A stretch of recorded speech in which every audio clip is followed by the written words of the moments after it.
संवाद, संवेदनशीलता, सहिष्णुता और सहयोग की भावना से काम करें ताकि हम एक शांतिपूर्ण विश्व का सपना साकार कर सकें।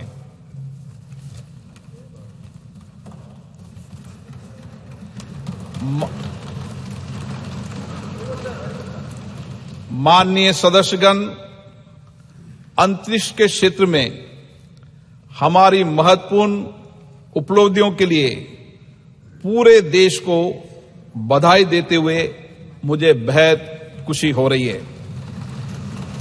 इन उपलब्धियों से प्रत्येक भारतीय गौरवान्वित हुआ है और वैश्विक स्तर पर हमारे देश का कद बढ़ा है। 23 अगस्त 2023 को चंद्रमा के दक्षिणी ध्रुव के पास उतरने वाला पहला देश बनकर हमने एक ऐतिहासिक उपलब्धि हासिल की है। चंद्रयान 3 की मिशन की सफलता हमारे वैज्ञानिकों के अथक प्रतिबद्धता का प्रमाण है, जो निरंतर ब्रह्मांड के सुदूर क्षेत्रों तक पहुंचने का प्रयास करते आए हैं। इस सदन के माध्यम से मैं इस अभूतपूर्व उपलब्धि के लिए इसरो के सभी वैज्ञानिकों और इंजीनियरों और भारत के लोगों को बधाई देता हूं।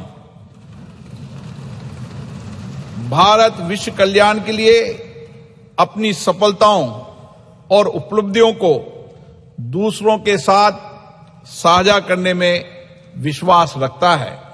इसलिए हमने चंद्रयान 3 की सफलता को विश्व के वैज्ञानिक समुदाय और पूरी मानवता को समर्पित किया है। हमारे प्रज्ञान रोवर ने हमें चंद्रमा पर sulphur, oxygen, aluminium, calcium, iron जैसे तत्वों की मौजूदगी सहित अन्य अमूल्य जानकारी भेजी है, जिससे अंतरिक्ष के बारे में मानव ज्ञान में वृद्धि होगी और भावी अभूतपूर्व खोजों का मार्ग प्रशस्त होगा।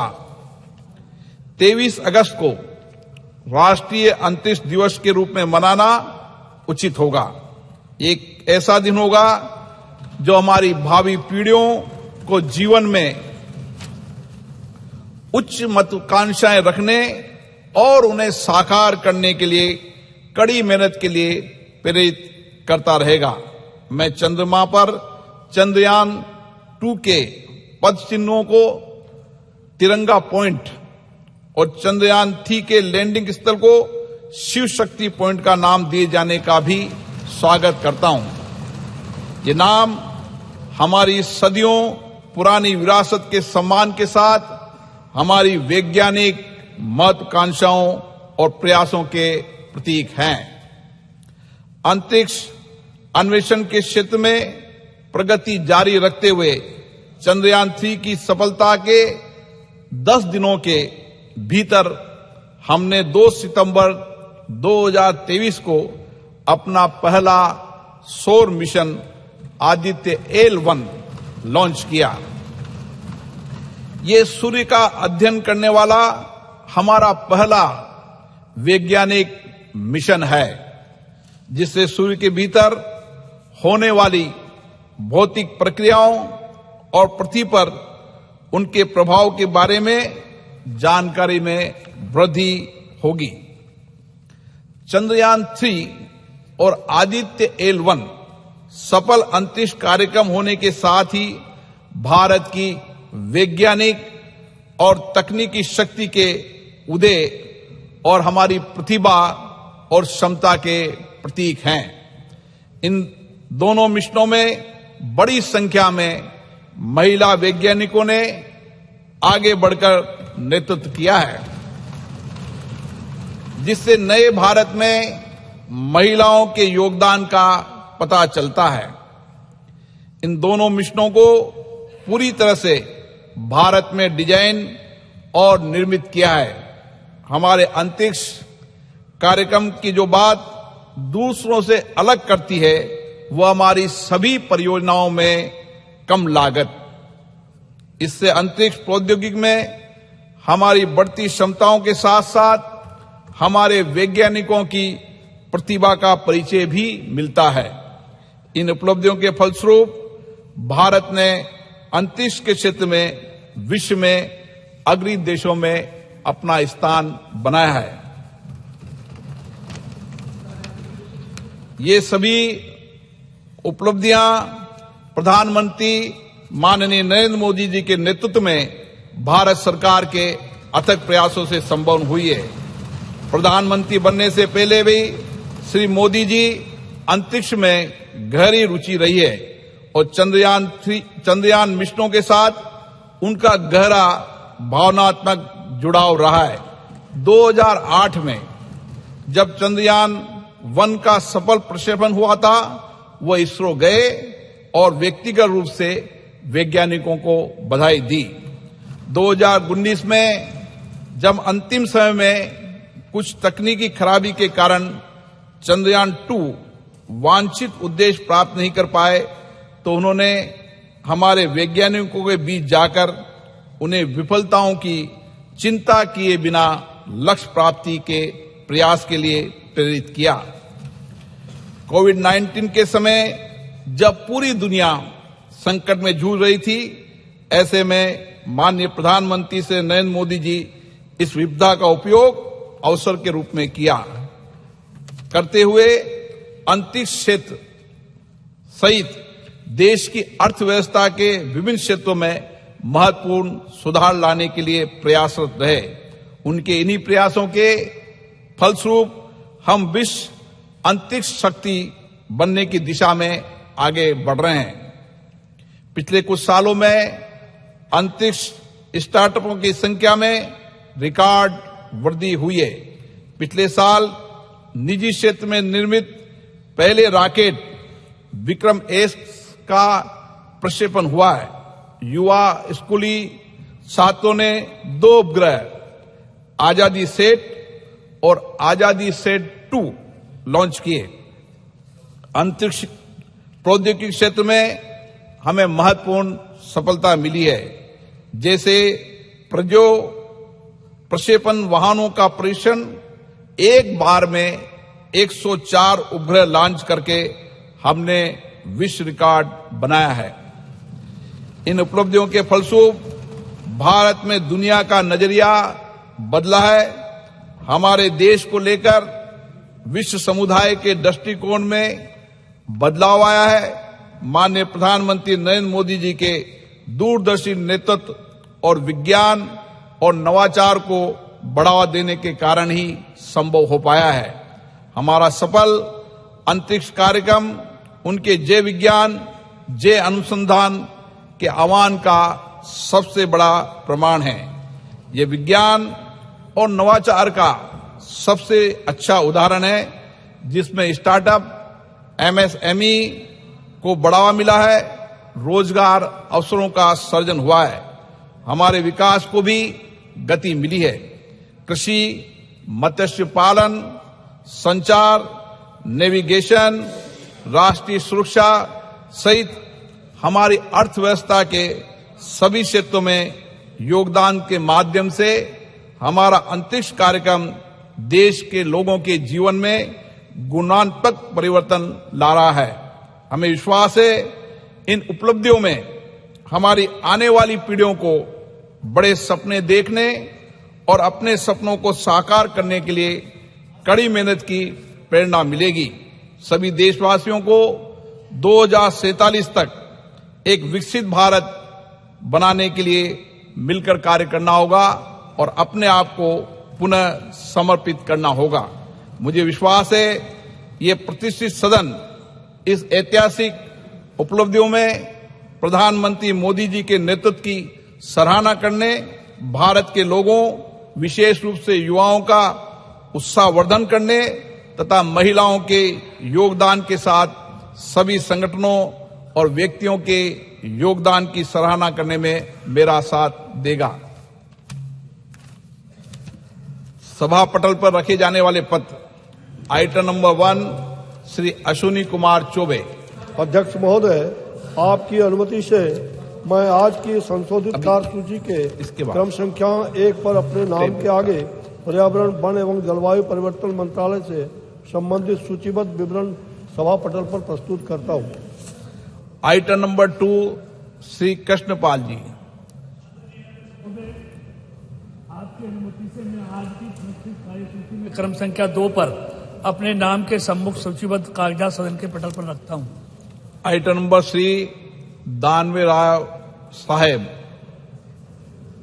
अध्यक्ष महोदय, मैं आज की प्रदर्शित कार्यसूची में मेरे नाम के सामने क्रम संख्या 3 पर उल्लेखित कागजात को सभा पटल पर रखता हूं। Item number 4 Shri Pankaj Chaudhary. अध्यक्ष महोदय, मैं आज की संशोधित कार्यसूची में मत संख्या 4 पर मेरे नाम के सामने वर्णित कागजात आपकी अनुमति से सदन के पटल पर रखता हूं। Item number 5 Shri Devi Singh Chauhan. Daewoo Singh. Honorable Speaker, sir, with your kind permission, I rise to lay on the table of the House the papers mentions against my name at serial number 5 in today's revised list of business. Item number 6 doctor Bharati Pawar. Honorable Speaker, sir, with your permission, I rise to lay on the table of the House papers mentioned against my name at serial number 6 in today's revised list of business. Item number 7 doctor Sanjay Jaiswal. आज की संशोधित कार्यसूची में अपने नाम के सम्मुख यथा सूचीबद्ध प्राक्कलन समिति के प्रतिवेदन संख्या 27 हिंदी और अंग्रेजी संस्करण को प्रस्तुत करता हूं। Item number 8 Shri Vishnu Dayal Ram.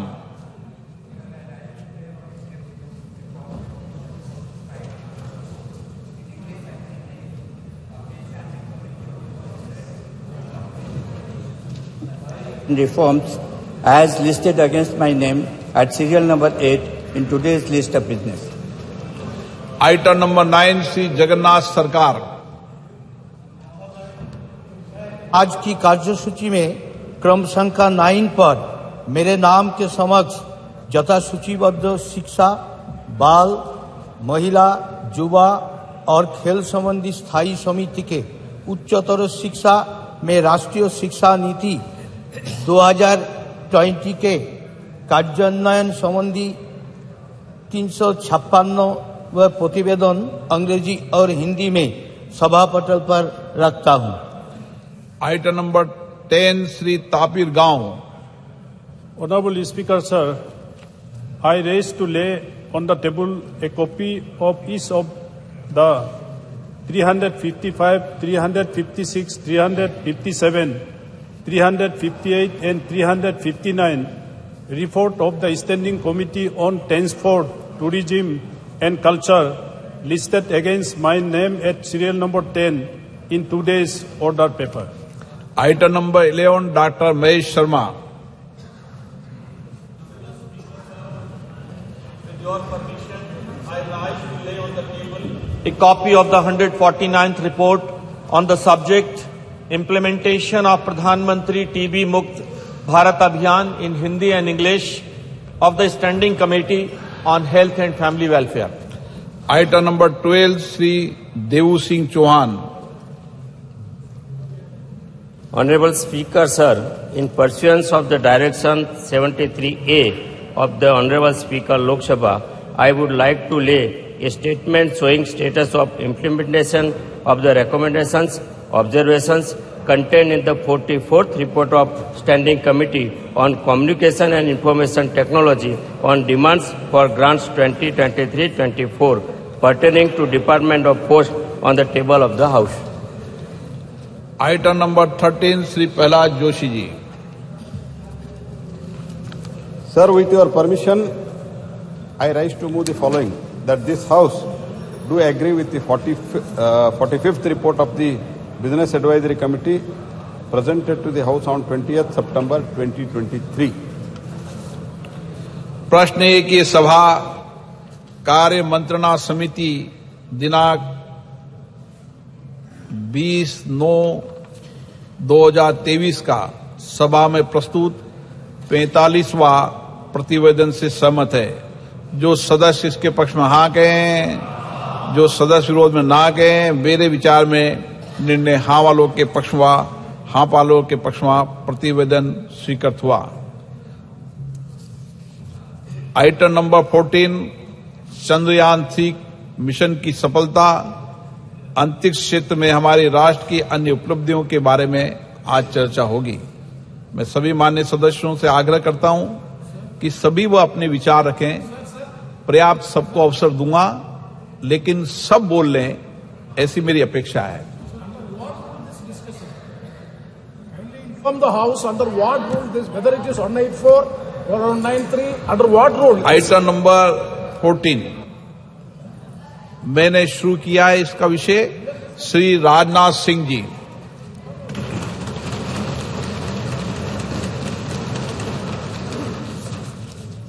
अध्यक्ष महोदय, इस गरिमामयी सदन में चंद्रयान 3 और आदित्य L1 की सफलता पर अपनी बात रखने के लिए आपने मुझे अवसर दिया है। इसके लिए मैं अपनी तरफ से आपके प्रति आभार व्यक्त करता हूं। अध्यक्ष महोदय, चंद्रयान 3 की सफलता हमारे लिए निश्चित रूप से एक बहुत बड़ी उपलब्धि है, जैसा आपने भी अभी अपने संबोधन में कहा है, क्योंकि एक तरफ दुनिया के कई ऐसे विकसित देश हैं जो हमसे कहीं अधिक साधन संपन्न होते हुए भी चांद पर पहुंचने के लिए अब भी प्रयासरत हैं, तो वहीं दूसरी तरफ बेहद सीमित संसाधनों के से चांद के दक्षिण ध्रुव पर पहुंचने वाले हम दुनिया के पहले देश बन गए हैं। अध्यक्ष महोदय, मैं मानता हूं कि यह उन सभी लोगों के लिए गौरव का विषय है जो अपने राष्ट्र और राष्ट्र की उपलब्धियों पर गर्व करते हैं। अध्यक्ष महोदय, सबसे पहले मैं इसरो के साइंटिस्ट और ब्रॉडर इंडियन साइंटिफिक कम्युनिटी को इस सफलता के लिए हृदय से बधाई देता हूं। यह हमारे इसरो के वैज्ञानिकों की बौद्धिक क्षमता, उनकी लगन और राष्ट्र के विकास के प्रति उनके समर्पण का ही यह प्रतिफल है। अध्यक्ष महोदय, ऐसा मैं मानता हूं कि हमारा राष्ट्र आज विज्ञान की दुनिया में अग्रणी राष्ट्रों की पंक्ति में आकर खड़ा हो गया है। आज केवल मुझे ही नहीं, बल्कि सरकार को ही नहीं, बल्कि सदन को ही नहीं, बल्कि पूरे राष्ट्र को अपने देश के वैज्ञानिकों पर गौरव की अनुभूति हो रही है। अध्यक्ष महोदय, मैं एक विज्ञान का छात्र रहा हूं, मैं फिजिक्स का शिक्षक भी रहा हूं। यहां पर मौजूद हमारे कई ऐसे साथी हैं जो साइंस बैकग्राउंड से हैं और उन्हें मैं अच्छी तरह जानता हूं। हम सभी यह बात जानते हैं कि स्पेस साइंस विज्ञान का है कि एक फ्रंटियर एरिया हुआ करती है। अध्यक्ष महोदय, जिस पर artificial intelligence, quantum physics, astrophysics और जेनेटिक्स विज्ञान के फ्रंटियर एरियाज हैं, और उसी प्रकार स्पेस साइंस भी एक विज्ञान की फ्रंटियर एरिया है। और इस एरिया में प्रगति करने के लिए अध्यक्ष महोदय, निश्चित तौर पर हमें एक टॉप क्लास साइंटिफिक इकोसिस्टम चाहिए होता है, और हमें उच्च गुणवत्ता वाली शिक्षा भी चाहिए और उच्च गुणवत्ता के हमें शिक्षक भी चाहिए, एजुकेशनल इंस्टीट्यूशंस भी चाहिए। अध्यक्ष महोदय, इंडस्ट्रीज चाहिए होती है जो साइंटिफिक प्रोडक्ट्स का निर्माण कर सके, ऐसी हमको इंडस्ट्रीज भी चाहिए। अध्यक्ष महोदय, कहने का मेरा अर्थ यह है कि अगर चंद्रयान 3 ने चंद्रमा पर अपने कदम रखे हैं, यह एक और इसरो की सफलता तो है ही, साथ ही यह इस बात का भी द्योतक है कि हमारे देश का साइंटिफिक इकोसिस्टम, जिसमें करोड़ों करोड़ों भारतीयों ने जाने अनजाने अपना योगदान दिया है, वह अपनी आज शेप ले रहा है। यह दिखाता है कि हमारे स्कूल्स, हमारे कॉलेजेस और यूनिवर्सिटीज में साइंस की पढ़ाई बेहतर हो रही है, और हमारी इंडस्ट्रीज भी अच्छी गुणवत्ता वाले प्रोडक्ट्स और सप्लाई कर रही हैं। अध्यक्ष महोदय, हमें अच्छे स्टूडेंट्स, अच्छे टीचर्स और रिसर्चर्स आज मिल रहे हैं, इसलिए आज हम किसी उपलब्धि तक पहुंचते हैं तो उसके लिए वे सभी बधाई के पात्र हैं। अध्यक्ष महोदय, जिन्होंने इस यात्रा में अपना किसी भी प्रकार का सहयोग दिया है, और राष्ट्र के भीतर साइंटिफिक टेम्परामेंट को जन्म दिया है। और अध्यक्ष महोदय, जब मैं यहां साइंटिफिक टेम्परामेंट की बात कर रहा हूं तो उससे मेरा मतलब कुछ वैज्ञानिक उपकरणों के, कुछ साइंटिफिक ऑपरेटर्स के केवल डेवलप कर लेने भर से नहीं है, यह हमारे कहने का तात्पर्य नहीं है। साइंटिफिक टेम्परामेंट की यदि मैं बात कर रहा हूं तो साइंटिफिक टेम्परामेंट से मेरा आशय यह है कि वैज्ञानिकता और तार्किकता ये दोनों हमारी सोच में हो, वह हमारे बात और हमारे व्यवहार में हो, और वह हमारे स्वभाव में भी हो। आवश्यक नहीं हम जब विज्ञान का विषय पढ़ें तभी हम साइंस से दो चार हों, बल्कि हम आर्ट्स, म्यूजिक और साथ ही साथ एस्थेटिक्स भी पढ़ें तो हम उसमें भी साइंटिफिक अप्रोच रख सकें। मैं इस साइंटिफिक टेम्परामेंट की यहां पर अध्यक्ष महोदय बात कर रहा हूं, और हम सब इस संबंध में बड़े भाग्यशाली हैं अध्यक्ष महोदय कि यह टेम्परामेंट प्राचीन काल से ही हम भारतवासियों को विरासत में मिला हुआ है। आप देखें, चाहे हमारे प्राचीन ग्रंथ वेद हों या फिर उपनिषद देख लें या फिर स्मृति ग्रंथ देख लें, सर्वत्र आपको विज्ञान या फिर विज्ञान से युक्त विचारों के दर्शन करने को मिलेंगे।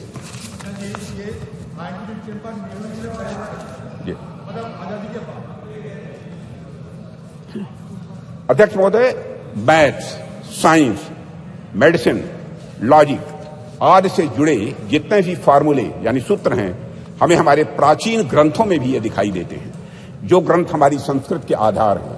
इनके मैं उदाहरण दे सकता हूं, लेकिन लंबा समय लगेगा अध्यक्ष महोदय, उस विस्तार में मैं नहीं जाना चाहता हूं। अध्यक्ष महोदय, कभी कभी कुछ लोगों द्वारा यह भी कहा जाता है, और कुछ ऐसे लोग हमारे सदन में भी हो सकते हैं कि हमारी सांस्कृतिक विरासत और साइंटिफिक टेम्परामेंट के बीच विरोधाभास है। कुछ ऐसे भी मानने वाले लोग हमारे देश में हैं।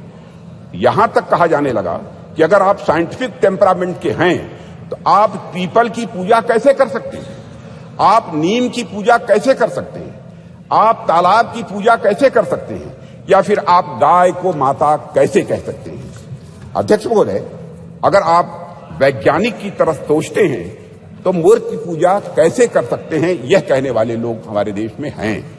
महोदय, बात तो यहां तक अब होने लगी है कि संस्कृति का विरोध करना, विरासत का विरोध करना, यह प्रगतिवाद यानी प्रोग्रेसिव होने का सूचक हो गया है। और प्रगतिवाद वह नहीं रह गया जो प्रगति की बात करे, बल्कि प्रगतिवाद वह हो गया जो अपनी संस्कृति और विरासत का केवल विरोध करे, वह भी इसलिए कि उसे विरोध करना है। पूछा जाने लगा कि भारतीय संस्कृति और विज्ञान का भला आपस में क्या लेना देना है, इन दोनों में आपस में क्या रिश्ता है। भारत में कभी धर्म और विज्ञान का सामंजस्य रहा ही नहीं है, यह भी कहने वाले लोग हैं। विपक्ष के हमारे कुछ मित्रों का ऐसा भी आरोप रहता है, क्योंकि राज्यसभा में मैंने सुना था कि भारतीय संस्कृति और विज्ञान एक साथ चल ही नहीं सकते हैं, ऐसी उनकी मान्यता है। अध्यक्ष महोदय, इनका ऐसा मानना है कि संस्कृति विज्ञान की विरोधी होती है। मैं इस सदन के माध्यम से उनके इन प्रश्नों का जवाब देने की भी अपनी तरफ से कोशिश करूंगा। भारत में यदि कोई व्यक्ति यह कहता है कि हमारी संस्कृति विज्ञान की विरोधी है, तो मुझे लगता है कि उस व्यक्ति को न तो हमारी संस्कृति का स मालूम है और न ही विज्ञान का व मालूम है। हमारे जो भी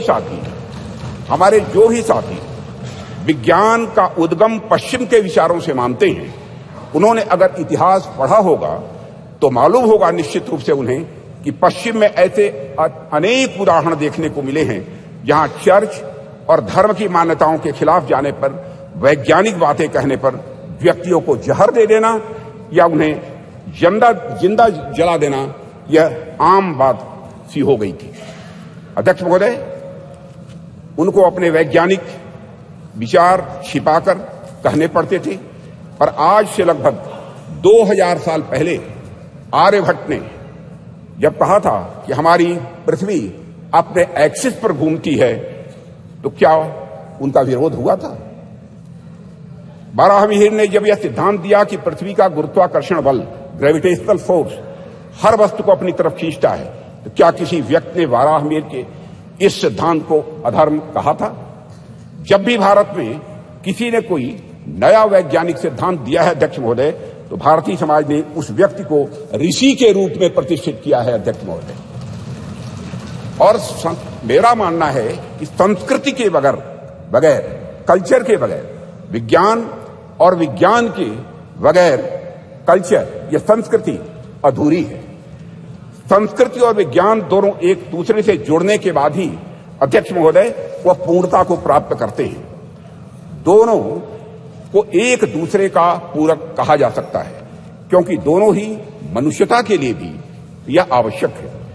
इसका एक छोटा सा लेकिन बहुत ही महत्वपूर्ण उदाहरण मैं आपके सामने रखना चाहूंगा। अध्यक्ष महोदय, लगभग 2 वर्ष पहले उत्तराखंड में भूस्खलन के रूप में एक दुर्भाग्यपूर्ण आपदा आई हुई थी। मैं समझता हूं कि सदन के सभी सम्मानित सदस्यों को इसकी जानकारी होगी, जिसके कारण एक सुरंग में हमारे कुछ मजदूर फंस गए थे। अब इससे निपटने के लिए यहां पर विज्ञान की भूमिका सामने आएगी। हमने सेंसर आदि के माध्यम से यह पता लगाया कि मजदूर सुरंग में कहां फंसे हुए हैं। उसके बाद हमने हेलीकॉप्टर से उन लोगों को वहां से निकालने में भी कामयाबी हासिल की। लेकिन अध्यक्ष महोदय, जैसे ही सुरंग से पहले मजदूर को बाहर निकाला गया, अन्यथा कोई न ले, जैसे ही मजदूर को सुरंग से बाहर निकाला गया, बाहर निकलते ही इसने दोनों हाथ ऊपर करके बड़ी तेजी के साथ जय घोष किया, बद्री विशाल की जय। अध्यक्ष महोदय, इस वाकये ने सारी दुनिया को बताया कि धर्म और विज्ञान किस तरह से यह आपस में जुड़े हुए हैं। एक दूसरे से अलग नहीं है धर्म और विज्ञान, बल्कि यह एक दूसरे से जुड़े हुए हैं।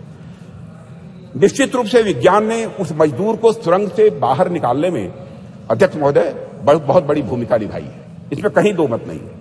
लेकिन उन मजदूर बंधुओं को सुरंग के भीतर जिसने जिजीविषा की शक्ति प्रदान की, जिसने साहस प्रदान किया, जिसने मनोबल प्रदान किया, जिसने आखिरी समय तक प्रयास करते रहने की शक्ति प्रदान की, वह और कुछ नहीं, हमारा सांस्कृतिक विश्वास ही था अध्यक्ष महोदय, जिसने कि यह संबल उन्हें प्रदान किया। अध्यक्ष महोदय, वह हमारी कल्चर, वह हमारी संस्कृति ही थी जिसने सुरंग में फंसे उस मजदूर को यह भरोसा दिलाया कि वह इस संकट से बचकर निकल जाएगा। उसके ईश्वर इस संकट से उसे निकाल लेंगे, यह उसका विश्वास था, भरोसा था। अध्यक्ष महोदय, हमारी आस्था, हमारी संस्कृति इंक्लूसिव नेचर की है, समावेशी यह स्वभाव की है। हमारा सांस्कृतिक राष्ट्रवाद हमें अखिल मानवता के बंधुत्व का पाठ पढ़ाता है। हम सबने देखा कि जियो पॉलिटिकल दृष्टि से काफी कठिन जो वैश्विक परिस्थितियों के बावजूद हम G20 समिट का हमारे प्रधानमंत्री नरेंद्र मोदी जी के नेतृत्व में हम सफल आयोजन कर सके एवं न्यू दिल्ली डिक्लेरेशन पर भी हम कंसेंसस जुटाने में पूरी तरह से कामयाब रहे। अध्यक्ष महोदय, इसके पीछे हमारे प्रधानमंत्री द्वारा हमारी प्राचीन ज्ञान परंपरा से दिया गया संदेश है, जिसमें पूरी मानवता को एक सूत्र में बांध दिया है। प्रधानमंत्री जी ने ही कहा था, one world, one family, one future. Bharat का यही विश्वास, भारत का यही बंधुत्व का भाव प्रधानमंत्री जी ने G20 की सफलता पर भी मुखरित किया, जब उन्होंने यह कहा था कि यह केवल भारत की सफलता नहीं है, बल्कि पूरे विश्व की यह सफलता है। अध्यक्ष महोदय, विज्ञान तो वैल्यू न्यूट्रल होता है। यह वैल्यू न्यूट्रल क्या है, मैं आगे इसको विस्तार में बताने की कोशिश करूंगा। चंद्रयान जैसे अंतरिक्षयान हो, या परमाणु के भीतर छिपी शक्ति हो, या फिर DNA एडिटिंग की टेक्नोलॉजी हो, विज्ञान हमेशा यह मूल्य निरपेक्ष होता है, यानी वैल्यू न्यूट्रल होता है।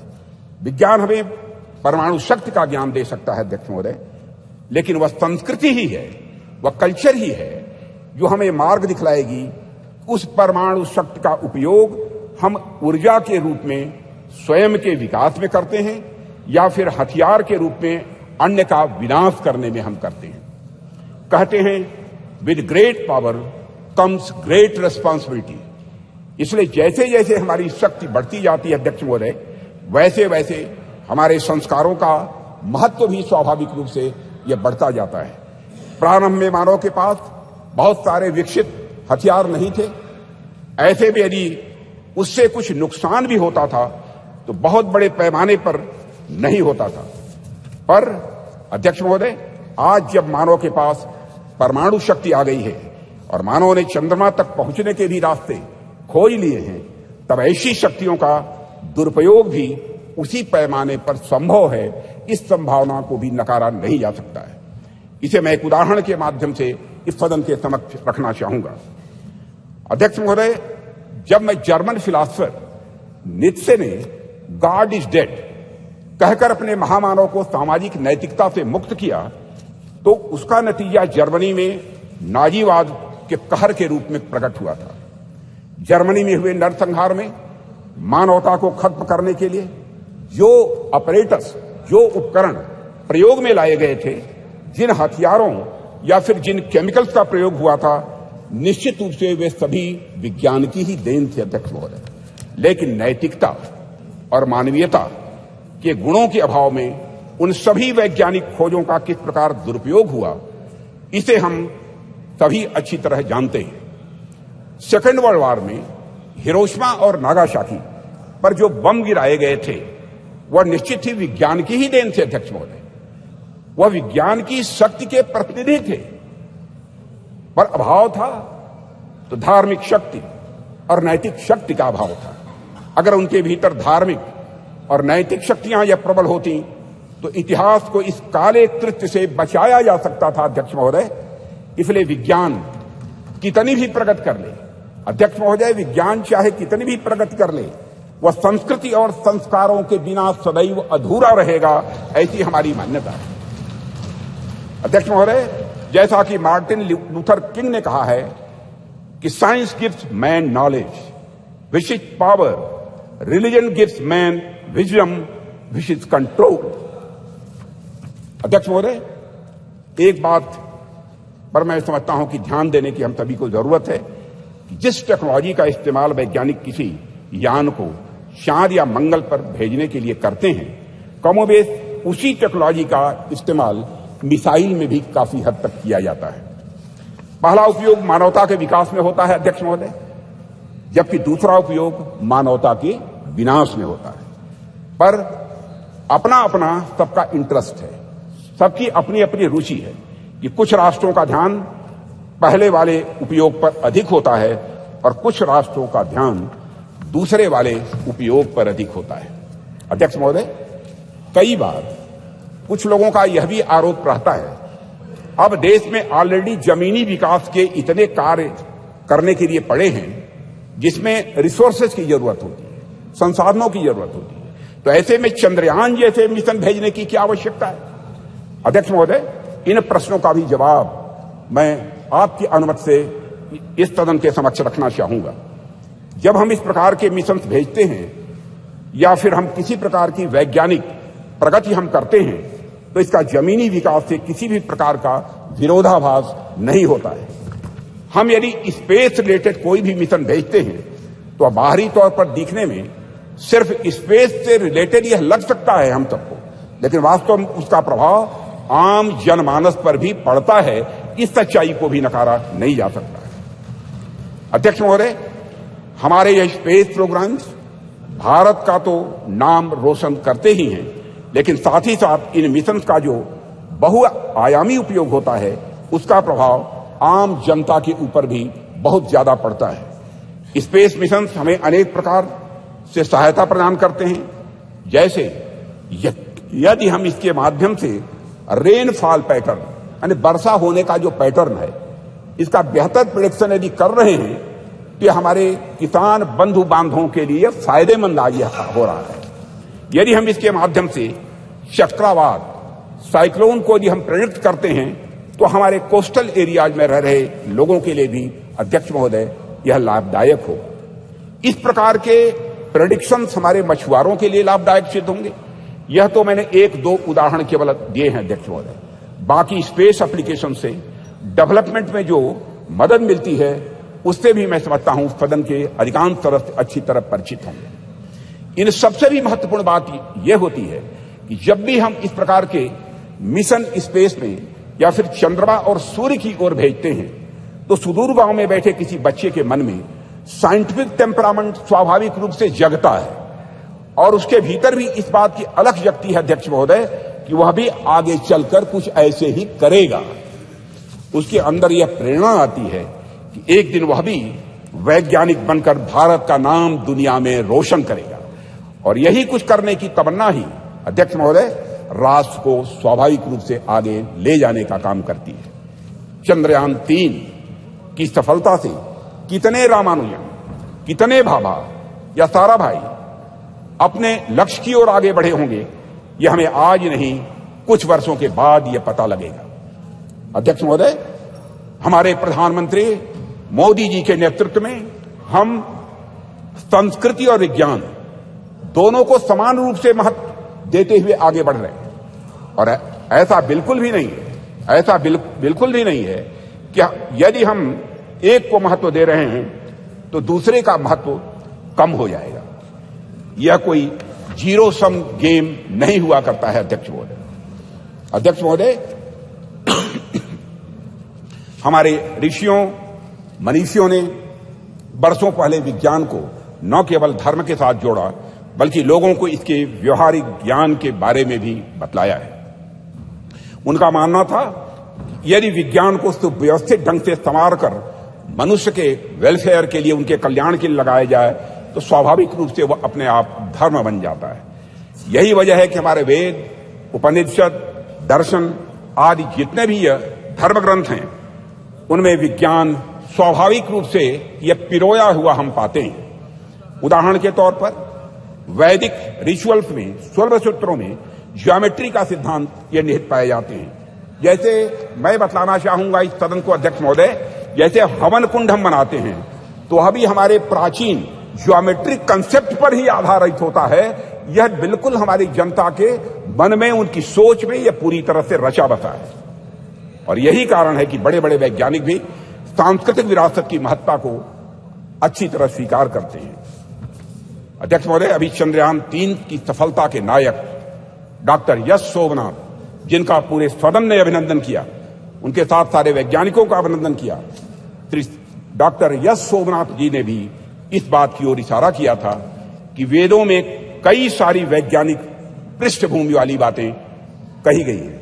भारत के प्रसिद्ध गणितज्ञ श्रीनिवास रामानुजन का तो संस्कृत के प्रति इतना गहरा विश्वास था कि वे अपने गणित के क्षेत्र में किए गए किसी भी कार्य को स्पिरिचुअलिज्म, अध्यात्म का ही वह अंग मानते थे। और अध्यक्ष महोदय, इसीलिए जो लोग यह कहते हैं कि हमें अपनी संस्कृति से विरक्त होकर विज्ञान को अपनाना चाहिए, दरअसल उन लोगों का यह समझना पड़ेगा उन्हें कि संस्कृत और विज्ञान एक दूसरे के विरोधी नहीं है, बल्कि संस्कृत और विज्ञान एक दूसरे के पूरक है। अध्यक्ष महोदय, मैं देश का रक्षा मंत्री हूं, रक्षा मंत्रालय का दायित्व तो मेरे ऊपर है और देश की सुरक्षा का कार्यभार देख रहा हूं। जब मैं यहां आ रहा था तो मैं रास्ते मैंने सोचा कि चंद्रयान 3 की सफलता को देश के रक्षा मंत्री होने के नाते मैं किस नजरिए से देखता हूं, इस पर भी मैंने अपनी कुछ बातें आपके सामने में रखना चाहूंगा। मैं अपनी बात पर आऊं इसके लिए मैं आपको थोड़ा पीछे भी ले जाना चाहूंगा अध्यक्ष महोदय, और कुछ एक उदाहरण भी इस सदन के समक्ष आपके माध्यम से रखना चाहूंगा। आप सभी सदन के लोग अच्छी तरह अवगत हैं कि कुछ ही समय पहले हमारे प्रधानमंत्री मोदी जी ने के प्रयासों से काशी तमिल संगमम का भव्य और सफल आयोजन किया गया था। उसके कुछ समय बाद ही सौराष्ट्र तमिल संगमम का भी आयोजन उनके द्वारा किया गया था। अध्यक्ष महोदय, इसके पहले का एक और उदाहरण देखिए कि सरकार के प्रयासों से कैसे उज्जैन में बाबा महाकाल के क्षेत्र में भव्य कॉरिडोर का निर्माण किया गया। विश्व की प्राचीनतम नगरी ज्ञान नगरी काशी में बाबा विश्वनाथ धाम के परिसर के पुनरुद्धार का काम भी वहां पर किया गया। प्रधानमंत्री मोदी जी ने बाबा विश्वनाथ के चरणों में श्रद्धा के सुमन अर्पित किए अध्यक्ष महोदय। और राम मंदिर का एक और उदाहरण इसके साथ ही अध्यक्ष महोदय मैं देना चाहूंगा। जो रामचंद्र जी देश के जनमानस में निवास करते हैं, उन राजा जी को अयोध्या में निवास करना कितना मुश्किल कार्य हो गया था। जाने कितनी पीढ़ियां इस प्रतीक्षा में ही निकल गई कि रामलला के मंदिर का निर्माण कभी होगा कि नहीं होगा। सैकड़ों वर्षों से राम मंदिर बनने का सपना पाले बैठे उन भक्तों ने इसे बस एक सपना भर ही मान लिया था, कभी न पूरा होने वाला सपना ऐसा मान लिया था। पर माननीय प्रधानमंत्री जी के नेतृत्व में सरकार का प्रयास देखिए अध्यक्ष महोदय, कि आज अयोध्या में राम मंदिर के निर्माण का कार्य बड़े जोर शोर के साथ चल रहा है। और अध्यक्ष महोदय, राष्ट्र में सांस्कृतिक उत्कर्ष के एक नए युग का प्रारंभ हुआ है।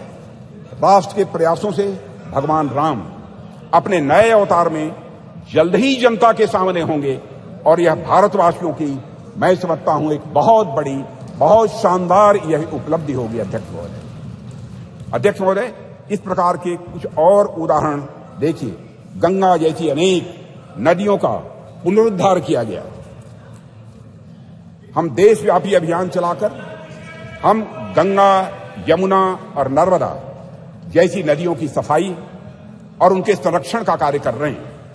ऐसे ही अनेक उपक्रम सरकार द्वारा किए जा रहे हैं जो हमारी संस्कृति और परंपरा से जुड़ी चीजों को सहेजने और सुरक्षित रखने का वह काम कर रहे हैं।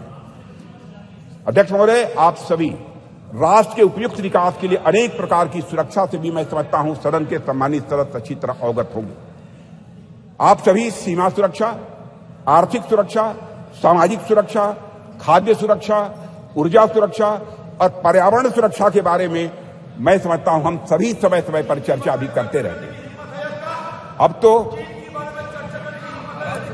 पूरी हिम्मत है, पूरी हिम्मत है, पूरी हिम्मत है, पूरी हिम्मत है।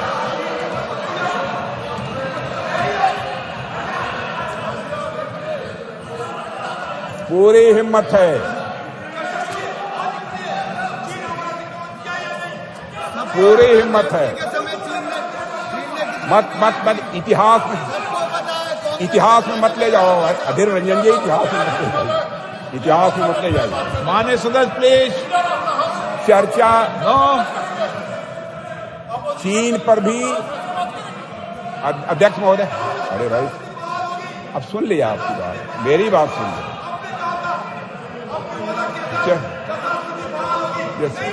माननीय सदस्य आपको मौका देंगे जब आप बोलना, सबको पर्याप्त समय, पर्याप्त अवसर मिलेगा।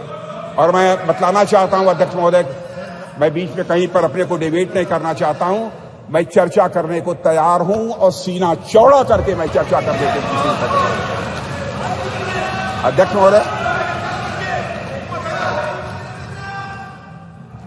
महोदय, आप सभी राष्ट्र के उपयुक्त विकास के लिए अनेक प्रकार की सुरक्षा से हमारे सदन के सम्मानित सदस्य अवगत होंगे।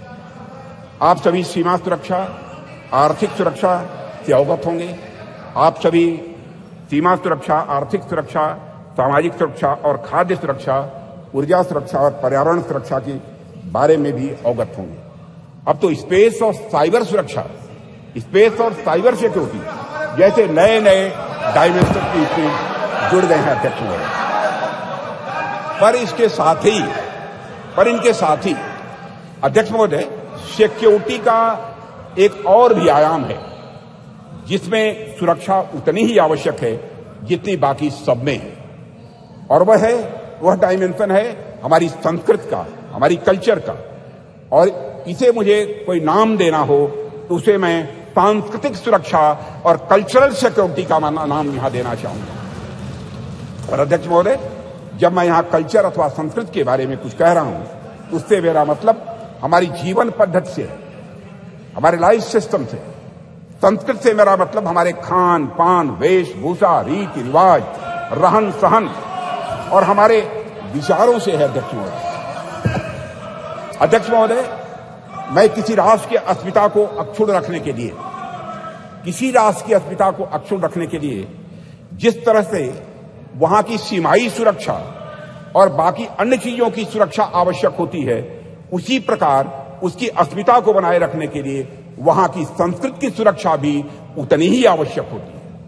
और अध्यक्ष महोदय, और इन उदाहरणों से मैंने यह स्पष्ट करने का प्रयास किया है कि हमारी सरकार भारतीय सांस्कृतिक विरासत को तवज्जो देते हुए सांस्कृतिक सुरक्षा के प्रति भी उतनी ही गंभीर है जितनी अन्य बाकी सुरक्षा के प्रति हमारी सरकार गंभीर है।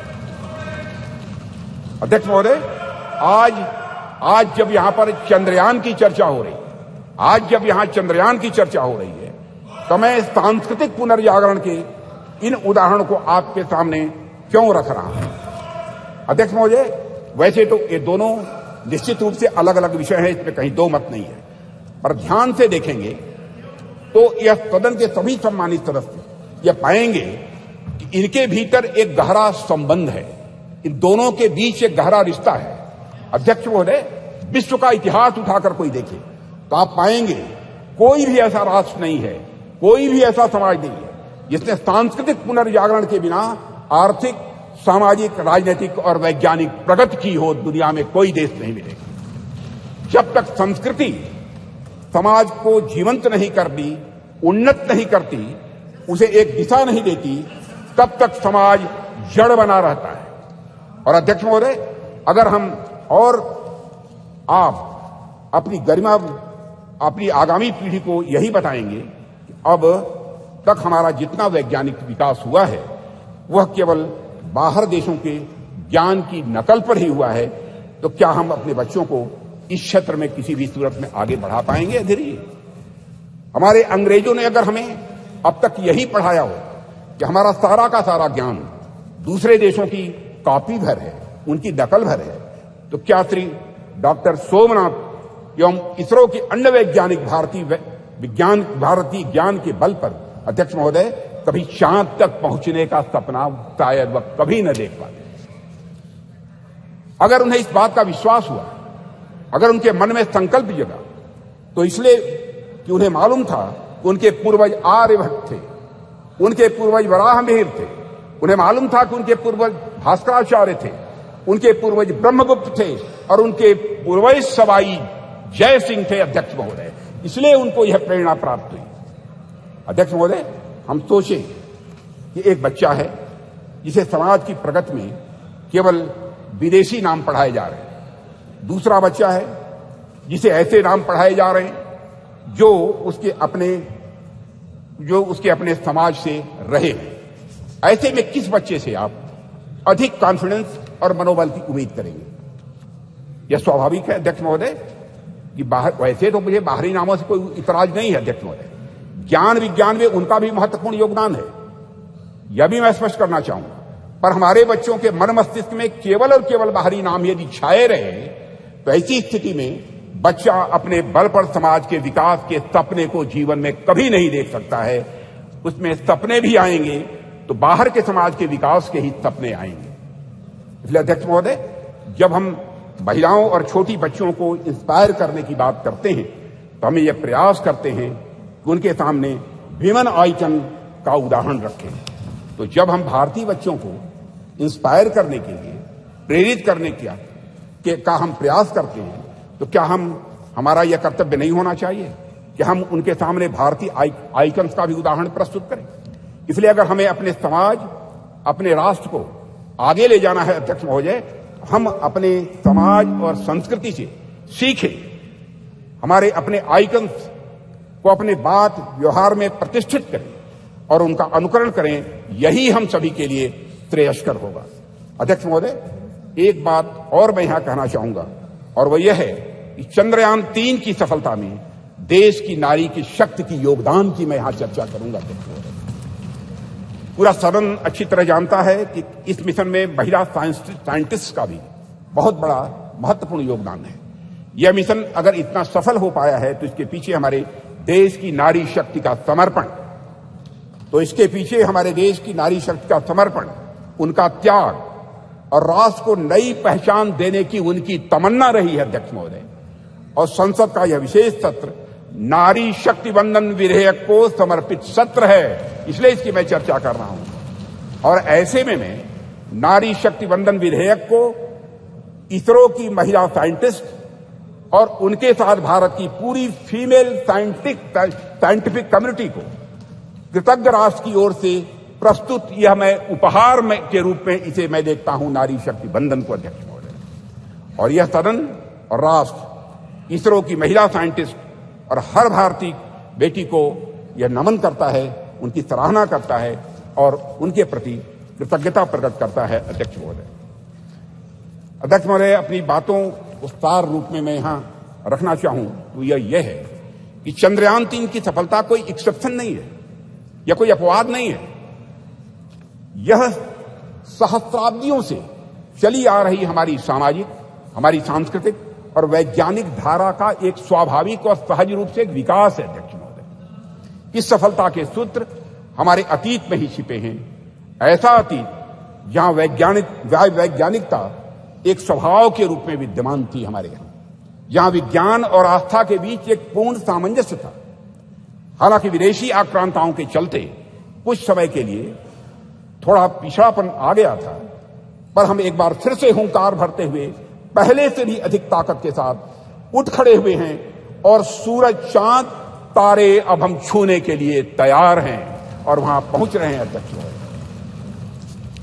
अध्यक्ष महोदय, जिस देश में बुद्ध के देवता श्री गणेश प्रथम पूज्य हों, ओम श्री गणेशाय बोलकर ही हम कोई काम प्रारंभ करते हैं, एवं विद्या की देवी सरस्वती प्रथम आराध्या हों, वह देश तो स्वाभाविक रूप से साइंटिफिक टेम्परामेंट को आत्मसात करते हुए सदैव एक नॉलेज सोसाइटी रहा है। हमारे यहां कहा गया है तेजस्विनावधीतमस्तु, यानी may what we study be representative, की प्रार्थना करने वाले भारतीयों को सिर्फ चंद्रयान तक ही नहीं रुकना है अध्यक्ष महोदय, बल्कि उसके आगे जाना है। अभी अंतरिक्ष में अनेक लक्ष्य हमारा इंतजार कर रहे हैं। अभी हम भारतीयों को कई मानदंड यहां स्थापित करने हैं। अध्यक्ष महोदय, मैं अपने वैज्ञानिकों की कामयाबी की एक दो और चर्चा करके अपनी बात यहां समाप्त करना चाहूंगा। अध्यक्ष महोदय, भारत द्वारा हमारे वैज्ञानिकों का करिश्मा देखिए। भारत द्वारा अब तक लॉन्च किए गए 424 विदेशी उपग्रह, इनमें से 389 424 में से 389 आउट ऑफ 424 जितने भी हमारे विदेशी उपग्रह हैं, उसमें 389 प्रधानमंत्री श्री नरेंद्र मोदी के नेतृत्व वाली सरकार के पिछले 9 वर्षों में लॉन्च किए गए हैं अध्यक्ष महोदय। और विदेशी उपग्रहों के सफल प्रक्षेपण के साथ भारत का अंतरिक्ष क्षेत्र दुनिया में बहुत तेजी से एक प्रमुख स्थान हासिल कर रहा है। भारत द्वारा अब तक लॉन्च किए गए 424 विदेशी उपग्रहों में से 389 प्रधानमंत्री श्री नरेंद्र मोदी की नेतृत्व वाली सरकार के पिछले 9 वर्ष में लॉन्च किए गए थे। इसके अलावा अध्यक्ष महोदय 174 मिलियन अमेरिकी डॉलर में से 157 मिलियन की कमाई पिछले 9 वर्षों में हुई और इसी तरह अब तक की अर्जित 256 मिलियन यूरो में से 223 मिलियन मोदी शासन के 9 वर्षों के दौरान आए हैं। अध्यक्ष महोदय, यह भी मैं तुरंत की जानकारी में यहां लाना चाहता हूं। एक बार अध्यक्ष महोदय, मैं फिर अपने वैज्ञानिक समुदाय को बधाई देता हूं और आशा करता हूं कि जल्द ही हम नए मिशनों को भी अंजाम देंगे, आगे नए मिशनों को भी हम अंजाम देंगे, ऐसा मेरा पक्का विश्वास है, समस्त देशवासियों का विश्वास है। अध्यक्ष जी, अभी तो यह शुरुआत ही है। आने वाले समय में हमारा हाथ मंगल और शनि तक भी पहुंचेंगे और हमारा देश वहां भी अपना परचम लहराएगा अध्यक्ष महोदय, जहां अब तक कोई नहीं पहुंच पाया है। इन्हीं शब्दों के साथ मैं अपनी वाणी को विराम देता हूं और सदन की ओर से राष्ट्र के वैज्ञानिकों को नमन करता हूं। अध्यक्ष महोदय। श्री शशि थरूर जी। Thank you very much, Honourable Speaker. I'm honoured, really, to stand before this House and to speak on behalf of my party on a matter of great pride for Indians everywhere in the world, the success of our lunar mission, Chandrayaan-3, and according to the topic you've given us in the revised list of business, success of Chandrayaan-3 mission and other achievements of our nation in the space sector. I think my respected friend, Sri Rajnath Singh, treated us to a lecture on a slightly different subject.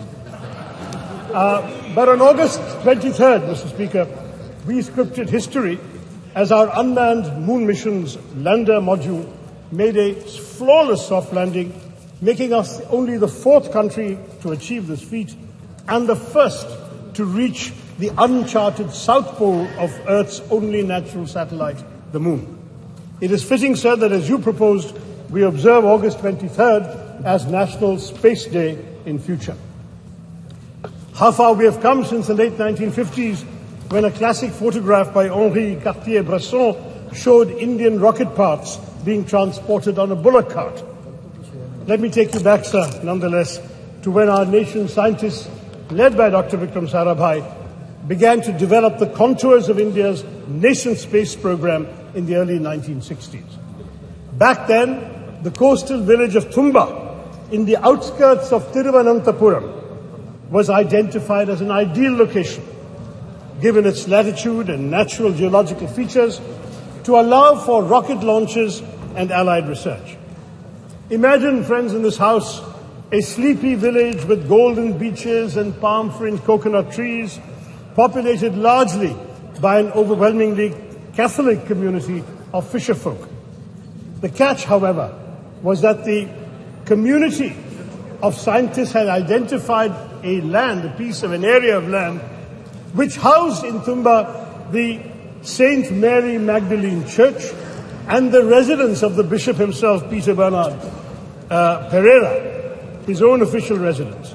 Now, in any other community or any other part of the world even, the matter might have been put to rest right there. After all, the thought of displacing an active spiritual establishment would certainly have evoked outrage and fury, especially in today's India. But in this relatively obscure part of India near Thiruvananthapuram, where a decision of national importance and scientific progress presented itself, the community chose to make a remarkably patriotic choice, a choice for development and progress. When initial conversations with politicians and bureaucrats made little headway, something special happened. One day, when Bishop Pereira was sitting in his little office in the church, he heard a knock on the door. He said, "Who is this?" And a man in a white suit came and said, "I am Dr. Vikram Sarabhai." Dr. Sarabhai explained the importance of this area to India's scientific research in space. The bishop understood the proposed mission of the scientists, and he told Dr. Sarabhai, "Come to my church on the following Sunday." So during the Sunday service, Dr. Sarabhai was there, and Bishop Pereira presented a proposition before the congregation. "My children," he said, "I have a famous scientist with me who wants our church and the place I live in for the work of space science research. Dear children," he said, "science seeks truth by reasoning. In one way, science and spiritualism seek the same divine blessings for doing good for the people. My children, can we give God's abode for a scientific mission?" The answer from the congregation was quite literally a resounding Amen. The church and the bishop's house, as well as other neighboring inhabited areas, were handed over without protest to Dr. Sarabhai and his team. Thus was established in 1962 the Thumba Equatorial Rocket Launching Station, or TERLS, which would later be renamed Vikram Sarabhai Space Center after the death of the legendary Dr. Sarabhai 9 years later. A year after TRLS was established, India launched its first two-stage rocket, our first foray into space, from Thiruvananthapuram.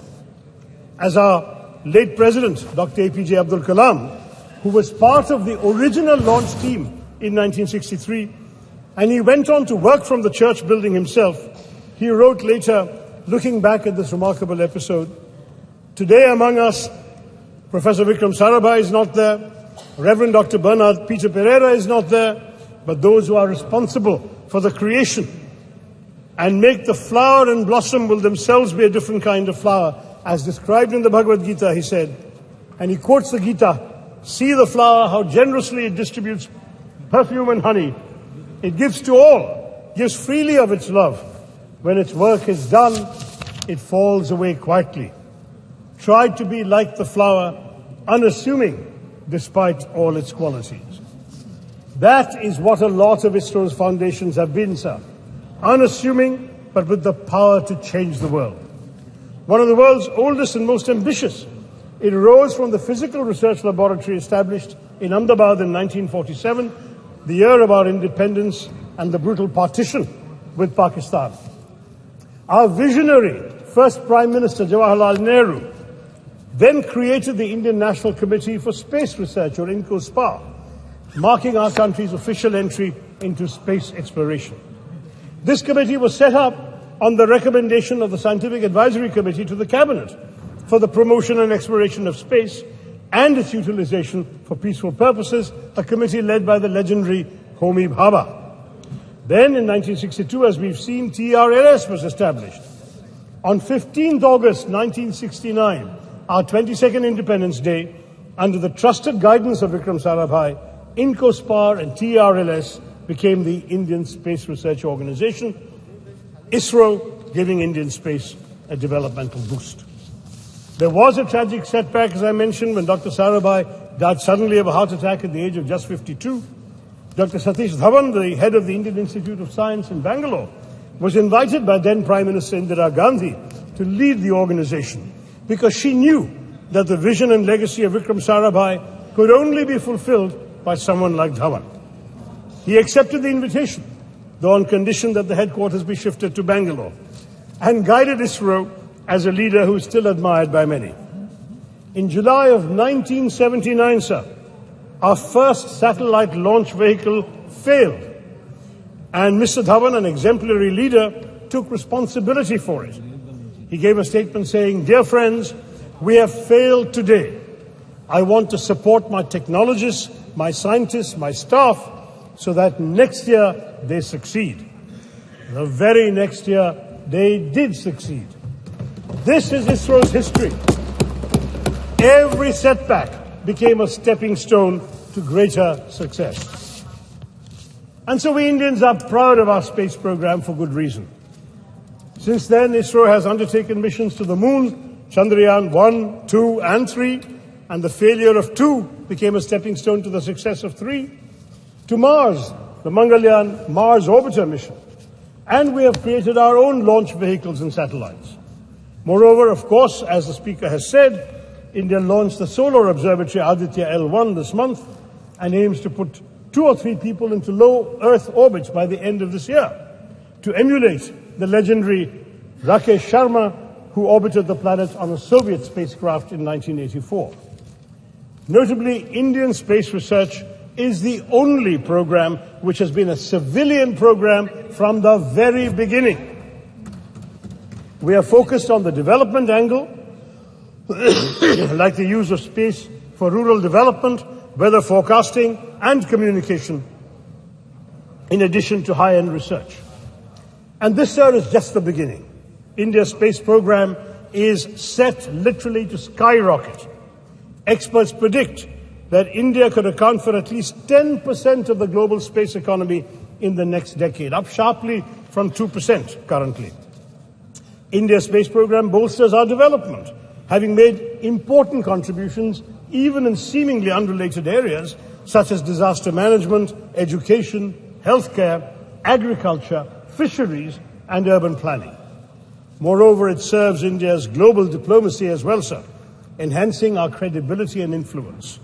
Those who once scoffed at the idea that a poor developing country aspired to send rockets into space must concede that India is now a technological force to be reckoned with in the world. To my mind, there is yet another sterling triumph within India's Chandrayaan moment. It has become a good occasion to recognize the alumni of unsung engineering colleges everywhere in India. Indians are rightly and justifiably obsessed with the IITs, but Chandrayaan 3's landing, especially 4 years after the failure of Chandrayaan 2, was attributable to many, many scientists from far less glamorous educational backgrounds. While the ISRO chairman, S. Somnath, is a product of TKM College of Engineering in Kollam, represented by my friend Premachandran, at least 8 of his other colleagues graduated from the College of Engineering, CET, Thiruvananthapuram. Somnath Institution was founded in 1956 by a successful Muslim cashew merchant Tangal Kunju Musliar, abbreviated soon enough to TKM, and has gone on to establish a stellar local reputation, while CET in my constituency, established in 1939 as the first engineering college in then Travancore state, retains its record and repute as the premier engineering college in the state of Kerala. Yes, at least 7 more engineers from CET were involved in the Chandrayaan-3 success, and there were others, alumni from small engineering colleges in Tamil Nadu, in small towns throughout India. We've had graduates of these small colleges contributing to ISRO, because let's face it, we must, yes indeed, it was in the very first launch, Dr. Abdul Kalam. We must proudly salute these alumni of unsung engineering colleges, because they serve the public sector with dedication and are the backbone of national enterprises like ISRO. As I wrote on social media at that time, if IITians went to Silicon Valley, CETians took us to the moon.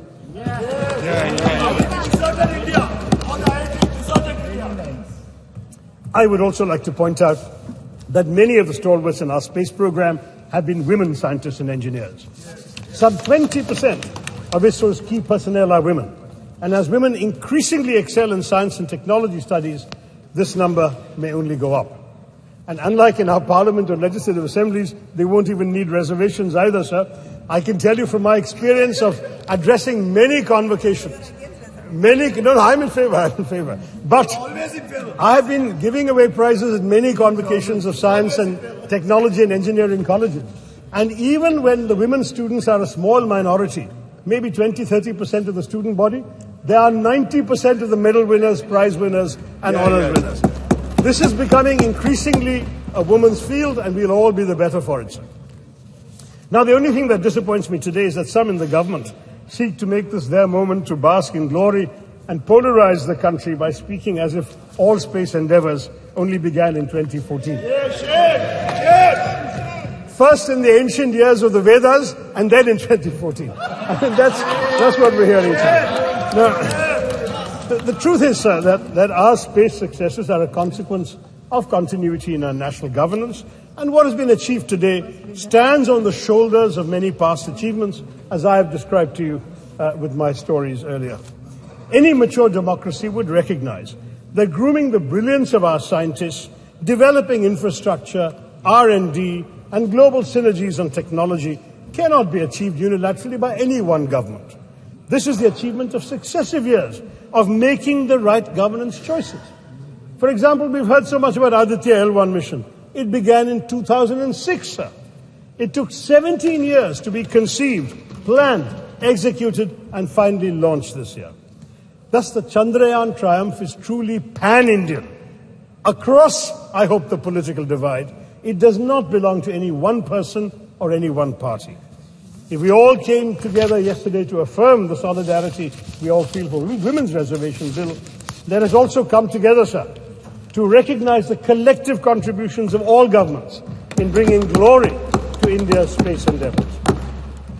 But after all, who can deny India owes its remarkable progress in space exploration in large part to Pandit Nehru's dedication to developing a scientific temper amongst the Indian people, his understanding of technology's role in national development, and his faith in the country's scientists.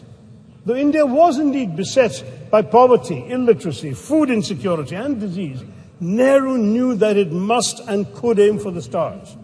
We did not have much money, and we relied on ourselves. Nehru's doctrine of self-reliance, though he didn't use the word Atmanirbharta, the concept was there, within very tight budgetary constraints, had an enduring influence on India's space program, exemplified by ISRO's decision, even in this Chandrayaan-3, to take a slower, fuel-saving approach to the moon.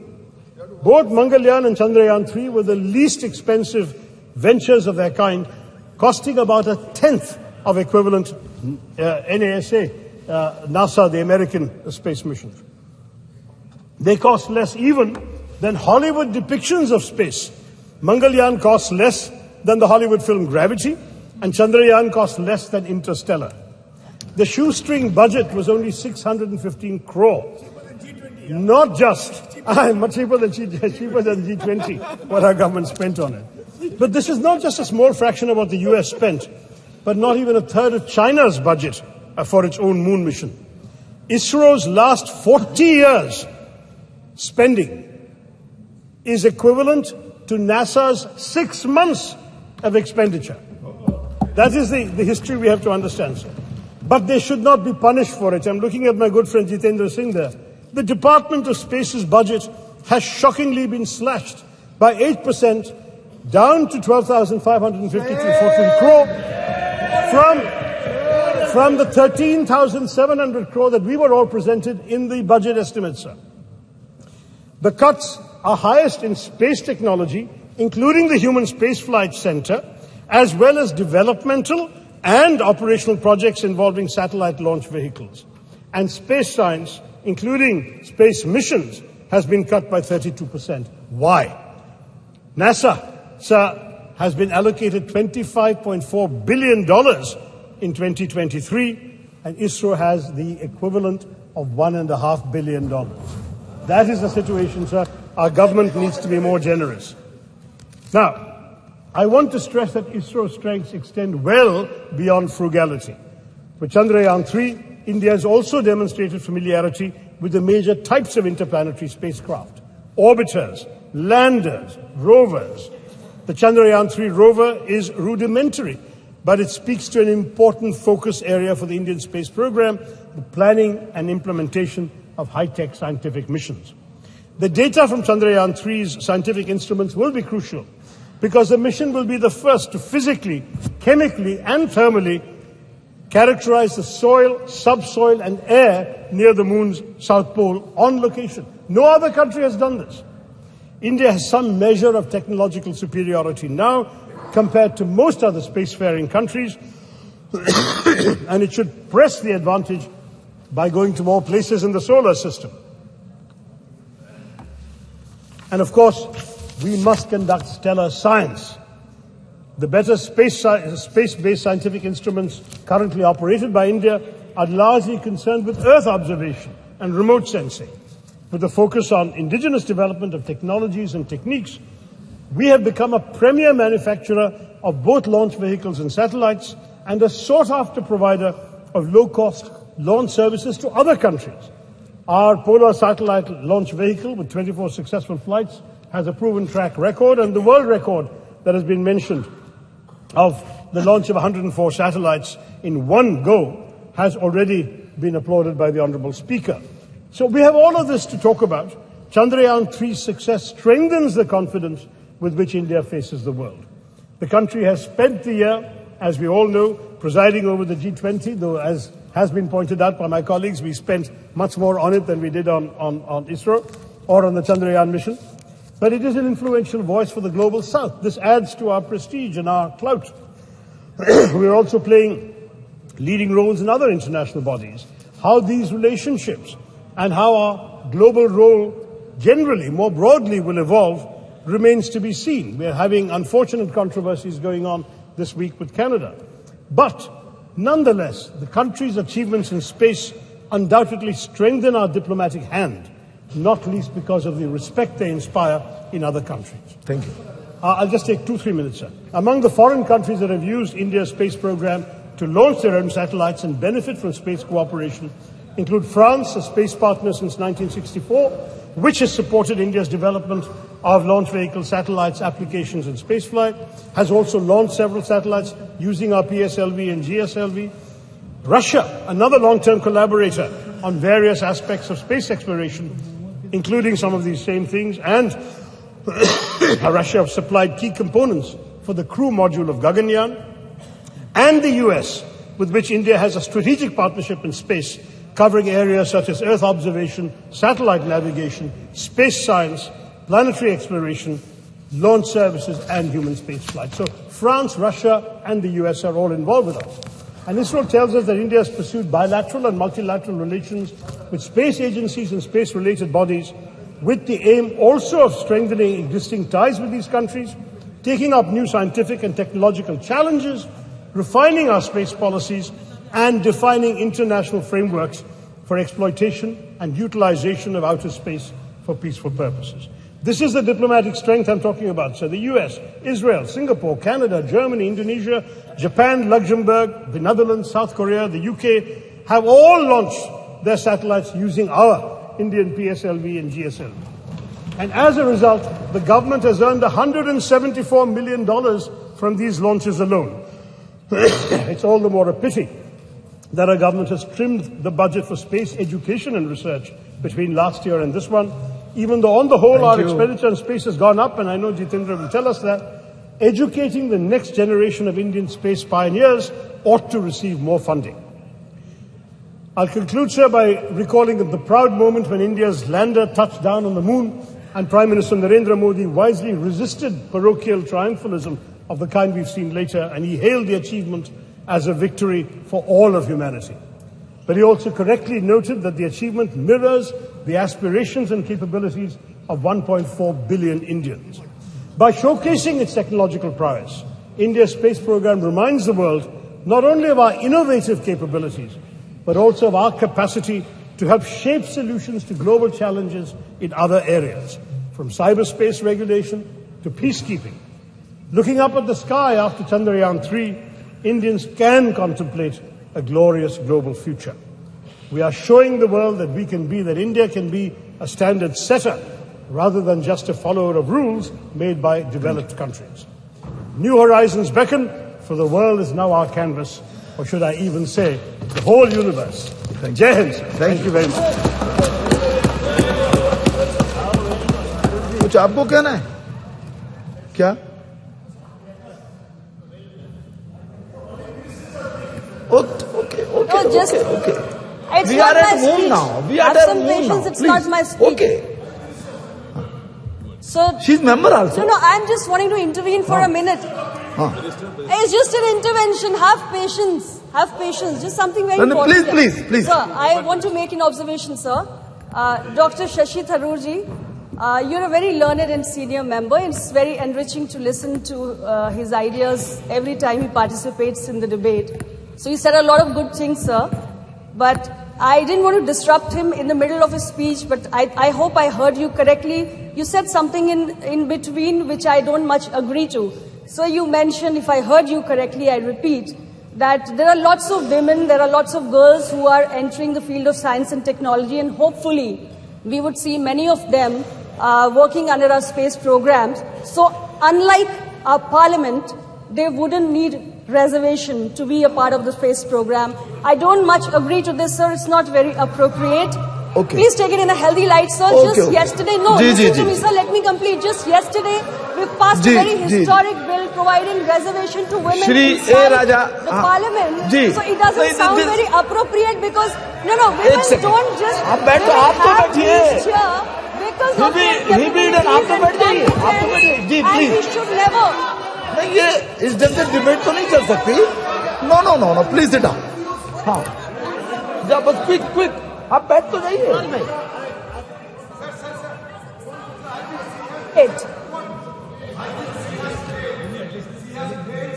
नहीं आप बैठ जाइए.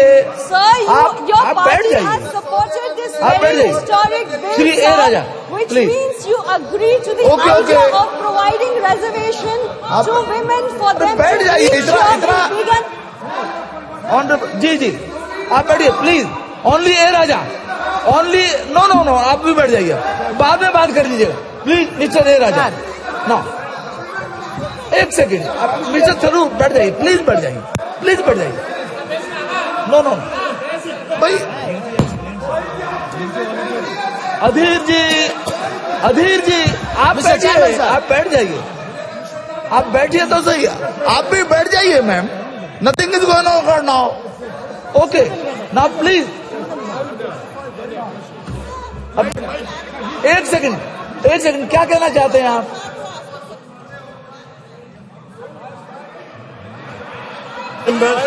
अरे आप बैठिए ना. I would like to clarify, since the Honourable Minister, who is also a good friend, appears to have misunderstood the thrust of my remarks. I would like to clarify that I meant no disrespect to either women in general or the very many honourable women in this House who have been elected without any benefit of reservation for all these years. Okay. We have said, sir, that we need reservation because the numbers are not enough. And that is why we passed the Women's Reservation Bill yesterday. I'm saying that in science and technology, we already have 20%. নতুন মহিলা থানা তৈরি হয়েছে। স্বয়ংসিদ্ধা প্রকল্পে 40,000 স্বসহায়ক দল গঠন করা হয়েছে যারা আত্মরক্ষায় বলিয়ান। কর্মাঞ্জলি হোস্টেল হয়েছে ওয়ার্কিং মেয়েদের জন্য অনেক জায়গায়। এই জন্যই তো বলে what Bengal thinks today, India thinks tomorrow, that is Bharat thinks tomorrow. আর শুধু বাংলাই নয়, দিল্লির মেয়েদের জন্য ফ্রি পাবলিক ট্রান্সপোর্ট, কর্ণাটকের গৃহলক্ষ্মী, পাঞ্জাবের স্কিল ডেভেলপমেন্ট প্রোগ্রাম থেকেও শিখুন। বাংলার দিদিকে আর সারা দেশের ইন্ডিয়ান অ্যালায়েন্সের বন্ধুদের উদ্যোগগুলোকেও ফলো করলে দেশের মেয়েরা আরও এগোতে পারবেন। অমৃতকালের কথা বলা হয়েছে এই বিলে। এই প্রসঙ্গে বলি, স্বাধীনতা সংগ্রামে দেশের মেয়েদের অবিস্মরণীয় ভূমিকা ছিল। ফাউন্ডিং ফাদারই শুধু নয়, এদেশে ফাউন্ডিং মাদারের সংখ্যাও কম নয়। আপনাদের পূর্বসূরীরা হয়তো স্বাধীনতা সংগ্রামে সেভাবে ছিলেন না, তবুও বলছি এই অমৃতকালের নারী শক্তি বন্দন, উইমেন এম্পাওয়ারমেন্টে আমরা আমাদের স্বাধীনতা সংগ্রামের আত্মত্যাগী, আত্মবলিদানকারী মহিলাদেরকে, প্রাতঃস্মরণীয় নমস্য নেত্রীদেরকে উৎসর্গ করতে পারি, তাই না? সরকার পক্ষ যদি একটু ভেবে দেখেন। আর একটি কথা বলবো দুঃখের এবং লজ্জার, মণিপুর একমাত্র রাজ্য যেখানে এই উইমেন রিজার্ভেশন অলরেডি 50% অনেক দিন ধরে, ফ্রম লং ব্যাক। সেই উইমেন এম্পাওয়ারমেন্টে এগিয়ে থাকা মণিপুরের মায়েরা বোনেরা অসম্মানিত, নাগরিক অধিকার বাঁচার অধিকার ভুলুণ্ঠিত। 6 মাস হয়ে গেল। ডাবল ইঞ্জিন গভর্নমেন্ট কবে যে দায়িত্ব নেবেন,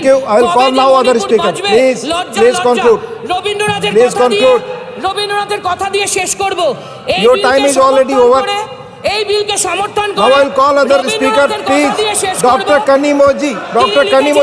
মেয়েদের জন্য অবশ্যই আমাদের জন্য সংকোচেরও বিহ্বলতা, নিজের সংকটেরও কল্পনা ম্রিয়মান। আপনা মাঝে শক্তি ধরো, মুক্ত করো ভয়, আপনা মাঝে শক্তি ধরো, নিজেরে করো জয়। Thank you sir. Thank you doctor Kanimozhi, you have 10 minutes. Honorable Vice Chairman, sir, first of all, I express our support towards the Women Reservation Bill under the leadership of our Chief Minister, Talabadi M.K. Stalin, yesterday, today and forever. But for our beloved leader, Dr. Kalaignar, I would not be standing before this august gathering. He is an embodiment of the greatest leaders and has been a symbol of empowerment of women in the world. Tandai Periyar, who is a visionary social reformer who fought for the rights of women a century back, he has proclaimed that only a society which with the slavery of women can grow, and that is the real growth. He always said, "Pengalidam irundhu karandiyai pidikivittu puttagathai koduttal podum," which means from the kitchen to the classrooms for the women, which had been the Dravidian movement vision from the early 1920s. From the time immemorial, Tamil Nadu has the glorious tradition of recognizing the importance of empowering women. We had the empowered women in the Sangam age even about 2000 years ago. The Tamil poetess Avvaiyar and the two most celebrated epics of Tamil literature, Selapadigaram and Manimekalai, glorify the power of women during the Tamil Sangam period.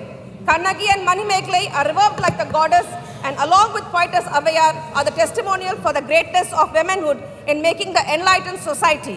Women's reservation is a matter of right and not a favor to us. Tamil poet Bharatiyar has proclaimed 100 years back.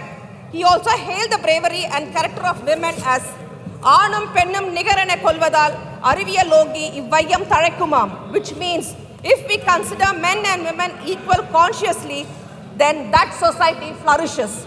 As you all believe the concept of Ardhanarishwara, who gave half of his body to women, according to that belief, without women power, there is no life. This is the concept of life. Sir, our Indian Constitution has conferred and guaranteed equality before law, universal adult franchise and equal opportunities for men and women as fundamental rights. I would like to take this august house way back to 1921 to remind the right to vote for women was given by Justice Party in Madras presidency, followed by 1927 in Tamil Nadu as its first representation by the women Dr. Muthulakshmi Reddy, who was empowered with education. In 1996, the UPA won along with the party DMK. The Women's Reservation Bill was brought about, which could not be passed at that time, which nobody could forget. In 2010, UPA 2, along with the DMK party, passed the Women's Reservation Bill in Rajya Sabha. Now the current government is presenting the same bill after 9.5 years of its regime. when they could pass the controversial bills like the Farmers Bill, the CAA Bill, the Kashmir Bill, the EWS 10%. Even last evening, the central government announced where NEET PGs could even get 0 marks and they get their post-graduation seats secured in the country. The government have done their homework on the women's reservation bill. It could have been done in a better way. Our party DMK played a role in passing the resolution in providing 50% of reservation for women representatives themselves in urban local bodies. Tamil Nadu is the first state to do so in this India. Under the dynamic leadership of a successive chief ministers of Tamil Nadu, right from Arigar Anna, Tamil Nadu stands first in many initiatives for the welfare and the development of women. Muttamil Arigar Dr. Kalaignar passed a law to ensure that women have legal rights over their ancestral property decades ago. Dr. Kalaignar is one who increased the financial support for several women through welfare schemes decades ago. Today, we have all women police station, women commandos, that has clearly shown the world the ways to achieve the empowerment of women. The government of Tamil Nadu, under the dynamic leadership of Dr. Kalaignar, has framed various policies, designed specific interventions, and implemented many programs to empower women. Some of them are Periyar Ivera Nagamai scheme, free coaching exclusively for women students, entrepreneurship awareness program, Tamil Nadu Corporation for Development of Women, establishment of self-help groups for sustainable economic growth, the Entrepreneurship Development Training Program for Women, Skill Upgradation Training Program are some of the path-breaking schemes implemented in Tamil Nadu under the guidance of our beloved leader, Dr. Kalaignar. The nation and its growth is in the hands of women, and all-around efforts are being made by the DMK regime for their empowerment. The Dravidian movement growth is all-inclusive, and it includes both men and women. Nothing is planned excluding women in Tamil Nadu. Following the footsteps of trio of social justice and Dravidian model, Thandai Periyar, Peraringar Anna, Muttamalingar Dr. Kalaignar initiatives and schemes for women empowerment are being implemented by the DMK government. Continuing the legacy of the Dravidian movement and the Dravidian model of governance, today under the dynamic leadership of our Honorable Chief Minister of Tamil Nadu through M.K. Stalin, improved upon women welfare schemes that are being implemented in Tamil Nadu over the last 5 decades. Equal rights for women and family properties since 1989, increase in reservation for women and government jobs to 40%. Dr. Muthulakshmi Reddy maternity benefit scheme aimed at ensuring maternal nutrition. Schemes for education, marriage, assistance and remarriage. Fare free travel for women in government-run city buses. The Muvalu Rama Amirdam Ammayar Higher Education Assurance Scheme provides ₹1,000 financial assistance to girls till they complete the recognized course. The government of Tamil Nadu has launched the Grand Social Welfare Initiative for Women, Kalaignar Magali Urimai Thogai Dittam, on September 15th. Through this scheme, monthly financial assistance of 1,000 is being provided to 1.6 crore eligible women in the state of Tamil Nadu. The plethora of welfare programs has engineered the empowerment of women in Tamil Nadu. Under the Dravidian model of social justice, led all-inclusive growth is implementing more schemes for education, social justice and women and its rights. Tamil Nadu is a role model state in the country, and full credits goes to the Dravidian movement and the Dravidian model government by our extraordinary leaders. No state in India can boost such an overall growth of women in all walks of life rather than Tamil Nadu. Be it education, employment and empower is the key to our success. And yes, Tamil Nadu has done the homework very right, in the right manner. Sir, the sad part of the design of this government is that women in this country will have to wait further a long way, at least till 2029, to rise to their fullest potential to force their way into the parliament and state legislative assemblies, even if the women reservation bill is passed in our parliament today.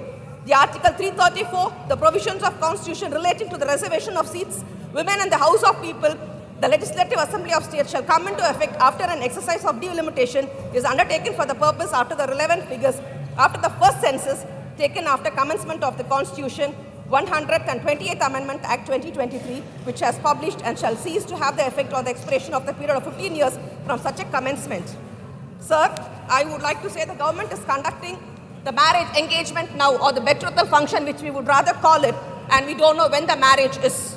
Sir, in Tamil we have a proverb saying, which means it would come to the hands, but we cannot eat it. That is the present situation of the women in India.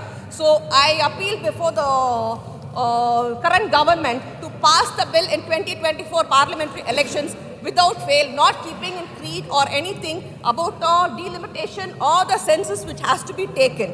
Sir, your sinister design would be understood by the people of the country, and clearly know your intention is not to implement the reservation for women, but to create a confusion amongst the women in India. Sir, the nation wants to know, can the minister answer to a pinpoint, a date when the women reservation bill will be implemented, when it comes as an act? Thank you. Thank you, Dr. Kanimoji ji. आपने समय से पहले, you have concluded before time. Thanks. I hope others will follow, please. Because there are more than 60 speakers, for your knowledge. माननीय श्री संदीप कुमार पाठक।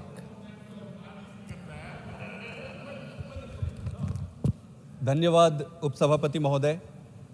मैं अपनी party की तरफ से विमेन रिजर्वेशन बिल का समर्थन करता हूं और हमारा देश ऐसा देश है जहां पर देवियों को पूजा जाता है। जैसे कि नड्डा जी ने बड़े एलेबोरेट तरीके से एक्सप्लेन किया, देवी देवताओं से भी ऊपर देवियों को रखा गया है। ऐसा देश है जहां पर कृष्ण से पहले राधा का नाम आता है। ऐसा देश है जहां पे राम से पहले सीता का नाम आता है, शंकर जी से पहले भवानी का नाम आता है। हम ऐसे देश से बिलोंग करते हैं। सामाजिक व्यवस्था के कारण, बहुत सारी परिस्थितियों के कारण राजनीति में महिलाओं को जो उचित स्थान मिलना था वो नहीं मिल पाया। इसलिए यह बिल देश के लिए, समाज के लिए बहुत महत्वपूर्ण है। इस आइडिया को सबसे पहले 1987 में राजीव गांधी जी के द्वारा लाया गया था। 1987 से लेकर आज तक लगभग 35 साल हो गए। आइडिया को आज बिल के रूप में परिवर्तित होने में 35 साल लग गए। हम बड़े उत्साहित थे कि भारतीय जनता पार्टी की सरकार ने इस बिल को लेकर आया है, लेकिन जब इस बिल के अंदर में देखा तो हमें यह पता चला यह बिल तो धोखा देने वाला बिल है, महिलाओं को बेवकूफ बनाने वाला बिल है। ये बिल महिलाओं को रिजर्वेशन नहीं दे रही है, ये महिलाओं से रिजर्वेशन ले रही है। मैं बताता हूं कि कैसे करेगी। प्लीज काइंडली चेक धोखा और जो शब्द आपने इस्तेमाल किया वो संसदीय है। बोलने में संसदीय शब्दों का ही इस्तेमाल करें। Please you may take the appropriate decision. ये काम आपका है देखना, मेरा नहीं। आप संसदीय शब्दों का ही इस्तेमाल करें। Thank you sir. तो जिस तरीके से बहुत सारे जुमले दिए गए, ये भी उन जुमलों में से अगला जुमला है। जुमला दिया गया 18 करोड़ जॉब मिलेगा, कुछ नहीं मिला, जुमला निकला।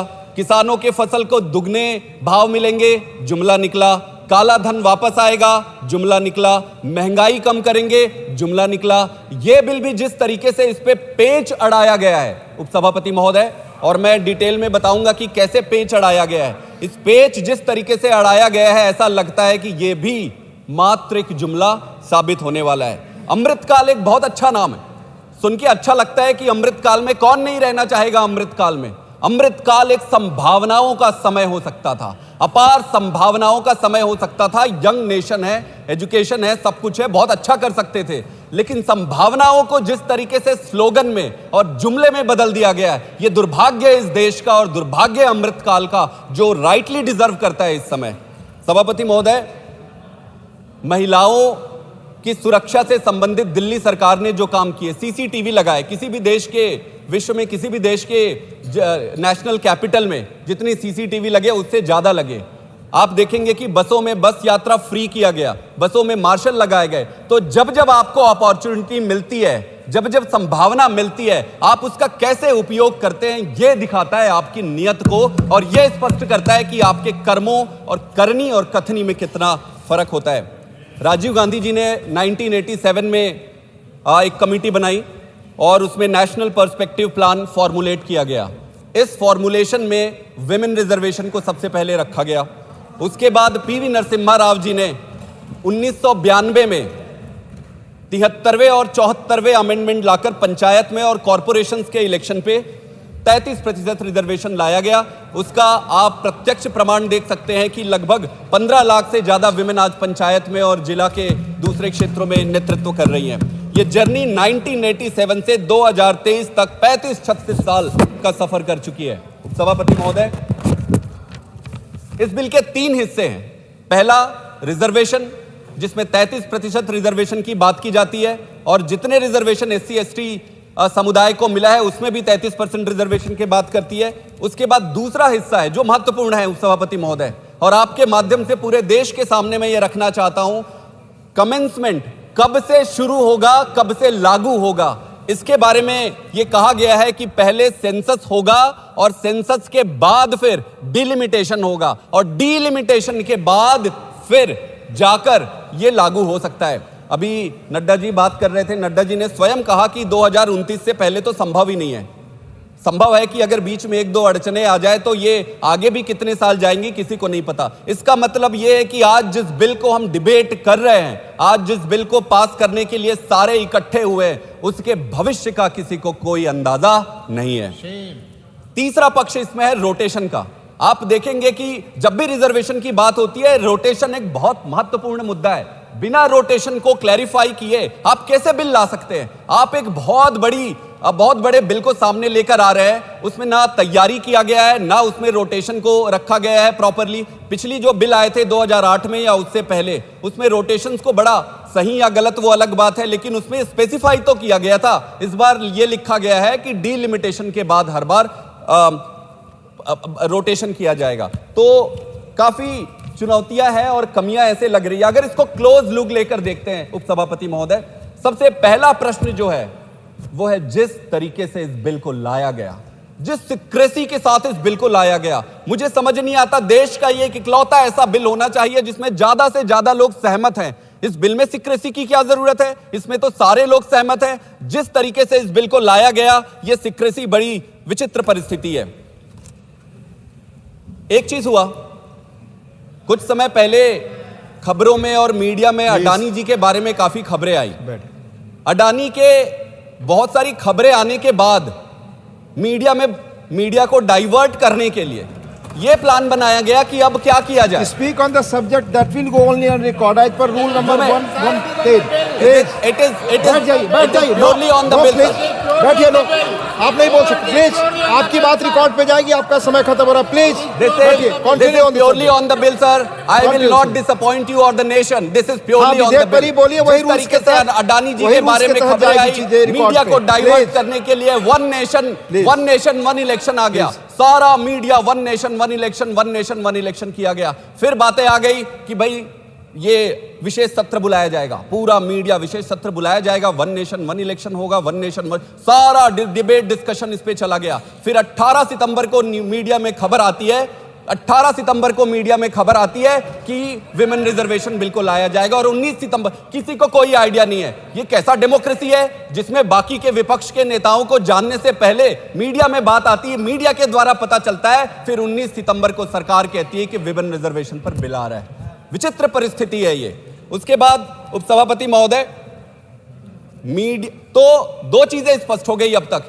एक तो इनकी तैयारी नहीं थी, सरकार की तैयारी इसलिए नहीं है कि स्पष्ट दिखता है किसी भी चीज पे कोई एलिबोरेशन नहीं है। एक तो तैयारी नहीं है और दूसरा नियत नहीं है। तो ना तो तैयारी है और ना ही नियत है। हड़बड़ी में और बिना मन के लाया गया ये बिल है। अब कैसे करें? बिल लाना है, मीडिया को डाइवर्ट करना है, क्या करें? क्रेडिट भी लेना है पर करना नहीं है, ये आइडिया है इसका।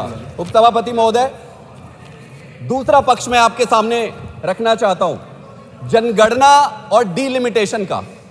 इसमें यह पेच फंसाया गया है कि रिजर्वेशन मिलने से पहले जनगणना होगा और जनगणना के बाद डिलिमिटेशन होगा और डिलिमिटेशन के बाद यह किया जाएगा। मुझे यह समझ नहीं आता। मैं अगर ऑब्जेक्टिवली भी आप देखें तो जनगणना और डिलिमिटेशन से ऐसी कौन सी बात निकल कर आएगी जिसके आधार पर रिजर्वेशन किया जाएगा? जनगणना से या डिलिमिटेशन से तो कुछ भी निकल के नहीं आना है जिस पर ये रिजर्वेशन आधारित होना चाहिए। ऐसा कौन सा पैरामीटर है, कौन सा पैरामीटर है जो जनगणना से निकलकर आएगी? तो अगर करना है, अगर करने की मंशा है तो आज हमारे पास 543 सांसद हैं, उन पे क्यों हम सीधे 33% लागू नहीं करते? मेरी पार्टी और मुझे पूरा भरोसा है कि भारतीय जनता पार्टी सरकार की तरफ से तो आया ही है, कांग्रेस पार्टी और सारे पार्टी तैयार हैं। ये एक ऐसा बिल, ऐतिहासिक बिल हो सकता था जो अद्भुत होता, सारे समर्थन करते और तुरंत के तुरंत एक ही दिन में, एक ही झटके में अगले चुनाव में पूरा रिजर्वेशन होता। लेकिन लेकिन क्रेडिट लेना है। चुनाव आ गया है पर रिजर्वेशन करना नहीं है। पिछली सरकारों ने भी बिल लाए थे, आप पिछली सरकारों के बिल उठाकर देख लीजिए। पिछली सरकारों के किसी भी बिल में ये प्रावधान, ये पेंच था नहीं।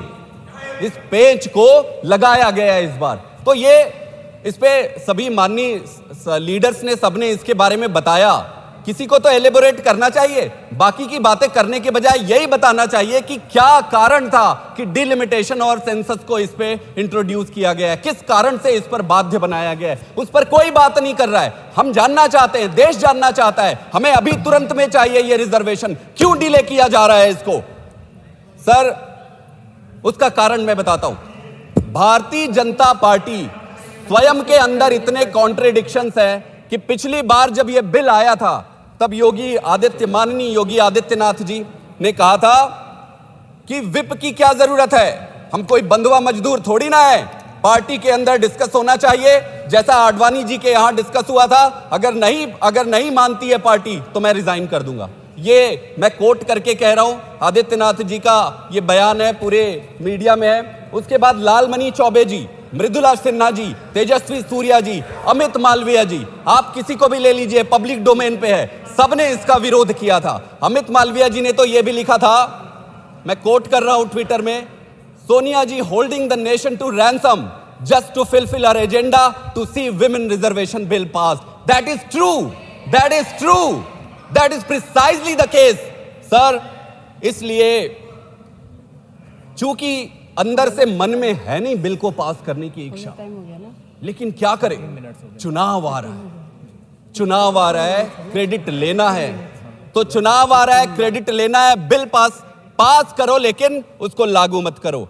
और ये पहला फॉर्मूला नहीं है, ये डिलिमिटेशन वाला, ये पहले किया जा चुका है। दिल्ली में एमसीडी के चुनाव होने थे, दिल्ली के एमसीडी के चुनाव में इन्होंने डिलिमिटेशन के नाम पर चुनाव को रोक दिया। 6-7 महीने डिलिमिटेशन कराए, सारे अगड़म बगड़म तिगड़म सब किए, लेकिन अंत में क्या हुआ, चुनाव हार गए। ऊपर वाला देखते रहता है, ऐसी कोई भी षड्यंत्र सफल नहीं होते जो देश के खिलाफ है। इसके बाद एक महत्वपूर्ण चीज मैं आप सबके सामने लाना चाहता हूं। मैंने प्रधानमंत्री जी के स्पीच को सुना सेंट्रल हॉल में। प्रधानमंत्री जी ने कहा, मेरे लिए गौरव की बात थी, मैं एक नया पार्लियामेंटेरियन हूं। प्रधानमंत्री जी को सेंट्रल हॉल में सुना, प्रधानमंत्री जी ने कहा कि कोई इफ और बट नहीं होनी चाहिए, सीधे सीधे काम होना चाहिए। 2 दिन के बाद बिल लाया गया और ये बिल में सेंसस और डिलिमिटेशन को, ये वही इफ और बट है जिसकी बात प्रधानमंत्री जी कर रहे थे। प्रधानमंत्री जी 2 दिन भी नहीं लगे आपको इफ और बट लगाने में। प्रधानमंत्री जी आपने भाषण दिया, उसको क्या हुआ, आपके कहनी और कथनी में इतना फर्क क्यों है? अगला महत्वपूर्ण मुद्दा है नारी सम्मान का। नारी सम्मान का मुद्दा है, कथनी और कर्मी में फर्क नहीं होनी चाहिए। नड्डा जी ने बहुत अच्छा भाषण दिया, देवियों के जैसे देवियों को पूजा जाता है, यह हमारे धर्म की संस्कृति है, किसी पार्टी ने हमें नहीं दिया है, किसी पार्टी से सीखने की जरूरत नहीं है कि देवियों को हम पूजा करते हैं। आप बताइए कि आपने सरकार में ऐसे क्या काम किए हैं जिससे नारियों का सम्मान बढ़ सके। थोड़े दिन पहले हरियाणा में हमारे जो विमेन रेसलर हैं, वो रोड पर बैठकर प्रोटेस्ट कर रहे थे, धरने पे बैठे हुए थे, सारा देश उनके साथ खड़ा था, सारा देश खड़ा था। क्या प्रधानमंत्री जी के पास एक शब्द नहीं थे उनको बोलने के लिए? प्रधानमंत्री जी के पास बचाने के लिए बृजभूषण सिंह थे। यही नहीं, हरियाणा का एक और उदाहरण देता हूं, मैं कॉन्टेस्ट करता हूं भारतीय जनता पार्टी को कि ये साफ उस पर निकल कर आए। संदीप सिंह अभी भी मंत्री बने हुए हैं, उस पर उनका इतना बड़ा शोषण का और बहुत सारी गड़बड़ियों का लगा हुआ है महिलाओं से संबंधित। ऐसी क्या परिस्थितियां हैं? भारतीय जनता पार्टी की सरकार तो बहुत मजबूत है, इतनी ब्रूट मेजॉरिटी हुई है, अमृत काल चल रहा है। अमृत काल में ऐसा क्या हो गया जो ऐसे संदीप सिंह जैसे लोगों को, बृजभूषण सिंह जैसे लोगों को क्या मजबूरी रही जिसके कारण नहीं निकाला जा रहा है? यह नारियों का सम्मान। बाकी का मैं आपको क्या बताऊं, आप कठुआ ले लो, उन्नाव ले लो, हाथरस ले लो, हरियाणा ले लो, मणिपुर ले लो, इसका अंत नहीं है। कथनी और करनी में फर्क है। बाकी आपको मेरा तो मैं तो इतनी समझ पाया हूं कि जो नारी बचाव का जो स्लोगन है वो पैकेजिंग है। पैकेजिंग जब आप खोलते हो तो उसमें से निकलते बृजभूषण सिंह है। लेकिन इन सारी परिस्थितियों के बाद यह बिल बहुत महत्वपूर्ण है। देश के लिए महत्वपूर्ण है, इसलिए हम बिल को नहीं रोकेंगे। बिल इसलिए महत्वपूर्ण है क्योंकि पहली लोकसभा जब हुई तब लगभग 5% विमेन चुनकर आए थे और अब लगभग 15% हो गए। देश की परिस्थितियां ऐसी रही कि पहली लोकसभा से आज तक 5% से 15% आने में इतने साल लग गए। मैं उन सभी माताओं, बहनों और हमारे पार्लियामेंटेरियन साथी हैं, इलेक्टेड रिप्रेजेंटेटिव हैं, जो चुनकर इतनी कठिन परिस्थितियों में आए, उन सब को हाथ जोड़कर प्रणाम करता हूं कि विषम परिस्थितियों में आपने अदम्य साहस दिखाया, आप ऐसी परिस्थितियों में भी चुनकर आए, आप सबको मैं प्रणाम करता हूं। आप समझिए, आप देखिए स्कैंडिनेवियन कंट्रीज को अगर हम लेते हैं, आप जैसे स्वीडन को लीजिए, नॉर्वे को लीजिए, यहां पर 45% के आसपास विमेन रिप्रेजेंटेशन है असेंबलीज में। इंग्लैंड में आप देखेंगे 35% है, अमेरिका में आप देखेंगे 29%। जापान ही एक ऐसा एक्सेप्शन है जो इंडिया से नीचे है, वहां पर 10% का रिप्रेजेंटेशन है। हमारे देश में ये पहली बार नहीं है, ये 33% रिजर्वेशन की बात कर रहे हैं। अगर हम देखें तो पंचायती राज में और कॉरपोरेशंस में रिजर्वेशन है। हमको इसको रिव्यू करना चाहिए कि अच्छे से इसको और कैसे इंप्लीमेंट कर सकते हैं। अगर आप देखेंगे 1996 में जेपीसी कॉन्स्टिट्यूट हुआ था, 2008 में स्टैंडिंग कमेटी थी। इस स्टैंडिंग कमेटी और जेपीसी में 2-3 बातें निकल कर आई थी जो आज भी बहुत रिलेवेंट है। सबसे पहले तो रोटेशन का है। रोटेशन को बहुत स्पष्ट रूप से समझना पड़ेगा। जैसा कि नड्डा जी कह रहे थे कि मैं अगर वायनाड को विमेन कर दूं तो क्या होगा, अब इंडिया पार्टी अगर कहेगी कि बनारस को अगर विमेन कर दें तो क्या होगा। बहुत सारे, कोई भी कर सकता है। अगर पॉलिटिकल टूल रोटेशन को बनाया गया तब तो सारा कुछ खराब हो जाएगा। इसको समझना पड़ेगा। रोटेशन की जो पॉलिसी है उसको डेलिब्रेट करना पड़ेगा देश के सामने। आज एक और फैक्ट आपके सामने रखना चाहता हूं। पंचायत के माध्यम से जो 15 लाख से ज्यादा विमेन चुनकर आए, उनमें से लगभग 15% ही री इलेक्ट हुए। इसका मतलब यह है कि 85% वर जस्ट फर्स्ट टाइमर, 85% वापस री इलेक्ट होके नहीं आए। इसका मतलब ये बड़ा टेम्पररी वन शॉट वंडर जैसे होता गया है, रिपीट नहीं हो रही है। लीडरशिप सिर्फ 15% रिपीट हो रही है। इसका मतलब इसको समझने और डेलिब्रेट करने की जरूरत है कि ऐसा क्या करें कि विमेन लीडरशिप को जब तक परसिस्टेंट और कंसिस्टेंटली आप आगे नहीं रखोगे तब फिर लीडरशिप डेवलप होने की संभावना नहीं रहेगी, पॉलिटिकल पार्टीज की एक टूल बनकर रह जाएगी। एक और है प्रॉक्सी लीडरशिप की। जैसा कि उपसभापति महोदय स्वयं कह रहे थे कि प्रधानपति और सरपंचपति की बहुत बातें चलती। मैं भी गांव से आता हूं। Respected member, you have 1 minute to conclude. Thank you. प्रधानपति और सरपंचपति की बातें निकलकर सामने आती है। यह भी संभव है कि कई बारी अगर आप विमेन रिजर्व करते हो तो बड़े बड़े लीडर अपने रिश्तेदारों को वहां पर खड़ा कर देते हैं। तो यह सोचना पड़ेगा कि ऐसा क्या करें कि प्रॉक्सी लीडर तैयार ना हो और सचमुच में असली लीडर तैयार हो। मध्य प्रदेश की एक ऐसी घटना थी। मध्य प्रदेश में तो ये सरपंचपति और ये प्रधानपति जो हैं, उन्होंने ऑफिशियल तरीके से ओथ ले लिया अपनी पत्नी के बिहाफ से। तो इन सारी चीजों को रिव्यू करना पड़ेगा। अंत में मैं देश को यह बताना चाहता हूं, अगर नियत साफ है, आज नंबर है और सारे पॉलिटिकल पार्टीज तैयार हैं। अगर आपकी नियत है तो आज पारित करो, आज पारित करते हैं और इसी चुनाव से 33% रिजर्वेशन देते हैं।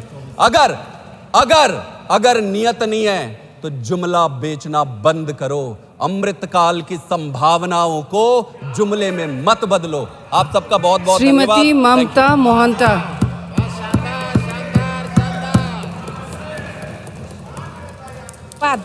महोदया, आज यही ऐतिहासिक महिला संरक्षण बिल उपरे मोर मतामत रखिबार सुजोग पाइथबारु आम समाज रे सबु क्षेत्र रे महिला पुरुष को समान अधिकार दिया जाइछि। केवल राजनीति क्षेत्र रे यह संभव हो पारि नथिला। एही वर्तमान एही बिल महिला संरक्षण बिल द्वारा यह संभव हेबाकु जाउछि। मु मोर व्यक्तिगत एवं मो दल विजु जनता दल तरफरु मु पूर्ण मात्रा रे समर्थन करुछि। ओडिशा रे केउ कालरु महिला माननकु उचित सम्मान और स्थान दिया जाइछि। ओडिशार बरपुत्र तथा पूर्वतन मुख्यमंत्री विजु पट्टनायक महिला माननकर स्वतंत्र सम्मान पाई पदक्षेप नहीं चंती। से समय रे ओडिशार रायगड़ार एक आदिवासी महिला सांगठिका सुमनी झड़िया को पुलिस एसपी क्षमता देइथिले। से अंचल मद विरोध में कार्य करने एक क्षमता देइथिले एवं यह बिजू बाबू तांकु उपदेष्टा रखी 1992 मसीहा नारी मानू सम्मान दे पंचायत राज निर्वाचन में 33% महिला को संरक्षण लागू करते। से जानी नारीटीए सशक्त और स्वावलंबी हेले देश राज्य गाँ आग को जापर। तापर तांको सुपुत्र मोर नेता मान्यवर मुख्यमंत्री श्रीजुक्त नवीन पट्टनायक पंचायत निर्वाचन में 2012 मसीहा पौरांचल निर्वाचन में 50% संरक्षण महिला संरक्षण करथिले। 2019 साधारण निर्वाचन में बिजू जनता दल तरफ 33% महिला को संरक्षण दे 7 जन महिला को लोकसभा टिकेट देइथिले। आज 41% महिला लोकसभा प्रतिनिधित्व करुचंती। जड़े मिशन शक्तिर महिला सबुठारु वयस्का महिला सांसद प्रमिला विषय एवं सबुठारु कम वयस्का महिला सांसद चंद्राणी मुर्मू को बिजू जनता दल तरफ प्रतिनिधित्व करिवार सुजोग मिली। ओडिशार मयूरभंज जिल्लारू मालकानगिरी जिला एवं कलाहांडी केन्द्रापड़ा जिला जाए 50% महिला पंचायत ब्लॉक जिला परिषद पौरांचल महिला माने प्रतिनिधित्व करुचंती। ओडिशार महिला मानंकु मिशन शक्ति जरिया 70 लाख महिला को अर्थनैतिक क्षेत्र में स्वावलंबी सशक्त करि पारिचंती। ओडिशार आदिवासी महिला मानंकु अर्थनैतिक राजनैतिक सामाजिक क्षेत्र में सशक्त करिचंती। आज महिला मानंकु मिशन शक्ति ममता योजना बिजू स्वास्थ्य कल्याण योजना एमती बहुत योजना रे सामिल करी सशक्त करि पारिचंती। ओडिशार मान्यवर मुख्यमंत्री श्रीजुक्त नवीन पट्टनायक नारी सशक्तिकरण दिगरे सारा भारत वर्ष में उदाहरण सृष्टि करिचंती। ओडिशार एक प्रतिनिधि दल 2018 रे केंद्र राजनैतिक दल और देशर 22टी आंचलिक दल को मध्य महिला संरक्षण बिल आनिबा को अनुरोध करथिले। बिजू जनता दल यही दीर्घ दिनर दाबी करी आसुथिले। महिला सशक्ति बिना समाज देश राज्यर विकास संभव नुहे। आज बिजू जनता दल बहु दिनर दाबी पूरण हेबाकु जाउची। ए बिल को संपूर्ण मात्रा रे समर्थन करी मु वक्तव्य रखुची। धन्यवाद। वंदे उत्कल जननी।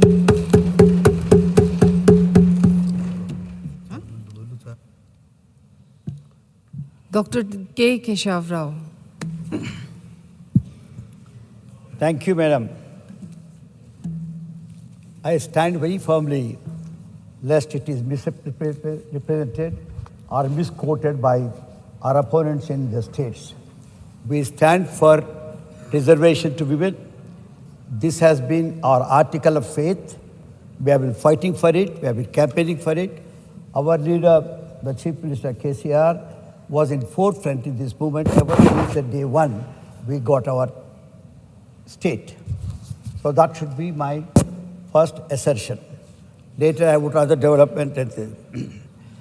Madam, the movement for women's movement and movement for the reservation has a checkered history.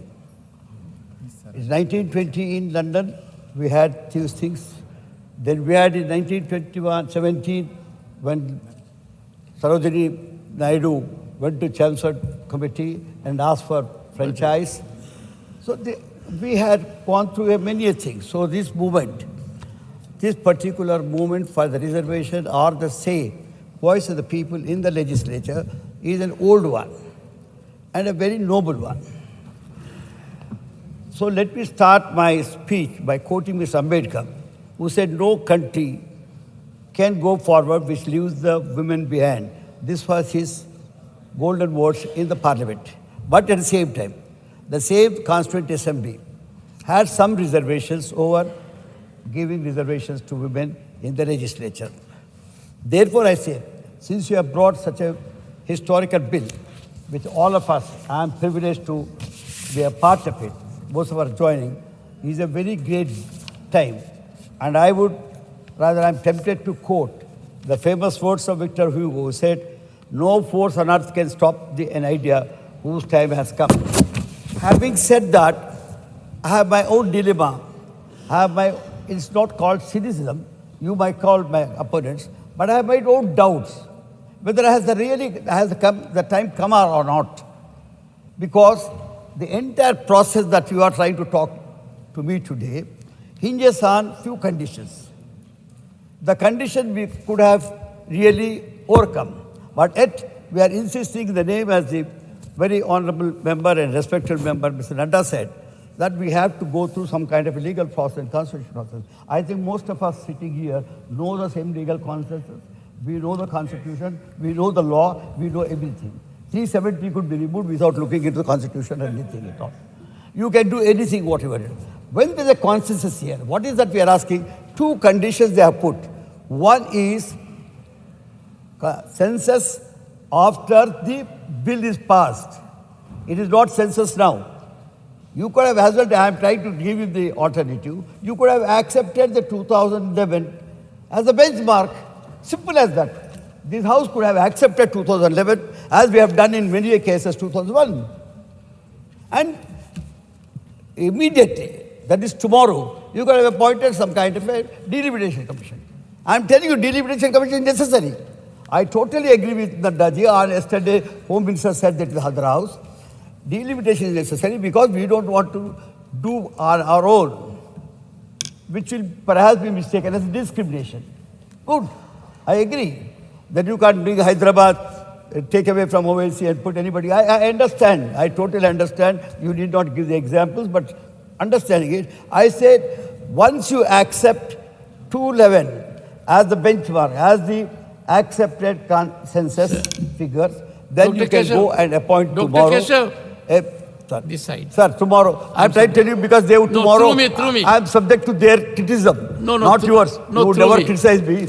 But honorable members have to speak to the House. Thank you. While looking at the chair. I am only saying, I will try to improve my face and facial expression. No. Make it very pleasant. But please have it only through the chair. You would be giving us the impression that we are attractive enough. Good. Sir, thing is, the moment we have this kind of a census fixed and delimitation done tomorrow, so there is no need for much time to be taken. To say that they had looked into this, there is a legal process, don't tell us all that. That is only trying to avoid things. Sir, the bill speaks of reserving 1/3 seats for women in Lok Sabha and state legislature. But as I said, it is on these conditions which could have been overcome. I want to do census means disadvantage. Again, there is a second point about census. I am not opposing census because of the legalities that you talked about.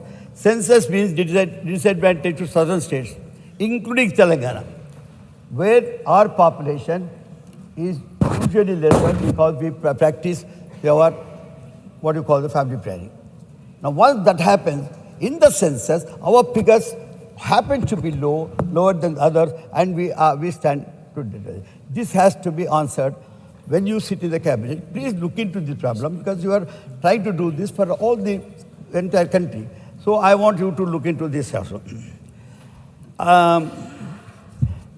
Another word that you have used, census effective after commencement of the bill. What I'm asking you to do is accept 2011 as benchmark. It is not there. The bill makes it sure the census commencement of the bill effective, the census effective after the commencement of the bill. That is to say, fresh census have to be conducted after the bill is passed, which have done after 12 years as far as the last experience is concerned. Even on such a census, delimitation commission will sit to decide on reservation of seats. Which seats they will do? Delhi is an experience. They took 1 year, and the last delimitation is an experience where they took 2 years. Of course, this is constitutional compulsion, I agree. There has to be delimitation, as I've already said.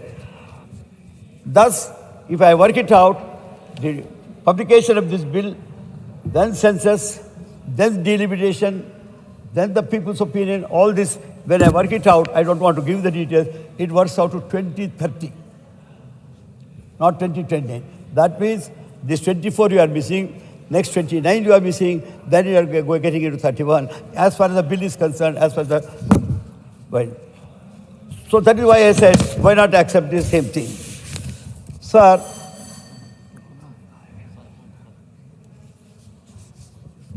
then this deliberation, the commission, the deliberation, is time over, sir? Minutes. Time is over. Wind up. Sir, this deliberation which you are saying is advisable. My God, I agree with home, Mr. Sir, this deliberation commission has to be appointed not by the state government. It is by CEC. It is under the guidance of CEC.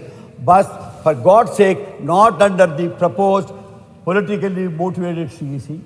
Let there be a CEC which is honest, which is truthful, which is really a true sense which all of us accept as our thing. So I am telling you, I had my doubt. Yesterday I had an half-an-hour discussion with the leader of the House, Mr. Piyush Goyal. Thank you. I insistently asked him whether are they really true to themselves in this bill. He said, yes, they are truthful. That is why I said, I will join you because we are supporting it, but let us be truthful. Thank you, Dr. Keshav. Thank you. All right, sir.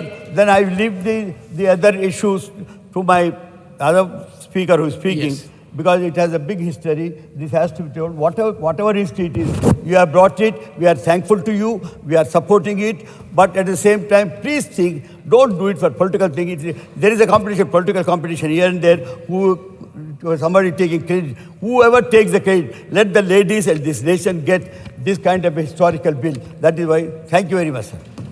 Shri H.D. Dev Gowda ji.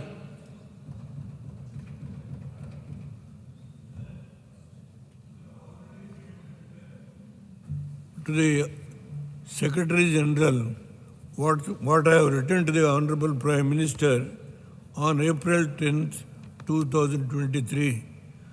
The content of the letter, if you permit me to read, I will read the entire letter only for the purpose of the preserving the time.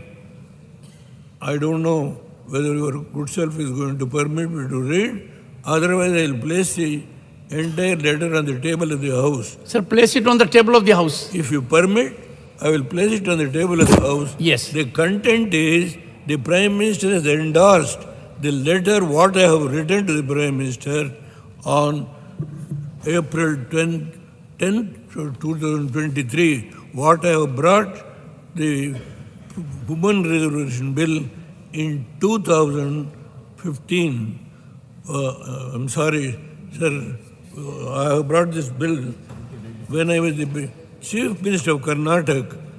I brought this reservation bill and it was passed in the Karnataka Assembly, and the same was introduced in the Parliament when I became the Prime Minister, and former late the Cabinet Secretary Mr. T.S.R. Subramaniam was there. He has written all details. Sir, I don't want to quote all these things. It contains all the materials. If you permit, I will place it on the table of the House. Permitted. This may be placed on the table of the House. Thank you very much, sir. Thank you, sir. I am grateful. Thank you.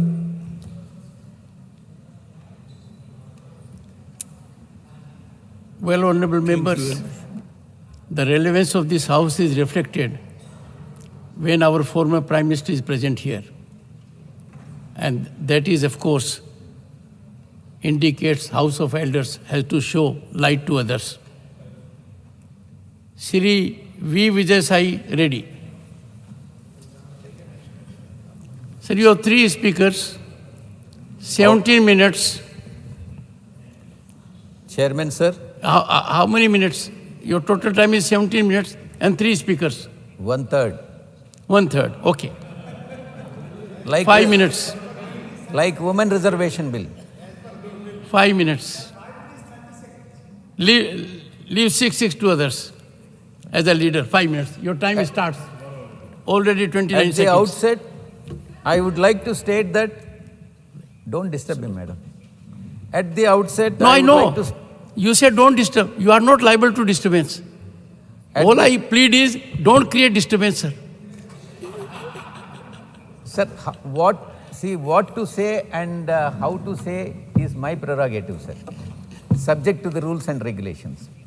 At the outset, I would like to state that my party, that is our party, YSR Congress Party, under the leadership of YS Jagan Mohan Reddy Garu, extends unequivocal and unwavering support for the Women Reservation Bill.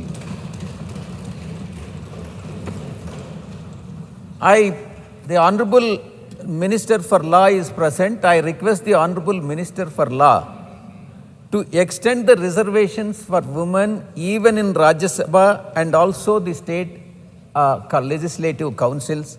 And this can be done because for every 2 years there will be retirements and vacancies in Rajya Sabha and also the state councils. In a period of 6 years, this law can be complied with. And in this regard, the Article 80 and Article 171 of the Constitution may also be amended to provide the women reservation for women 1/3 seats in Rajya Sabha and also the state councils. Law Minister, sir, please take note of it, sir.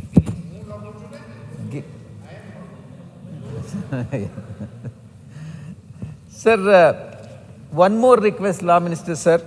Sir, for Purushottam Rupala, sir. Sir, now that you are providing reservation, that is today on 21st September 2023, and this month marks the monumental time for the women political empowerment in India. I strongly suggest and request the Honorable Minister for Law that the government declares September as Women's History Month. Women's Day, like International Women's Day, this month can be declared as Women's History Month. Sir, coming to the performance of Andhra Pradesh.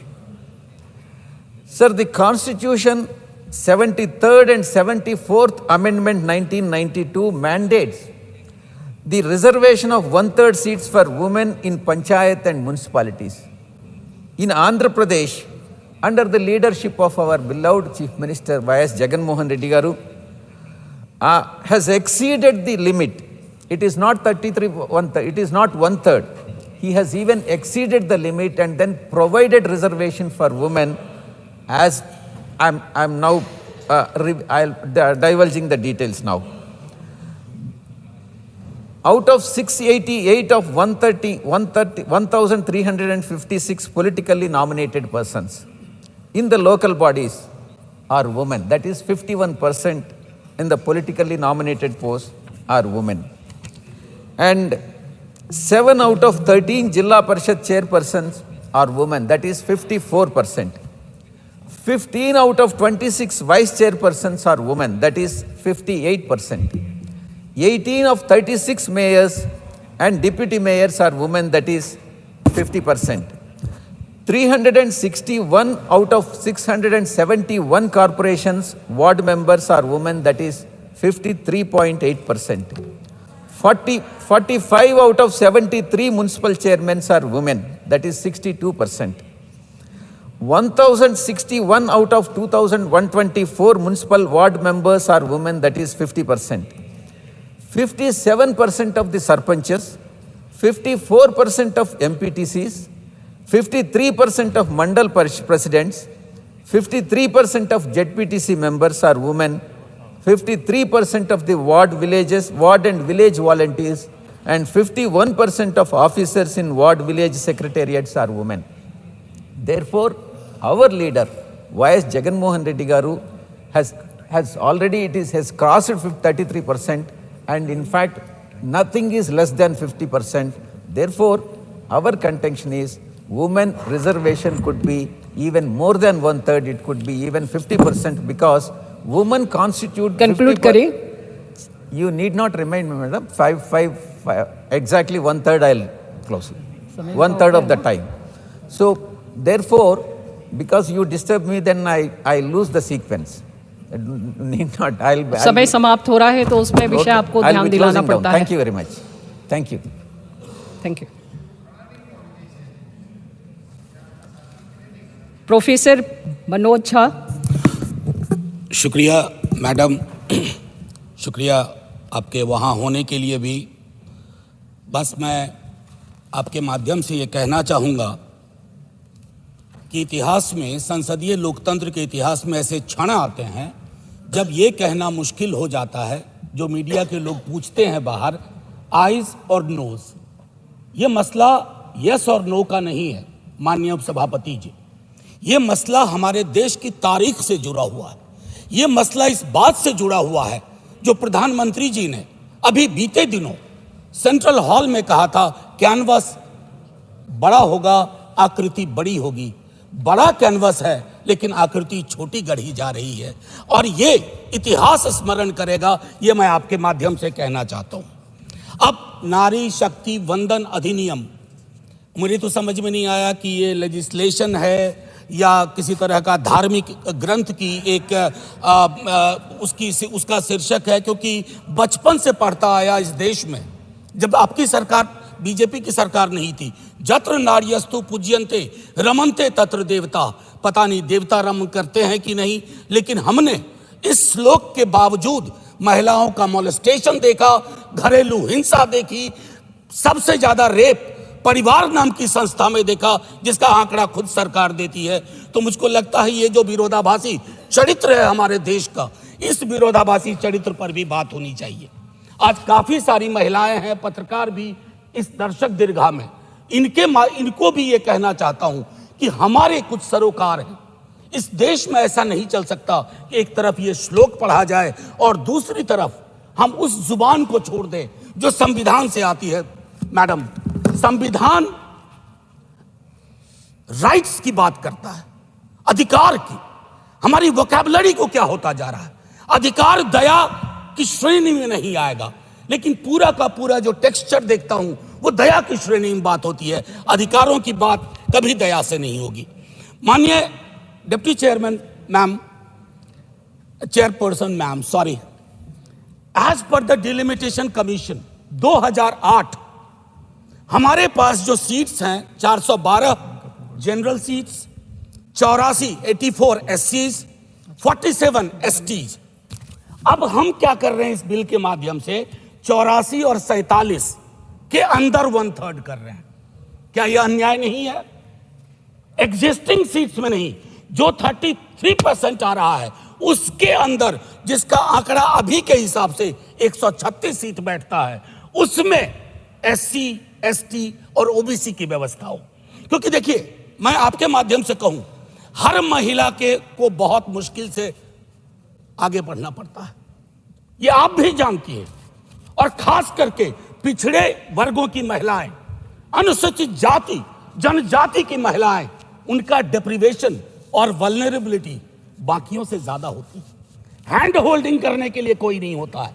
Hand holding करने के लिए कोई नहीं होता है. अगर आप पहुंची तो बिना हैंड होल्डिंग के. लेकिन उन पिछड़ी जाति की महिलाओं का क्या, जिनके हैंड होल्डिंग के लिए ना हमारे धर्म ग्रंथों में कोई व्यवस्था है और ना आज की समकालीन बातचीत में कोई व्यवस्था है.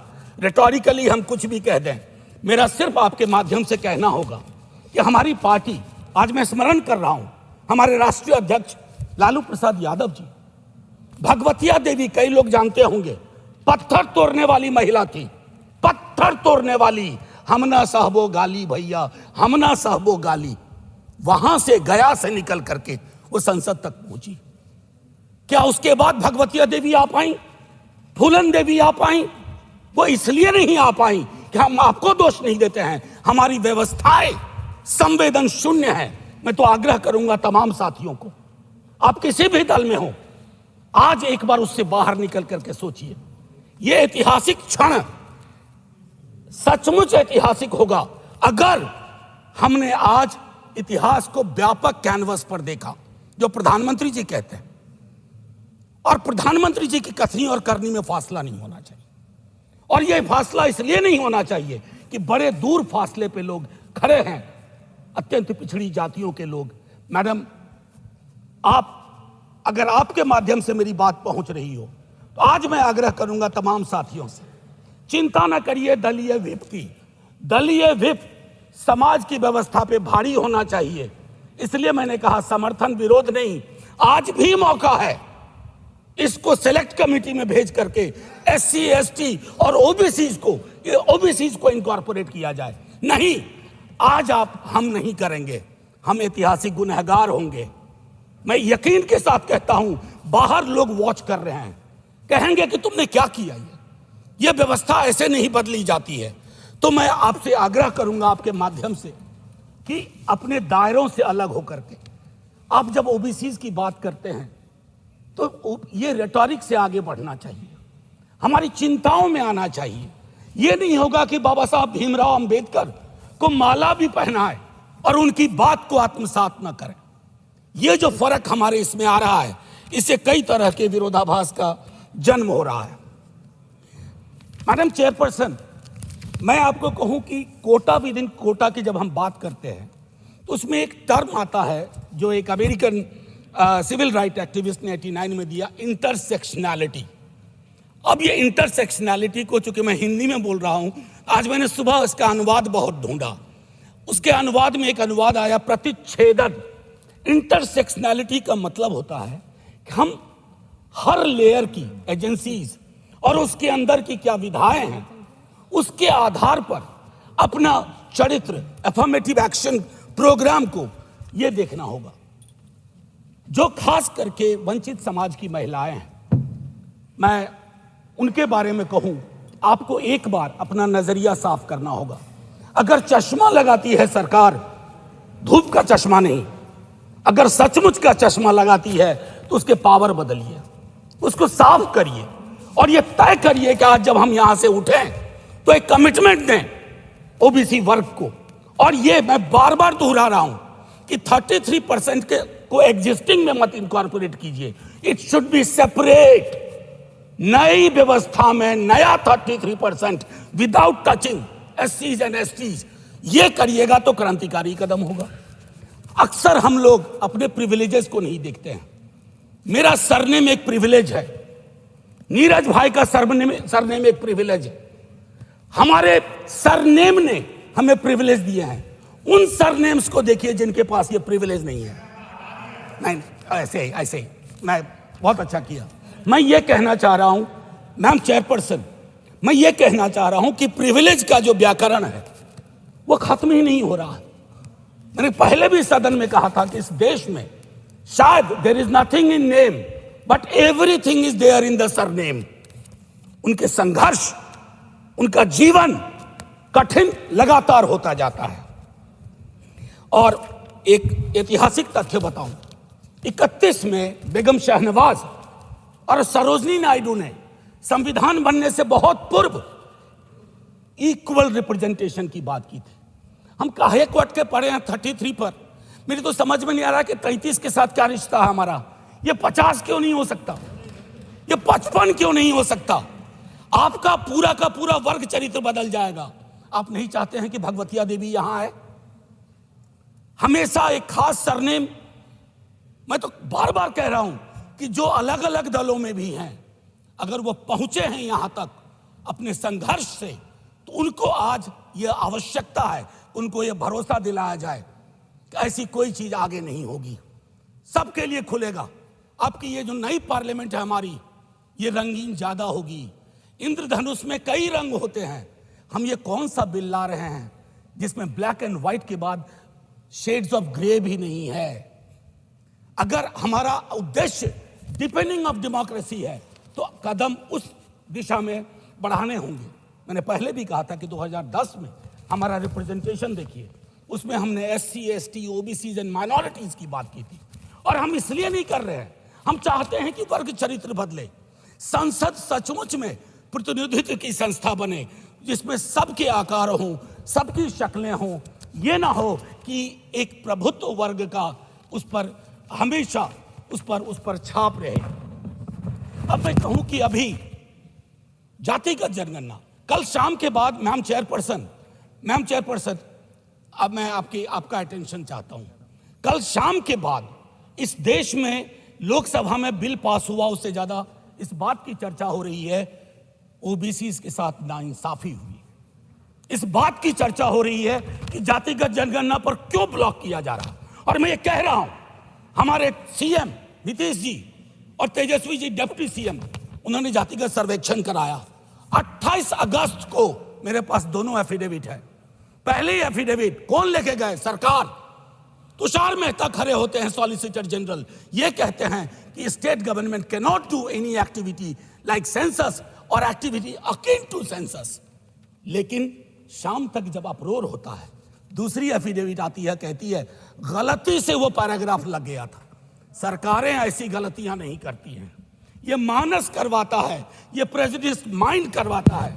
मैम चेयरपर्सन, बस ज्यादा नहीं लूंगा। मैंने कई संशोधन दिए हैं मैडम चेयरपर्सन, मैंने कई संशोधन दिए हैं। उन संशोधनों पर भी सरकार विचार करे। हाथ जोड़ के कहता हूं, आपका कुछ भी नहीं बिगड़ेगा। हृदय विशाल रखना चाहिए। छोटे मन से, आप ही के बड़े नेता कह गए थे, छोटे मन से कोई बड़ा नहीं होता। कैनवास पे बड़ी लकीर खींचिए। और मैं आखिरी में एक बात कह के खत्म करूंगा कि गले मिलकर गला दबाने की कोशिश ना हो। मैम चेयरपर्सन, 1 मिनट, एक कविता लेके आया था, उसके पहले गले मिलकर गला ना दबाइए। और ये कविता पढ़ के खत्म करूंगा और जय हिंद बोल दूंगा। ये ओम प्रकाश वाल्मीकि जी का है। इसमें जो प्रतीक हैं वो किसी जाति विशेष के लिए नहीं है, क्योंकि हम सब के अंदर एक ठाकुर है जो न्यायालयों में बैठा हुआ है, विश्वविद्यालयों में बैठा हुआ है, संसद की दहलीज को वो चेक करता है। तो कविता कुछ यूं है। चूल्हा मिट्टी का, मिट्टी तालाब की, तालाब ठाकुर का, भूख रोटी की, रोटी बाजरे की, बाजार खेत का, खेत ठाकुर का, बैल ठाकुर का, हल ठाकुर का, हल की मूठ पर हथेली अपनी, फसल ठाकुर की, कुआं ठाकुर का, पानी ठाकुर का, खेत खलिहान ठाकुर के, गली मोहल्ले ठाकुर के, फिर अपना क्या, गांव, देश, शहर। और मैं फिर से क्लैरिफाई करता हूं, वो ठाकुर मैं भी हूं, वो ठाकुर संसद में है, वो ठाकुर विश्वविद्यालयों में है, वो ठाकुर विधायिका को कंट्रोल करता है। इस ठाकुर को मारो जो हमारे अंदर है। जय हिंद मैम, जय हिंद। श्री इलामरम करीम, श्री इलामरम करीम। Thank you, sir. I support this bill. On what is that? Rupal ji, let me speak. On behalf of CPIM, I support this bill.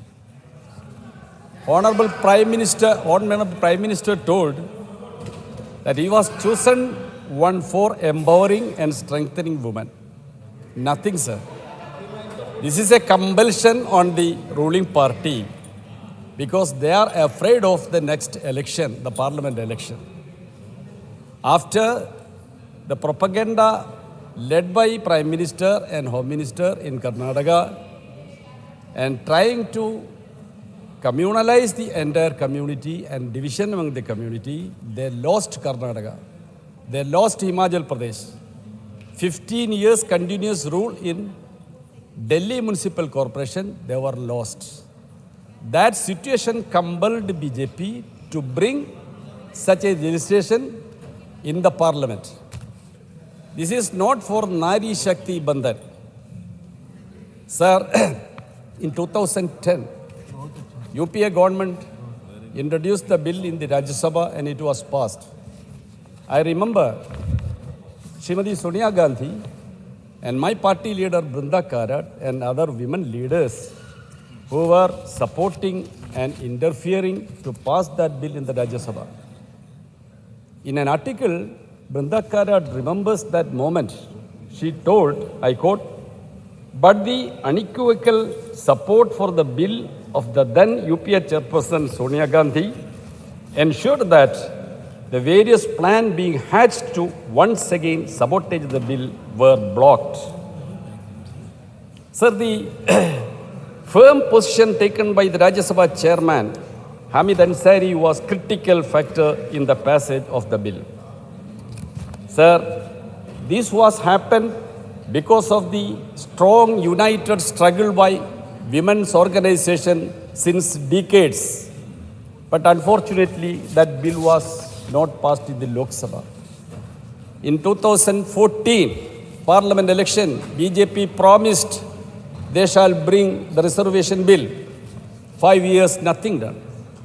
2019, they repeated that promise. 4 years has lapsed. You are responsible for losing 9 years of reservation for women. You have to reply for that. Now you are claiming Nari Shakti Bandhan. Which Nari, sir? Manipur Nari. Poor women folks. They are naked, paraded on the road, gang raped, and mercilessly butchered under the patronage of BJP government. What Nari Bandhan, sir? The wrestling stars, they were assaulted by the chairman of that committee. Sir, Unnao, Katavo victims, they were also ladies. What you have done? What you have done? So this is not for Nari Shakti Bandhan. This is for political achievement, only a political achievement. When it is to be implemented, when the women get this right, it is a far away after the census, when the census will happen, and on based of the new census, delimitation to be happened. When it will happen, it is not coming in next 10 years or 15 years. They only want to win the next election. All the election promises are going to air. The entire sections of the people, farmers, workers, youth, all are angry with this government. Sir, women are working in several sectors. What is their condition? Particularly agricultural workers.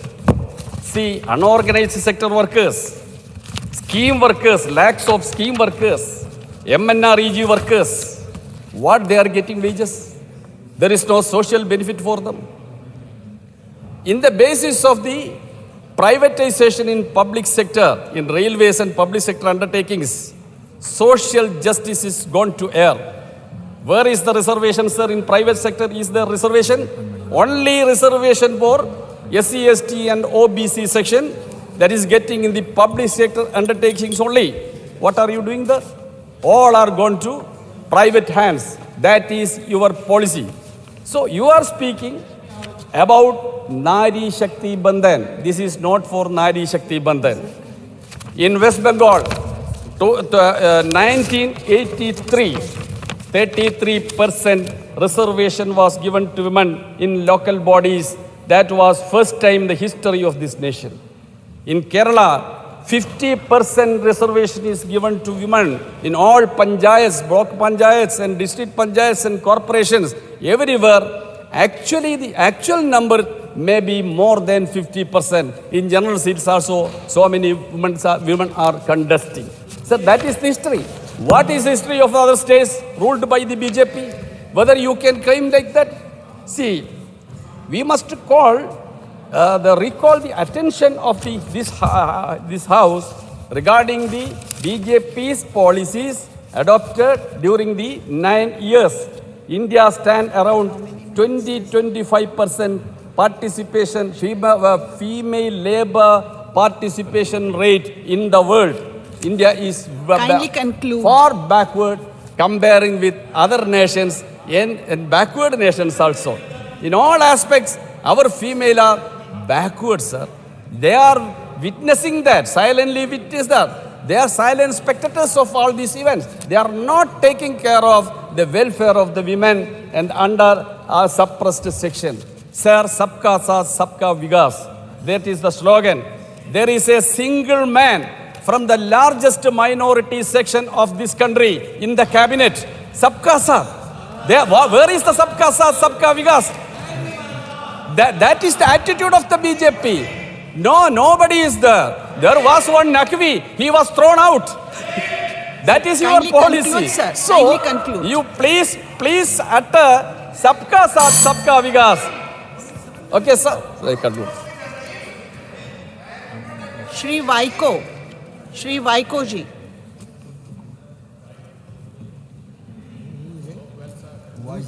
Sir, you have 4 minutes. Vice Chairperson, I rise to support this bill.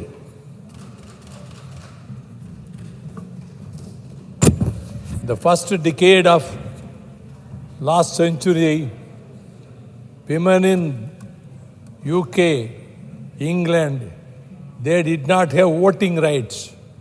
So women fought against the government to get voting rights. And Emily Bankers was the chairperson of the Women Brigade. One day she went to the London head post office and said, "You have to send a parcel to the Prime Minister's residence."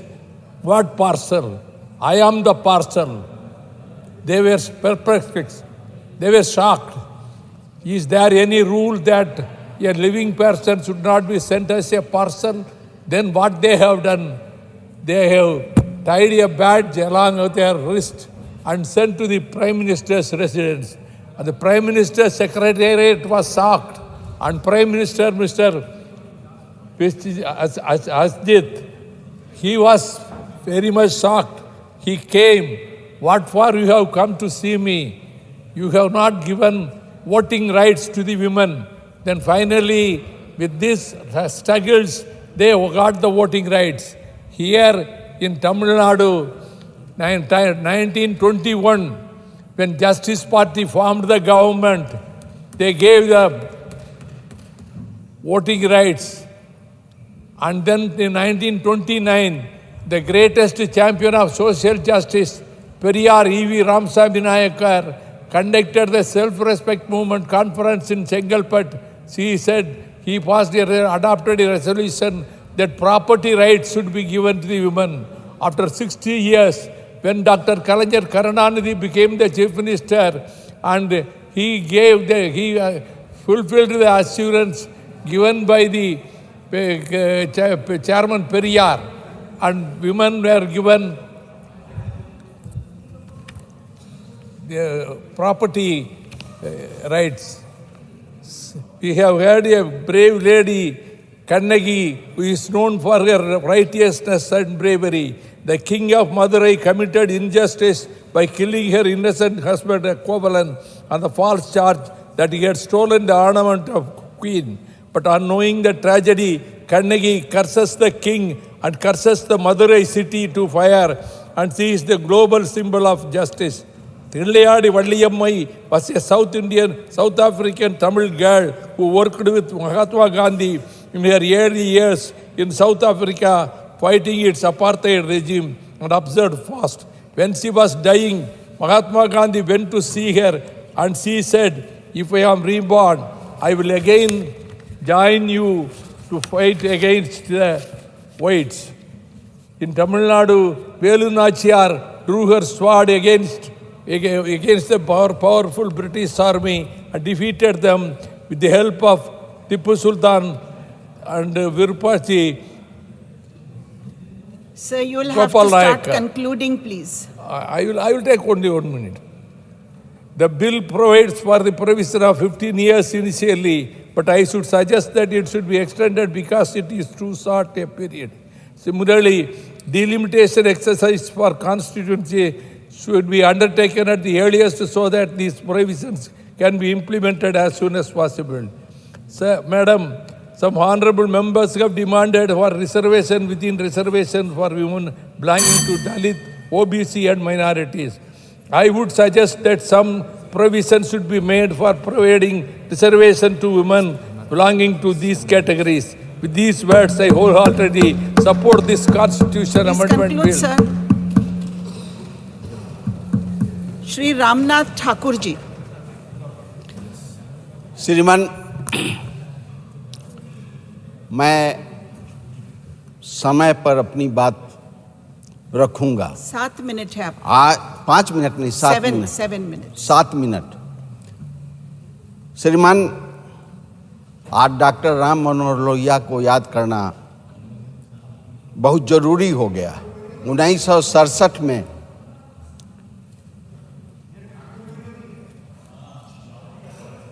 Bhagwati देवी को 1967 में doctor Ram Manohar Lohia ने भगवती देवी को संयुक्त socialist party के उम्मीदवार के रूप में एमएलए बनाने का काम किया था और वो 1990 में लालू प्रसाद जी ने उनको एमपी बनाने का काम किया था। मैं डॉक्टर राम मनोहर लोहिया के प्रति श्रद्धांजलि अर्पित करता हूं कि महिलाओं के प्रति उनका क्या दर्द था। अब मैं आता हूं 1967 के बाद 1977 में जननायक कर्पूरी ठाकुर जी ने काका कालेलकर रिपोर्ट को लागू करने का काम किया था और वर्गीकरण करने का काम किया था। 8% पिछड़ा को, 12% अत्यंत पिछड़ा वर्ग को और 3% महिलाओं को देने का काम किया था। अब मैं आता हूं उनके बताए हुए रास्ते पर नीतीश कुमार जी ने जनगणना का हम लोग कई बार राज्यसभा में उठा चुके कि जातीय जनगणना होना चाहिए, लेकिन वो अभी तक नहीं हुआ। अब इन्होंने अभी भारतीय जनता पार्टी के राष्ट्रीय अध्यक्ष ने कहा कि हम 2029 को ये करेंगे।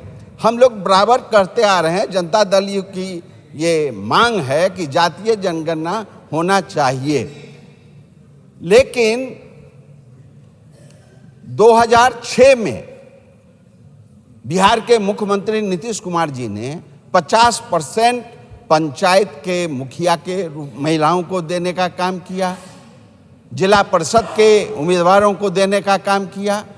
अभी सबसे भारत में अकेला राज्य बिहार है कि 35% महिलाओं को, हर एक विभाग के महिलाओं को देने का काम किया। सबसे ज़्यादा पुलिस विभाग में महिलाएं वहां भर्ती हुई हैं। हम चाहते हैं कि नीतीश कुमार जी ने जो काम किया है बिहार में, उसके अनुरूप भारत सरकार इसको लागू करे। और क्यों नहीं करे? ये मजबूत पार्टी है, बहुमत की पार्टी है। 2016 में 8 बजे रात्रि में भारत के प्रधानमंत्री जी ने अनाउंसमेंट किया कि 1000 रुपये का नोटबंदी हो जाएगा। 12 बजे के बाद वो कागज समझा जाएगा। तो उस समय उन्होंने क्या किया? महिलाओं के लिए आज जो गीत गा रहे हैं, उस समय क्यों नहीं किया? अब 2016 छोड़िए, 2019 में उनका अपार बहुमत आ गया। उसमें उन्होंने क्यों नहीं किया महिला आरक्षण का? इसलिए हम आपसे निवेदन करना चाहते हैं, आपके माध्यम से सरकार से, कि मजबूत हैं, अभी भी अपार बहुमत में हैं, वो रात में बैठें और महिलाओं को आरक्षण देने का काम करें। हम ये निवेदन करना चाहते हैं आपके माध्यम से। नोटबंदी का काम किया, 2000 का नोट अभी भी बंद है, 30 सितंबर को उसका अंतिम है। इतने मजबूत रहते हुए वो 2029 में कर रहे हैं। इसका मतलब मुझको लगता है कि उनकी नीयत साफ नहीं है महिलाओं के प्रति। इसलिए आइए हम सब मिलकर के भारत सरकार से निवेदन करें कि जल्दी महिलाओं को राष्ट्रीय स्तर पर आरक्षण देने का काम करें। इन्हीं चंद शब्दों के साथ दिल के बहलाने का सामान न समझे जाएं, दिल के बहलाने का सामान न समझा जाए, महिलाओं को अब इतना भी आसान न समझा जाए। ये भी हम सबकी तरह जीने का हक मांगती है, इसको बगावत का ऐलान न समझा जाए। इन्हीं चंद शब्दों के साथ हम पूरे राष्ट्र के 1,140,00,000 जनता की तरफ से, इस सदन की तरफ से हम निवेदन करना चाहते हैं और कहना चाहते हैं कि मैं नहीं कहता तू सवेरा कर दे। मैं नहीं कहता कि तू सवेरा कर दे, 2 काम में 1 काम तू मेरा कर दे, रोशनी तेज कर दे कि मैं कुछ देख सकूं, नहीं तो घनघोर अंधेरा कर दे। इन्हीं चंद शब्दों के साथ मैं अपनी बात खत्म करता हूं। जय हिंद, जय भारत। समय से पहले आपने अपनी बात कर ली। बीरेंद्र प्रसाद वैश्य। Thank you, madam. I raise here today to support the bill. Our country is observing 75 years of independence. In our independent movement, women play most strong leadership and always very strongly women participated in our independent movement. Not only that, for the better India, for the independent India, many women lost their life, including a 14-year school girl from Assam, Kanaklata Barua, who was hosted our national flag in Gopur police station in Assam, and she was killed by the British police. So bring this bull in the 75 years of independence. This is the true respect to our independent fighter, especially for women. Madam, the bill is coming in proper time. The bill was first introduced in the parliament in the year 1996. I was witness. In 1996, I was a member of Lok Sabha. Again, 2010, bill was passed in Rajya Sabha. But bill was passed, but not seriousness was there to pass the bill in Lok Sabha. So today, with confidence, with strong domination for the empowered women, this bill is coming, and I am sure under the leadership of Narendra Modi, definitely this bill is going to implement this time. Madam, 96, I was a member. 2010, I was a member. But I have seen it when bill was come in the House. Due to the quorum, House was adjourned. It means intentionally bill was not passed in Lok Sabha. Today, with new spirit, with amendment, this bill is coming. This government always believed one nation, one constitution. One nation, one constitution is the dream of this government, and by Article 370 in Jammu and Kashmir, it was implemented. So you have to start one concluding, nation, one please. constitution. And Please today, conclude. in the amendment version of this bill, this bill, government is decided to give reservation to the women in Union Territory Delhi also. This is very welcome move because women from Delhi, women from Assam, women from the Uttar Pradesh, everybody have a equal right, and this government, Narendra Modi government, is going to implement it by amending the constitution, and I am sure this bill will pass. This bill is passed. Everybody will support the bill, and without voting, and this will pass, and it will be implemented very strongly. And in the year of the 75 years of our independence, bring this bill. I must compliment the government to bring this bill with this I totally, wholeheartedly support the bill and conclude my speech. Thank you.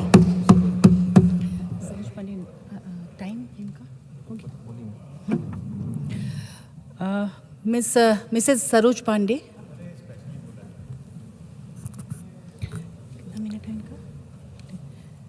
धन्यवाद। आज मैं इस ऐतिहासिक You have bill पर 15 minutes. मुझे बोलने का अवसर मिला।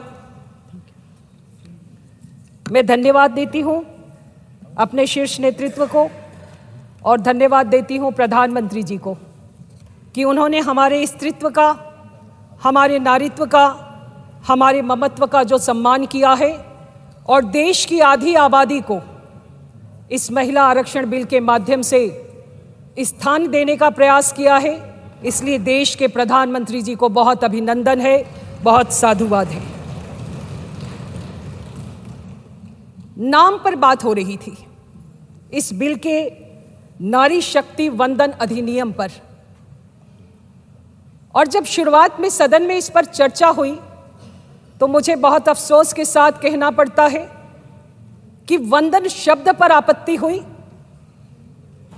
ये कैसी भारत की परंपरा है? अरे भारत माता का तो हम हमेशा वंदन ही करते हैं, लेकिन कभी इंडिया का वंदन नहीं होता है। भारत माता का वंदन होता है, और जो लोग भारत माता का वंदन करते हैं वो वंदन शब्द की महत्ता को नहीं समझेंगे। हमारे भारत की परंपरा रही है कि हमारे यहाँ अगर हमने कभी पूर्व में भी किसी की आराधना की है तो उसमें हमने नारी को पूजा है। और भारत में अर्धनारीश्वर का स्वरूप स्वीकार किया जाता है। ये बिल क्यों आया, ये बिल क्यों नहीं पास हुआ, हमारी मंशा पे शक हो रहा है। मैं पूछती हूँ कि भारत की आज़ादी के इतने लंबे कालखंड के बाद ये प्रश्न पहले खड़ा क्यों नहीं हुआ? आज का भारत महत्वाकांक्षी भारत है, आज का भारत साहसिक भारत है, और इस साहसिक भारत में मुझे लगता है कि इस अमृत काल में हमने एक नई शुरुआत की है। चंद्रयान पर कल सदन में चर्चा हो रही थी, और जब सदन में चंद्रयान पर चर्चा हो रही थी तो शिव शक्ति शब्द का उपयोग हमारे प्रधानमंत्री जी ने किया। और आज एक सुखद संयोग है कि इस सुखद संयोग में शिव शक्ति के साथ 15 दिन के बाद वहां पर भी सूर्योदय हो रहा है। मुझे लगता है कि अमृत काल में ये सुखद संयोग शिव शक्ति का, जहां वहां पे सूर्योदय हो रहा है, भारत में भी ये सूर्योदय इस महिला शक्ति के माध्यम से होगा, ऐसा मेरा विश्वास है।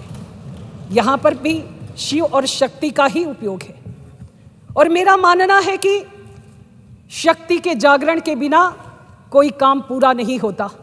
इसलिए आज मेरा ये प्रबल विश्वास हुआ है कि शक्ति के जागरण के साथ इस अमृत काल में नारी शक्ति वंदन अधिनियम पारित होगा, और इसके साथ ही साथ भारत में एक नया इतिहास लिखा जाएगा। हमारी मंशा पे सवाल करने वालों से मैं पूछना चाहती हूँ और एक घटना याद दिलाना चाहती हूँ। देश के प्रधानमंत्री जी तब प्रधानमंत्री होते हुए उनके साथ में जो देश की सबसे मजबूत कमेटी है उसमें स्वर्गीय श्रीमती सुषमा स्वराज, श्रीमती निर्मला सीतारमन, माननीय राजनाथ जी और अरुण जेटली जी थे। सुषमा स्वराज जी के पास में विदेश मंत्रालय था, निर्मला सीतारमन जी के पास में रक्षा मंत्रालय था, अरुण जेटली जी के पास में वित्त मंत्रालय था, और राजनाथ जी के पास में गृह मंत्रालय था। उस समय लोग मजाक में कहते थे कि घर और वित्त पुरुष संभाल रहे हैं, रक्षा और विदेश महिलाएं संभाल रही हैं। ये एक सुखद संयोग था। ये इस बात का प्रमाण है कि देश के प्रधानमंत्री जी ने किस प्रकार से हमारी प्रतिभा का उपयोग किया, हम पर विश्वास किया, और इसलिए आज ये नारी शक्ति वंदन अधिनियम को यहाँ पर लाया गया। पिछली बार यहाँ पर बहुत से विषय आए, कि ये पारित क्यों नहीं हुआ, पिछली बार लोकसभा में आया, हमने 9 साल में क्यों नहीं लाया। मैं कहना चाहती हूं कि 9 साल में क्यों नहीं लाया, इस पर करने की बजाय आज तो उत्सव का दिन है, हम सबको उत्सव मनाना चाहिए। आज खुशी का दिन है, मंशा पे शक क्यों?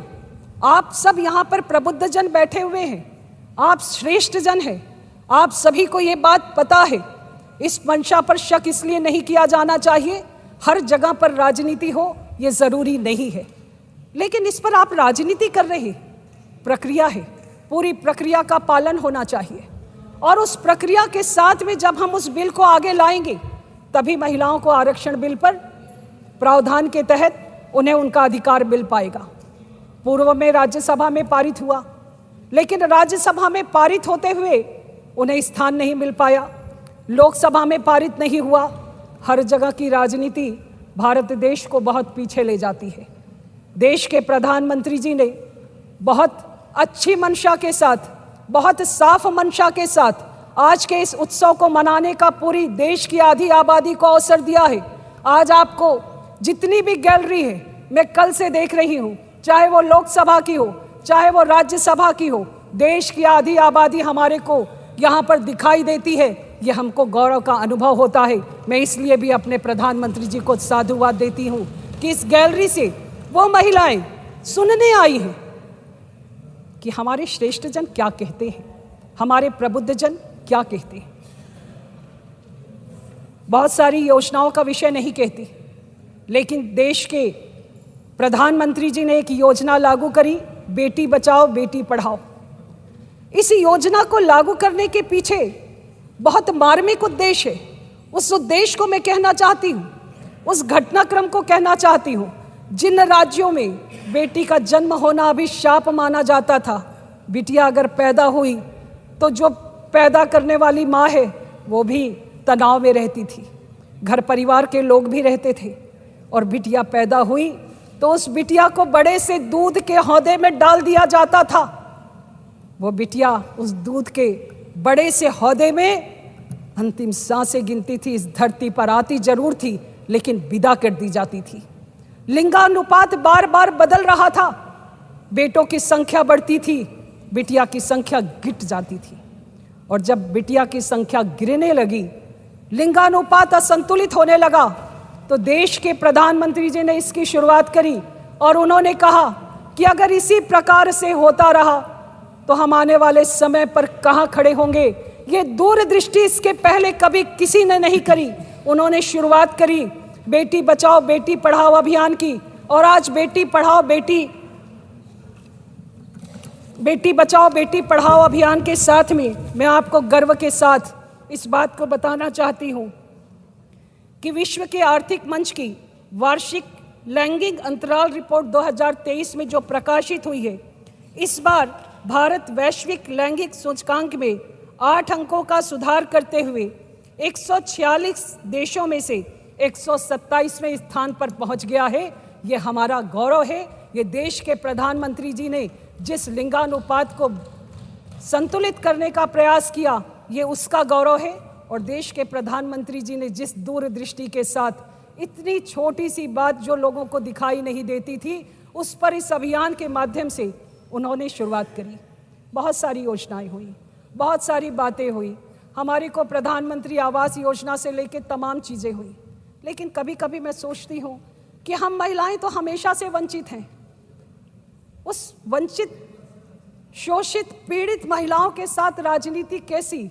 अरे हम तो रोज रोज अपनी योग्यता का प्रमाण देते हैं, आगे बढ़ने का प्रयास करते हैं, लेकिन अगर देश के प्रधानमंत्री जी उस पर अवसर देते हैं तो बार बार उस पर राजनीति करके, उस पर प्रश्न चिन्ह खड़ा करके, उनकी मंशा पर संदिग्ध विषयों को खड़ा करके जिस प्रकार का यहाँ पर दृश्य उपस्थित किया जाता है, मुझे लगता है ये बेहद सोचनीय है।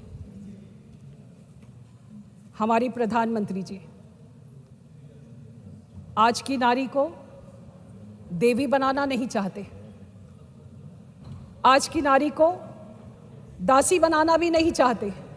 आज वो चाहते हैं कि आज हमें एक मानवी के रूप में पहचान मिले, हम एक मानवी के रूप में अपना स्थान बनाएं, और इसलिए जब हम इसकी शुरुआत करने जा रहे हैं तो आज इस आरक्षण बिल के साथ ही एक नए उत्सव की शुरुआत होगी। देश में महिलाओं को अपना स्थान मिलेगा और मेरा मानना है कि जब हम अपने स्थान की बात करते हैं तो इस अमृत काल में, भले उसका समय थोड़ा लंबा है, लेकिन इस अमृत काल में जो बिल पारित होगा या आने वाले समय में उस व्यक्तित्व को सुशोभित करेगा जो इस सदन में आधी आबादी के तौर पर उपस्थित होगी। महिलाओं में बहुत धैर्य होता है और इस धैर्य के साथ वो आगे बढ़ती हैं। हमारे धैर्य की परीक्षा और हमारे धैर्य की लगातार कई उस पे कहानियां हैं जो सत्य हैं, लेकिन ये संघर्ष बहुत लंबा हो गया। आरक्षण विधानसभा में और लोकसभा में मिले, इसका संघर्ष बहुत लंबा हो चुका है। बहुत साफ मंशा के साथ में इस बिल को लाकर जनगणना के माध्यम से संवैधानिक प्रदत्त अधिकारों के तहत यहाँ पे हम इसे लागू करें और मुझे लगता है कि इस उत्सव में पूरे देश के लोग शामिल हों। ये मेरे लिए सौभाग्य का विषय है कि आज इस ऐतिहासिक पल का मुझे साक्षी होने का गौरव मिला है और इसी के साथ मैं अपनी बात को समाप्त करती हूँ। धन्यवाद। नेक्स्ट रजनी अशोक राव पाटिल। इधर इधर इधर इधर इधर इधर इधर इधर कभी उधर नहीं जाएगी। You have 10 धन्यवाद minutes. महोदया। Yes, you have 10 minutes. धन्यवाद देती हूँ आपको मुझे बोलने का मौका दिया। नारी शक्ति वंदन अधिनियम 2023 128वां संशोधन के लिए इंडियन नेशनल कांग्रेस मेरी पार्टी की तरफ से समर्थन देने के लिए मैं यहाँ खड़ी हूँ। आज मैं खुद को बहुत गौरवान्वित, कृतज्ञ और भाव विभोर महसूस करती हूँ। और आज याद आती है मुझे मेरे नेता, इस देश के पूर्व प्रधानमंत्री राजीव गांधी जी की, जिनके दूरदृष्टि से और जिनके विजन से ये महिलाओं का आरक्षण का अधिकार मिलने का काम हुआ था। उनकी गहरी सोच की वजह से हमारी जैसी 15 लाख महिलाएं आज देश में अलग अलग जगह पे पंचायतों में, नगर पालिकाओं में काम कर रही है। इस देश की नींव का एक हिस्सा बन के खड़ी है और मुझे ये बताने के लिए बहुत आनंद हो रहा है कि पहली 92 में जब ये लागू हुआ महिला आरक्षण विधेयक और 93 में उसी के तहत में जिला परिषद में बीड़ से मैं पहली बार यहाँ चुन के आई थी। तो ये मेरी जो जर्नी है वो जिला परिषद से लेके यहाँ तक वो सिर्फ पॉसिबल हुई क्योंकि मेरी पार्टी के नेता उन्होंने बहुत ही सोच विचार करके ये बिल लाया था। 1989 में राजीव जी ने पहली बार ये बिल लाया।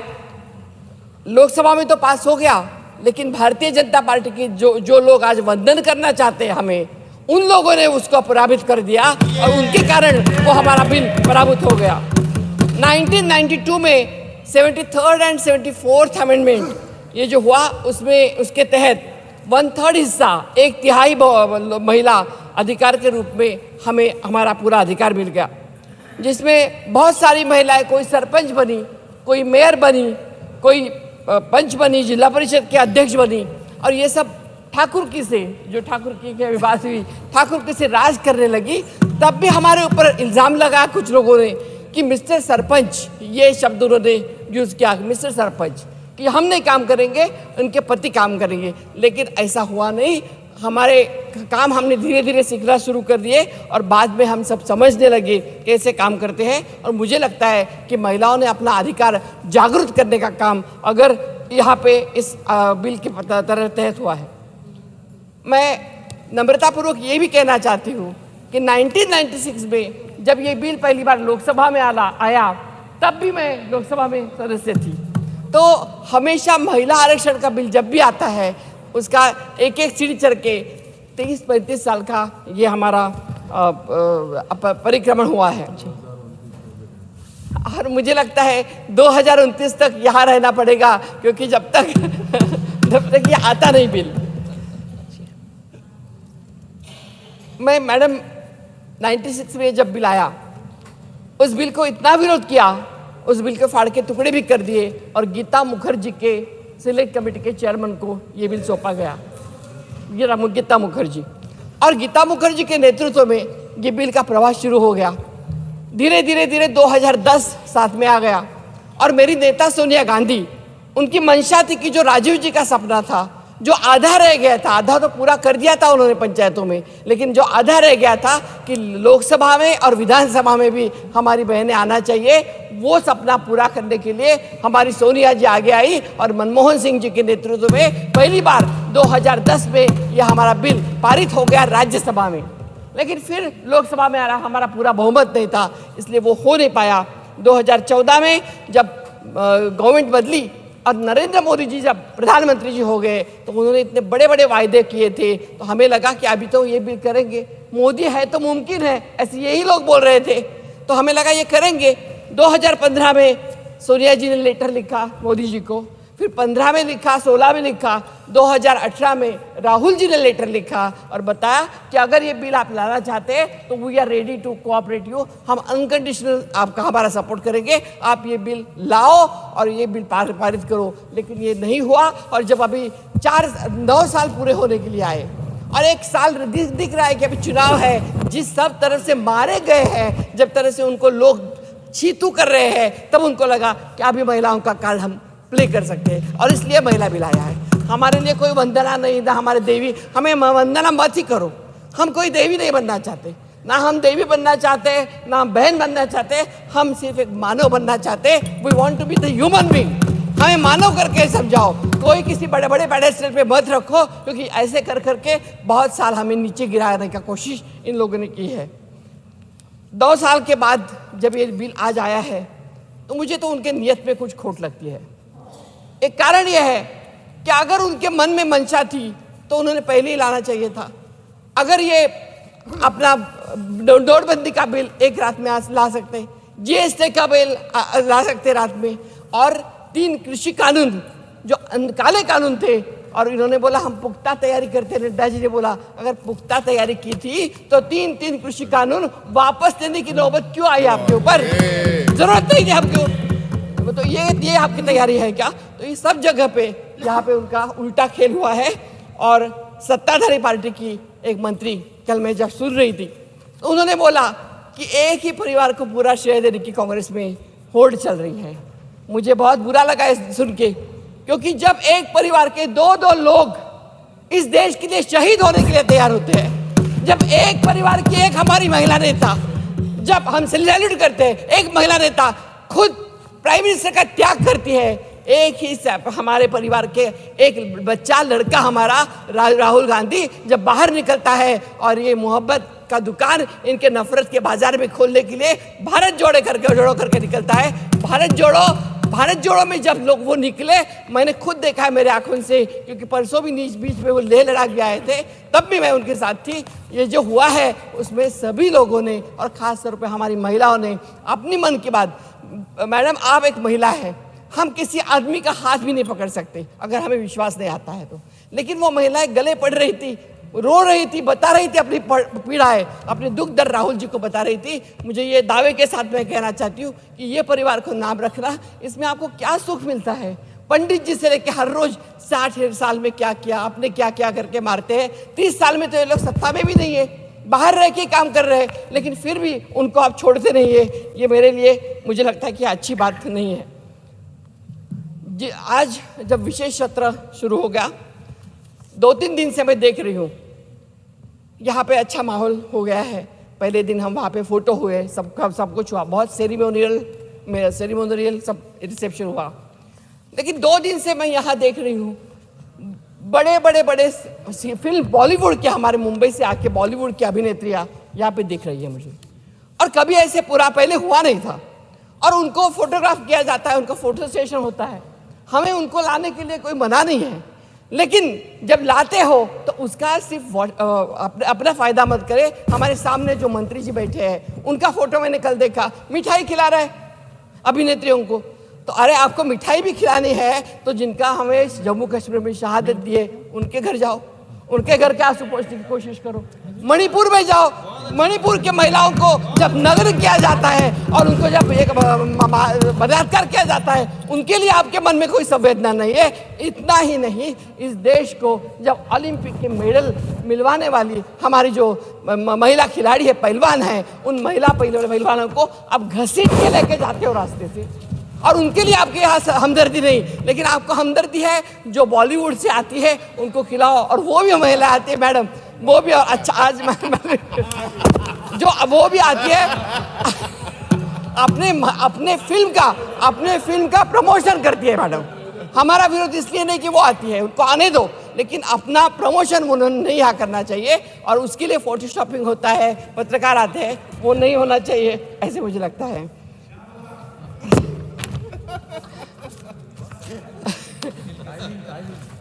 दूसरी बात यह है कि जब आपने हमें दिया है, मैं चेयर का रिस्पेक्ट की वजह से आपको कुछ कह नहीं रही हूँ। आपने जब हमें कॉन्स्टिट्यूशन की कॉपी दे दी और कॉन्स्टिट्यूशन की कॉपी लेकर हम आ गए, तो मैडम मैंने देखा कॉन्स्टिट्यूशन की कॉपी में, जब मैंने देखा कि पार्लियामेंट क्या है, कि नए पार्लियामेंट में हम आए तो पार्लियामेंट क्या है समझ ले पहले, तो वहाँ पे पहला ही वाक्य यही है कि देयर शिल be a parliament for the union which shell consist of the president and 2 houses to be known as respectively as the Council of States and House of People। कहा है हमारा पहला जो वाक्य है उसमें हमारे राष्ट्रपति जी कहा दिख रही है। 3 दिन हमारा ये समारोह हुआ, एक महिलाओं के लिए आप सेशन रख रहे हैं स्पेशल, और इतना हमारे एक आदिवासी महिला करते हैं आप, तो सिर्फ उनका यूटिलाइज करते हो क्या? द्रौपदी मुर्मू जी को यहाँ पे बुलाना, द्रौपदी मुर्मू जी को यहाँ पे बुलाना आवश्यक था, और वो अगर हो जाता तो हमारे लिए बहुत आनंद की बात रहती थी, लेकिन ऐसा नहीं हुआ है। ये संघर्ष का प्रवास जो हमने किया है शुरू, जो मैंने बताया 96-89 से शुरू हुआ, और मैं 4 लाइनें बताना चाहती हूँ कि ना किसी को गिराया, ना खुद ही को उछाला, कटा जिंदगी का सफर धीरे धीरे, वहाँ पहुँचे आप जहाँ पहुँचे आप छलांगे लगा के, आप जहाँ पे छलांगे लगा के पहुँचे वहाँ पहुँचे हम भी, मगर धीरे धीरे बस। डिलिमिटेशन हो गया मैडम, डिलिमिटेशन सेंसस हो नहीं हो इसके आड़े नहीं आना चाहिए, हमारे बिल के आड़े आना नहीं चाहिए, सेंसस नहीं आना चाहिए। और दूसरा, मैं और एक लास्ट में बात कहना चाहती हूँ कि हिंदू मैरिज एक्ट, ये जो बोलते हैं कि हमने सब किया, मुझे लगता है इनको अल्जाइमर हुआ है बीजेपी वालों को, उनको पहले कुछ याद ही नहीं आता है। 2014 के बाद कई सब याद आता है, या देवी देवता वैदिक काल याद आता है। तो मुझे ये लगता है कि जब हिंदू मैरिज एक्ट आया, हिंदू सक्सेशन एक्ट आया, हिंदू एडॉप्शन एक्ट आया, ये कांग्रेस पार्टी ने किया है। महिलाओं की तरफ से बाबा साहेब आम्बेडकर जिनका नाम आज लेना हमें आवश्यक लगता है कि अगर वो नहीं होते, कांग्रेस पार्टी नहीं होती, तो हमें कॉन्स्टिट्यूशन द्वारा वोटिंग का अधिकार भी मिलने के लिए संघर्ष करना पड़ता और ऐसे भाषण देने पड़ते थे। उन्हीं के कारण हमें हमारा वोटिंग का अधिकार भी मिला है। इस देश को प्रथम प्रधानमंत्री इंदिरा जी दी है कांग्रेस पार्टी ने, प्रथम राष्ट्रपति प्रतिभाताई को दिया है, प्रथम स्पीकर मीरा कुमार को दिया है, और बीजेपी ने सिर्फ बताना चाहिए मैडम कि किसको उन्होंने किया है। अध्यक्ष कभी बीजेपी की महिला हुई है, आरएसएस की प्रमुख कभी महिला हुई है, ये जरूर बताना चाहिए, और ये बता के उन्होंने अपना पलटा झाड नहीं लेना चाहिए। मी मराठीमध्ये फक्त 2 मिनिटं बोलणार, एकच मिनिट मॅडम, मराठीमध्ये 1 मिनिटं बोलू दे मला, माझी भाषा आहे ती। आज गणपती आणि महालक्ष्मी आहेत, गौरी आहेत आमच्याकडे, त्यामुळे आज गौरी येणार आहेत तुम्ही आहेत महालक्ष्मी तर गौरी येणार आहे, त्यामुळे मला सगळ्या माझ्या बांधवांना आमच्या महाराष्ट्राच्या रीतीप्रमाणे तुम्हाला शुभेच्छा द्यायच्यात आणि गणपती बाप्पा मोरया म्हणायचं आहे। आणि एकच सांगायचं की आमचा महाराष्ट्र, माझा महाराष्ट्र हा जिजामाता होत्या म्हणून शिवबा तयार झाले, चांद बीबी होती, महात्मा फुले सावित्रीबाई फुलांच्या बरोबरीने लढत होता, रमाबाई आंबेडकर, बाबासाहेब आंबेडकर, ताराराणी, अहिल्याबाई, असे किती नावं आहेत आमच्याकडे की ज्या नावांना उल्लेख करून या देशाला आम्हाला फार मोठं सन्मान वाटतो। आणि त्यामुळे मला आज नारी शक्ती वंदन करत असताना मी आपल्याला एवढीच विनंती करेन की आम्हाला आमचं माणूस म्हणून जगण्याचा अधिकार द्या, आम्हाला देवता बनवू नका, देवी बनवू नका, लक्ष्मी बनवू नका, आम्हाला देवता न बनवता माणूस म्हणून जगायचा अधिकार द्या। आणि हे जे बिल आहे ते लवकरात लवकर इतकी 40% आमचे ह्याचे आहेत, कास्ट आहे आमच्या, ती कास्ट धरून ओबीसी SC, ST या सगळ्यांनी म्हणून ते बिल लवकरात लवकर पास करा. धन्यवाद आपण मला वेळ दिल्यामुळे. जय हिंद. मौसम नूर. Thank you, Vice Chairperson, Madam. Madam, I come from a party called the All India Trinamool Congress, whose founder gave 41% of Lok Sabha tickets to women way back in 2014. I come from a party founded by Ms. Mamta Banerjee, which already has 40% of women MPs in the Lok Sabha. I come from a party that already has 50% women elected in the panchayats and the municipalities. I come from a party founded 25 years ago, which spoke up in Parliament for the Women's Reservation Bill way back in 1998. Madam, our words were not empty words. Our words were put into action. Today, we are glad that the rest of India, including this government, who gave only 12% tickets to women, has learnt little from India's only woman-serving chief minister. The BJP has 16 chief ministers, none of them are women. Madam, we have already implemented the Women's Reservation Bill in the past. This government is trying to bring a bill in the present, which it cannot implement in the near future. Madam, Mr. Prime Minister, sir, listen carefully to what I am saying. I am Mausam Noor from Malda, West Bengal. I have been elected twice in the Lok Sabha and now serving my third term in Parliament in the Rajya Sabha. If you are really serious about this bill, please give 33% tickets to women in the 5 upcoming state elections in November this year and in 2024 general elections next year. Madam, of course we support this bill. It is our bill. It is our idea. It is what we have already implemented. Let me try to explain to you how this bill is fundamentally flawed. Because this bill is linked to both delimitation exercise and a census. It is like writing a check with no balance in your account. And the check is dated not 2023 September, but maybe 2034. In other words, you can't cash the check now. You can only keep it in your drawer. You will feel good, but you won't have any money in your account. That is exactly what this government is telling the women of India. Madam, going beyond the walls of Parliament, we as a nation need to change our thinking. In the Election Commission of India, of the 9 top posts, not one is a woman. Out of 11,000 IS officers between 1951 to 2020, only 1 in 10 was a woman. Only 1 out of 10 IPS officers is a woman. Out of the 680 judges, only 83 are women. Only 15% of women hold senior and managerial positions in India. It is heartening that in West Bengal, every district has a police station that is solely run by women. Madam, if women have to be represented, it has to be a team effort. And in conclusion, sir, Madam, I ask the Prime Minister, what is the name of that Lok Sabha MP of yours who shamed us, who harassed our champion wrestlers? On behalf of the women of India, what is he still doing, sitting here in this new building? Thank you, Madam. Next call. Yeah. R. Giri Rajan. Thank you, Chairman.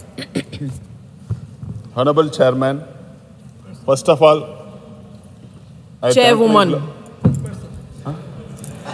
Chairperson, sorry, sir. Chairperson, Honorable Chairperson, first of all, I thank my beloved leader, Talabadi M.K. Stalin, for providing this opportunity to speak in this August House.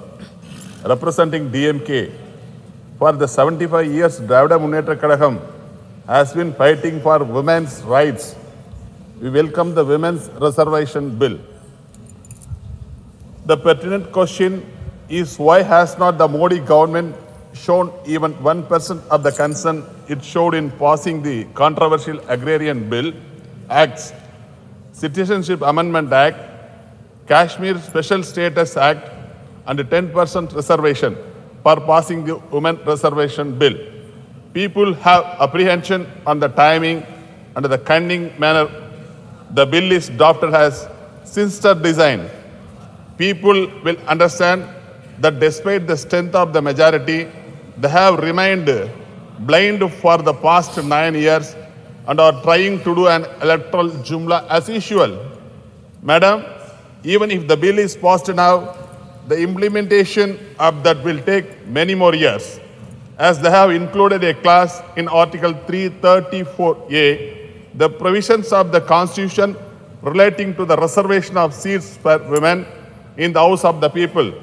The Legislative Assembly of the states shall come into effect after an exercise of delimitation is undertaken for this purpose of the relevant figures of the first census taken after commencement of the Constitution 128th Amendment Act 2023. That it will implemented after the delimitation of the constituencies were done. Delimitation of Lok Sabha constituencies in various states and assembly constituencies will be drawn only after 2026. The next election after delimitation will be held in 2029. So implementation of the said act cannot be implemented before 2029. There is no guarantee when the census will be held.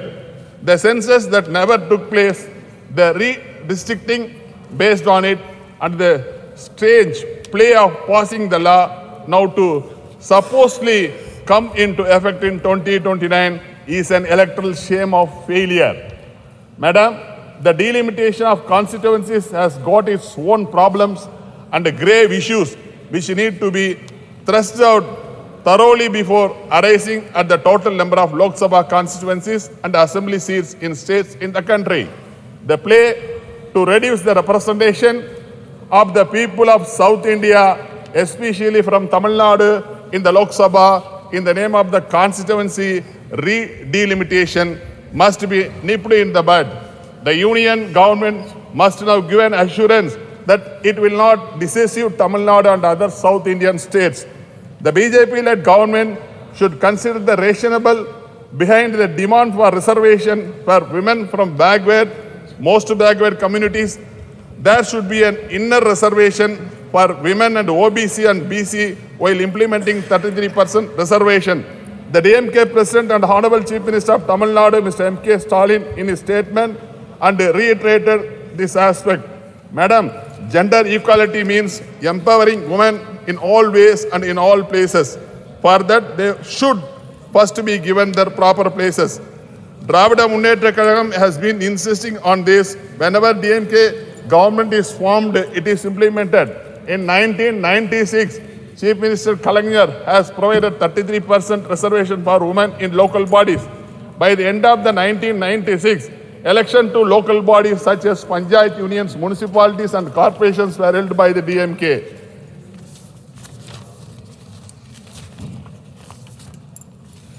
The Women's Reservation Bill has pending for nearly 27 years.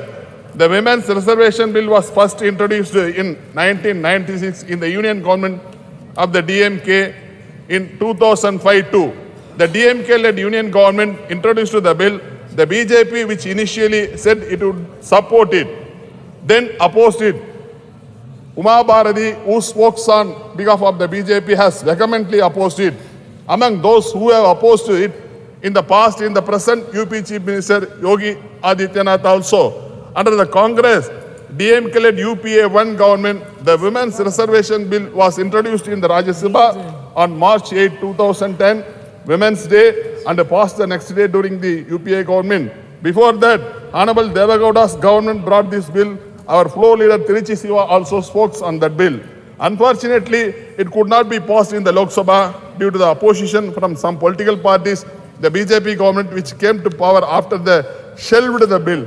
In the 2014 and 2019 elections, the BJP government won a majority. If they wanted to pass the bill, they could not accomplish it immediately. But they did not even bother to introduce the bill for the reasons better known to them. In 2017, we took out a rally in Delhi on behalf of the DMK, Mrs. Kanimozhi, the women wing secretary and then Rajya Sabha member, now Lok Sabha member, led the rally which was held to press for the implementation of 33% reservation for women parliament and assembly constituencies in states. Madam, former Prime Minister Rajiv Gandhi ensured reservation in local bodies. Former Prime Minister Manmohan Singh introduced the Women Reservation Bill in Parliament and State Assemblies in the Rajya Sabha. The achievements of both of them deserve to be remembered now. On behalf of the Dravida Munnetra Kazhagam, I welcome the bill to provide 33% reservation to women brought in by the Union government. Even if it is done because of the passage of time, I urge these Union rulers to consider its justification and not ignore the demand for representation for women of the backward and most backward communities. India is the only country that has not yet conducted a census that takes place once in a decade. So far, BJP has not given assurances of when it will be happen. The delimitation of constituencies based on the population alone in the dagger hanging over the head of Tamil Nadu and the South Indian states. The political conspiracy is increase the number of MPs from North Indian states like UP and Bihar and reduce the political representation in South India must be defeated. The unjust attempt to deceive you, politically conscious in Tamil Nadu must be nipped in the bud. Even Chandrayaan softly landed on the south pole of the moon. BJP cannot land it in the South India. Mind it. Following the footsteps of Doyen of social justice and Dravidian model, Thandai Periyar, Perarijar Anna, Dr. Kalaignar, several fair-sighted initiatives and schemes for women empowerment were being implemented by the DMK government. Our Honorable Chief Minister of Tamil Nadu, Through M.K. Stalin, is continuing the legacy of the Dravidian model governance. Today, welfare schemes for women that are being implemented in the Tamil Nadu over the last 5 decades.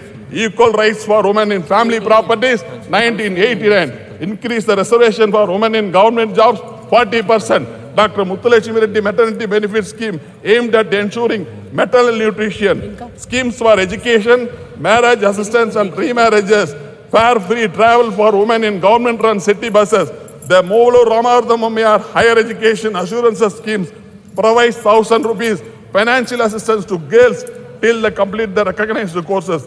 The government of Tamil Nadu has launched the Grand Social Welfare Initiative for Women, Kalaignar Magalir Urimai Togai Tittam, on September 15th. Though this scheme is monthly financial assistance of rupees 1,000 is provided to 1,650,000 eligible women family heads in the states. Madam, Tamil Nadu has become the role model state in the country due to the continuous efforts of our great leaders, Thandai Periyar, Perarijar, Dr. Kalaignar, Thalapathy M.K. Stalin. Madam, only 1 minute. Madam. I'm sorry. I have been asked to tell you that your time is over. Okay, just... Madam, our Dravidian model government, we have fulfilled all our poll promises. But at the same time, we have the union government led by Sri Narendra Modi at the center for almost a decade. We have never seen any other government which never bothered to fulfill the poll promises. The Narendra Modi led by BJP government has several political and electoral promises never to be fulfilled. No other government has promised so much electoral jumlas than this government. We can publish volumes of electoral jumlas of Narendra Modi and his government. They promised that all the black monies stashed in foreign countries by Indians will be brought back and rupees 50 lakhs would be deposited in bank account of each and every citizen. This remains as a greatest jumla of BJP. The BJP has promised to provide 2 crore new jobs every year to the people of this country, especially the educated youth. But the unemployment problem has reached the highest in the history of the independent India. I conclude, Madam, when the Narendra Modi became the Prime Minister, he has promised the people of India that linking rivers, especially the peninsular rivers, but nothing happened so far. All these promises still remain as electoral jumla. It is a surprise, though the women reservation bill is passed and the President's assent was given. The implementation of the act will have to wait several years and pass through several orders. In the last 10 years, people of this country have seen and experienced enough jumlas and U-turns from this government. And I only wish that the people of India will teach them a lesson in 2024 electoral battle Don't keep for all women the electoral waiting. jumlas. Thank you, madam. Thank you. Sulata जी आइए. जय Jagannath. Honorable Vice Chairman Madam, thank you so much giving me the permission to speak in my mother tongue Odia. From my party Biju Janata Dal, I support the bill. ମୁଁ ମୋ party Biju Janata ଦଳ ତରଫରୁ ଏ bill କି ସମର୍ଥନ ଜଣାଉଛି. ଏ coat ମୁଁ କହିବି ଗୋଟେ coat. Women empowerment is not a slogan but a non-negotiable code for us. नारी शक्ति बंधन अधिनियम जो बिल उपर आलोचना होची इंडिया टुडे ग्रुप रे गतकाली पब्लिश होची जे ओडिशा होची नारी शक्ति बंधन रे सबुठु आगरे. एथिपाई मु गर्व अनुभव करे. स्वर्गत बिजू पट्टनायक जे कि फॉर्मर चीफ मिनिस्टर थिले ओडिशार से गोटे कथा कही थिले सेटा बोधवे समस्त हृदय को छुईब जे मनटा छोट कले जातिटा छोट हो जाए. सेथिपाई से प्रथम करी ओडिशा होची एभली राज्य जे प्रथमे 1992 मसीह 33 भाग स्थान संरक्षण करिथिला महिलांक पई पंचायत राज विधि व्यवस्था भितर एवं 33 भाग महिला सेतबेले निर्वाचित होइके आस्थिले. तांकर पुओ सुयोग्य पुत्र मोर नेता माननीय मुख्यमंत्री नवीन पट्टनायक मो दलर सभापति से बा कहीं पछे जीवे. तेणु से मध्य तांको पितांक पदांक अनुसरण करथिले एवं से मध्य जानिथिले जे कोठी ना कोठी जो जाति जेते आगु को बढ़िबो तापे महिला मानकर सशक्त हबार आवश्यकता अछि. जदि महिला सशक्त नहीं से जाति से समाज से राज्य से देश केबे आगु को बढ़ी पारिबो नाही. तेणु से आगु को बढ़ी 2011 रे पंचायत राज निर्वाचन रे कोभली भाव में 50 भाग महिला निर्वाचित हो पारे से से नियम करथिले एवं 2012 मसीह पुणी बदले देथिले पुणी आउरी गोटे नियम करथिले जे अर्बन लोकल बॉडी माने सहरांचल रे महानगर निगम हो किंबा एनएससी हो कोभली भाव में महिलाटे आगो को आसीबो तापे मध्य 50 भाग स्थान संरक्षण करथिले. जहा पाई आज ओडिशार 3टी महानगर निगम रे 2 जण महिला अछंती. ये होची बिजू जनता दलर महिला मानक पई प्रतिबद्धता. मु कहिबी महिला मानकू आज सशक्त करिवार आज महिला संरक्षण बिल उपर आलोचना होची. महिला मानकू सशक्त करिवा पई समस्ते आज गोटे एकजुट होइछन. किंतु मोर मुख्यमंत्री मो दलर नेता श्रीजुक्त नवीन पट्टनायक 2001 मार्च 8 तारिख रे मिशन शक्ति गठन करथिले जे महिलाटे को केमिति भाबरे आगो को नहीं पारिबे सशक्त करि पारिबे. आज को से मिशन शक्ति रे मध्य जदि देखिबे 70 लाख महिला कोठी ना कोठी जोड़ी होइचंती एवं आगो को बढ़ुचंती. ये किछि कम बड़ कथा न. महिला को सशक्त करिवारे माननीय मुख्यमंत्री होचंती बोधुए समग्र देश रे अद्वितीय तांको भली के हेई पारिबे नहीं. से सबु बेले कोठी ना कोठी चिंता करिचंती महिलाटो केमिति आगो को बढ़िबो. आज मिशन शक्ति जो डिपार्टमेंट कथा मु कहूली से गोटे महिला डिपार्टमेंट आउ सी डिपार्टमेंट ही सेपरेट डिपार्टमेंट हो पार्टी मंत्रिमंडल गोटे सेपरेट मंत्री अच्छा गोटे सेपरेट डिपार्टमेंट हो पार्टी. मिशन शक्ति माध्यम जदि कहवा केवल महिलाटा सशक्त होइछि नुहे महिलाटा सशक्त हवा संगे संगे जदि देखिए महिलाटे आज गोटे उद्योग माने मुख्यमंत्री खाली सशक्त महिला करने को चाहे ना महिलाटे को उद्योगपति केमिति हो पारिबो तापे मध्य से चिंता करछंती. एवं महिलाटे आज जदि देखिए एसएचजी रु आज बाहर किना महिलाटे निजर कंपनी करिछि बिजनेस करुछि सीईओ हेछि एवं मैनेजिंग डायरेक्टर मध्य ता कंपनी रहिछि. आउ बेसी दिन दूर नुहे जे ओडिशार महिलाटे आज जो कथा मु कहूँ सीओ हूँ आज भारत वर्ष नुहे समग्र विश्व में प्रतिष्ठित हो पार आर पछरे केवल जड़े जननायक अच्छा जी हूँ माननीय मुख्यमंत्री नवीन पट्टनायक जे सब बेले चाहिए महिलाटे केमी आग को बढ़ू गोटे कथा आमर अच्छी ओडिया रे जे सब बेले सफल ये हर लैंग्वेज में भी है सब बेले सफल पुरुष पछरे जड़े महिलार हाथ अच्छी किंतु मु कहबी मो भली जड़े आ मो भली अनेक महिलांकर सफलता पछरे मो दलर मुख्यमंत्री माननीय नवीन पट्टनायक हाथ अच्छी जी आमको राजनैतिक क्षेत्र में सशक्त अर्थनैतिक क्षेत्र में सशक्त कर मु धन्यवाद जनइबी माननीय मुख्यमंत्री महोदय को जे सी आमको आज ए बिल बिल की आगू को बढ़ाइबार से साहाय्य करछन्ती तेणु से सब बेले दाबी रखी ए दाबी आज पूरण होची तेणु तांका पई मु एठू मध्ये प्रणाम जणैबी जय जय। Thank you ma'am. Shri Subhash Chandra Bose Pillai. Thank you, ma'am, for giving me the opportunity to speak on the Women Reservation Bill in Telugu language, which is my mother tongue, ma'am.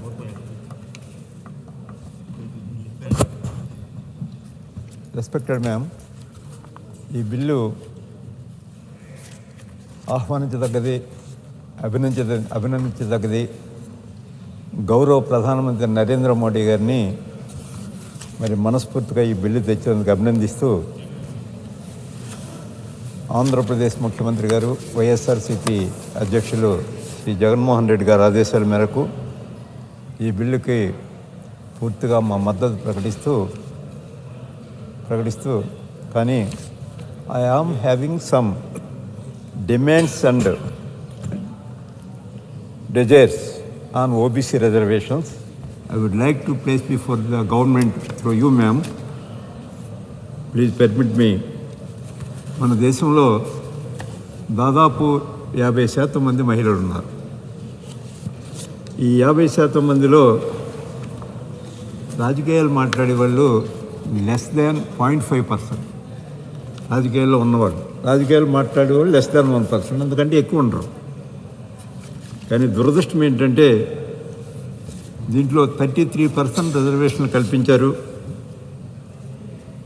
ఇక్కడ నా కోరిక ఏంటంటే ప్రపోర్షనేట్ రిజర్వేషన్స్ ఎట్లా షెడ్యూల్డ్ కులాలకు, షెడ్యూల్డ్ ట్రైబ్స్కు ప్రపోర్షనేట్ రిజర్వేషన్ ఇస్తూ ఉన్నారు, మహిళలకు కూడా ప్రపోర్షనేట్ రిజర్వేషన్స్ 50% ఇస్తూ దాంట్లో 27% ఓబీసీలు కూడా ఇమ్మని నేను ప్రభుత్వానికి ప్రత్యేకంగా మరి విజ్ఞప్తి చేస్తూ ఉన్నాను.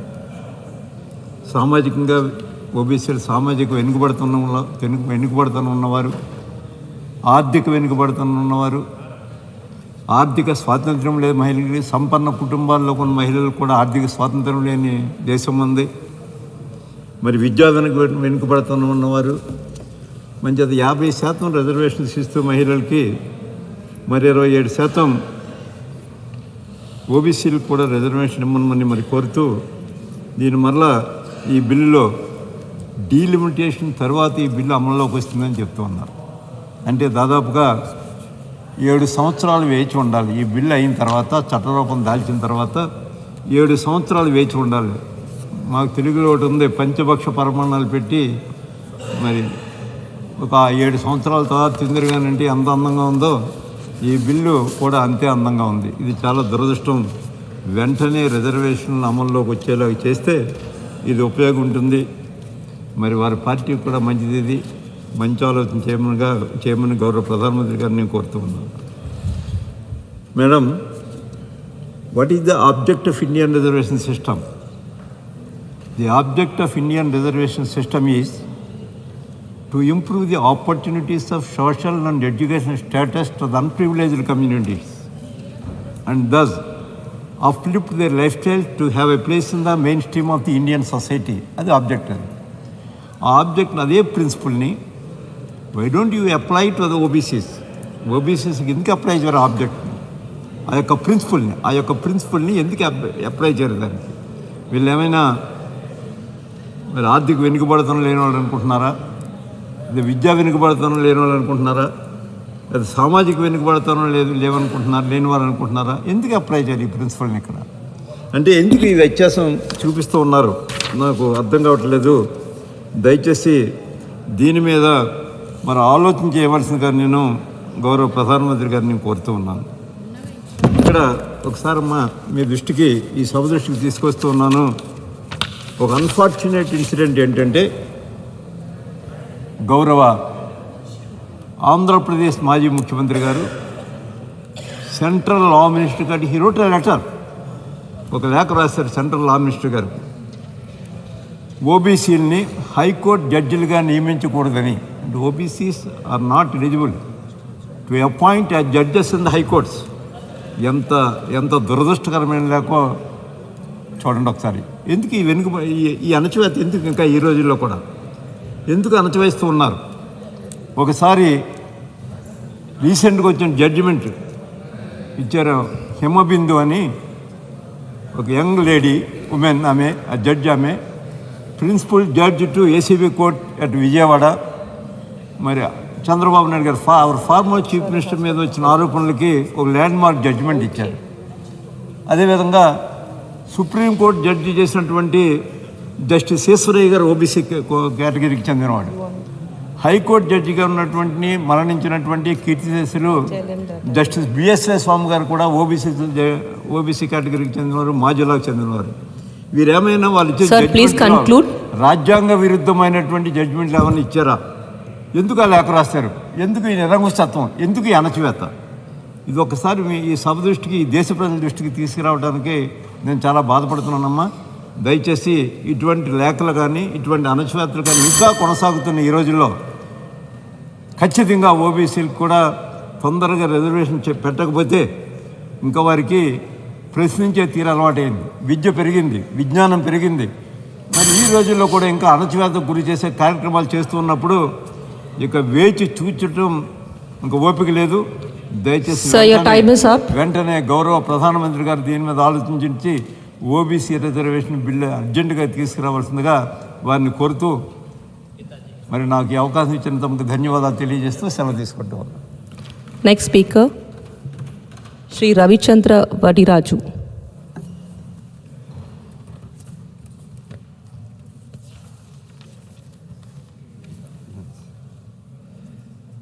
Thank you madam. ఈరోజు మొదటిసారిగా నాకు మహిళా బిల్లుపై స్పందిస్తూ ఈరోజు మాట్లాడే అవకాశం ఇచ్చినందుకు థ్యాంక్స్ చెప్తూ, ఇంత మంచి అవకాశం కల్పించినటువంటి కేసీఆర్ గారికి హృదయపూర్వక ధన్యవాదాలు తెలుపుతూ, ఎత్ర నార్యస్తు పూజ్యంతే రమంతే తత్ర దేవత, మహిళలు ఎక్కడ గౌరవింపబడతారో అక్కడ దేవతలు సంచరిస్తారు. అలాంటి సమాజం అభివృద్ధిలో ముందుకెళ్తుంది. ఎక్కడ స్త్రీ గౌరవింపబడదో అక్కడ ఆ సమాజం బాగుపడదు అంటుంది మన సంస్కృతి. వేదాలు, పురాణాలు, ఇతిహాసాల్లో స్త్రీకి గౌరవం ఉంది.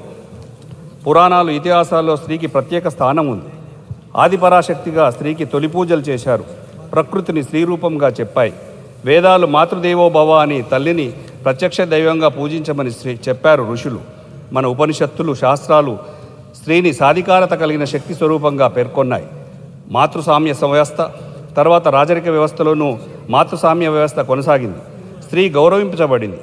మారుతున్న కాలం కుటుంబ వ్యవస్థ మొదలు కావడంతో స్త్రీకి కుటుంబ బాధ్యతలు పెరిగి ఇంటికి పరిమితమయ్యే పరిస్థితులు ఏర్పడ్డాయి. దీంతో సమాజంలో పురుషాధిక్యత పెరిగింది. అవకాశంలో సగం కుటుంబం జీవనంలో ఆడ మగ సమానమే.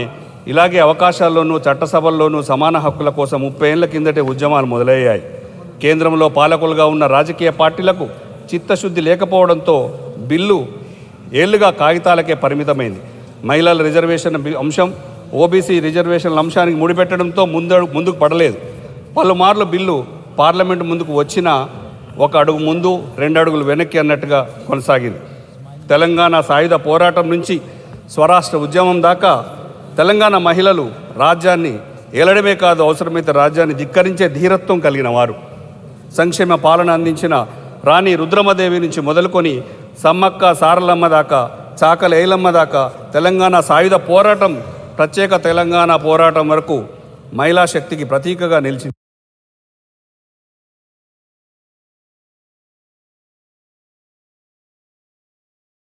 తెలంగాణ నేల.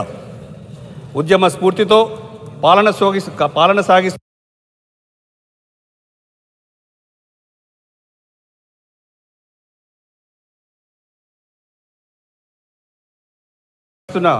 కొనసాగిస్తున్న తెలంగాణ ప్రభుత్వం మహిళా సాధికారిత సంక్షేమం కోసం ఎంతో కృషి చేస్తుంది.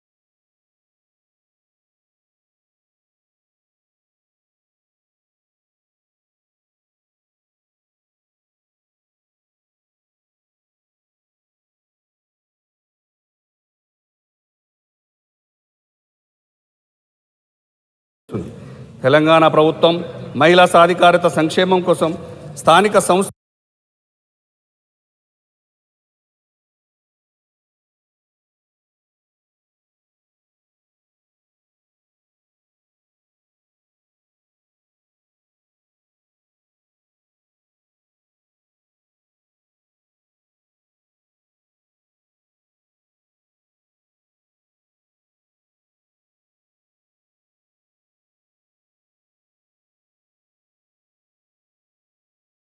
సంస్థల్లో 50% రిజర్వేషన్లు, జీహెచ్ఎంసీలో మహిళల్లో 50% రిజర్వేషన్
33% కేటగిరీ ప్రారంభంలో కూడా 33% రిజర్వేషన్, అక్రిడేషన్లో మహిళా journalist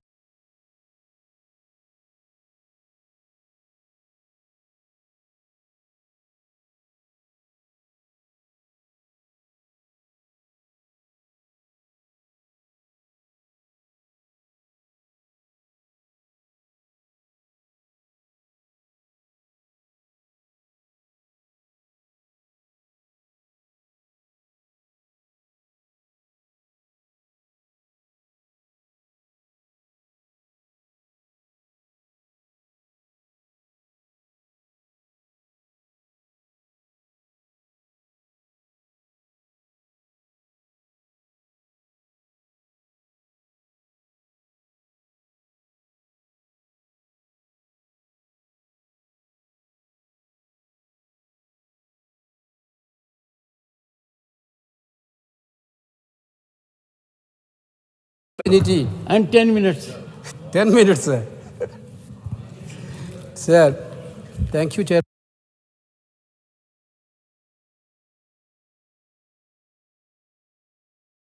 Chairman, sir, for giving me an opportunity to participate in this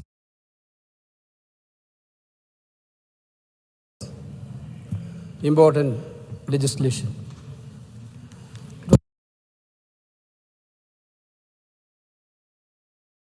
It was a long journey. And from your party, you are the only man.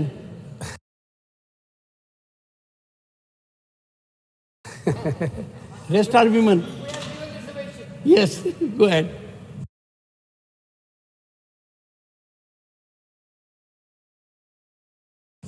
1931 onwards, when Sarojini Naidu wrote a letter to the then British Prime Minister for equal power for men and women, this journey has been started, sir.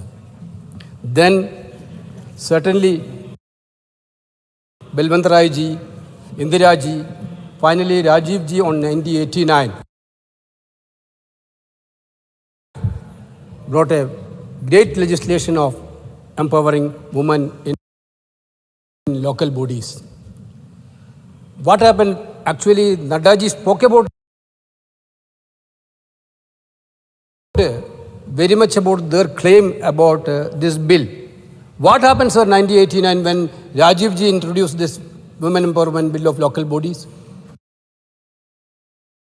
Entire BJP gang opposed that bill. Who are all the stalwarts of BJP? I took the record from the Rajya Sabha secretariats. Who are the people who voted against that bill?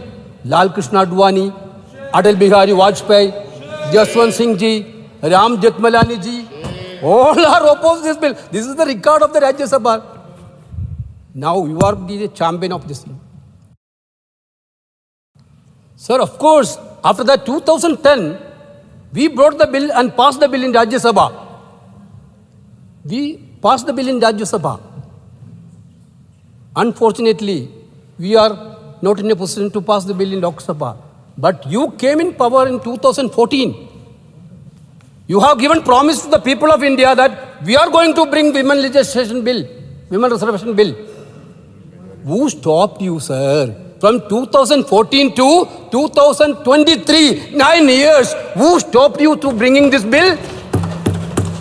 I would like to know from the Honorable Prime Minister whether he is waited for this new building to introduce this bill. If there any Vastu issue was there in that building, is there? Otherwise, if there is a good muhurta is there for 2023 for this bill, you lost 9.5 years. Now you are telling we are going to implement this 2029. Census, delimitation, after that. Then where is the sincerity, sir? Sir, game-changing legislations, life-transforming legislation has to come from the heart of the rulers, not from the brain of the rulers, sir. Sir, we are witnessed not many life-transforming legislations, Manrega, right to information, right to food safety, and of course land acquisition bill. That type of life-transforming bills we witnessed, that all come from the heart of the rulers. Sir, now this bill, at the end of the Lok Sabha period, when you brought this bill, this is not coming from the heart of the rulers. This is coming from the brain of the ruler. It is because of you have a political calculation to bring this bill. Why that political calculation come? It come after Karnataka election. Congress party strengthened entire women's folk of Karnataka through the guarantees. And we have implemented that guarantees. Entire women of Karnataka, you say, ask in Karnataka what they are talking about that. They are empowered. Women can be empowered through political empowerment or economical empowerment. Sir, which is the biggest economical empowerment legislation of this country? Manrega. 58% of the women are working in Manrega. Your Prime Minister told that. Prime Minister told that this is the memory of our corruption. Then he corrected that. And their COVID period, only one scheme benefited the poor people of the country. That is Manrega. Therefore, Manrega, then self-help group, 2011, UPF brought that, which Kerala started earlier, Kudumbasri, through Kudumbasri. These are all the economical empowerment of women. But you, now, at the time of the Lok Sabha election, you brought this bill and you are telling we are the champions. You oppose the Rajivji's bill. Now, sir, there are lot many bhashans about this bill. When is going to be implemented? We need a clear-cut answer, sir. When is the Madadi told 2029. If it is going to happen in 2029, when the census will take place, when the delimitation process started, when it is going to be completed, when the women will get an representation as per this law. This has to be answered by the Honorable Prime Minister or the government, sir. Sir, here, Naddaji talked about a OBC reservation which happened in that house. I also heard about, I read some articles in this newspaper today that our Honorable Home Minister spoken about the Prime Minister of India has given his entire bank account to the employees. That's good. But you have to remember about that. The Iron Lady Indira Gandhi ji, the then Prime Minister of India, in the 1962 war, when the country is in a difficult period, she donated entire her jewelry to the National Defense Fund, Prime Minister Indira Gandhi. We are proud, sir. We had a leader like Indira Gandhi ji. Yes, she is talking about, they are talking about women empowerment. Who is the first Prime Minister of women Prime Minister? Who given the first woman Prime Minister? Who given the first woman President of India? Who is given first Lok Sabha Speaker of the India? Who is given the first Governor of India? Who is given the first Party President of India? Yes. Everything is Congress, sir. Then they are trying to become the champions of these things. No, I'm not yielding. Sir, if you are going to do the census, Nadda ji is talking about big, बहुत ज़्यादा बोल दिया OBC के लिए. Then why you are running away from caste census? Why you are running away from caste census? If you have a OBC Prem, do the caste census and show the country. Why you are running from the caste census? You are talking. Yes, we are proudly saying out of our 4 chief ministers, 3 are from OBC community. Out of our 4 chief ministers, you are talking about Congress is. Therefore, then you have to understand. Sir, then these people are talking about women empowerment. My old fellow parliamentarians spoke about that. Unnao, Katwa, Manipur, sir, Hathras. Sir, I am also pained when I saw the video of women paraded naked in Manipur. When I went with Rahul Gandhi ji there, the women folk of Manipur crying before us. Our Prime Minister not even uttered a single word in 100 days. Then you are talking about women empowerment. You are talking about women empowerment. What women empowerment? What women empowerment? What women empowerment? Yes, everywhere, wherever, yes, there is no discrimination. I'm telling very clearly, sir. Sir, sir, one thing, they are talking about women empowerment. Beti bachao, beti padao. Government only utilized 156 crores out of the budget, 848 crores. Shockingly, 80% of the fund allocated were spent on publicity. Oh, beti bachao and beti padao. In 2023, the budget for Mission Shakti declined by 1.2%, which include your Pradhan Mantri Matru Vandana Yojana, Women Helpline, Beti Bachao, Beti Padao, other schemes. 30 seconds. You speak about women's safety, but why 30% Nirbhaya fund is unutilized? You are speaking about the women's security. Why Nirbhaya fund is unutilized? 30%. Give us the answer. Give us an answer. Sir, now the price of women, now the women are crying, sir. LPG gas, 1,000 rupees. Tomato, and their price rise everywhere. People are fighting. Sir, I am concluding. 1 minute only, sir. 1 minute only, sir. Derek Sir, O'Brien. Sir, 1 minute. Your time is over. One second. Honorable members, I have to go by the time available. I am so sorry. Okay, so from your party, we'll delete the rest. We'll adjust. Okay, go ahead. Sir, my point is that women are in a very great difficult situation in this country due to price rise. You are talking about empowerment of women. What is the LPG gas price? 1,000 rupees. 1,200. Petrol diesel price is hiking. Tomato price is hiking. Everywhere difficulty they are facing. On the other hand, their security is totally compromised. Therefore, on the other hand, they are telling at the end of the election period, they are bringing with legislation and they are telling that this is not going to happen. Therefore, we need only two assurances from this government, sir. One is this bill has to be implemented quickly, immediately. Then, there should be an OBC reservation along with provision in this bill. These two major, we are supporting bill because this is the child of us. Therefore, basically we are supporting, very strongly we are supporting. No doubt about it. But for sir, if this bill is implementing only on 2029, what is the purpose of calling special session, sir? What is the use of special session? We can pass it in winter session. We can easily pass it in winter session. Wow. Sir, one more thing I have to tell, sir, you have to allow. When the parliament building, two major events happened in last 1 month.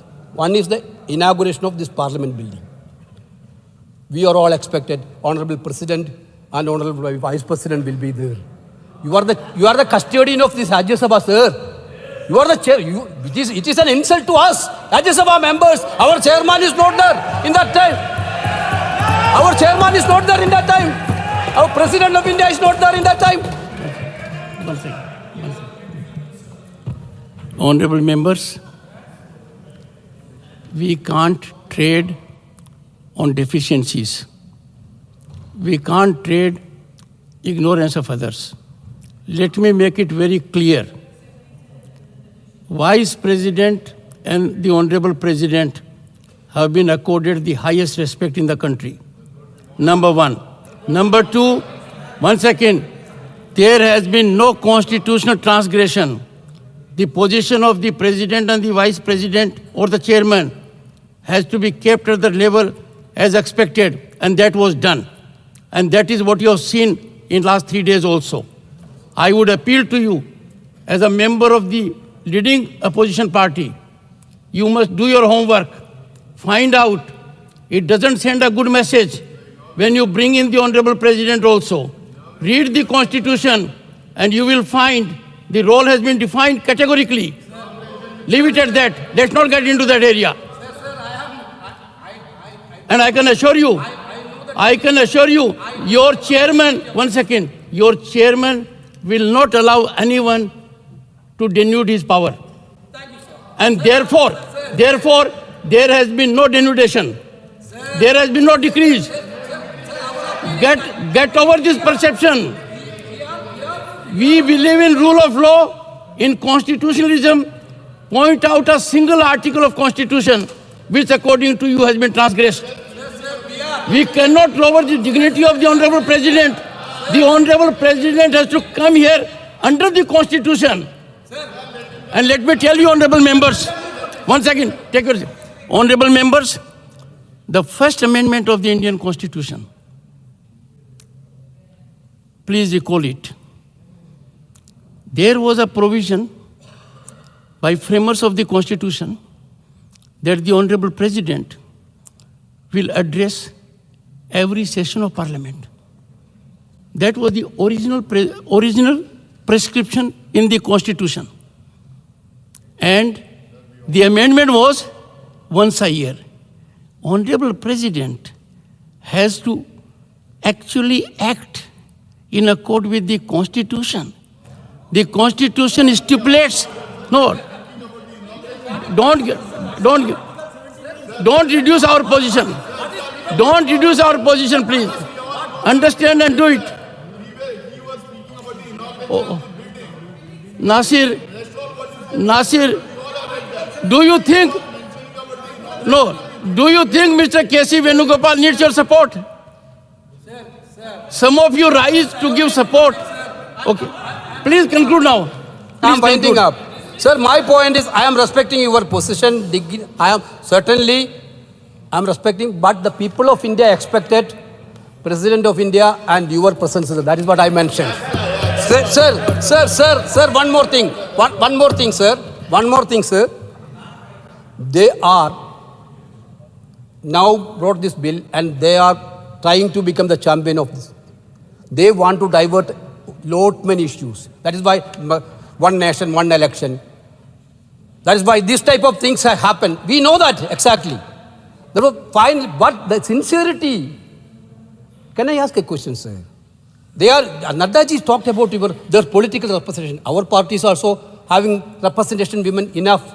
Their party may be also. But who is controlling their party, sir? Rashtriya Swayam Sevak Sangh, isn't it? How many women in their RSS? How many women is in their RSS, sir? Sir, I am quoting a statement, sir. In 2010, the bill has been lost. In 2010, bill passed in Rajya Sabha and bill has to be failed to pass in Lok Sabha. Then member of Parliament of Lok Sabha. Now the Chief Minister of Uttar Pradesh. There is a woman reservation at present at local levels. How does this affect the domestic responsibilities like child care? It should be assessed whether women quota does not affect these roles. Therefore, their attitude is women for child care. Mr. Venugopal,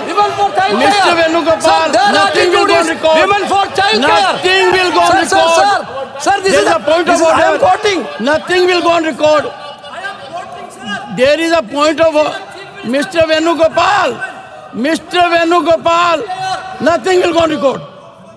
Point of order is there. Please sit down. Sit down, all of you. इतने आराम से बात हो रही है. आपने अपनी बात कही. एक पॉइंट ऑफ ऑर्डर है.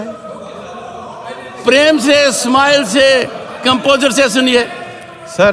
Yes, Mr. Yadav. What is your point of order? Yes, sir. सुनो ना. Sir. Yes, I will ask. Sir, Venugopal ji. No. 235. No, Mr. Yadav. 235. Mr. Yadav. 235. Your point of order. 235. 235. 235. Sir 235 rule 2 है, कोई भी member को यह अधिकार नहीं है कि सदन में बैठे हुए किसी भी लोगों के ऊपर कोई आक्षेप लगाए। हम भारतीय जनता पार्टी के सदस्यों के ऊपर वेणुगोपाल जी बिना तथ्यों के आधार पर आरोप लगा रहे हैं। हमारे को जिस संगठन के साथ जोड़ रहे हैं हमें उसका होने का गर्व है, लेकिन आरएसएस के साथ राष्ट्रीय सेविका समिति है, वहाँ 100% महिलाएं हैं जो राष्ट्रभक्ति का कार्य करती हैं। आप सुबह भी हमारे राष्ट्रीय अध्यक्ष जी ने कहा था, मैं उन्हीं के शब्दों को दोहराना चाहता हूँ, कांग्रेस वाले ठीक से ट्यूशन लेकर के बोला करें, बिना तरीके से ना बोला करें, बिना तथ्यों के ना बोला करें, बिना बात के ना बोला करें। मिस्टर वेणुगोपाल,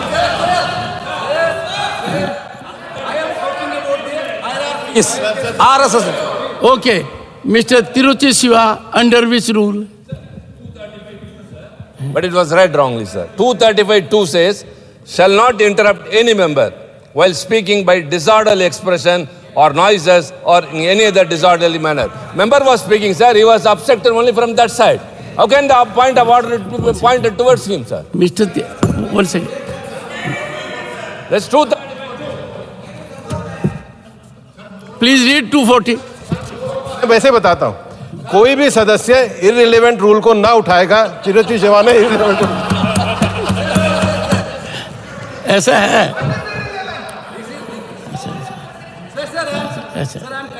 एक सेकंड, कंक्लूड करने से बड़ा अच्छा लगता है। कुछ ऐसे के फवारे भी होने चाहिए। और ये मिली भगत का मामला तो नहीं है, मिली भगत का मामला तो नहीं है। Now please conclude. Sir, the attitude of BJP leaders. I am quoting one word in Hindustan Times. That point of time, there is by a statement by the UP Chief Minister. Then now the UP Chief Minister. That point of MP, there is women's reservation at present at local level. How does this affect their domestic responsibilities like child care? It should be assessed whether women quota does not affect these roles. That means your attitude is women are for child care. Sir, my point is that this bill we are going to support. The life transforming bill has to come from mind, heart. Our Prime Minister is telling he has 54 inches chest. 56. If 56 inches chest is there, then what is stopping them to implement this bill in 2024? Sir, please correct yourself with heart. Thank you, sir. Jai Hind. Sri Derek O'Brien, 7 minutes. 10 minutes, sir. 7. 10.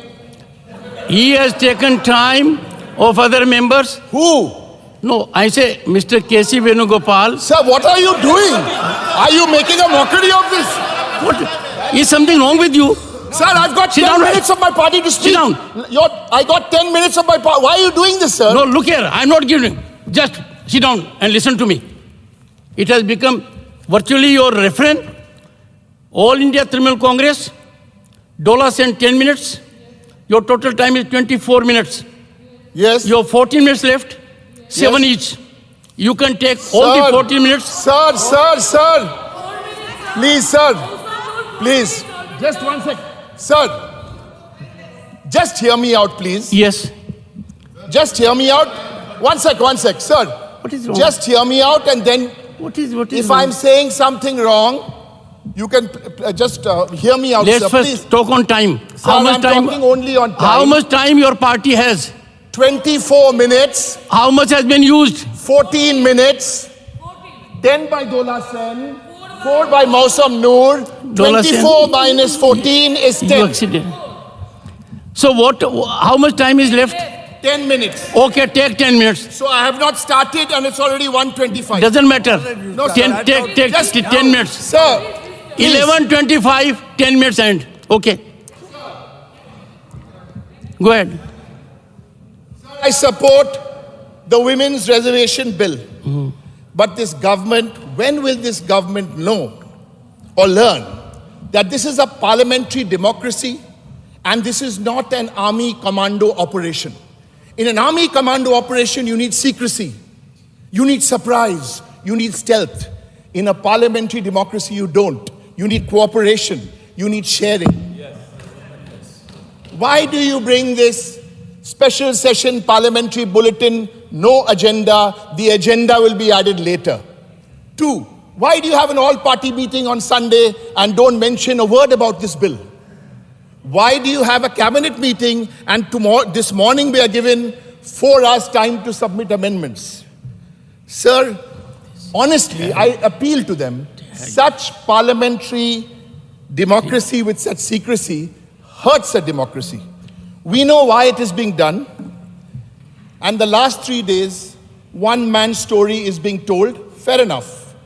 Today, I want to begin with a quote, which everyone can own today. Quote, "Sir, we want the women's bill to be introduced. We want nothing short of the women's bill. We want a specific date. We want an assurance that the women's bill is brought. This is a matter of shame that it hasn't been brought. We want a specific time frame." Unquote. This is very nice today. This was said by somebody in the Lok Sabha on the 14th of July 1998. It was a woman MP. Today, she is the 3-time Chief Minister of Bengal. She is the founder chairperson of the Trinamool Congress. And sir, she has already got 40% of her women MPs already in the Lok Sabha. From 14th of July 1998, let this woman's story be told. In 2006, a 26-day hunger strike, no reservation, struggling and fighting for her rights as a woman. In 2014, setting a record because the bill didn't get passed. So what did she do? She gave 41% tickets in the Lok Sabha to women MPs. The BJP president, the first speaker, was saying this is the shortest way to bring women to parliament. No, sir, this is not the shortest way. You didn't need the bill. Bring them, show us, and bring them to parliament. Like they have done. Now you come to the life of this woman. 2019, she sets a record. Not only does she give 40% women tickets, 39% women Lok Sabha MPs are already sitting in the Lok Sabha. Why do I say this? It is one thing to give the women tickets. It's another thing to make sure you give them tickets which are winnable. One man's story, sir, we've heard. One woman's story needs to be told today in this new parliament building. I'll tell you more. My last date, 2021, assembly elections in Bengal. The men came with money, with media, with muscle power, with misogyny, and mocked her. Didi, oh Didi. You even tried to smash and you broke her foot, smashed it to injure her. Yes, she gave you the answer truly like a woman. Softly, softly. Good. When I talk about Mr. Modi and Mr. Shah, I get under their skin, I know. Sir, the woman answered her how? The women didn't answer. The people of Bengal in India provided the answer. And after the election, what happened? The health minister of Bengal, the finance minister of Bengal, the land minister, the industry minister, the commerce ministry are all headed by women. You couldn't find one woman in your 16 chief ministers to make a chief minister, and you're coming and telling us what to do about women. Take some of our advice. Now we'll give you, like how we gave you in 1998, you're trying to implement in 2045 or whatever, listen to 2 pieces of advice from us and take it in good spirit. Because women, at least my chairperson has a vision which I look up to. So here's one suggestion. If you're so keen, and now it's past 2 p.m. already, so nobody can submit any amendments, as we are all saying, the Congress party, the Trinamool, the DMK, the AAP, all of us, we, India, we are saying, bring this in 2024. So all you need to do to bring this in 2024 is remove 334A from your existing bill. Bring it, we'll start in 2024. Yes. If you're, 1 second, sir. If you're finding that difficult to do, here's another solution. At least try. 2024, an open challenge from my party. You bring 1/3 of women elected from your party and show us. Yeah. Bring and show us. I guarantee you, we will bring 1/3 of women with your bill, without your bill. Yes. Sir, some people have a sense of humor, and I'm sure we haven't lost our sense of humor here, because the joke going around is there's a typographical error in the bill. That actually it's 2024 should actually they meant 2034. Now I don't know whether that's true or false, but I've got a second suggestion. It was very nice, sir, your idea this morning of having ladies sit there for 15 minutes, 16 minutes all through the day. So here's an idea which may not happen in 24, but think about it. It's coming to you from my party as a suggestion. Get everybody on board, have proper discussion on the subject, and then bring 1/3 women reservation also in Rajya Sabha. Yeah. We will all support. It can't be done in a hurry, but bring it. Today you may think it's a crazy, zany idea, but no, this is possible, if not in the next 6 years, in the next 10 years. The question is, sir, for all the speeches we hear, is the BJP really serious about empowering women? Because all the struggles and oppression faced by women is not because of women. It's because of men and their outlook of men to women. I don't want to spend time wasting my time on a former wrestling chief. Leave that. I'm quoting from the Hindustan Times. Quote, people in air-conditioned rooms in Delhi cannot decide public policy. This bill will drown the Indian political system if it goes through. If men develop feminine traits, they become gods. If women develop masculine traits, they become rakshas. Western ideas of women's liberation should be properly analyzed in the Indian context. Unquote. Said by who? I'll tell you who said it. You can build a new building, sir, but I request all of you to first change your mindset. Yes. This was said by the current Chief Minister of Uttar Pradesh. Sir, in conclusion, I'm happy I'm being allowed to conclude today. In the old house, at least, I wasn't allowed, but I'm happy. Sir, I wish to conclude by remembering my favorite woman of all time, my ma, my mother, who's no more. Ma would always tell me that, you know, Derek, this world is divided into only 2 kinds of people. The talkers and the doers. So some people will talk. 15 crore into your, 15 lakhs into your bank account, farmer income, triple, after demonetization, this will happen, after that will happen. There is one difference, sir. The talkers and the doers. There is only one difference. Because there are only 2 kinds of people. So there's a talker and there's a doer. There's a male Prime Minister of India. There's a simple woman who's the Chief Minister of Bengal. Thank you so much.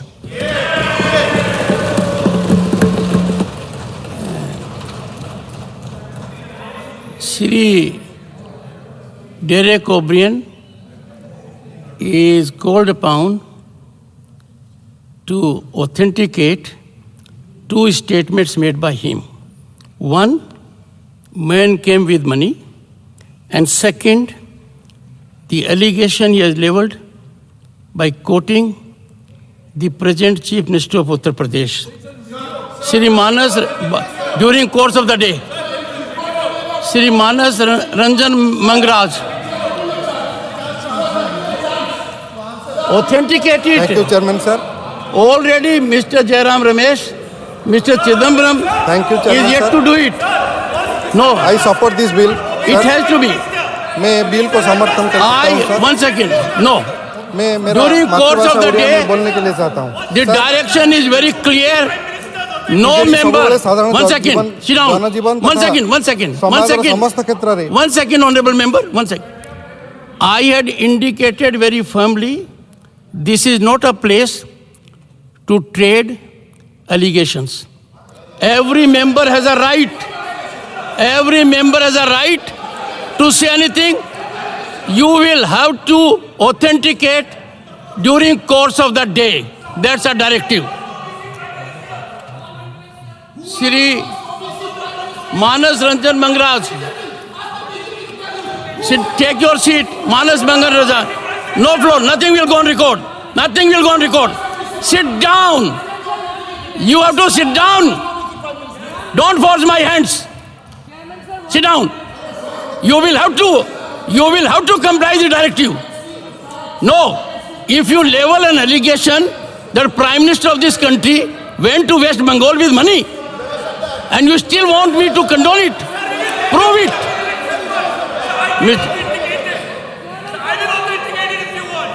Shri Manas Ranjan Mangraj.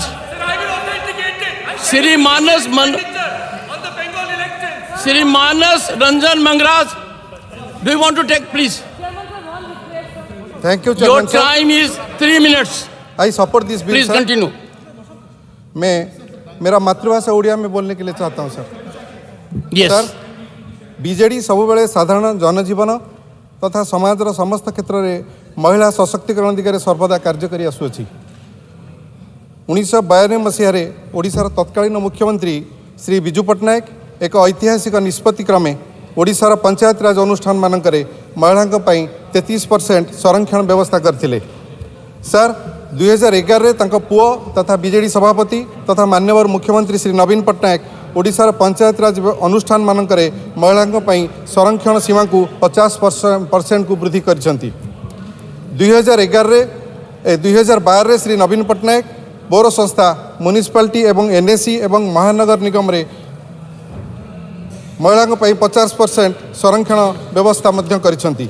यह पुनर्बार महिला सशक्तिकरण एवं विशेषकर साधारण जीवन में सेमानकर अंशग्रहण पई BJD रो प्रतिबद्धता को प्रतिपादन करुअछि। सर, माननीय मुख्यमंत्री श्री नवीन पट्टनायक सबुबले विश्वास करती जे महिला सशक्तिकरण बिना कौनसी समाज राज्य किंबा राष्ट्रर विकास हो पारिबो नाही। तेणु नवेम्बर 2018 मसीहारे माननीय मुख्यमंत्री श्री नवीन पट्टनायक नेतृत्व में विजु जनता दल लोकसभा तथा राज्यसभा महिला मानकु 33% संरक्षण जोगाइबा ओडिशा विधानसभा सर्वसम्मति क्रमे एक संकल्प पारित करथिले। सर, डिसेम्बर 2018 मसीहारे माननीय मुख्यमंत्री श्री नवीन पट्टनायक दलर वरिष्ठ नेता नेतृत्व में 22 जन बीजेडी प्रतिनिधि को 7टी जातीय दल समेत भारतर 22टी प्रमुख राजनीतिक दल निकट को पठाइथिले। एही प्रतिनिधि माने माननीय मुख्यमंत्री श्री नवीन पट्टनायक तरफरु सही संपृक्त राजनीतिक दलर मुख्य मानकु भेटी दीर्घ दिनरू संसद में पड़ी रही महिला संरक्षण बिल को पास करने को सहमति जुटाई। मैम, लोकसभा निर्वाचन समय माननीय मुख्यमंत्री श्री नवीन पट्टनायक लोकसभा निर्वाचन में दलर महिला प्रार्थी 33% संरक्षण व्यवस्था प्रदान कर 2019 लोकसभा निर्वाचन में बीजेडी द्वारा 7 जन महिला प्रार्थी रही जो 5 जन महिला प्रार्थी जीति एवं से माने आस्का भद्रक जाजपुर जगतसिंहपुर एवं केउंझर सांसद अछंती। मैम, वयस्क महिला प्रार्थी भाव आस्कार सांसद श्रीमती प्रमिला बिशोई एवं सर्वकनिष्ठ सांसद भाव केन्दुझर श्रीमती चंद्राणी मुर्मू रही। मैडम, माननीय मुख्यमंत्री दीर्घ वर्ष धरी संसद में महिला संरक्षण बिल पारित होगा निश्चित करने को यही लंबा युद्ध लड़ी आसुअछंती। संसद में महिला संरक्षण बिल पास करने को बीजेडी सांसद माने बारंबार दाबी उठाई आसुअछंती। माननीय मुख्यमंत्री श्री नवीन पट्टनायक विभिन्न प्लाटफर्म रे एकाधिक चिठी एवं दाबी माध्यम क्रमागत भाव में महिला संरक्षण बिल पास कर आवश्यकता संक्राम पर बुझाई आसी। संसद में पारित होगापी महिला संरक्षण बिल आने को केंद्र कैबिनेट अनुमोदन माननीय मुख्यमंत्री श्री नवीन पट्टनायक एक बड़ विजय। आपका समय कारण महिला संरक्षण बिल पास निश्चित करने को श्री पट्टनायक दीर्घ दिन संग्राम जारी रखिंट। मैम एक मिनिट। यह ओडिशा एवं भारत महिला मानक एक विजय। महिला संरक्षण बिल को संसद में पारित करने विजु जनता दल निरंतर प्रयास एक विजय अटे।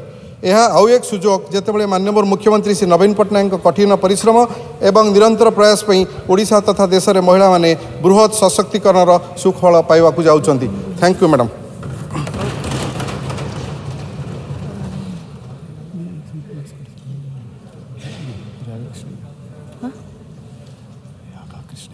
अच्छा, Shri रायगा कृष्णया।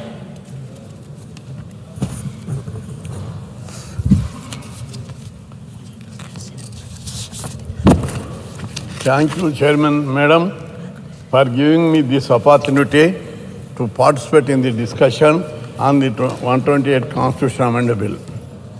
This is welcome, long overdue and much awaited.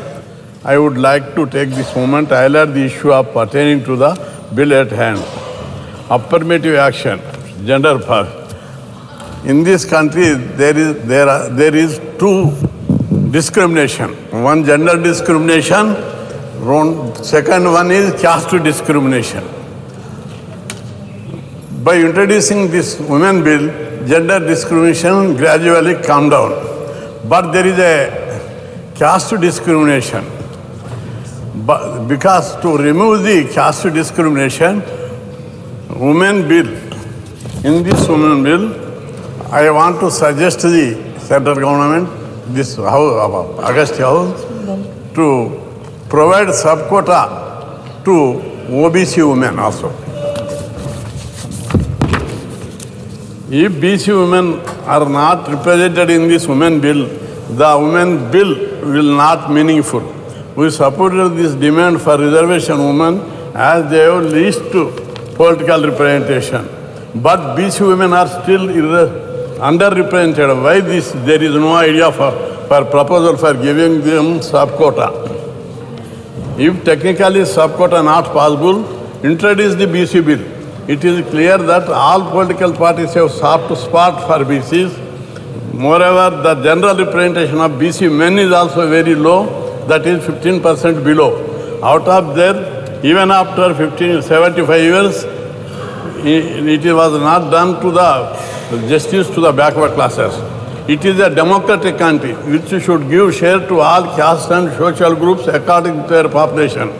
Then there will be a unity, integrity, peace in this country. For that, it is wrong not to give due share to BCs. It is time to give BC constitutional share, rights and share.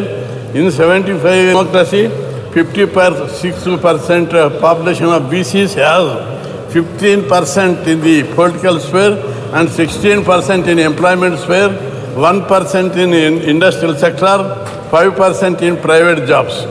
Represent the need for BCs to give share according to the population. We request BCs are not given share according to their population, all sectors, there would be a rebellion in the country in not higher 20% to 2%, higher judiciary. But it is just not enough giving a few schemes for welfare of backward classes and providing reservation BCs in education and employment.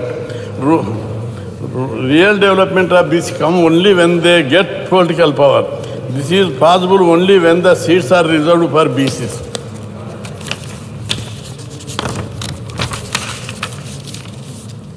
Indian Constitution has been amended 120 times, but it has not been amended even once for political power.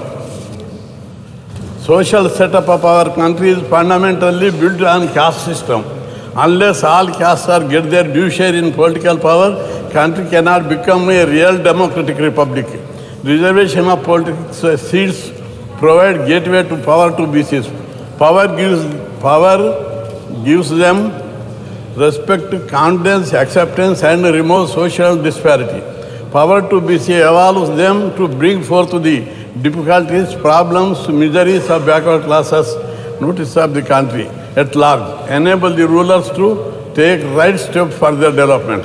The present socio-economic political setup of our society is designed against the interest of backward classes. To change the present setup, it is essential to give due share to OBC in legislative bodies. Political power has become a right to property.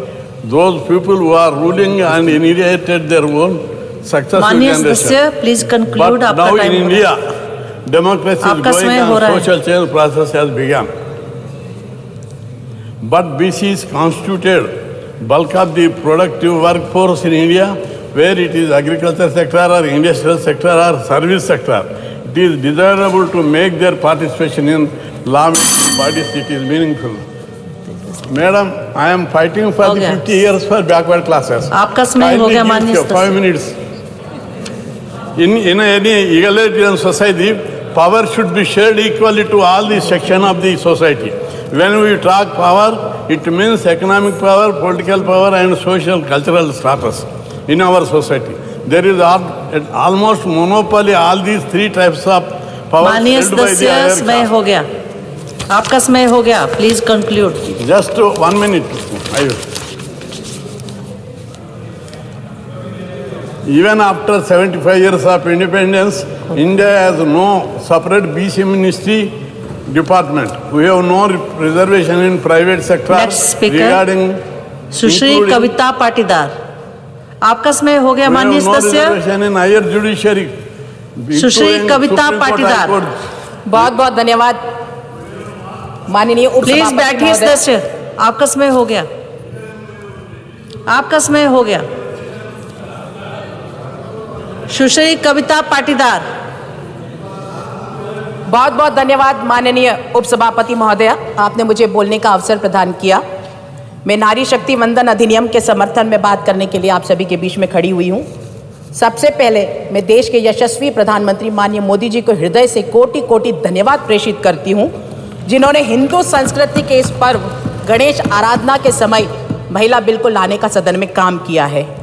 माननीय महोदय, जब आज देश दुनिया की तीसरी बड़ी ताकत बनने की ओर अग्रसर है, ऐसे समय सशक्त भारत के निर्माण में महिलाओं की भागीदारी बहुत महत्वपूर्ण हो जाती है.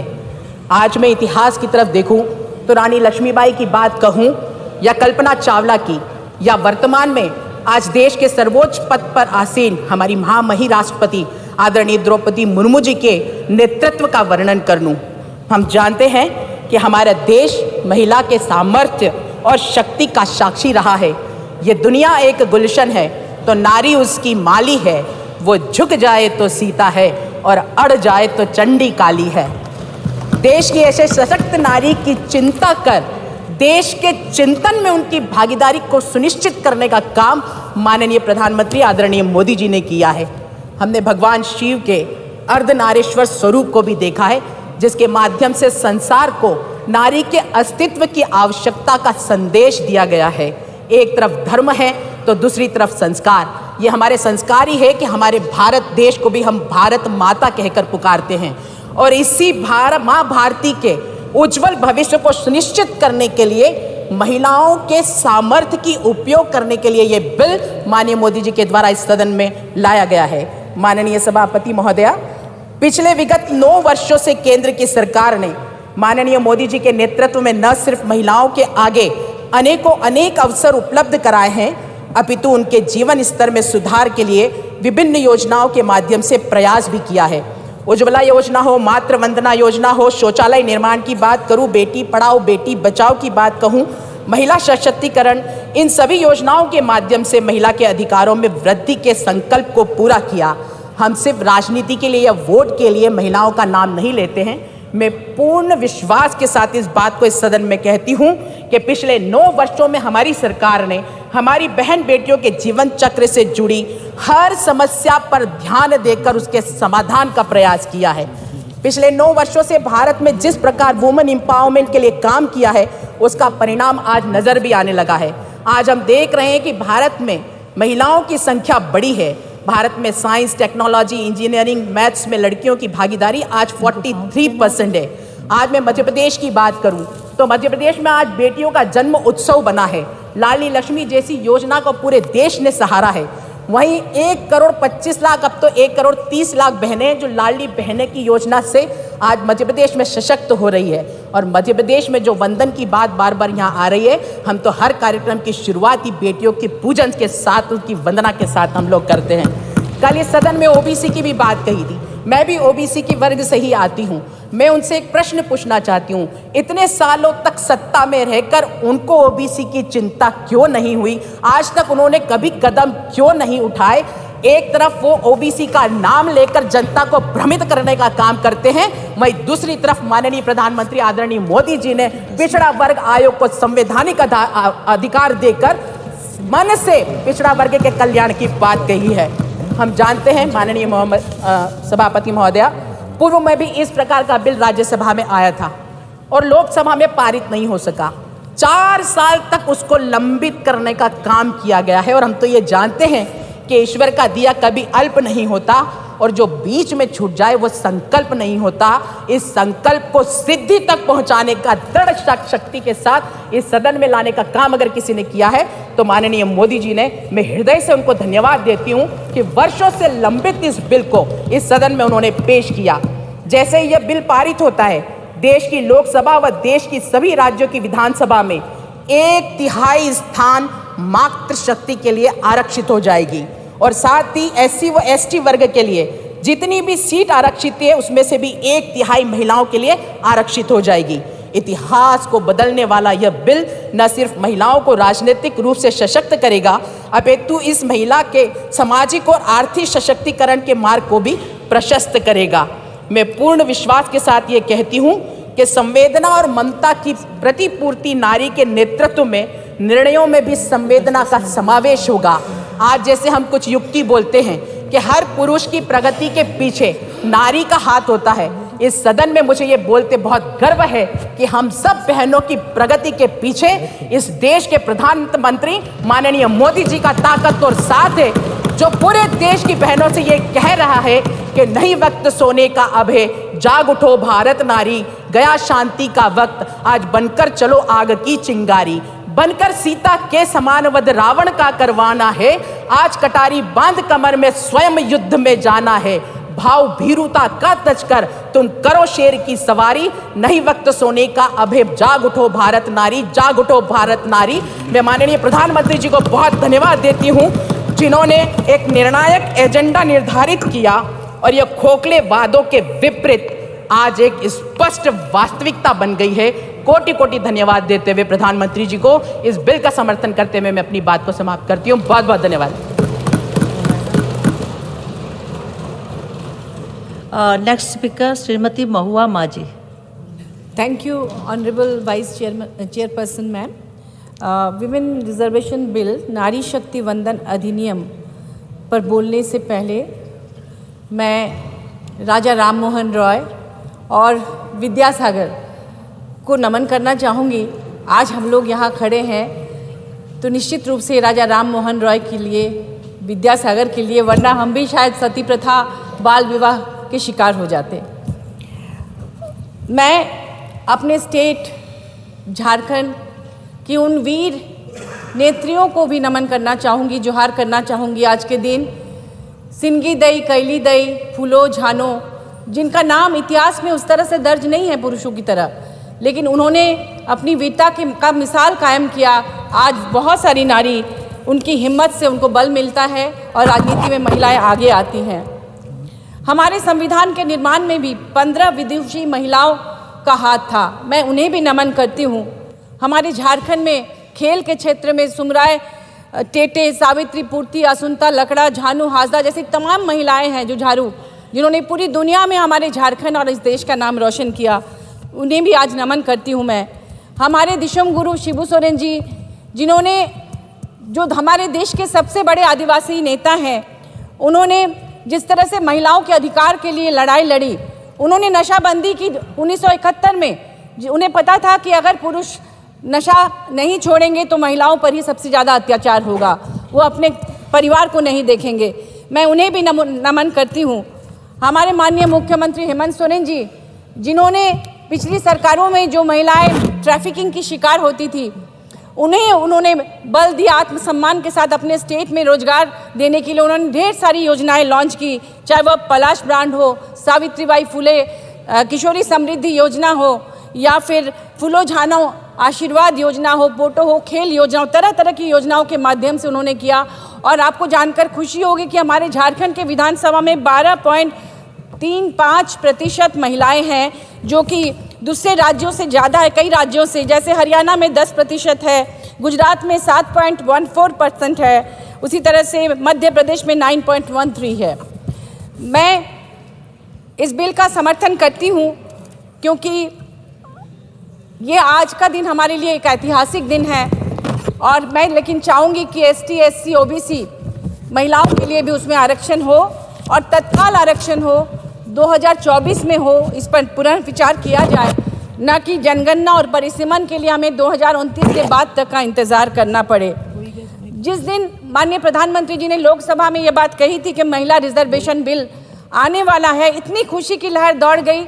चूंकि मैं झारखंड में माननीय सदस्य कंक्लूड कीजिए, आपका समय समाप्त हो गया। और मैं अपनी पार्टी झारखंड मुक्ति मोर्चा की विमेन विंग की सेंट्रल प्रेसिडेंट रही हूँ, तो पहाड़ों से, जंगलों से, दुर्गम इलाकों से महिलाओं का फोन आने लगा कि मैडम हम लोग 2024 के चुनाव की तैयारी कर रहे हैं। धन्यवाद माननीय सदस्य, आपका समय समाप्त हुआ, कंक्लूड कीजिए लेकिन जब पता चला कि ये 2029 के बाद आएगा तो मायूसी छा गई थी। मैं अनुरोध करूंगी सरकार से कि वो इस पर पुनर्विचार करे, धन्यवाद माननीय सदस्य, OBC रिजर्वेशन करे और 2024 में ही इसे लागू किया जाए। बहुत बहुत धन्यवाद।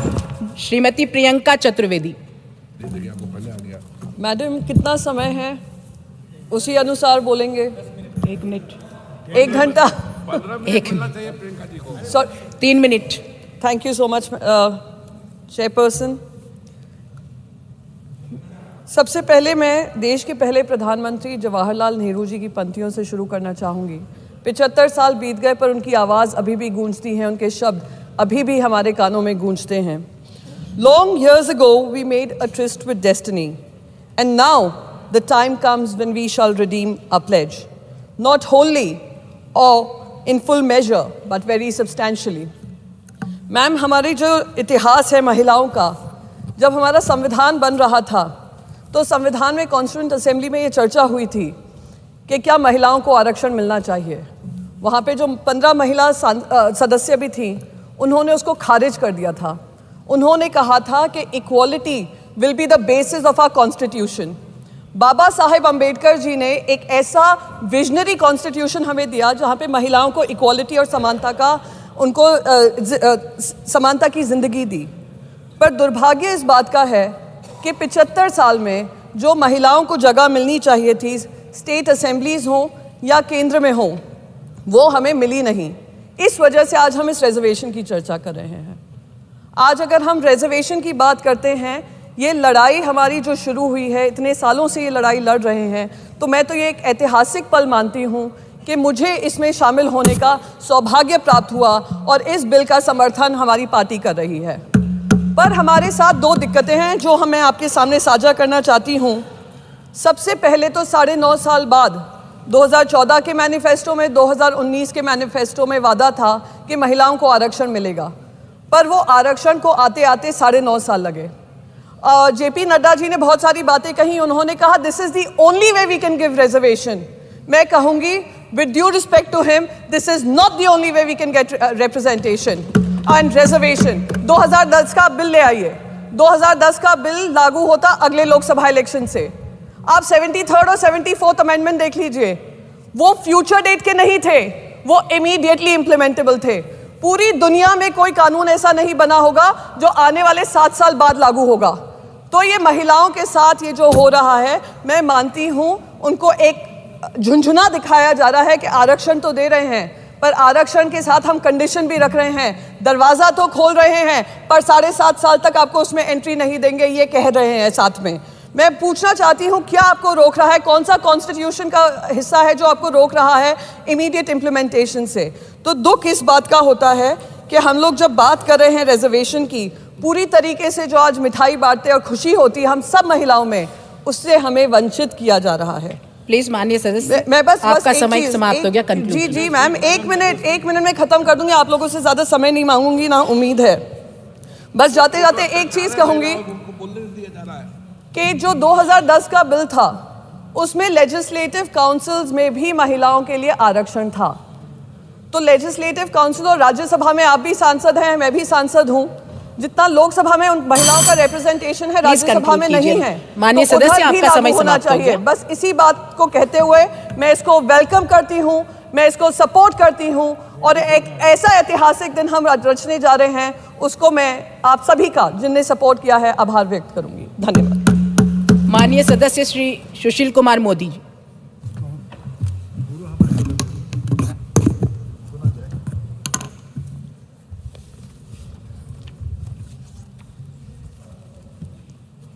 उपसभापति महोदय, मैं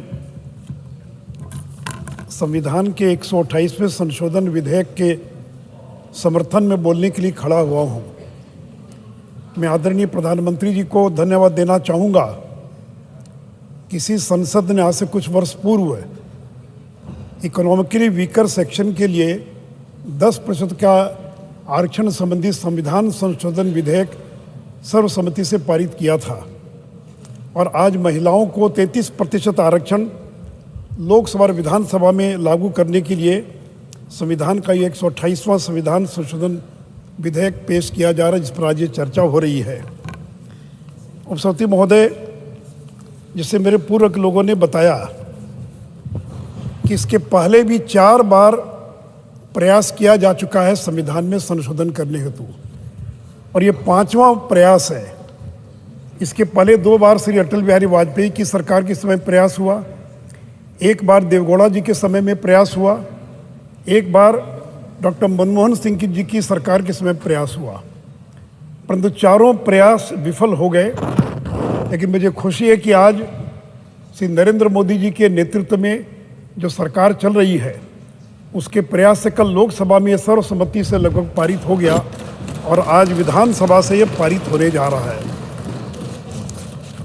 उपसभापति महोदय, इसके पहले ये 4 बार क्यों नहीं पारित हो पाया?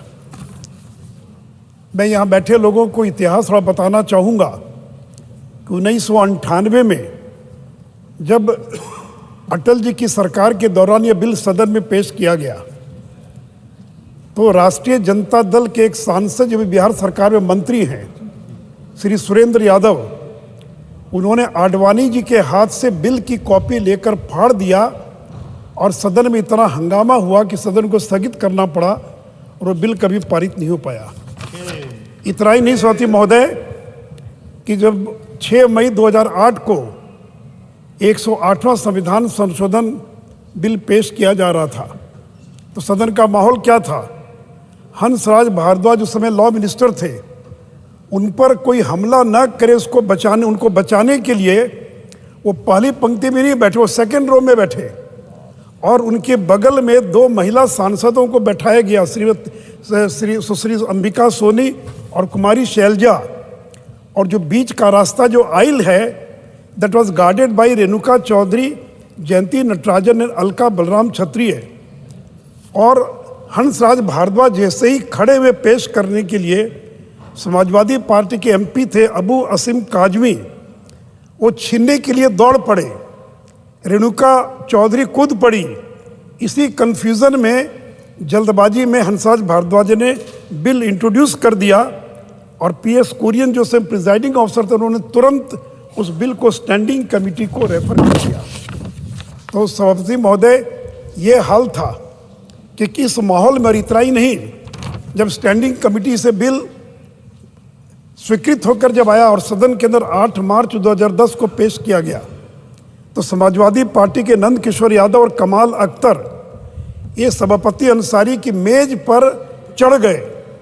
नंद किशोर ने माइक को उखाड़ कर फेंक दिया, RJD के राजनीतिक प्रसाद ने विधेयक की प्रति फाड़ दी, सभापति की कुर्सी पर फेंक दिया, समाजवादी पार्टी के वीरपाल यादव, एलजेपी के साबिर अली, आरजेडी के सुभाष यादव, एजाज अली, उन्हें बोलने दीजिए प्लीज। 7 लोगों को माननीय सदस्य बोलने दीजिए। निलंबित कर दिया गया। मैं केवल ये बताना चाह रहा हूं कि 4 बार जो बिल पारित करने का जो प्रयास हुआ, बैठे, वो क्यों नहीं वो बिल माननीय सदस्य आप बैठे पारित हो पाया, ये सदन को जानना आवश्यक है।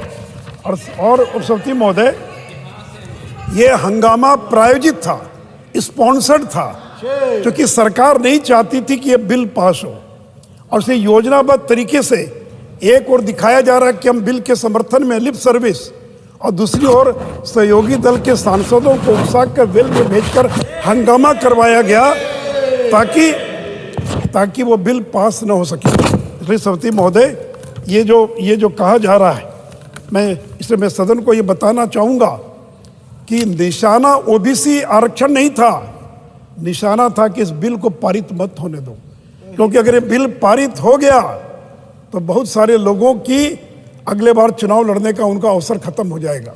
और इसलिए प्लान्ड वे में, योजनाबद्ध तरीके से, प्रायोजित तरीके से और इस बिल का विरोध किया गया। सभापति महोदय, और सभापति महोदय, जो लोग कहते हैं कि भारतीय जनता पार्टी आरक्षण विरोधी है, पिछड़ा विरोधी है, मैं उनको इतिहास बताना चाहूँगा कि पहला जो बैकवर्ड क्लासेस कमीशन बना काका कालेलकर की अध्यक्षता में, ये पंडित नेहरू के समय में बना था। काका कालेलकर कमेटी की रिपोर्ट 1955 में आई, लेकिन उस रिपोर्ट को लागू नहीं किया गया। मैं कांग्रेस के लोगों से जानना चाहता हूं कि जब फर्स्ट बैकवर्ड क्लासेस कमीशन काका कालेलकर कमेटी की रिपोर्ट आई तो उसको ठंडे बस्ते में क्यों डाल दिया गया, उसको क्यों लागू नहीं किया गया। और इतना ही नहीं, काका कालेलकर कमीशन के बाद 10 साल तक, 15 साल तक कोई कमीशन गठित नहीं किया गया। और सेकंड बैकवर्ड क्लासेस कमीशन कब बना? जब जनता पार्टी की सरकार बनी, मोरारजी प्रधानमंत्री थे, श्री अटल बिहारी वाजपेयी और लाल कृष्ण आडवाणी सरकार में शामिल थे, तो 1979 में सेकंड बैकवर्ड क्लासेस कमीशन, जो मंडल कमीशन के नाम से जाना जाता, वो बना। 31 दिसंबर 1980 को रिपोर्ट सबमिट हो गई। किसकी सरकार थी, कौन था प्रधानमंत्री? श्रीमती इंदिरा गांधी देश की प्रधानमंत्री थी। और सभापति महोदय, 1980 से लेकर 1989 तक कौन थे प्रधानमंत्री? इंदिरा गांधी थी, राजीव गांधी थे। मैं कांग्रेस के लोगों से पूछना चाहता हूं कि 9 साल तक मंडल कमीशन की रिपोर्ट को आपने क्यों नहीं लागू किया, क्यों उसको ठंडे बस्ते में डाल कर रख दिया? और 1989 में जब वीपी सिंह की सरकार बनी, जिसको बीजेपी का समर्थन था, तब पहली बार इस देश के अंदर सभापति महोदय इस मंडल कमीशन की रिपोर्ट को लागू किया गया। सभापति महोदय, शेड्यूल ट्राइब, अनुसूचित जाति के लिए जो कमीशन बना, उसको संवैधानिक दर्जा किसने दिया?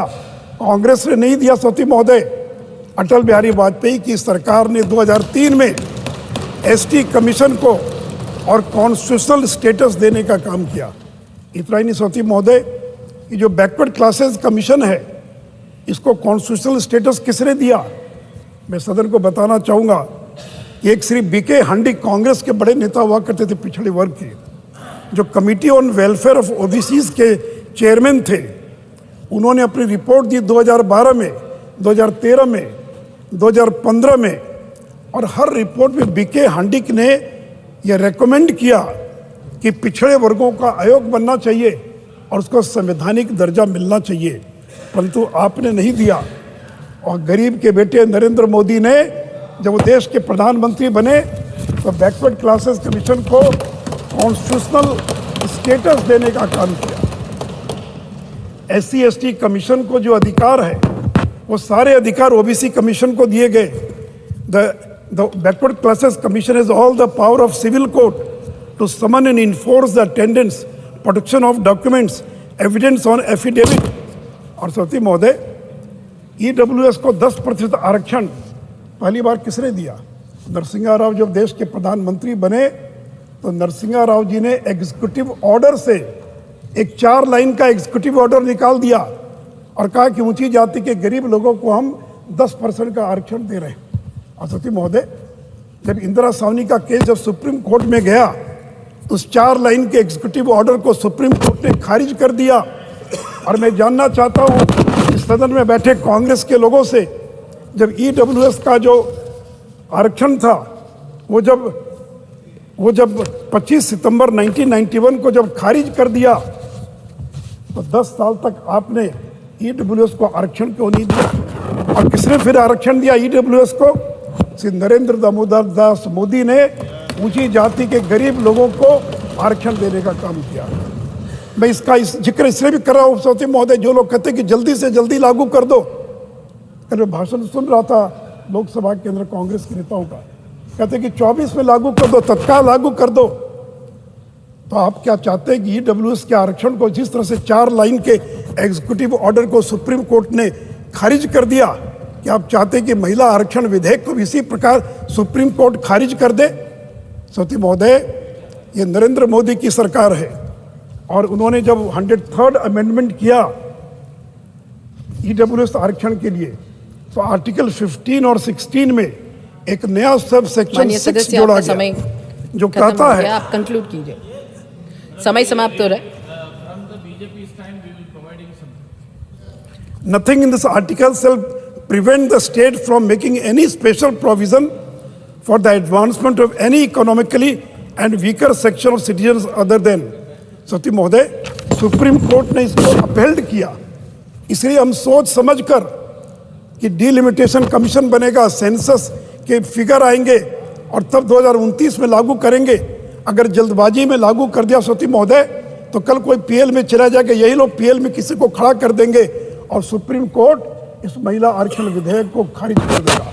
लेकिन जिस तरह से ईडब्ल्यूएस आरक्षण को हमने खारिज नहीं होने दिया और सुप्रीम कोर्ट ने उसको अपहेल्ड किया, मुझे पूरा विश्वास है सती महोदय। आप शांत रहिए, बोलने दीजिए।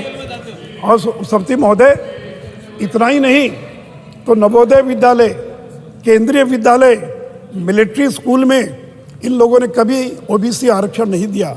मैं धन्यवाद देना चाहूँगा, धर्मेंद्र प्रधान जी बैठे और नरेंद्र मोदी की सरकार ने 27% का आरक्षण ओबीसी को दिया और आज उसका परिणाम है कि 4 लाख से ज़्यादा ओबीसी के बच्चे वो केंद्रीय विद्यालय में, नवोदय विद्यालय में, मिलिट्री स्कूल में वो दाखिला ले पाए हैं। इतना ही नहीं सोती महोदय, assistant professor, please please please please please शांत रहिए। माननीय सदस्य, आप शांत रहिए, शांत रहिए। असिस्टेंट प्रोफेसर वो सब जा रहे हैं, शांत रहिए, शांत रहिए। इलाहाबाद हाईकोर्ट ने कहा शांत रहिए, प्लीज शांत रहिए। डिपार्टमेंट को और यूनिट माना जाएगा। वो जा चुके हैं, हमने विश्वविद्यालय को यूनिट माननीय सदस्य वो जा चुके हैं। ओबीसी आरक्षण देने का शांत रहिए। सती महोदय, प्लीज शांत रहिए, शांत रहिए। सेंट्रल हॉल में बाबा साहब अम्बेडकर का चित्र किन लोगों ने नहीं लगने दिया? बाबा साहब अम्बेडकर के मरने के कितने वर्षों के बाद सेंट्रल हॉल में बाबा साहब अम्बेडकर का चित्र लगा। 34 साल के बाद बाबा साहब अम्बेडकर को भारत रत्न किसके कार्य से मिला, किसके कार्यकाल में मिला? सौती महोदय, और सौती महोदय,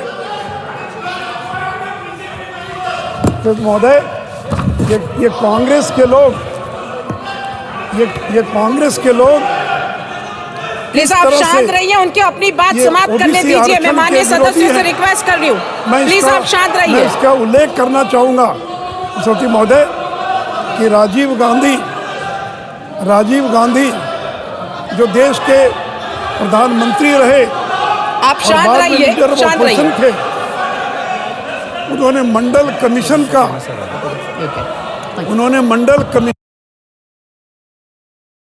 का और विरोध किया। सौती महोदय, 6 सितंबर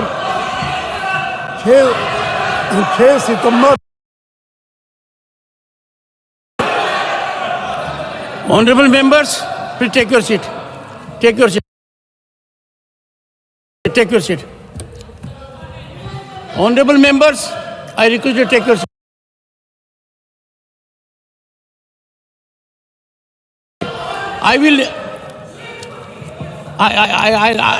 Jayaji, take.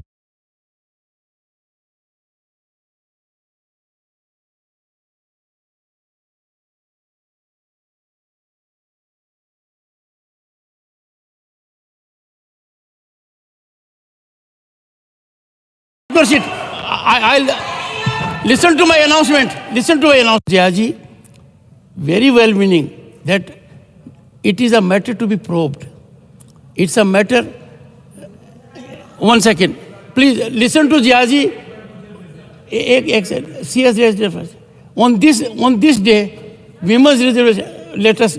So, ma'am, before that, sir ये बहुत give us light, give us enlightenment. नहीं सर, मैं तो जो अभी इंसिडेंट हुआ उसके ऊपर कहना चाहती हूँ। हाँ, उसी पर हूँ मैं। हाँ सर, इस बात को मैं इस हाउस में नहीं लाना चाहती थी।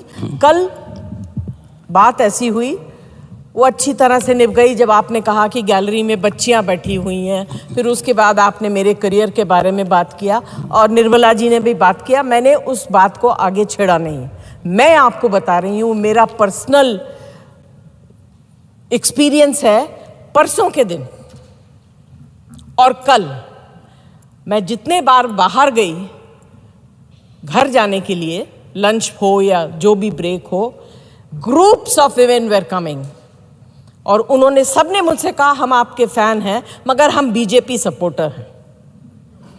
आई am sorry sir, I did not want to bring this into the house, but after what happened just now I am forced to bring it to your notice. देखिए, आपको जितना चिल्लाना है आप चिल्ला लीजिए, जितना चिल्लाना है चिल्ला लीजिए। जो रियलिटी है उसको देखिए प्रियंका, जो रियलिटी है उसको देखिए। No Pramod Tiwari ji,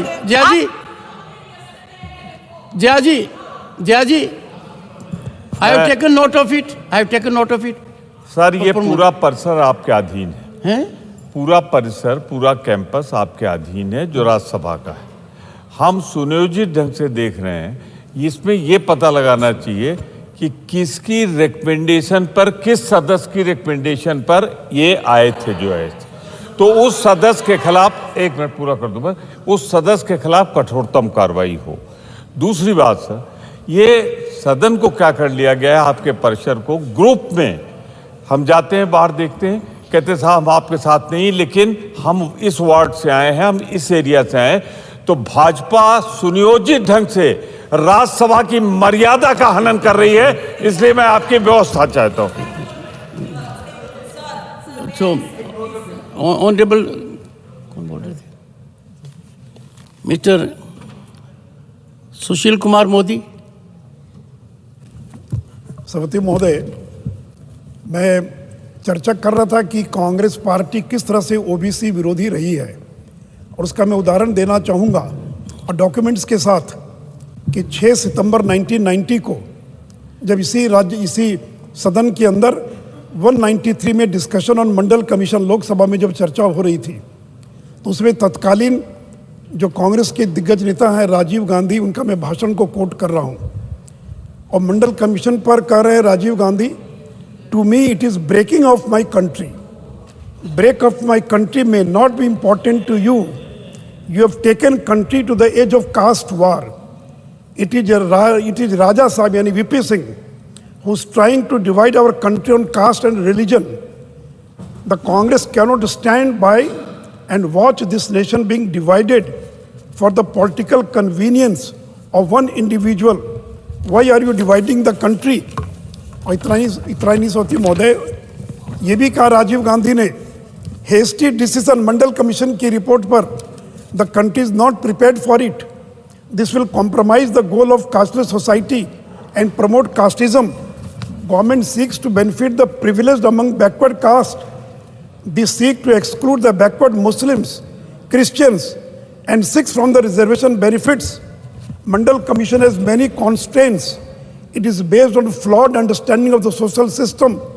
The Mandal Commission report should not be implemented in toto. ये राजीव गांधी कह रहे हैं कि मंडल कमीशन की रिपोर्ट को लागू न किया जाए. The Mandal Commission report is not scientific, not technically sophisticated, and is not even academically sound. Caste cannot be sole definer of backwardness. जो लोग हम पर आरोप लगा रहे हैं कि हम पिछड़ा विरोधी हैं, उनका चरित्र क्या रहा सभापति महोदय, और मैं ऑथेंटिकेट उनकी स्पीच को सदन के अंदर आप कहेंगे तो मैं रखने के लिए तैयार हूँ। इतना ही नहीं सभापति महोदय, मैं एक पत्र आपके सामने पढ़ रहा हूँ, उसको भी आप कहेंगे मैं ऑथेंटिकेट करने के लिए तैयार हूँ। ये देश के मुख्यमंत्रियों को एक प्रधानमंत्री ने पत्र लिखा था, और पत्र लिख रहे हैं, मैं उसकी 4 लाइन पढ़ रहा हूँ। My dear chief ministers, they SC and ST, they deserve help, but even so, I dislike any kind of reservation, more particularly in services. I react strongly against anything which leads to inefficiency and second-rate standards. I want my country to be first-class country in everything, but if you go in for reservation on communal and caste basis, we swamp the bright and able people and remain second rate or third rate. और ये कौन थे साथी महोदय लिखने वाले, मैं आगे एक लाइन और पढ़ना चाहूँगा।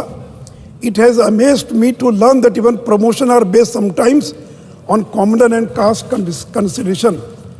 तत्कालीन प्रधानमंत्री श्री पंडित नेहरू जी ने 27 जून 1961 को देश के मुख्यमंत्रियों को जो पत्र लिखा था, जो मैंने आपके सामने अभी पढ़ने का काम किया है। Put it on the table of the house. जी, मैं तैयार हूँ रखने के लिए। सभापति महोदय, जो लोग ये कहते हैं कि इसमें ओबीसी रिजर्वेशन का प्रावधान क्यों नहीं है, मैं उन लोगों से कल ये पूछना चाहता हूँ कि जो 2010 में जब आपने बिल पेश किया था संसद के अंदर, तो आपने क्या उसके अंदर प्रावधान किया था? आपने उस समय ओबीसी आरक्षण का प्रावधान महिलाओं के लिए क्यों नहीं किया?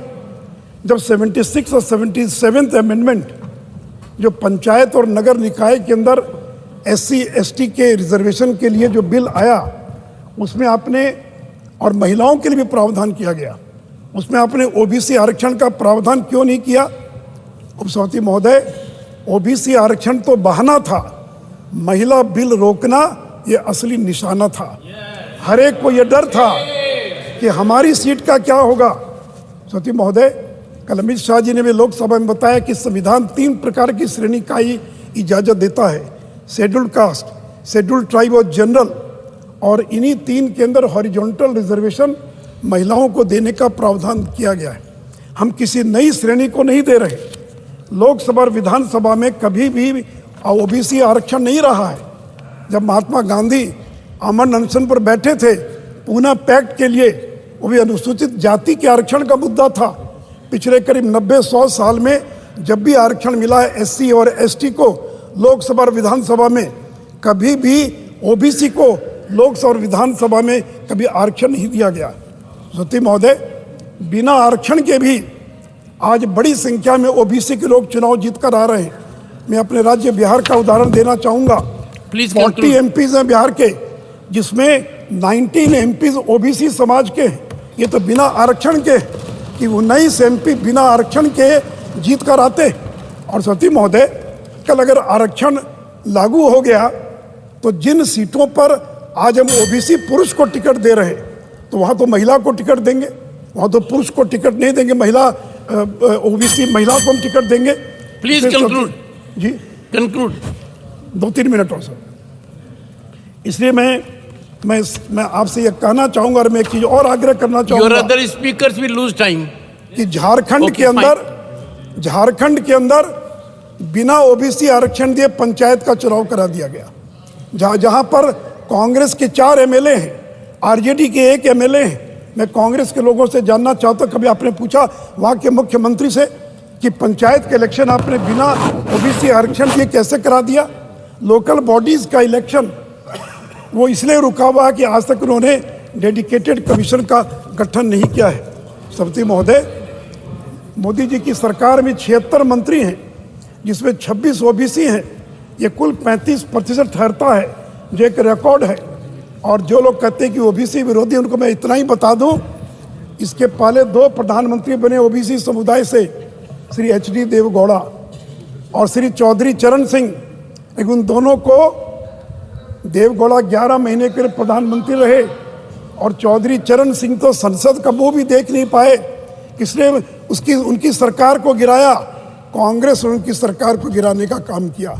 और देवगौड़ा और चौधरी चरण सिंह के बाद इस देश में पहली बार 75 साल में कोई पिछड़े का बेटा प्रधानमंत्री बना है तो उसका नाम नरेंद्र दामोदर दास मोदी है।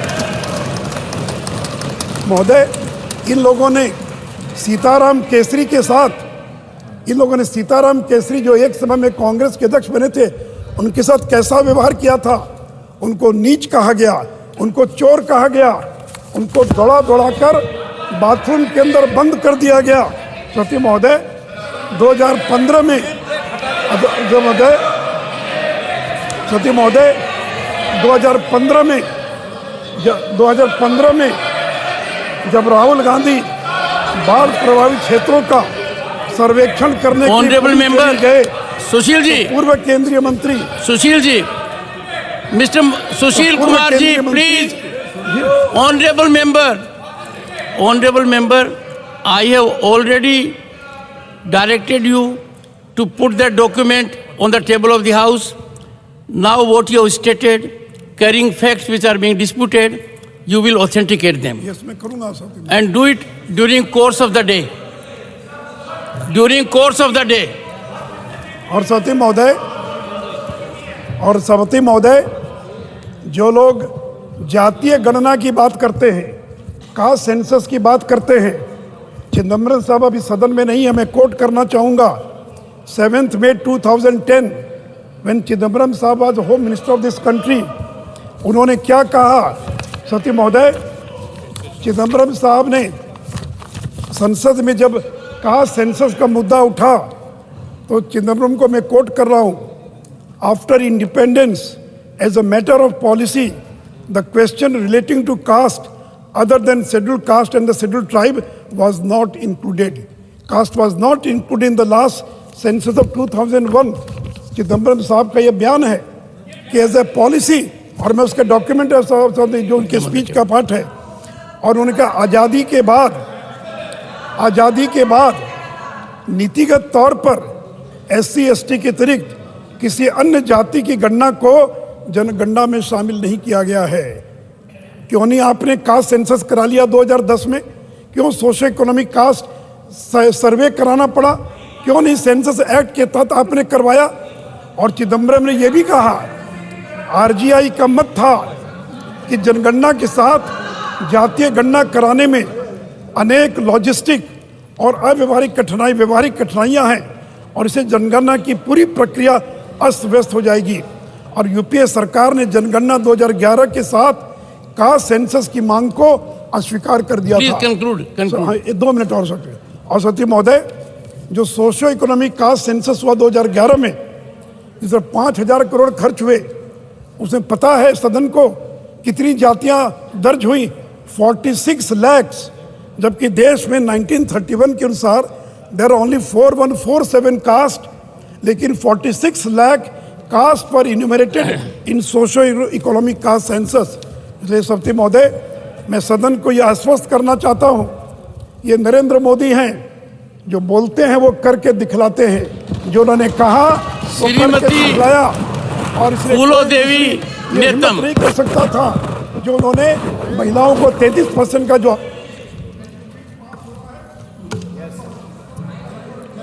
श्रीमती फूलो देवी नेतम। धन्यवाद अध्यक्ष महोदय। प्लीज। धन्यवाद अध्यक्ष महोदय। आज हम महिला आरक्षण बिल पर चर्चा करने के लिए यहाँ पे उपस्थित हुए हैं। हमारी पार्टी के ओर से इस बिल का समर्थन करने के लिए मैं खड़ी हुई हूँ। अध्यक्ष महोदय, यह विधेयक संविधान 128वां संशोधन विधेयक 2023 है और प्रधानमंत्री जी ने लोकसभा में इस बिल का नाम नारी शक्ति वंदन अधिनियम बताया है। महोदय, महिला आरक्षण इस बिल ये विधेयक पूर्व प्रधानमंत्री श्री राजीव गांधी जी का सपना था। स्थानीय निकायों में महिलाओं की भागीदारी तय करने वाला संविधान संशोधन विधेयक हमारे राजीव गांधी जी लेकर आए थे। पूर्व प्रधानमंत्री श्री पी नरसिम्हा राव जी के नेतृत्व वाली कांग्रेस की सरकार ने इस प्रस्ताव को पारित करवाया, जिसके चलते आज देश में 15 लाख महिलाएं चुनी हुई महिला नेत्री हैं। आदरणीय महोदय, 2010 में डॉक्टर मनमोहन सिंह जी के नेतृत्व वाली कांग्रेस की सरकार ने महिला आरक्षण बिल को राज्यसभा में पारित करवाया। उसके बाद विपक्ष में रहते हुए सामने वाले लोग आज जो बड़ी बड़ी बातें कर रहे हैं, उनके चलते लोकसभा में ये प्रस्तुत नहीं हो पाया।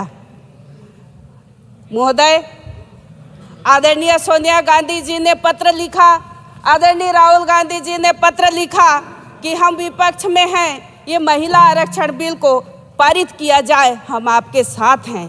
उन्होंने हमेशा महिलाओं की बात की, महिलाओं को न्याय दिलाने की बात की, महिलाओं को अधिकार दिलाने की बात की। 9 साल बाद महिला आरक्षण बिल सरकार ने सुध ली है।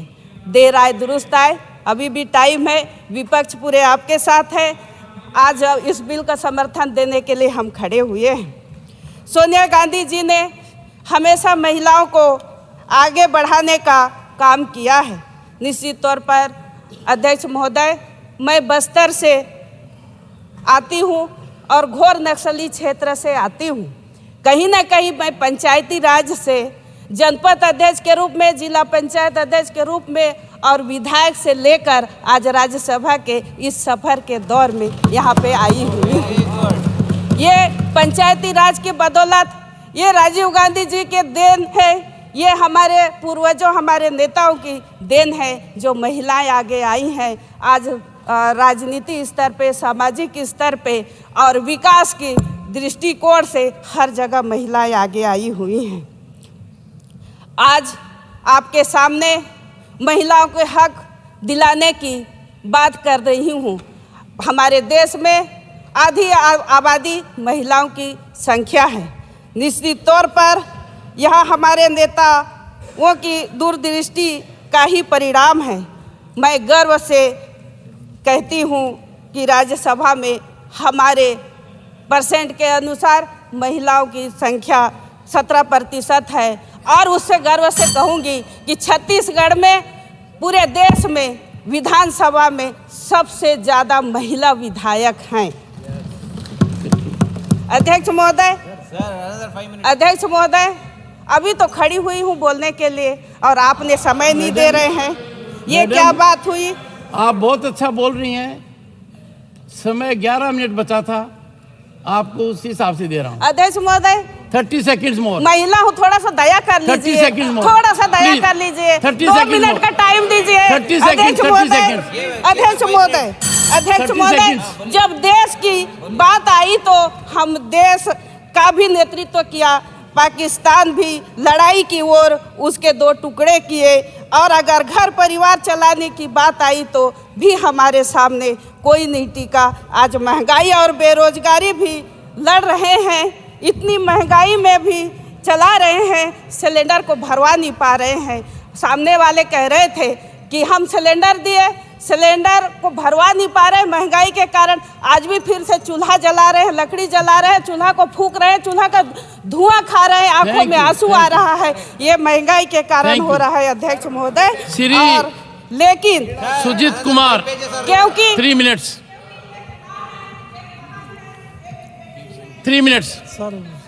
Carry on sir. Thank you ma'am.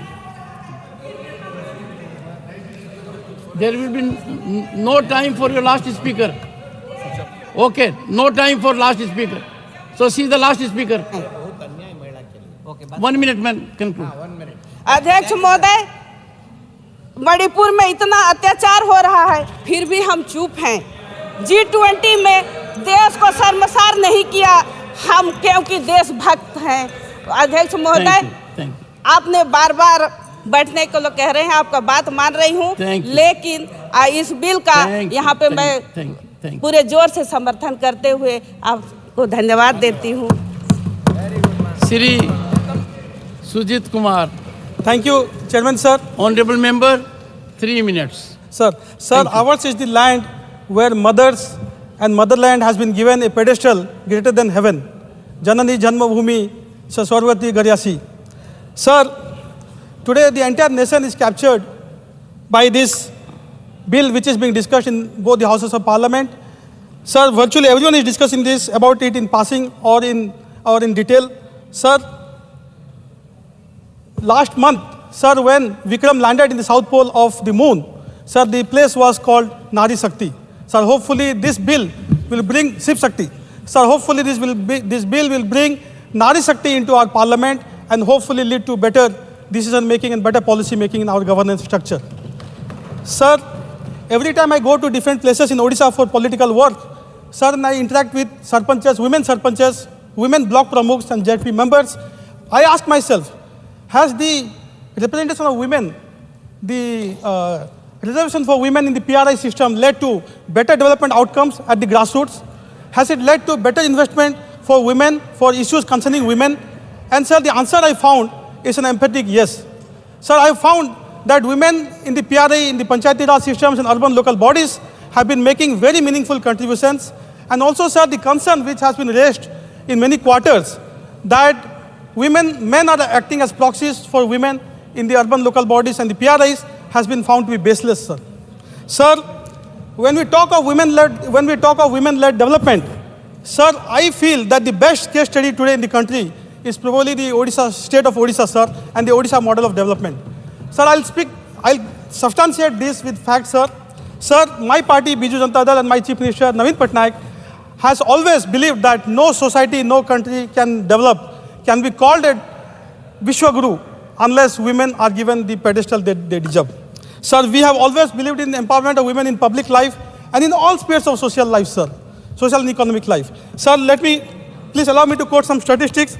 Sir, even before the 73rd Amendment Act of 1993, sir, way back in 1992, the then Chief Minister, late Sri Biju Patnaik, had given 33% reservation for women in the Panchayati Raj, being the first state in the country to do so, sir. Subsequently, sir, his son, the current Chief Minister, Naveen Patnaik, in 2011, extended that to 50% in the PRIs, and in 2012, 50% in the urban local bodies, sir. Sir, in the month of November 2018, the government of Odisha passed a resolution in the State Assembly, sir, urging for 33% reservation in the Parliament and the State Assemblies. Then, sir, a month later, in December 2018, sir, Honorable Chief Minister of my state sent 22 delegations, sir, to all the parties, including 7 national parties. Senior leaders of our party went to these leaders, sir, trying to build a consensus that women reservation bill should be passed in the Parliament and women should get their due place under the sun. Thank you. Sir, just 30 seconds, sir, I'll conclude. Sir, in 2019 elections, 7 out of 21 Lok Sabha seats, sir, women got from our party, out of which 5 won. Sir, 42% of our BJD MPs are women in our Lok Sabha. We are talking of 33%, sir, we have already reached 42% in our party. Sir, not only political empowerment, we believe in social and economic empowerment. I can give you 2 examples, sir. Thank you. Sir, in 1991, government of Odisha reserved 30% of all government jobs for women. Sir, we have a health scheme. We have a health scheme called Biju Swasthya Kalyan Yojana, where women get double the benefit of men, sir. Sir, we introduced Mamta Yojana way back in 2008, where pregnant women, lactating mothers, got health benefit and financial benefit. Sir, I could go on and go on, but sir, at the end, I will say, sir, this is not reservation, this is rightful representation. So, sir, as mother of democracy, sir, we, India, that is Bharat, should give rightful representation to our women. Shrimati Jaya Bachchan, 4 minutes. Thank you sir. ये आखिर में बोलने के नुकसान बहुत हैं. बोलने को कुछ बचा ही नहीं. हाँ मैम, इतने हिस्सों में बट गया मैं कि मेरे हिस्से में कुछ बचा ही नहीं. सर, अभी आप तो समय मत गिनवाइए, ये तो गिनवाते ही हैं. सर, सबसे पहले मैं चेयर को धन्यवाद दूंगी कि आज आपने महिलाओं को इतना महत्व दिया, उनको कुर्सी में बैठने की मौका दिया. मुझे भी नहीं दिया. अच्छा, मैं sir, I hope this is not cosmetic. This parampara will be carried on and remain. नहीं तो आपको ये हाउस की महिलाएं सब प्लास्टिक सर्जन कहेंगे. I know their firepower. I know your firepower.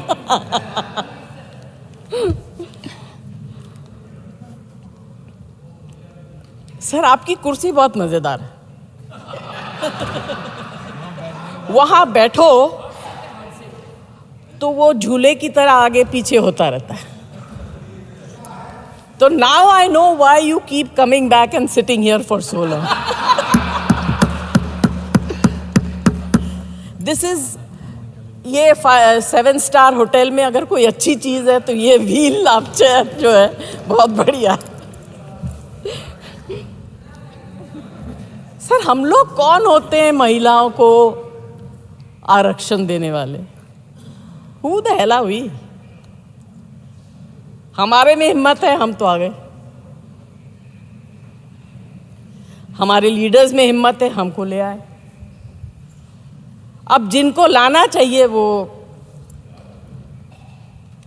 क्या कर रहे हैं मुझे पता नहीं. 29 तक आएगी नहीं आएगी, इलेक्शन हो जाएगा, जीतेंगे, महिलाओं को हरा देंगे, जिताएंगे, ऐसे टिकट्स देंगे जहां से वो हार जाएंगी. ये सब ड्रामा बंद होना चाहिए सर. और स्पेशली इस हाउस में मुझे याद है राज्यसभा में वो बहुत मज़ेदार अच्छा घर था. वो बिल आया,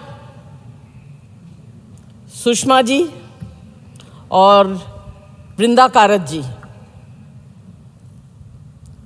उसके ऊपर बहुत लंबे लंबे भाषण दिए उन्होंने. पास हो गया. इतना अच्छा लगा. बीजेपी CPIM गले मिले, हंसे, बहुत मज़ा किया. गाली SP को दे दी. हमने अपोज नहीं किया. We asked for the same thing, reservation within reservation. मगर it suited everybody. माफ करिएगा आप लोगों के यहाँ बहुत विद्वान हैं मगर आप लोग सही वक्त पर चुप रहते हैं.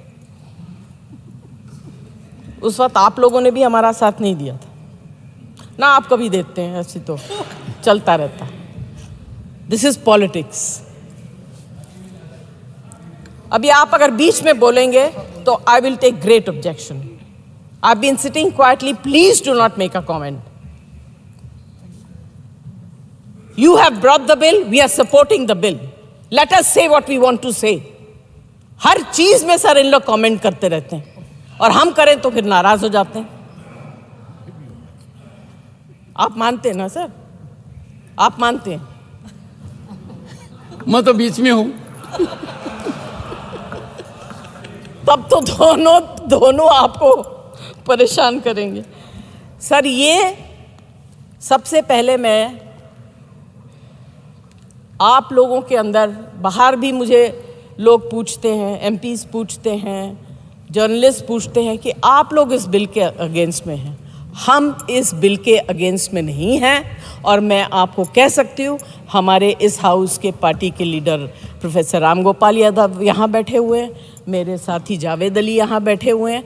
हम सब इस बिल को सपोर्ट करते हैं मगर हमारे कुछ कंडीशंस हैं. हमारे वही कंडीशंस हैं जो बाकी लोगों ने भी बताए. सर एक चीज जो है, this has been bothering me for a while. If you are really serious, if you are really serious about giving tickets to 33% in the upcoming elections, especially to the representation of the minority community, which you have shown great empathy towards these Muslim women by bringing in the triple talaq. बहुत आपने उस वक्त triple तलाक के ऊपर बहुत बात की. अभी उनको दीजिए ticket. And if you are really serious, pass it. You have the strength, make the will. Do not bring anything which you do not mean. सिर्फ प्रचार के लिए मत करिए। आप लोगों की आदत है, प्रचार बहुत करते हैं आप लोग, खर्चा भी प्रचार के ऊपर करते हैं, बात के ऊपर भी प्रचार करते हैं, इसके ऊपर भी प्रचार, उसके ऊपर। तंग आ गए सर इसका वीडियो देख देख के। Thank you. I will, sir, I request on behalf of my party, reservation within reservation, and as everybody else has said, I support 20% seats and 15% of seats shall be reserved for women belonging to other backward classes, especially the Muslim minority, and women belonging to minority communities, respectively, out of the total number of seats reserved for women, and to be filled by direct election in the Legislative Assembly of the National Capital Territory of Delhi. And then the rest I don't want to read and waste my time. I'd rather give this time to somebody else who has to speak after me. Thank you very much, sir, and thank you very much for giving me the opportunity to sit there on the rocking chair. Ma'am, on a point of information, I started the practice of 50% women being on the panel of vice chairman in the earlier house. And it is in practice, I will take it higher also. Jayant Chaudhary. Yes, leader होते हैं. इससे higher लेके जाओगे तो आपको main reservation के लिए आपके पास आना पड़ेगा सर. मैं तो अपने घर में वैसे भी माइनॉरिटी में हूं. जयंत चौधरी. धन्यवाद अध्यक्ष जी. आज मैं देश की नारी शक्ति, आज मैं देश की नारी शक्ति के सम्मान में और उनका सहयोग करने, उनके पक्ष में समर्थन देने के लिए खड़ा हुआ हूं. हमें हमारे देश में महिलाएं अलग अलग रूप में दिखते हैं. घर के अंदर, घर के बाहर, खेत में मजदूरी भी करती हैं, खेती भी करती हैं, उद्यमी भी हैं, व्यापारी भी हैं, रोजगार ले भी रही हैं, रोजगार दे भी रही हैं, छात्र भी हैं, वैज्ञानिक भी हैं, एस्ट्रोनॉट भी हैं, खिलाड़ी भी हैं. और राजनीतिक व्यवस्था के बुनियाद से लेकर ग्राम पंचायत से लेकर ब्लॉक तक, जिले तक, हर स्तर पे आपको उनकी संख्या बढ़ती दिख रही है. लेकिन ये कटु सत्य है कि विधान पालिकाओं में जो संख्या उनकी होनी चाहिए थी, जो तादाद होनी चाहिए थी, वो आज तक बन नहीं पाई. और इसलिए आरक्षण जैसे अफर्मेटिव एक्शन को लेकर आज हम सब लोग मिलकर पूरा जोर लगाने के लिए तैयार. आज के दिन मैं चौधरी चरण सिंह जी को याद करता हूँ. बड़ी बड़ी राजनीतिक सभाओं में वे ग्रामीण क्षेत्रों में दुर्लभ शौच की व्यवस्था पे भाषण दिया करते थे और प्रकाश डालते थे. आज जातियों में इतने संबंधों में कट्टरता बनती जा रही, वो अंतर्जातीय विवाह के पक्षधर बनकर लोगों को जोड़ने की बात करते. क्यों? क्योंकि वे चाहते थे कि समाज बदले. उनके ज़माने में और आज तक बहुत चीज़ें हो गई हैं, बहुत चीज़ बदल चुकी हैं, लेकिन आगे का रास्ता भी बहुत लंबा है. मैंने खुद देखा है महोदय, गांव में अगर सामाजिक और राजनीतिक परंपराओं के कारण लज्जा और शर्म को बहाना बनाकर अगर उन पे बोझ ज़्यादा लगाया जाता है, तो शहरों में भी, मध्यम वर्ग में, बहुत बड़े बड़े संभ्रांत परिवारों में भी घर की महिलाएं खाना बना रही हैं. बाहर वालों को, घर वालों को पहले खाना खिलाती हैं, उसके बाद सबसे आखिर में वो खाती हैं, चाहे वो गर्भवती भी हों. और आप समझ सकते हैं कि अगर माँ आखिर में अपने पोषण का ध्यान रखेगी, उसका प्रभाव आने वाली पीढ़ी पे पड़ता है. और इसलिए गुजरात से भी ताज्जुब करने वाले आंकड़े आते हैं, बहुत निराश करने वाले आंकड़े आते हैं जब कुपोषण की हम बात करते हैं. महिलाओं के खिलाफ अपराध नहीं रुक रहे, लाख प्रयासों के बाद नहीं रुक पा रहे. ये हैवानियत क्यों है? उन्नाव हो, कठुआ हो, हाथरस हो, मणिपुर हो, महिला जो हमारी खिलाड़ियां थीं, कितना अत्याचार चुपचाप सहेंगे. अच्छा होता कि आज ट्रेजरी बेंचेस से जो आवाज निकल रही है, उस समय भी आपको उनके पक्ष में बात रखनी चाहिए. मैं मानता हूं कि इन चीजों का समाधान तब होगा जब हम जैसे लोगों की संख्या ऐसे सदनों में कम होगी और महिलाओं को खुद एजेंसी मिलेगी और खुद अपने नेतृत्व को आगे बढ़ने का मौका महिलाओं को as a voter, as a supporter and as a leader मिलेगा। और इसलिए मैं इस बिल का समर्थन करता हूं। बिल के लिए संबंध में 2 ही सवाल है मेरे। नंबर 1, आप ही की प्रक्रिया को अगर हम फॉलो करते हैं तो 10 साल तो कहीं नहीं गए। तो जो चीज 2034 तक शायद आनी है, उसके लिए ये जल्दबाजी क्यों? स्पेशल सेशन होगा, पहले बताया नहीं जाएगा क्या बिल है, उसके बाद जल्दबाजी में ये लो बिल और पास करो। क्या मजबूरी है? विंटर सेशन में भी ला सकते थे। कल गृह मंत्री अमित शाह जी ने लोकसभा में कहा कि हम ये जो आयोग बना रहे हैं, परिसीमन आयोग, ये जन सुनवाई करेगा। क्या महिलाओं को आरक्षण देने के लिए हमें जनसंख्या तलाशनी पड़ेगी? जिले जिले में जन सुनवाई करनी पड़ेगी? क्या आज भी महिलाओं को आगे आके गवाही देनी पड़ेगी कि हमें आरक्षण दो? फिर दोबारा मांग उठानी पड़ेगी, फिर दोबारा विरोध झेलना पड़ेगा। तो इसलिए परिसीमन आयोग की कहीं कोई आवश्यकता नहीं है। और मैं सवाल पूछता हूं कि जो माननीय देश के प्रधानमंत्री स्वर्गीय अटल बिहारी वाजपेयी जी के समय जो कानून आया था, जो प्रस्ताव आया था, जो प्रक्रिया थी, उस प्रक्रिया में क्या कमियां थी? बाकी आगे पीछे जो प्रस्ताव थे उन्हें भूल जाइए, आप वाजपेयी जी को क्यों भूल गए? तो सीधी बात है, लोग समझ गए हैं कि ये रोड़ा तैयार किया जा रहा है, ये अड़चनें तैयार की जा रही हैं। नीति तो ठीक हो सकती है, नीयत में कुछ खोट। आपने धूम पिक्चर देखी, उसके बाद धूम 2 आई, मुन्ना भाई आई, फिर आई लगे रहो मुन्ना भाई। कई बार होता है ना, पार्ट 1 पार्ट 2, उसी तरह से अच्छे दिन आई थी, अच्छे दिन आएंगे।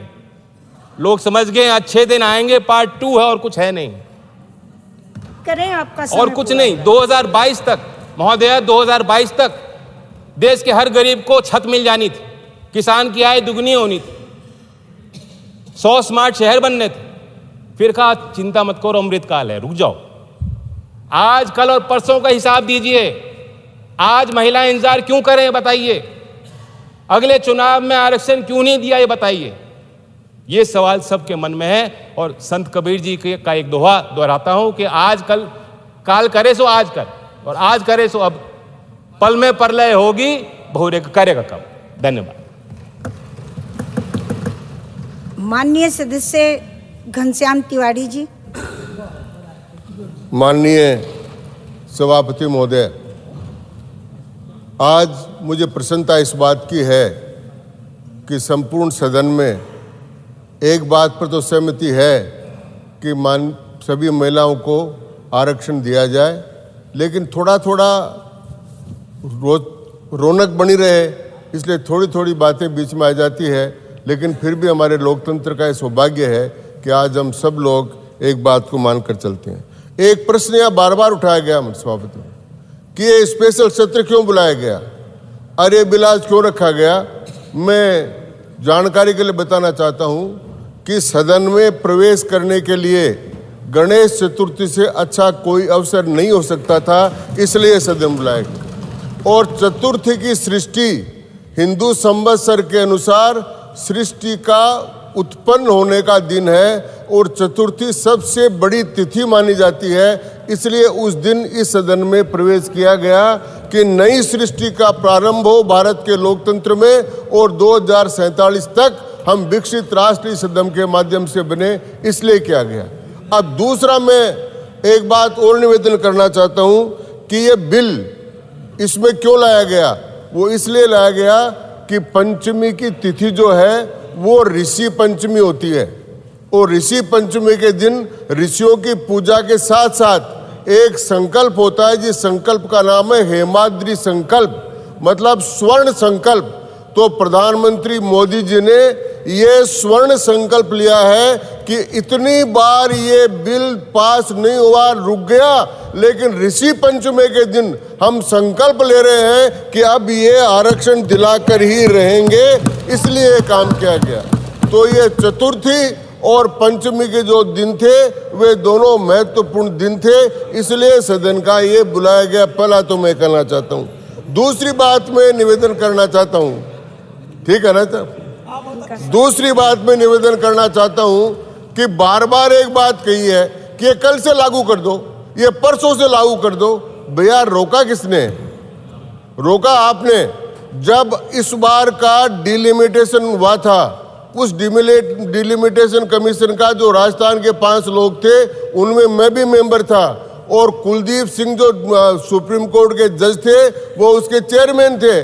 और इसी संसद ने यह प्रस्ताव पास किया था कि 2026 के पहले डिलिमिटेशन नहीं होगा और 2026 में डिलिमिटेशन होगा।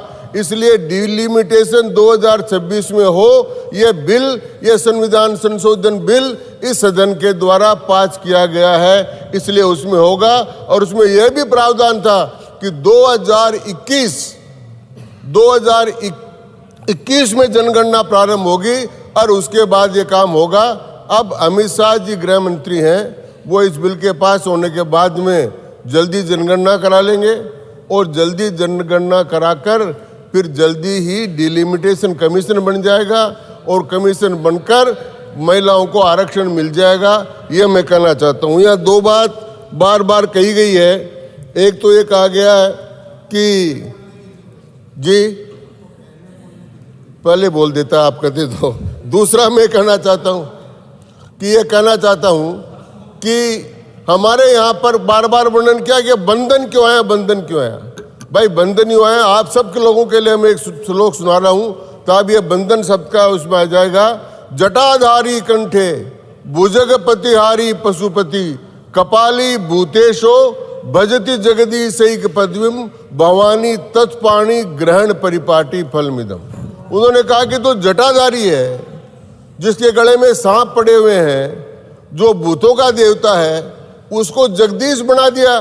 क्यों बनाया? शंकराचार्य जी ने कहा भवानी तत्पाणी ग्रहण परिपाटी फलमिदम। हे भवानी, तेरे से इनकी शादी हो गई इसलिए जगदीश बन गए, नहीं तो नहीं बनते। अब आप लोग भी घरों पर जाकर पूछ लेना, यही कह देना कि भाई आप MP कैसे बन गए, MLA कैसे बन गए, तो कहेंगे कि तेरे से शादी हो गई इसलिए बन गए, और मना कर दिया तो ठीक नहीं होगा।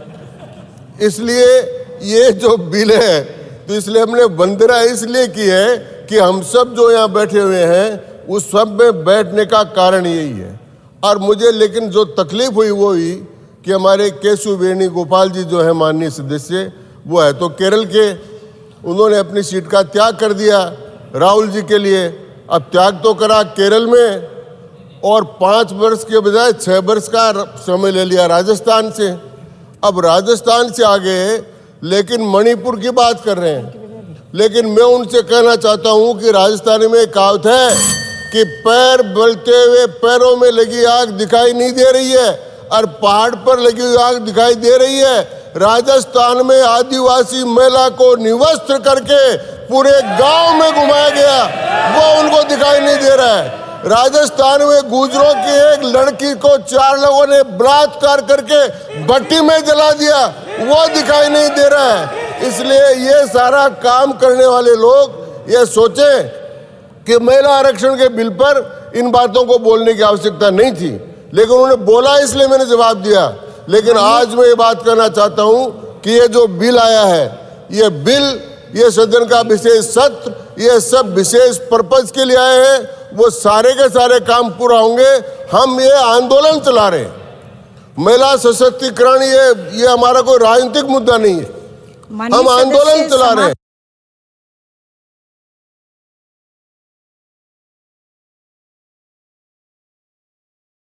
और आंदोलन चलाकर महिलाओं को जो उनका स्तर देवता सारे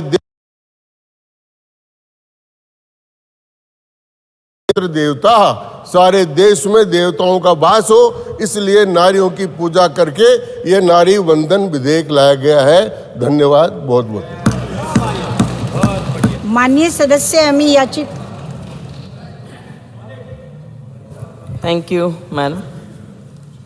I stand here on behalf of my party to support the bill.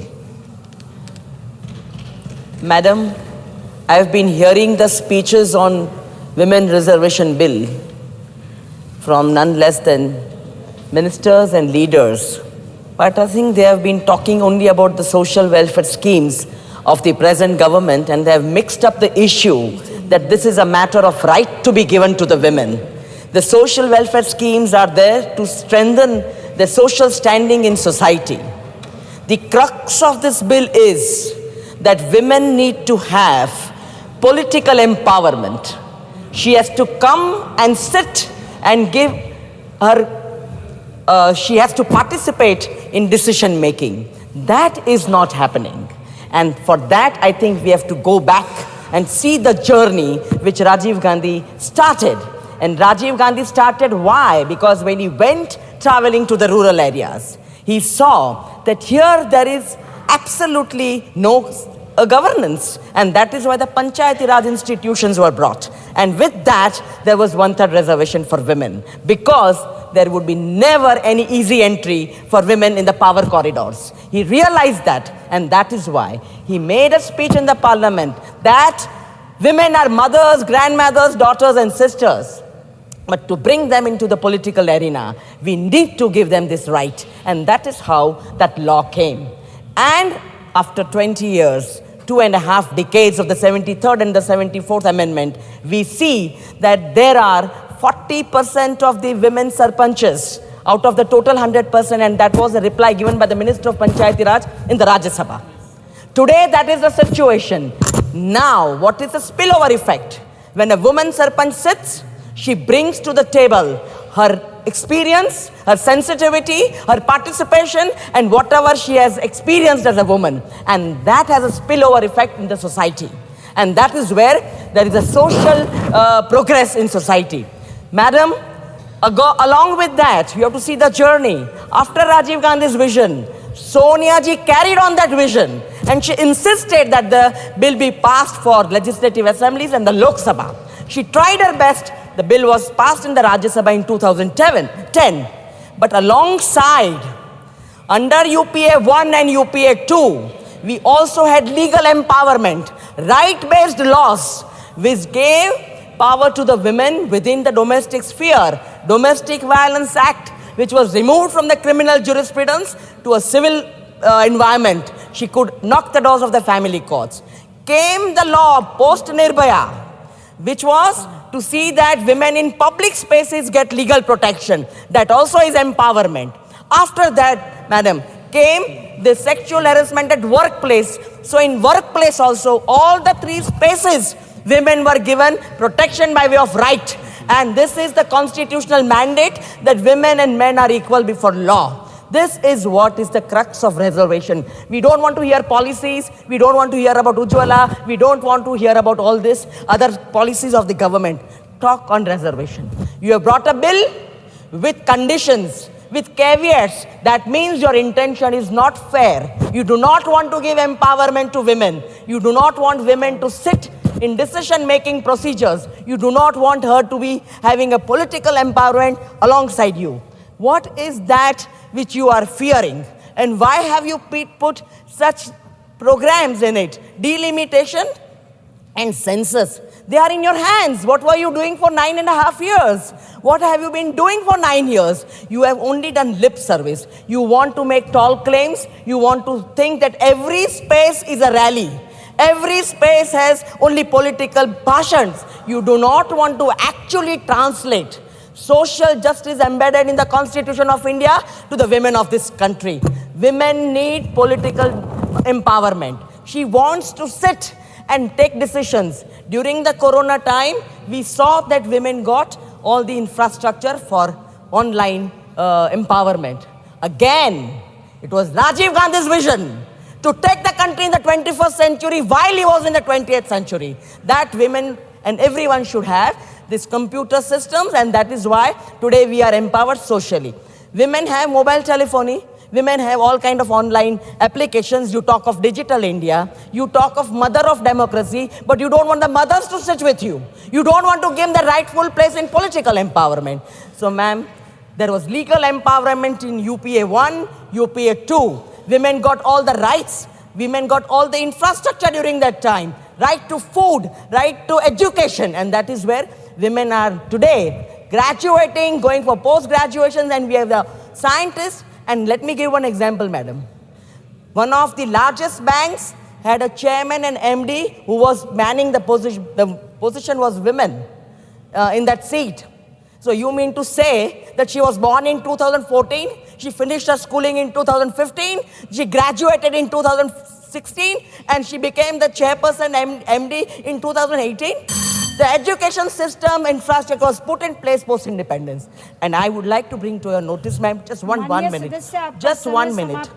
If you are talking of democracy, democracy needs development, and development can happen only if you give freedom of right, freedom to exercise that right which is in the constitution to the women of this country. The women have to be a part of participatory democracy and decision-making processes. And that is where I think this reservation bill has to be implemented right away without caveats and without any conditions. Thank you, madam. Mujibullah Khan, आपके पास 1 minute का समय है माननीय सदस्य। कितना है? 1 minute. हाँ। नारी का सशक्त होना ही समृद्धि का मार्ग है और सशक्त महिला ही समाज को सशक्त बना सकती है। मैडम, मैं स्वाधीनता सेनानी लोगों के बारे में कहना चाहता हूँ जो कैसे नारी समाज स्वाधीनता सेनानी में भाग लिए थे। उसमें उड़ीसा से थे रमा देवी, सारला देवी और मालती देवी। रमा देवी के गर्भ में बच्चा पल रहा था और वो तब भाग लिए थे सत्याग्रह आंदोलन में और ब्रिटिश सरकार उनको मार मार के जेल में घुसाया था। उस दिन कुछ दिन के बाद वो जेल में एक पुत्र संतान को जन्म दी थी। उड़ीसा के नारी कितना मजबूत है आप खुद ही सोच सकते हैं। बिजू पटनायक जब पहली बार 1960 में उड़ीसा के मुख्यमंत्री बने, वो एक ऐसे नारी को लाए जो स्टूडेंट करियर में अपना धाप दिखा चुकी थी, जो आंदोलन से आई थी, लाके उसको राज्यसभा भेजे 1962 में। अगले 10 साल के बाद वो उड़ीसा की मुख्यमंत्री के रूप में वो आई, वो होती है श्रीमती नंदिनी सतपथी। मैडम, बिजू पटनायक जब 33% रिजर्वेशन पंचायत राज सिस्टम में किए तो आप लोगों को जान के हैरानी होगा कि 5 ट्राइबल वुमेन जो महिला पढ़े लिखने नहीं जानते, अंगूठा लगाते हैं, उनको एडवाइजर के रूप में बिजू पटनायक एडवाइजर के रूप में अपॉइंट किए थे और उन लोग बिजू पटनायक जैसे चीफ मिनिस्टर को एडवाइज करते थे और उड़ीसा सरकार चलता था 90 दशक में। बिजू बाबू ट्राइबल लोगों के लिए जितना काम किए हैं, महिला लोगों के लिए जितना काम किए हैं, शायद ही कोई नेता किया होगा। महिला लोगों के लिए सरकारी नौकरी में भी 30% का रिजर्वेशन बिजू बाबू दिए। 5% एक्स्ट्रा उनको बढ़ाया, 35 साल का उम्र था और 5 साल एक्स्ट्रा बढ़ाया गया उनके नौकरी के लिए।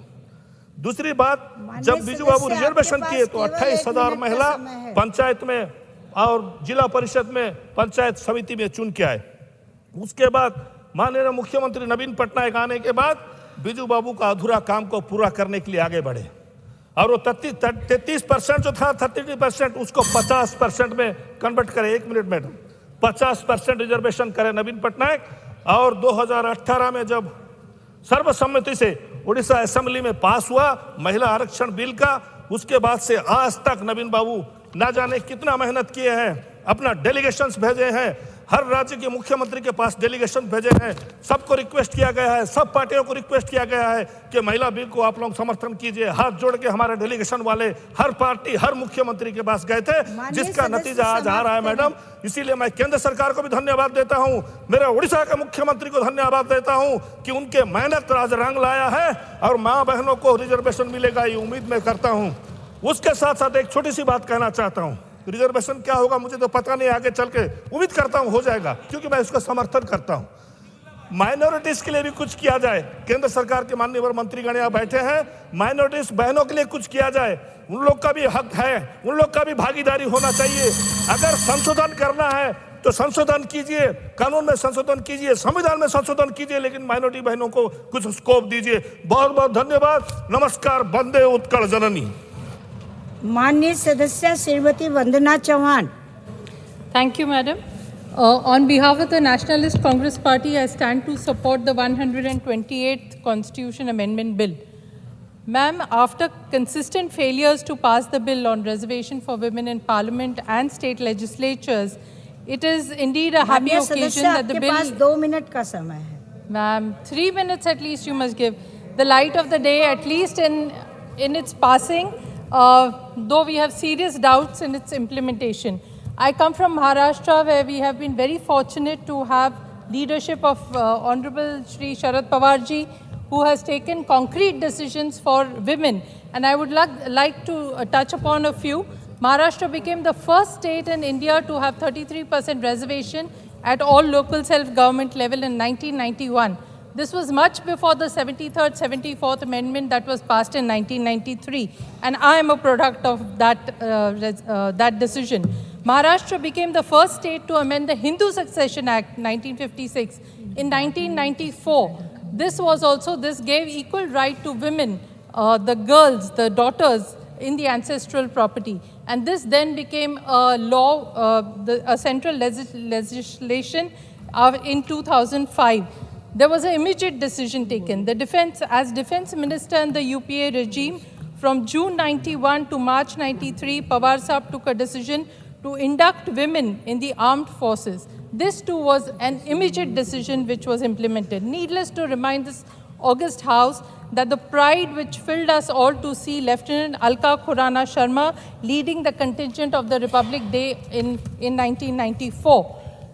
Ma'am, we in Maharashtra, under the leadership of Pawar Sahab and during the UPA times, we have got used to seeing well-studied, well-researched bills which were put out immediately for implementation. And therefore, a bill such as this, which has to wait for census, delimitation, etc., is difficult for us to fathom and digest. Ma'am, I would like to ask the government, didn't you do the demonetization overnight? Didn't you declare a lockdown almost with immediate effect? Didn't you not bring in the bill to abrogate Article 370 without any notice on one fine morning? You are indeed a very capable government. Then why are you taking so much time to pass the reservation bill? Why can't the bill be implemented in 2024? There are no excuses. Why do we have to wait for a census? We have already delayed it. Why do we have to wait for delimitation? We know it's a difficult process because the southern states are going to stand up in arms. They have worked towards reduction of their population and the northern states have not done it. So delimitation is going to be a difficult process. Why do we not want to give reservation in Rajya Sabha and state legislative councils? According to me, ma'am, this bill appears to be intended, to appease the women and girls of this country. Let us face it, this government has not been sensitive to women when they needed their protection. We have not forgotten and will not forget treatment meted out to our women wrestling champions. Release of convicts in the Bilkis Banu case. Ma'am, I've finished. Just 2 lines. Government silence on Hathras, Unnao and Kathua.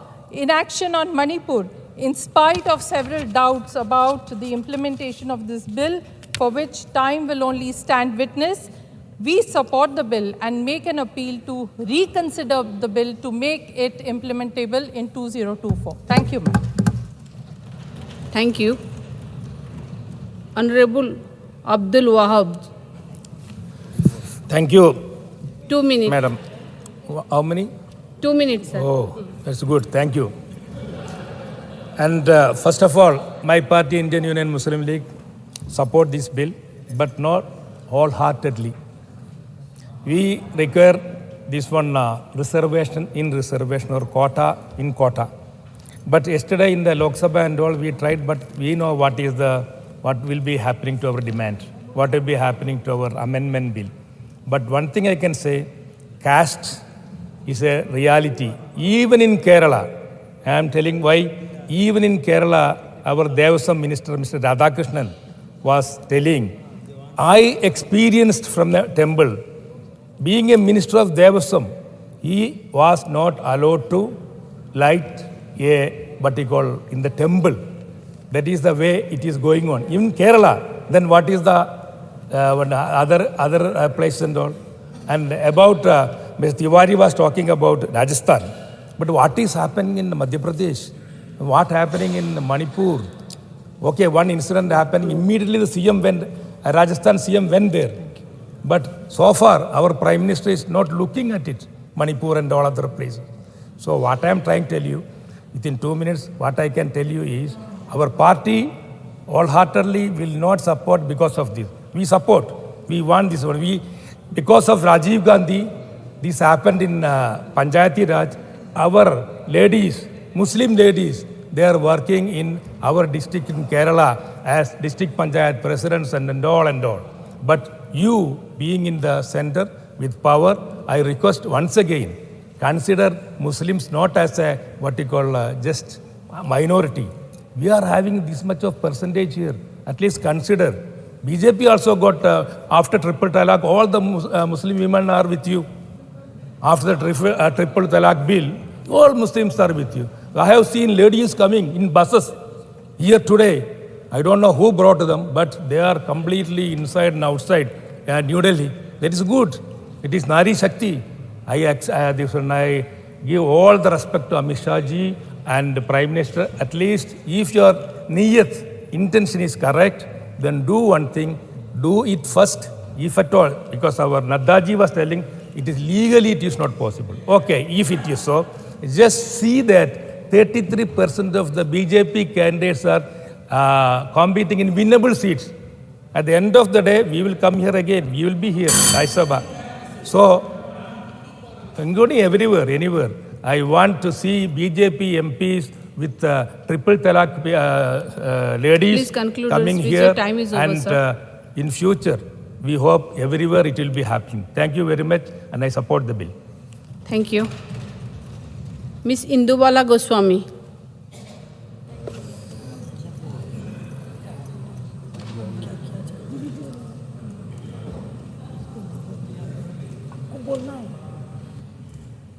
Ms. Indubala Goswami.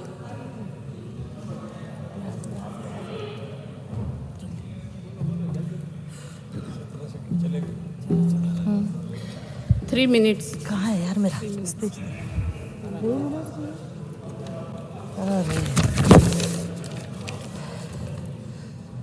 माननीय सभापति महोदय, मैं नारी शक्ति बंधन अधिनियम के समर्थन में बोलने के लिए खड़ी हुई हूँ। आपने मुझे बोलने का अवसर देकर अनुकंपित किया है, आपका आभार। मैं नारी शक्ति पर एक कविता के माध्यम से अपनी बात रखना चाहती हूँ। मुझको तो सारी धरती की जीवन गाथा दिखती है, भारतीय संस्कार की शुद्ध सुजाता दिखती है। तुमको भारत की बेटी में कमसिन कलियां दिखती हैं, मुझको भारत की बेटी में भारत माता दिखती है, मुझको भारत की बेटी में भारत माता दिखती है। महोदया, मेरा कविता सुनाने का तात्पर्य था कि देश में नारी को दुर्गा के रूप में देखा जाता है। जिस देश में कन्या का पूजन दुर्गा शक्ति के रूप में किया जाता है, जिस देश में नारी को सृष्टि की जननी माना जाता है, उस देश में आज़ादी के 75 ईयर्स के बाद लोकसभा में मात्र 14 व राज्यसभा में 12% महिला जनप्रतिनिधि हों। देश की विधानसभा में यह संख्या नगण्य के बराबर हो तो आप सब क्या कहेंगे? और ये भी संभव हुआ है तो हमारे देश के यशस्वी नेतृत्व आदरणीय श्री नरेंद्र मोदी जी के कारण। अगर नारी सृष्टि की जन्मदात्री है, अगर उसके बिना सृष्टि की कल्पना भी नहीं की जा सकती, तो फिर भला नारी कमजोर कैसे हुई? अगर नारी सृष्टि की जन्मदात्री है तो इस सभागार में बैठे हुए लोगों से मैं एक प्रश्न करना चाहती हूँ कि अगर नारी सृष्टि की जन्मदात्री है तो एक मिनट के लिए सोचिए, अगर आपकी माँ की माँ ना होती तो क्या आपकी माँ होती? और अगर आपकी माँ ना होती तो इस सभागार में बैठे हुए चाहे पुरुष हैं चाहे महिला हैं, हम और आप होते क्या? मंदिर में बैठा हुआ, मंदिर में बैठे हुए, मंदिर में विराजित घनश्याम और श्री राम होते क्या अगर उनकी माँ ना होती?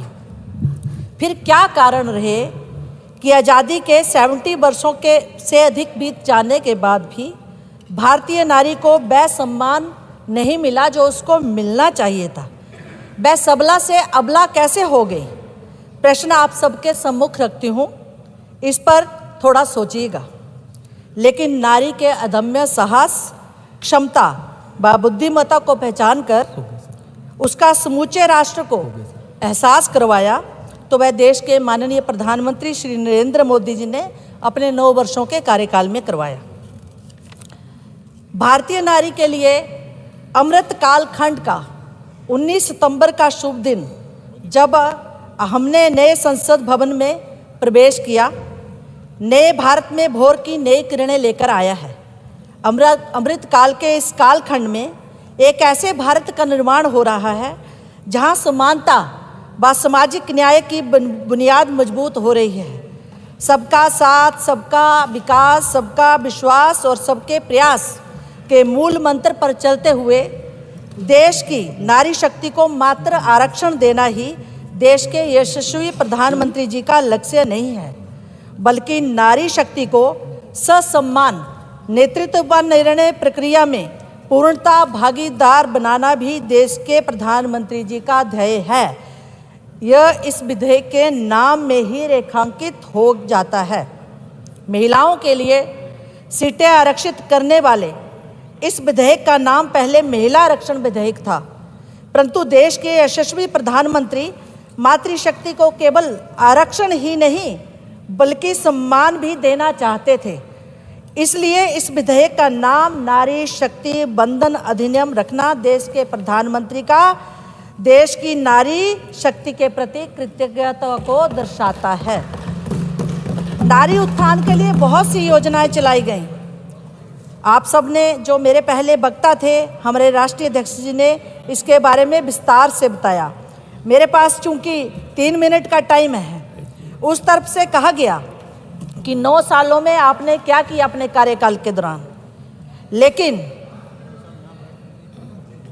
लेकिन आपने तो 60 साल से अधिक इस देश पर शासन किया। आपने महिला बिल को लागू क्यों नहीं किया? आपने महिलाओं को वोट बैंक की राजनीति तक ही सीमित क्यों रखा? ताज़ा उदाहरण हिमाचल का मैं देती हूँ। हिमाचल में अभी कांग्रेस सत्ता में आई और वायदा किया महिलाओं से कि 1500 रुपया आपको हर महीने दिया जाएगा। आज 9 महीने हो गए, महिलाएं अपना पर्स खोलकर देखती रहती हैं, लेकिन कांग्रेस के नेताओं से, चाहे वो दिल्ली से लेकर प्रदेश तक, पूछती रहती हैं कि 1500 रुपये कब आएंगे, लेकिन 9 महीने बीतने के बाद भी 1500 रुपये नहीं आए।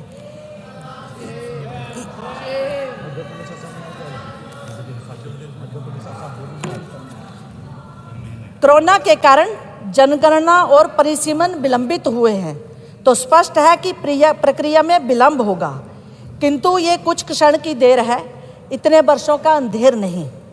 ये अधिनियम उस कर्मशील नेतृत्व की विचारधारा का प्रण है जिसके यहाँ 3 तलाक से बहनों को मुक्ति मिलने का प्रण है, जिसके यहाँ मातृशक्ति को सम्मान, अधिमान और मान मिलता है। महिलाएं मान्यवर परंपराओं के जाल काटने के लिए बहुत लगन, ध्येय और स्वयंशीलता की आवश्यकता होती है। इसलिए कहा है कि रिवायतें की सफ़े सबसे कट नहीं सकती, कई बरस में कोई एक जाल काटता है।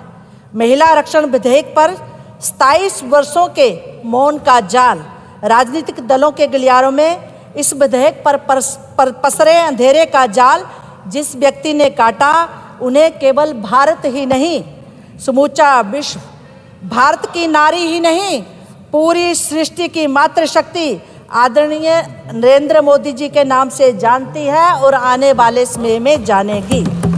अब इस देश की महिलाएं लोकतंत्र के इस शीर्षतम मंदिर और विधानसभाओं में 33% महिलाओं को देखेंगी। ये देश के इतिहास का सबसे निर्णायक मोड़ है।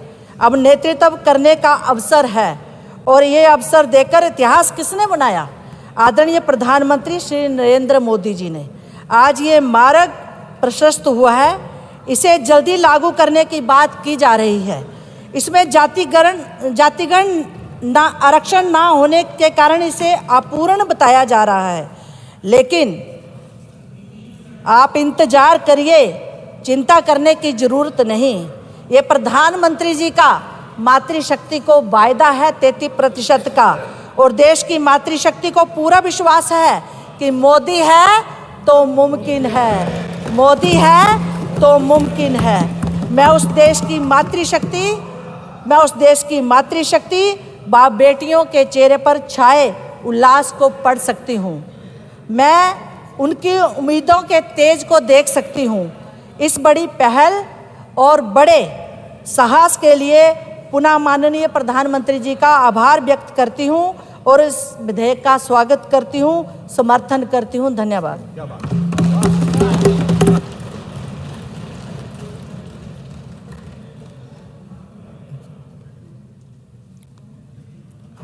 Honorable members, a notice of statutory resolution has been received from the government and I have admitted the same. In view of the urgency, I have also permitted the minister concerned to move the same now. Shri Bhagwat Karad to move the following resolution.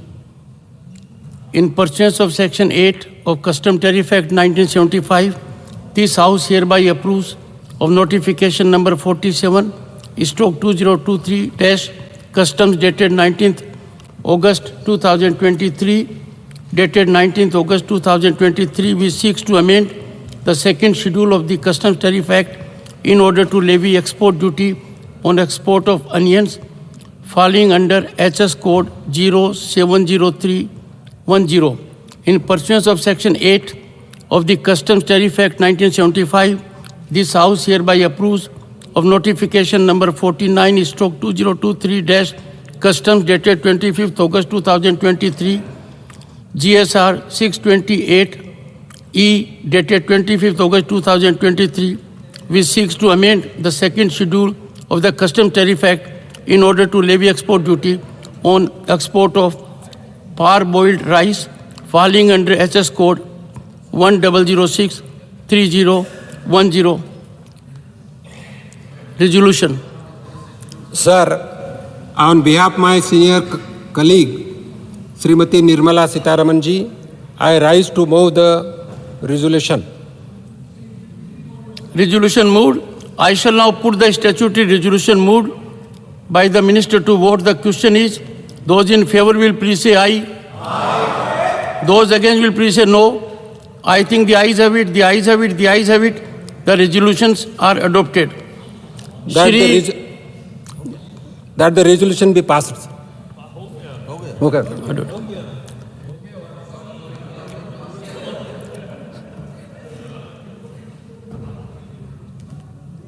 Shri Kartikeya Sharma. Thank you, Honorable Chairman, sir, for giving me this opportunity. While it is the maiden speech, I understand, of the Honorable Member, but given the time constraint, I am sure he will use his discretion. Please. I will seek your indulgence, Chairman, sir. Thank you so much. Sir, I rise in the favor of the Nari Shakti Vandan Bill, the 128th Amendment Bill.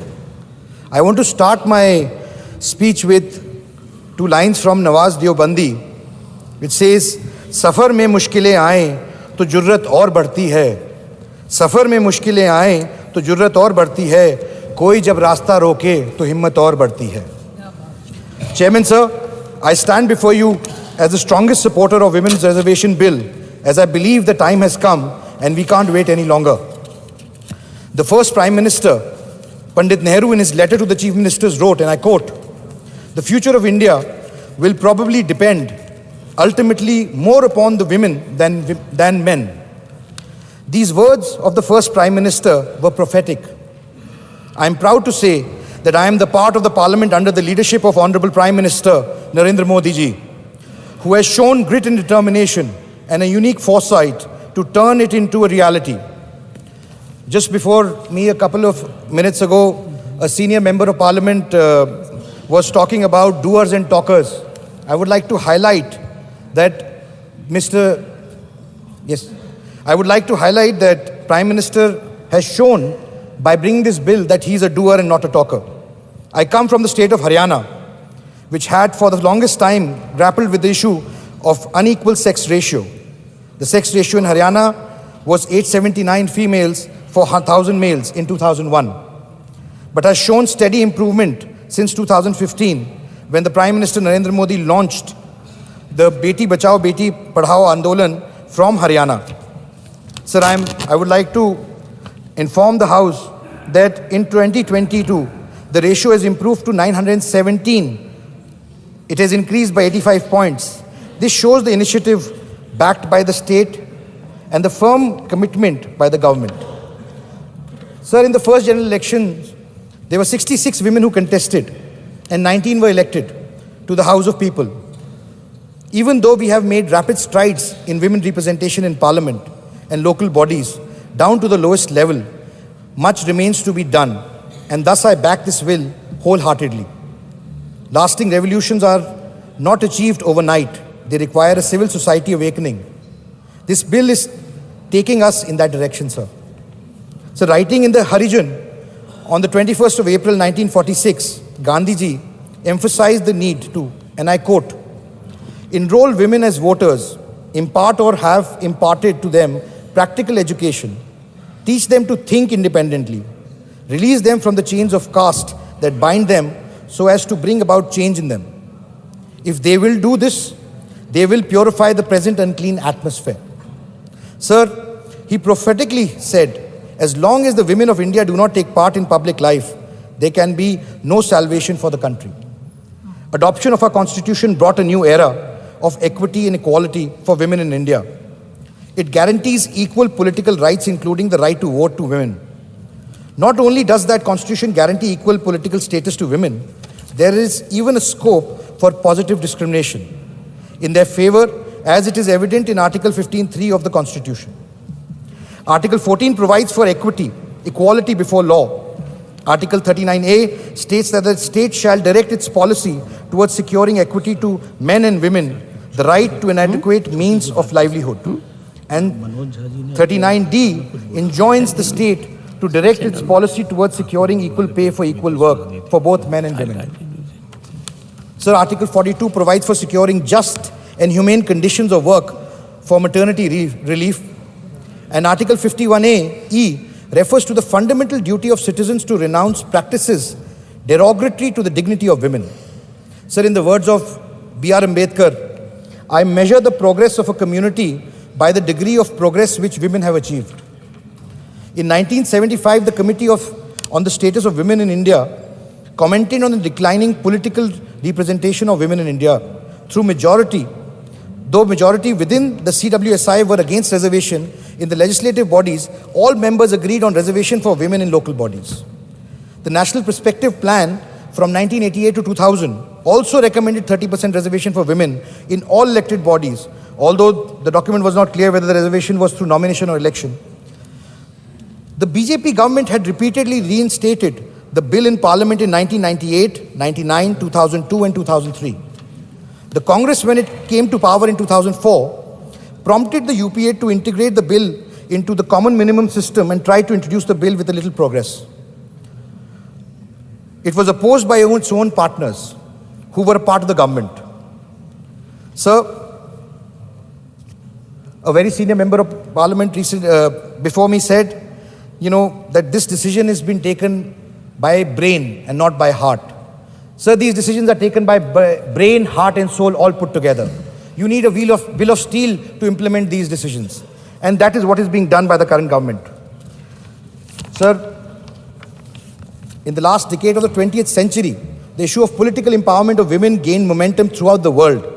In the 1990, the United Nations Economic and Social Council endorsed a target of 30% women in decision-making positions in the world by 1995. This target was far from being met in 1995. Only 10% of the world's parliamentarians were women. Back home, in the Rajya Sabha, we have 31 women MPs, whereas in the Lok Sabha, we have 82 women MPs. Among the state legislature, the average representation of women MLAs is about only 7%. Of the total 8,054 candidates in the 2019 general elections, only 726 were women. An interesting statistic presents itself here, sir. While almost 11% of the women contestants were successfully elected as MPs, only 6% of men could be successful. When it comes to trusting their future, voters trust women candidates more than they trust men. Not only do women make for winning candidates, but as candidates they spur greater economic growth. An academic paper by the United Nations University World Institute for Development Economics Research in 2015 studied the impact of women politicians on economic performance in the state legislative assemblies. The researchers examined data for 4,265 state assembly constituencies for the 1992 to 2012 period, using night luminosity as a measure of economic performance.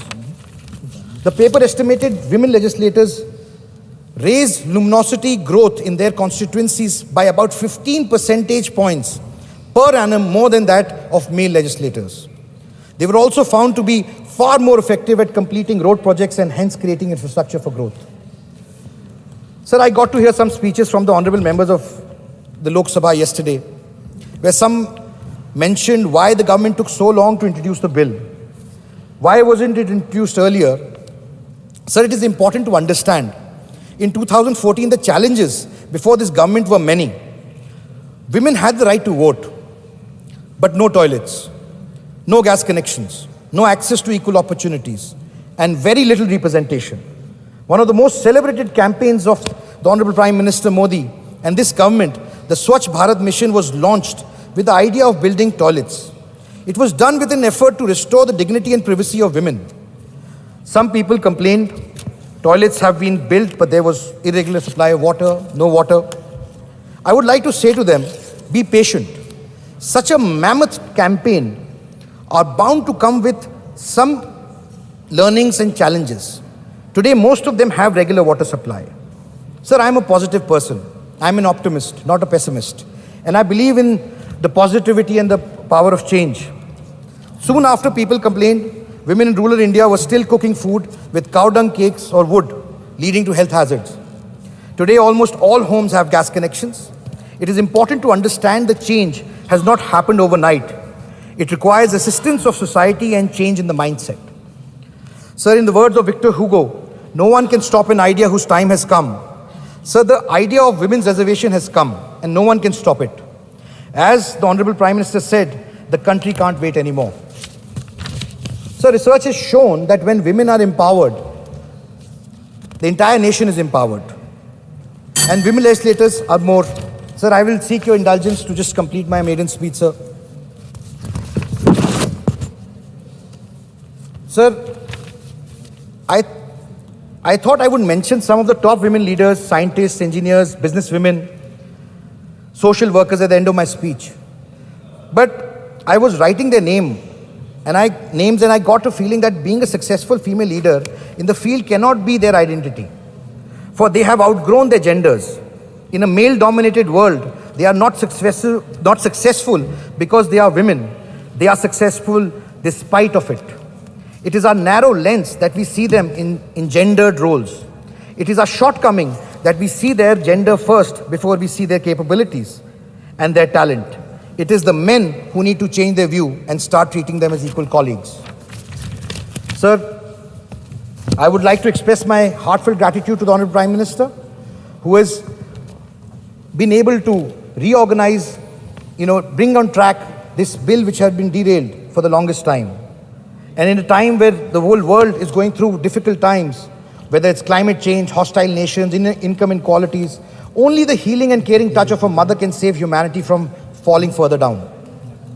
Sir, discuss as much as we may, debate, fight, shout, do whatever. But the bottom line is that such a provision cannot wait any longer. It is our need. Sir, I would like to finish my speech with a few lines from the famous poet Dushyant Kumar. हो गई है पीर पर्वत सी, हो गई है पीर पर्वत सी, पिघलनी चाहिए, इस हिमालय से भी कोई गंगा निकलनी चाहिए. हो गई है पीर पर्वत सी, पिघलनी चाहिए, इस हिमालय से भी कोई गंगा निकलनी चाहिए. सिर्फ हंगामा खड़ा करना मेरा मकसद नहीं, मेरी कोशिश है कि सूरत बदलनी चाहिए. धन्यवाद. Sir, I only want to say that let us come together and change the picture of the Indian polity. Let us unanimously support the bill. Otherwise, when history is written, people who are standing on the other side will not be judged kindly. Thank you so much, sir. धन्यवाद माननीय कार्तिकेय शर्मा जी. माननीय श्रीमती कांता करदम जी.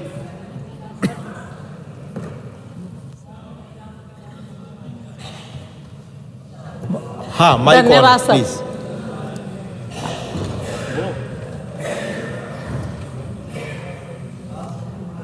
जी माननीय महोदय, नारी शक्ति वंदन अधिनियम यानी महिला आरक्षण बिल ऐतिहासिक और क्रांतिकारी बिल है, जो हमारी सरकार, हमारे दूरदर्शी और यशस्वी प्रधानमंत्री जी नरेंद्र मोदी जी के कुशल नेतृत्व में ये आज पास होना है। हमारे देश के प्रधानमंत्री जी 14 के बाद महिलाओं को जो सम्मान दिए हैं, उससे पहले उस तरह से महिलाओं को सम्मान नहीं मिला है। जब से आए हैं, बहुत सारी केंद्र सरकार की योजनाओं में भी उनको स्थान दिया, सम्मान दिया है। हर जगह महिलाओं को सम्मान दिया है। विधानसभा हो या लोकसभा हो या राज्यसभा हो, सभी जगह सभी पार्टियों से ज़्यादा हमारी पार्टियों की भागीदारी है। अभी सामने से कहा गया कि बहुत जगह का नाम लिया गया, मैं बार उसको रिपीट नहीं करूंगी, लेकिन इतना मैं कहूंगी कि राजस्थान की स्थिति किसी से छिपी नहीं है। जो राजस्थान के हालात हैं वो सबको मालूम है, किसी से छिपे हुए नहीं हैं। मेरा भी राजस्थान में जाना हुआ और कई जगह जो गंभीर स्थिति थी, जो महिलाओं के साथ जिस तरह का दुराचार किया गया, जिस तरह से महिलाओं को अपमानित किया गया, वो सब की संज्ञान में है। महोदय, हमारे प्रधानमंत्री जी महिलाओं को सशक्त बनाना चाहते हैं, ना कि निर्बल। लेकिन जिस प्रदेश में हमारी सरकार नहीं है, उस प्रदेश में महिलाओं को जो भागीदारी और जो सम्मान मिलना चाहिए, जो सुरक्षा मिलनी चाहिए, वो उस तरह से सुरक्षा नहीं मिल पा रही है। प्लीज बैठकर चर्चा में बैठिए। Don't speak from chair please. Rajasthan, अभी आप सुनना ही चाहते हैं तो सुने। राजस्थान में जो रेपिस्ट के बचाव में आंदोलन चल रहा है, किसी से छिपा है क्या? ये आंदोलन चल रहा है। एक तरफ तो कहती है प्रियंका, मैं लड़की हूं, लड़ सकती हूं, लेकिन राजस्थान में लड़ने के लिए क्यों नहीं जाती, क्यों नहीं बोलती? एक बार भी गई हैं वो, बेटी हूं, लड़ सकती हूं। चेयर से बैठकर नहीं, प्लीज। अगर प्लीज राजस्थान की स्थिति अगर आप जाने तो वहां आप देखेंगे जो दलित हैं, जो पिछड़े हैं, उन पे कितने अत्याचार हैं। एक मिनट माननीय से प्लीज, वो किसी से छिपा नहीं है। प्लीज माननीय ऑनरेबल मेंबर्स, जो एक माँ की को गुजार दी गई, सबसे है कि आप जो अपेक्षा करते हैं सब एक दो बच्चों का सरेआम करें, उन चीजों का पालन। गाड़ी से कुचलकर हत्या कर दी गई। प्लीज कोई और बात रिकॉर्ड बनाई जा रही है। मैडम आप बोले। तीसरे को सिसकता हुआ छोड़ दिया गया, वो भी एक महिला है, वो भी एक माँ है। उस माँ की को गुजारी, राम रमेश जी, उसका भाई, राम रमेश जी, नथिंग इज एक बहन का भाई छीन लिया। वो ऐसी समाज से थी, हाँ बोलिए, वो दलित समाज से थी, पिछड़ी जाति की बात करते हैं आप। राजस्थान में देखिए कि पिछड़ी महिलाओं के साथ में आपकी सरकार ने क्या किया है। यहाँ आपने देखा कि गैंग रेप के बाद महिलाओं को जलाकर मार दिया गया, भट्टी में डाल दिया गया, झोंक दिया गया। वो किसी से छिपा नहीं है। माननीय सारे सदस्यों से आग्रह, प्लीज अपने चेयर पर बैठकर बात न करें प्लीज। प्रदेश में हर दिन 17 मामले हर दिन रेप के दर्ज होते हैं। प्रदेश में हर 2 घंटे में नाबालिग बच्चियों का अपहरण होता है, किससे छिपा नहीं है। आप देखिए, तलाशिए, 1,90,000 से अधिक मामले महिलाओं के अत्याचार का दर्ज हैं। अब तक प्रदेश में बच्ची और महिलाओं के रेप के केस 45,000 से अधिक मामले दर्ज हैं। माननीय कांता जी, आपका समय खत्म महोदय, जो ये कहते हैं पिछड़ों की या दलितों की बात करते हैं, इन्होंने कौन सा सम्मान दिया अपनी सरकार में?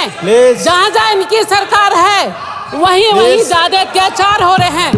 दलितों पर भी और पिछड़ों पर भी उन्हें संरक्षण मिलना चाहिए। आपने देखा है बेटी बचाओ और बेटी पढ़ाओ और बेटियों को बढ़ाओ, ये किसने कहा है? ये प्रधानमंत्री जी ने, लेकिन वो सपना साकार करके दिखा दिया। आप देखेंगे कि हर क्षेत्र में महिलाएं आगे बढ़ रही हैं। आप रक्षा का क्षेत्र लोगे या कोई भी क्षेत्र लोगे या शिक्षा के क्षेत्र में आप देखोगे तो बेटी बचाओ और बेटी पढ़ाओ ऐसे नहीं किया है। आप देखेंगे कि समान। माननीय कांता जी, मैं दूसरे स्पीकर को बुलाऊंगा। बेटी और बेटे में आज कोई फर्क नहीं। Please 1 minute. नहीं, प्लीज, आपका समय खत्म हो चुका है। Please please. आप ये देखिए कि बाबा साहब भीमराव अम्बेडकर जी का सपना था हर घर की महिलाएं शिक्षित बने। ज्योतिबाई फुले का सपना था कि हर घर की महिलाएं शिक्षित बने। आप अपनी पार्टी के दूसरे वक्ता का समय ले रही हैं। साकार कर रहे हैं, पूरा कर रहे हैं, वो माननीय हमारे प्रधानमंत्री जी नरेंद्र मोदी जी कर रहे हैं। अब मैं दूसरे स्पीकर को बुला रहा हूं। योजना की बात हुई यहाँ। उज्ज्वला योजना का 400 रुपए सिलेंडर पर कम किया गया है। माननीय रामदास अठावले, सामान्य सीट पर ये माननीय रामदास अठावले, आप प्लीज। बहुत बहुत धन्यवाद मुझे समय देने के लिए। मैं अपनी पार्टी का बहुत बहुत धन्यवाद आभार करती हूँ। उनका समय खत्म हो गया, रिकॉर्ड पे नहीं जा रहा है। आप बोले, वो अपने समय से 2 मिनट ज्यादा बोली। प्लीज बहन है हमारी। Please please please please Rajesh please please. उप सभापति महोदय, प्लीज, मैं बहुत बार गया हूँ। कोई डिस्टर्बेंस नहीं, प्लीज। सभापति महोदय, मैं बहुत बार जाकर आया हूँ रूस, लेकिन महिला बिल के कारण मैं आज बहुत ही हूँ खुश। Please please Rajiv ji, please आप बोले। तो आज मैं अब मजबूत हो जाएगी नारी शक्ति। उप सभापति महोदय, अब मजबूत हो जाएगी नारी शक्ति, सभी महिलाओं को मिल जाएगी मुक्ति। महिलाओं की गाड़ी अब नहीं कहीं भी रुकेगी। महिलाओं की गाड़ी अब कहीं भी नहीं रुकेगी। महिलाएं अब किसी के सामने नहीं झुकेगी। सशक्त हो गई है नारी, सशक्त हो गई है नारी, वो पड़ जाएगी हम सभी को भारी। लोकसभा विधानसभा में महिलाएं अच्छी खेलेगी पारी। लोकसभा विधानसभा में महिलाएं अच्छी खेलेगी पारी, और मोदी जी के साथ अब आएगी महिलाएं सारी। बेटी बचाओ बेटी पढ़ाओ, लेकिन समाज को आपस में मत लड़ाओ। बेटी पढ़ाओ बेटी बचाओ बेटी पढ़ाओ, लेकिन समाज को आपस में मत लड़ाओ। महिलाओं को उनके काम में मत अड़ाओ। महिलाओं पर अन्याय करने वालों पर गाड़ी चढ़ाओ।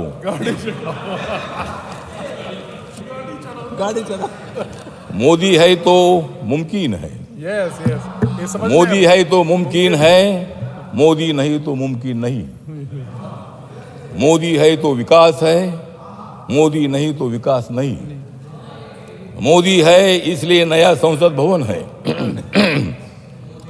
मोदी है इसलिए नया संसद भवन है, मोदी नहीं तो नया संसद भवन नहीं। मोदी है तो G20 की अध्यक्षता है, लेकिन मोदी नहीं तो अध्यक्षता नहीं। मोदी है तो सामाजिक न्याय है। You are not allowed to speak, please. Modi है तो सामाजिक न्याय है, मोदी नहीं तो सामाजिक न्याय नहीं। Please please take your seat. Do not please, आप बोलो। हाँ, उप सभापति महोदय, महिला बिल का समर्थन में मैं यहाँ खड़ा हूँ।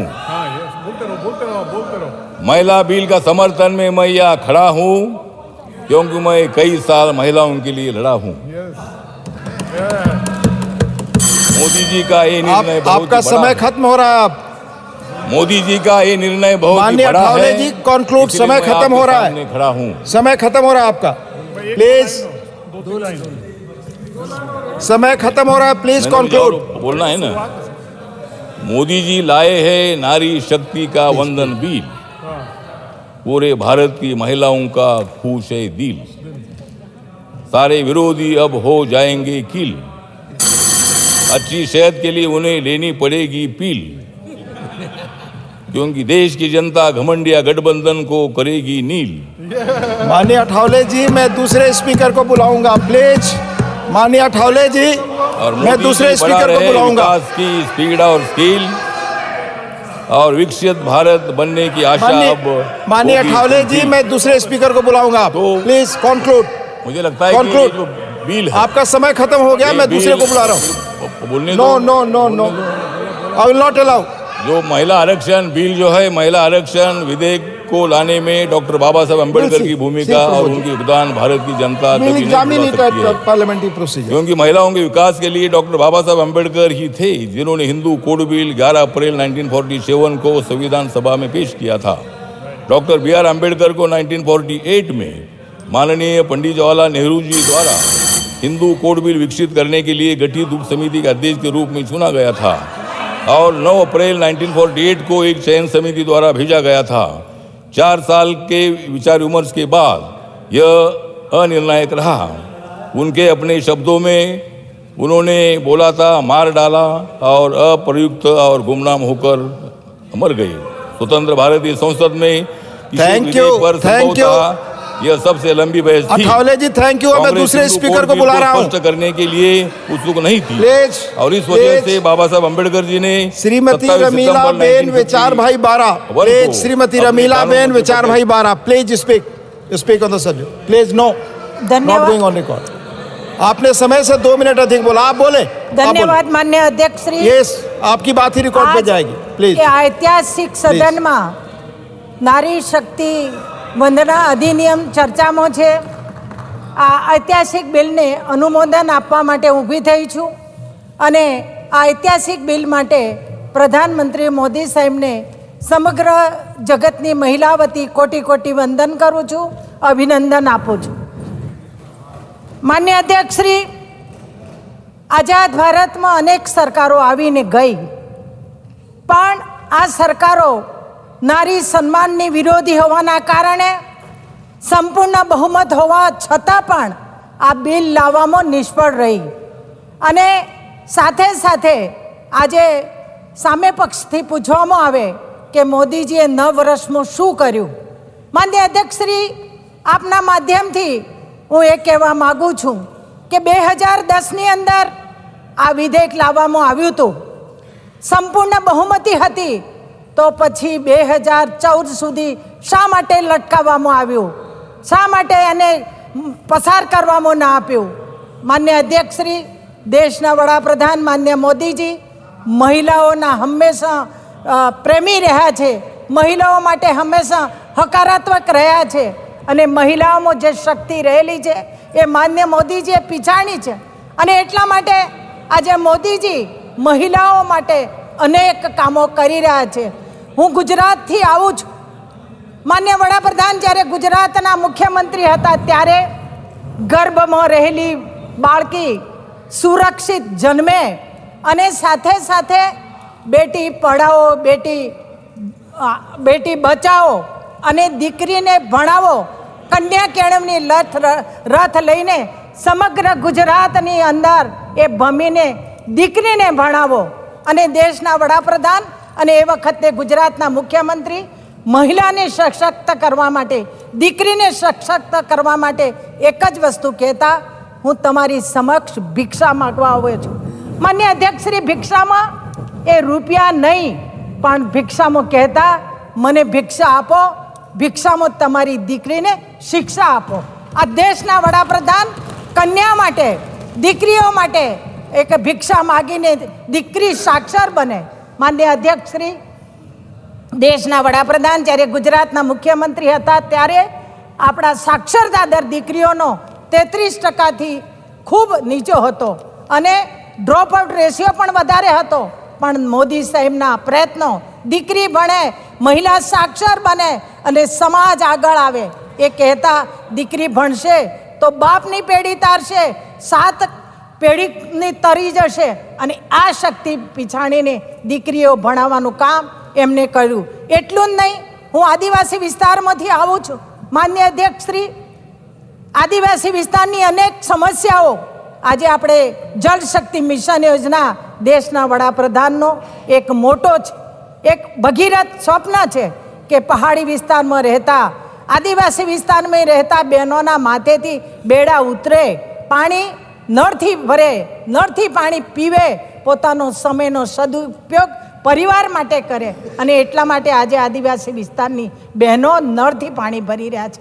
આજે ઉજ્જવલા યોજનાની વાત કરીએ માન્ય અધ્યક્ષ શ્રી, આદિવાસી વિસ્તારની બહેનો, ગરીબ બહેનો, બિછડી બહેનોને માથે લાકડા ચૂલો સળગાવવાનું કેટલું અઘરું હોય. આઝાદ ભારતમાં કેટલી સરકારો આવીને ગઈ, પણ બહેનોની આ પીડા, એમના ફેફસા નબળા પડી રહ્યા છે, એમને ધુમાડો ખાઈ રહ્યા છે. આ ચિંતા કોણે દૂર કરી? દેશના વડાપ્રધાન નરેન્દ્રભાઈ મોદીએ. શા માટે? કારણ કે બહેનોની લાગણી જાણતા હતા. માન્ય અધ્યક્ષ શ્રી, બહેનની જવાબદારી કેટલી હોય છે? કોઈએ બહેનોની તાકાતનો અંદાજ કર્યો છે ખરો?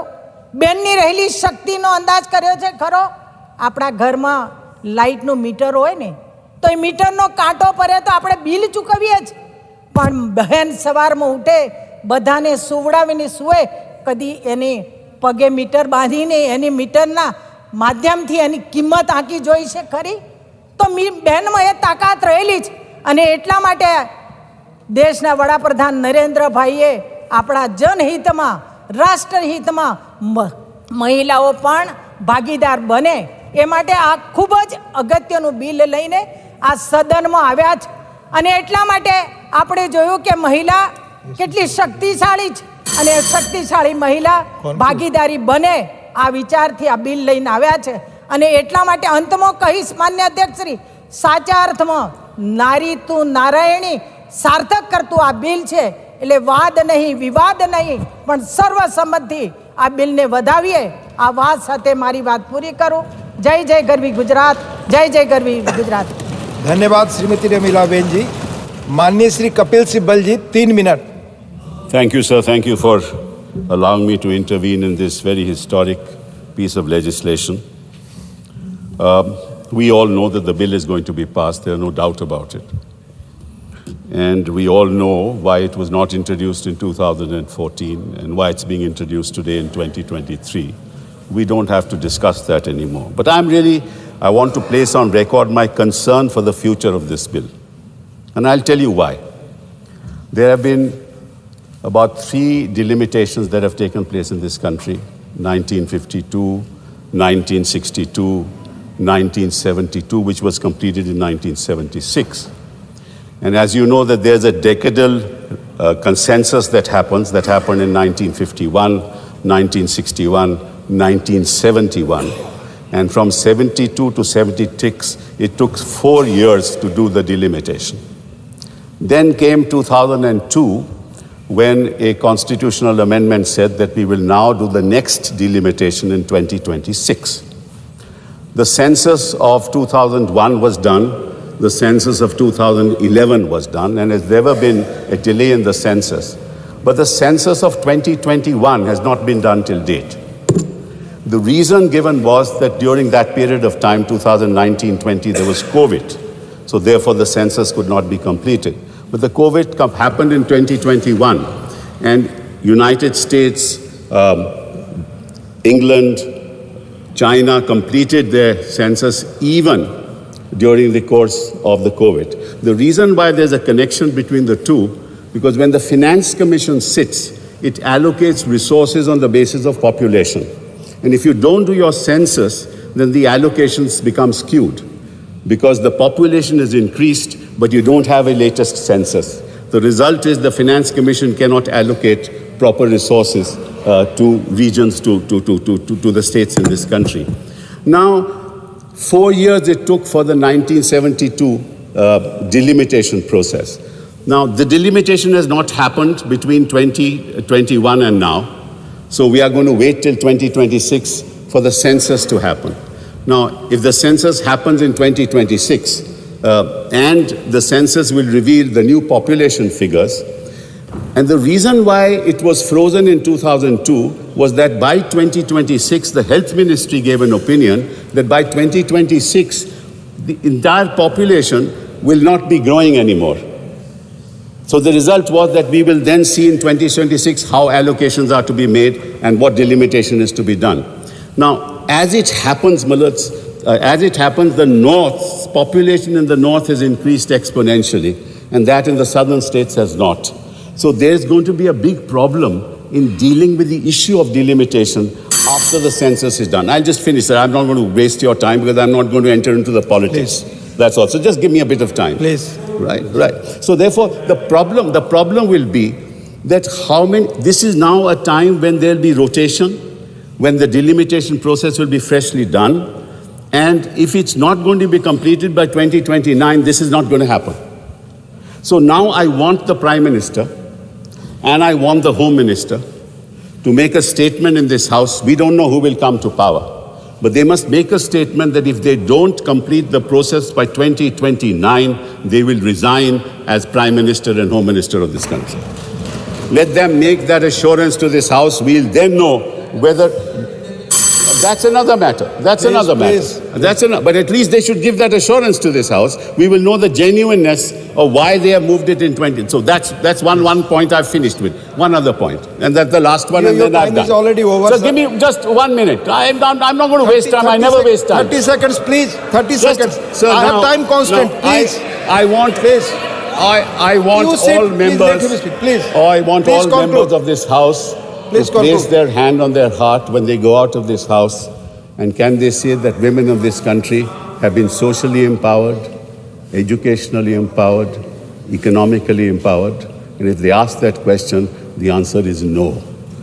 Please ask all members of this House to go out of this House and ask about the scheduled caste and scheduled tribes. Please. Despite the reservation, have they been socially empowered, economically empowered, and educationally empowered? The answer is no. This is just a very small step, a delayed step. We want a leap forward for the empowerment of women politically. Thank you very much. Dr. Sonal Man Singh ji, we have 5 minutes. Dr. Sonal Man Singh ji. Thank you very much, sir, for this opportunity to speak here in this majestic hall of the new building of Parliament. I'm here, sir, as nominated member also for art and culture, and that is because of Prime Minister Modi's respect and love for the heritage of India, both for culture, art. He considers culture as the soul of the nation. Sir, Bharat is known as mother of democracy. The Janapadas, the state republics, were autonomous bodies beginning with Vaishali. Elected representatives were responsible for smooth functioning of governance according to law and well-debated policies. Sir, Amrapali, known as a great and superb dancer, was called Janapada Kalyani and was also a part of this decision-making body. Today, in the largest democracy of the world, we are on the threshold of recreating those glorious acts, one of which is the Women Representative Reservation Bill, a bill which will become, in the words of late Srimati Sushma Swaraj, a milestone. Such bills change the lifestyle of a particular section of society. She further said the 73rd, 74th and 81st Constitution Amendment Bill will come in category of such bills which have become milestones. And such bills bring revolutionary change in the life of women, which provide 33% reservation for women in municipal corporations, municipalities and gram panchayats. Now, as a natural progression from there, after reservation was granted to women in the Panchayati Raj institutions and urban local bodies, we are on the threshold and we are enthused and excited to welcome the Women Reservation Bill, the Nari Shakti Vandan Adhiniyam, for which we thank Prime Minister Modi wholeheartedly. Reservation for women is reserving seats for women, that which flows from the fundamental rights guaranteed under Article 14 and 15 in brackets 3 of the Constitution of India. Moreover, reservation for women has been granted by various laws of parliament and state legislatures for achieving the ideals of equality and social justice, like reservations in jobs, educational institutions, elections to Panchayati Raj, etc. Reservation, as envisaged in the bill, will ensure considerable political empowerment of women in the true sense. It will pave the way to the achievement of political justice to women as promised in the preamble and Article 38 of the Constitution of India. It will enable women to have greater participation in the decision and policy-making process.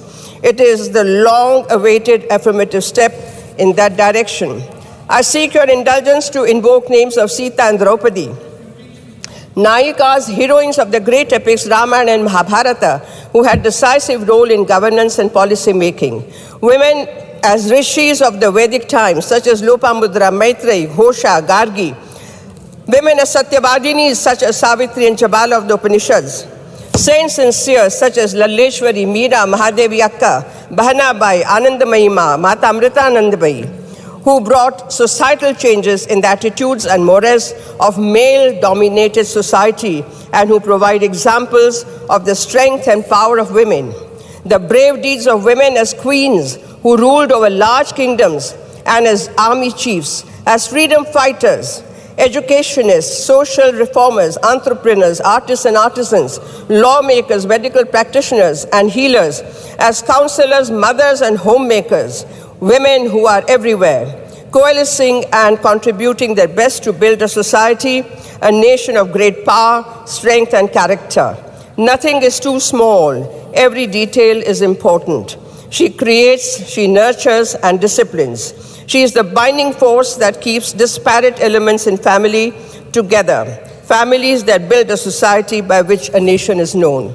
Today, under the inspiring leadership of our Prime Minister, Shri Narendra Modi, who walks the talk, जिनकी कथनी और करनी में अंतर नहीं है, जो संकल्प से सिद्धि प्राप्त कर लेते हैं और जो एक भारत श्रेष्ठ भारत के सूत्र को जीवंत रखते हैं, who believes in सबका साथ, सबका विकास, सबका विश्वास, सबका प्रयास, who believes in Beti Bachao, Beti Padhao, and now बेटी बढ़ाओ, who has put faith in women-led development, results of which are for everyone to see.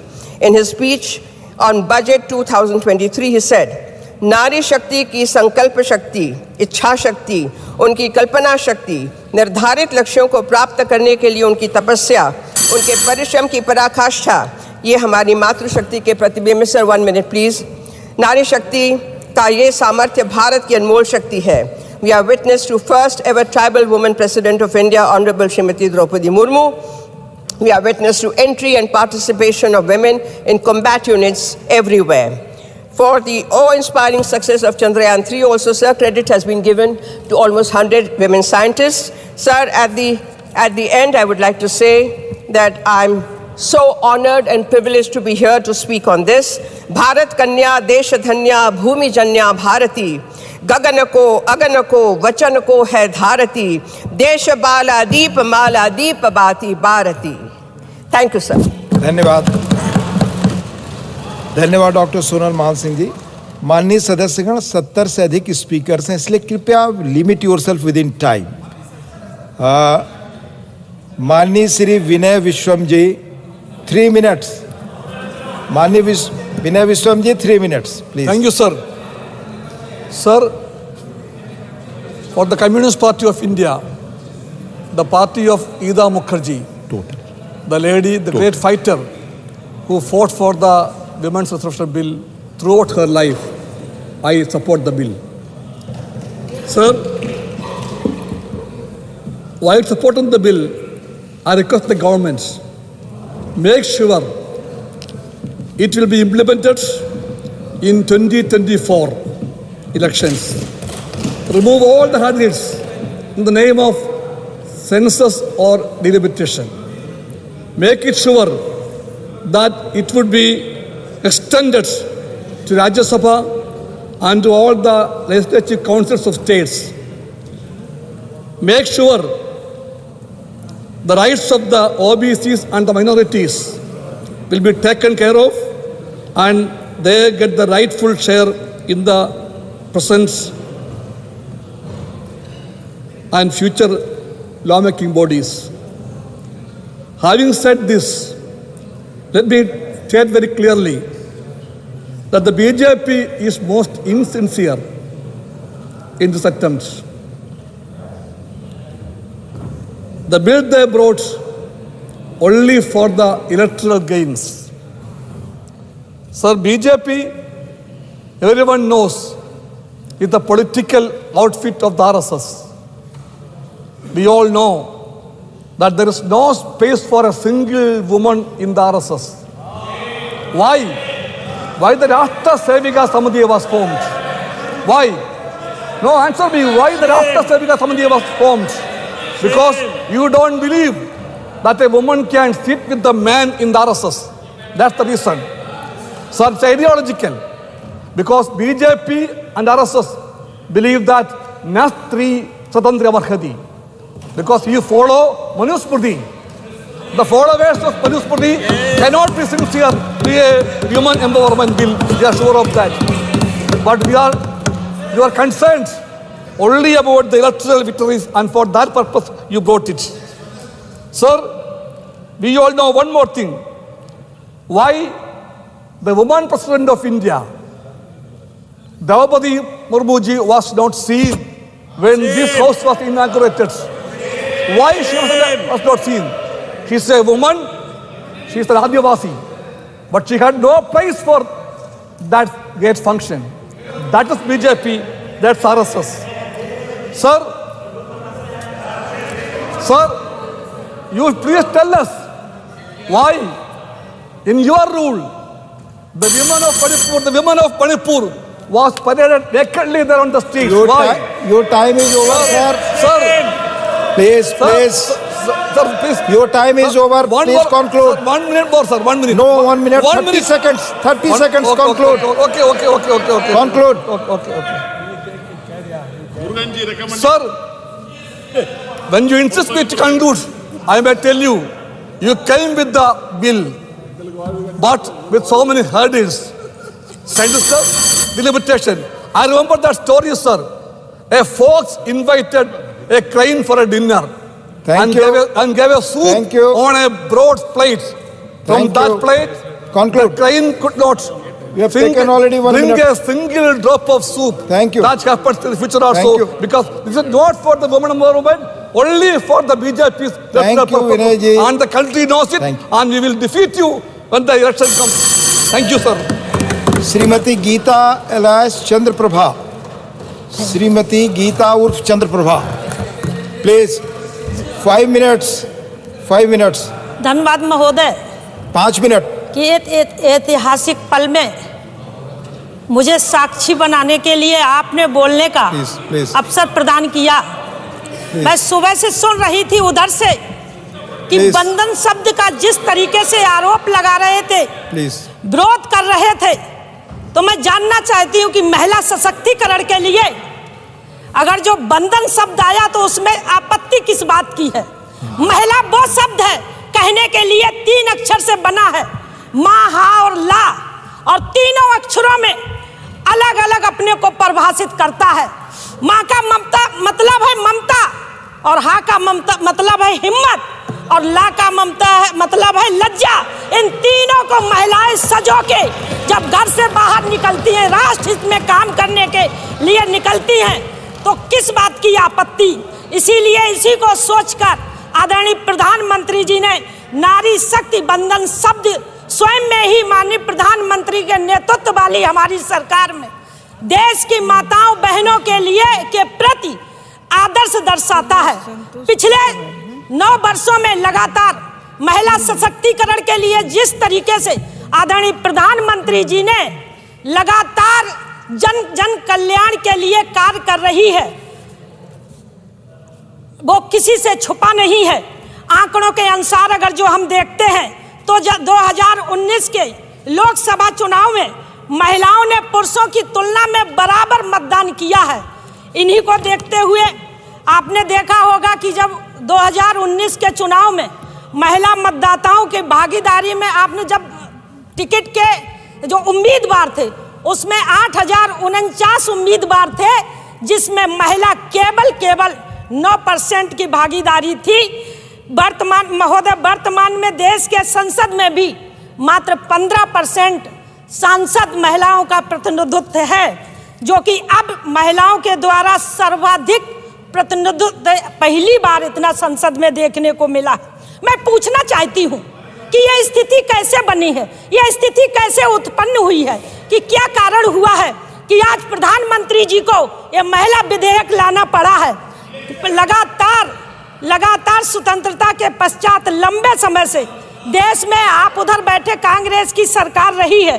मैं जानना चाहती हूँ कि स्वर्गीय अटल बिहारी वाजपेयी जी लगातार इस 1998 में ये विधेयक जब लाए थे तो कांग्रेस लगातार विरोध करती रही। राज्यसभा में किसी तरीके से पारित भी हो गया, लेकिन लोकसभा में पारित नहीं होने देने का काम किया।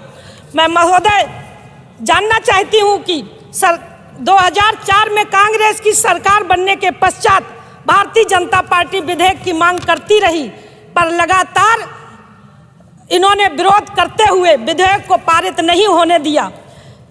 परंतु कांग्रेस के द्वारा विधेयक लोकसभा में पारित किया गया, पारित नहीं होने दिया। आज कांग्रेस बात करती है महिलाओं के ओबीसी के अधिकारों की, तो मुझे हंसी आती है। मैं सुबह से सुन रही थी कि ओबीसी की, मैं एक साक कुसबा मर्द समाज से आती, जो अति पिछड़ा समाज है। अभी तक देश आजाद के बाद पहली बार कोई महिला राज्यसभा में आई है तो वो गीता साख करके एक किसान की बेटी, एक छोटे से किसान की बेटी यहाँ पर प्रतिनिधित्व करने के लिए आई है। मैं बधाई देती हूँ, धन्यवाद करती हूँ आदरणीय प्रधानमंत्री जी को और भारतीय जनता पार्टी के शीर्ष नेतृत्व को। मैं जानना चाहती हूँ कि ओबीसी की बात करते, फिर वही बात आती है ओबीसी की।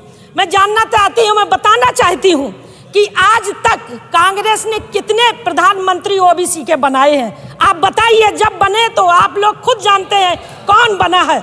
इसलिए जब मैं जानती हूँ कि जब, अरे सुनो तो भैया, जब सुनो तो सत्य तो यही है, आप सुनिए तो सत्य तो यही है कि जब कहीं से छिपी नहीं है कि आदरणीय देवगौड़ा जी और चौधरी चरण सिंह जी जैसे ओबीसी समाज से आने वाले बड़े नेता जब देश के प्रधानमंत्री बने तो सामने वालों ने उनकी सरकार को चलने नहीं दिया। ये आप सभी जानते हैं।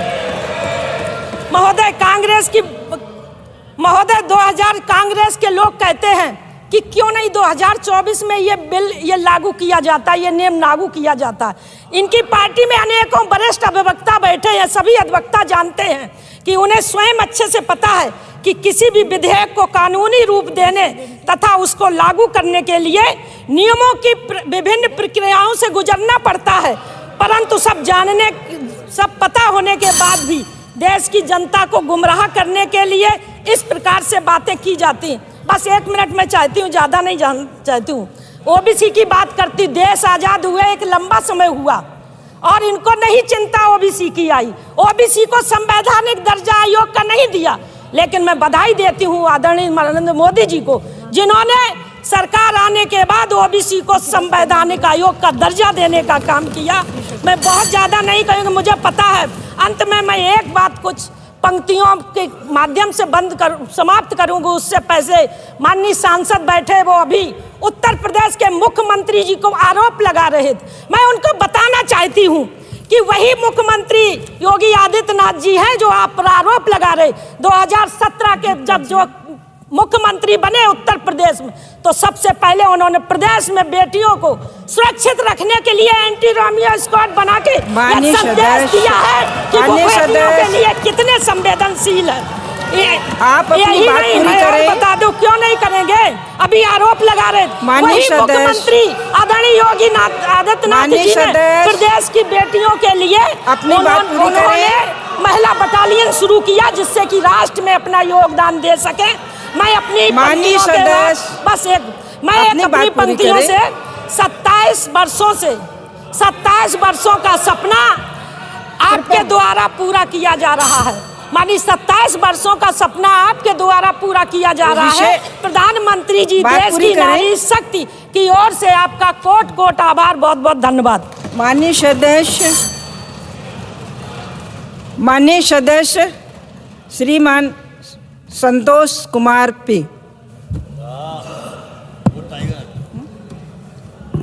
Madam, आपके पास 3 मिनट हैं। I rise to support this important piece of legislation. CPI always stood for the empowerment of women. Leaders like Geeta Mukherjee were instrumental in bringing this women reservation. And now the important question is whether the government is serious in implementing this bill. Why the government is linking both census and delimitation with this bill? Okay. The government should answer clearly.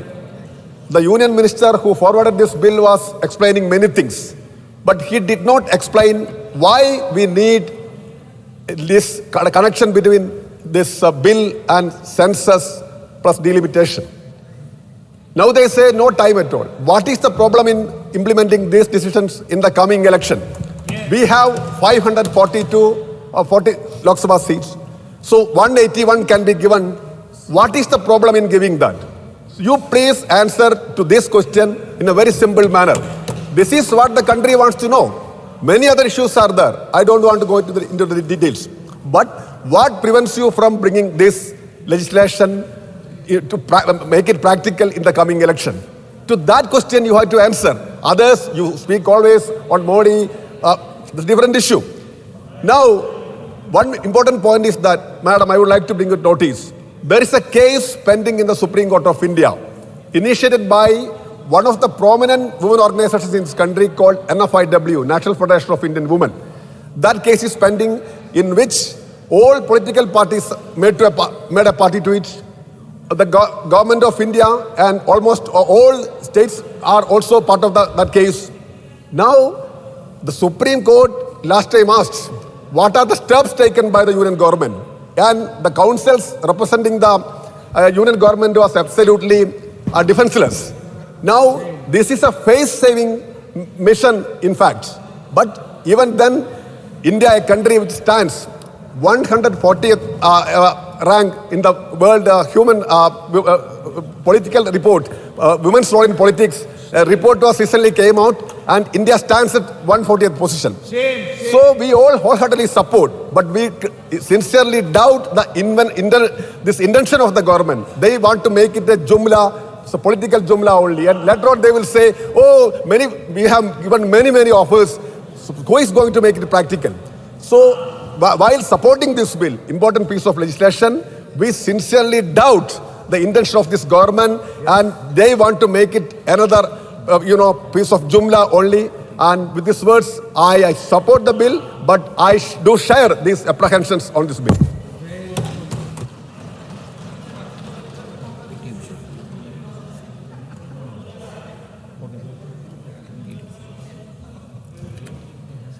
माननीय सदस्य Shrimati PT Usha.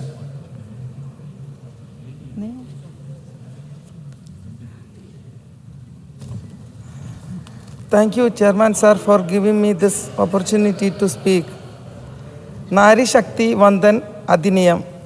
First of all, my Vandan to all the female of this country and the Honorable PM Sir who put this bill on the table. I request all my fellow colleagues to support this bill with utmost capacity. Thank you so much, sir, for taking us finally on this platform. This is called the real Amrita Kal for women. Swabhiman, which is given by Honorable PM Sir. From the President of Bharat to the women who are living in the remote villages in mud houses, that's called the Antyodaya. All the schemes like Ujjala Yojana, Pradhana Mantri Awas Yojana, Beti Bachao Beti Padhao Yojana, Sukanya Samriddhi Yojana, Triple Talaq, and so many like others. This is not only strengthening women, but also a matter of the dignity of the women. Now I want to draw your attention. Yesterday PM Sir told that this Pavitra Karma done by me. Yes, you are right, sir. You are doing Sapavitra Karma. I must say in the conclusion that today we must thank and offer our pranam to one incredible woman, Swargiya Srimati Hiraban Modi ji, the mother who gave Bharat an illustrious son who would bring justice to the entire women population of Bharat, who would usher an Amritakal of equality and remove all barriers that prevented women from achieving their fullest constitutional, political potential, and guide the nation to the glory to deserve and serve Bharat Mata with commitment. As we reach 2047, may we see Ma Bharati's daughters leading this nation and leading from front, and Rani Lakshmi Bai, Rani Ahalya Bai Halkar, Kittu Rani Channamma, Kyun Velu Nachiyar, and every other woman of modern time, like our respected Finance Minister Nirmala Sitharaman ji, with whom I am learning on everyday basis. I want to thank to all the women who's building this nation, who's raising their children, whose works in this field, whom's are Atmanirbhar and whom's are Karma Yoginis, under whom's able hands Bharat will be more stronger and mightier. I will end my words because it's not my speech, it's feelings of gratitude. It is called Sashakta Bharat ki Sashakta Bharat Madai. With this word, I support this bill. माननीय सदस्य श्रीमती सीमा द्विवेदी।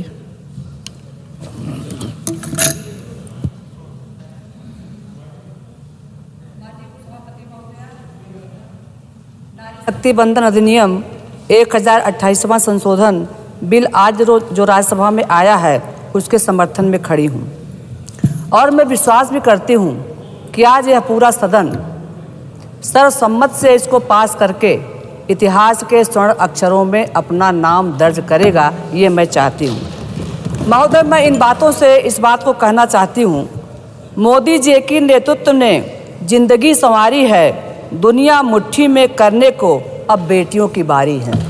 महोदया, हमने पढ़ा था कई हजार साल पहले यूनानी दार्शनिक अरस्तु जी ने कहा था कि अगर मुझे कोई 100 शिक्षित माँ दे दे तो मैं उसको एक शिक्षित राष्ट्र प्रदान कर सकता हूँ, ऐसा अरस्तु जी ने कहा था।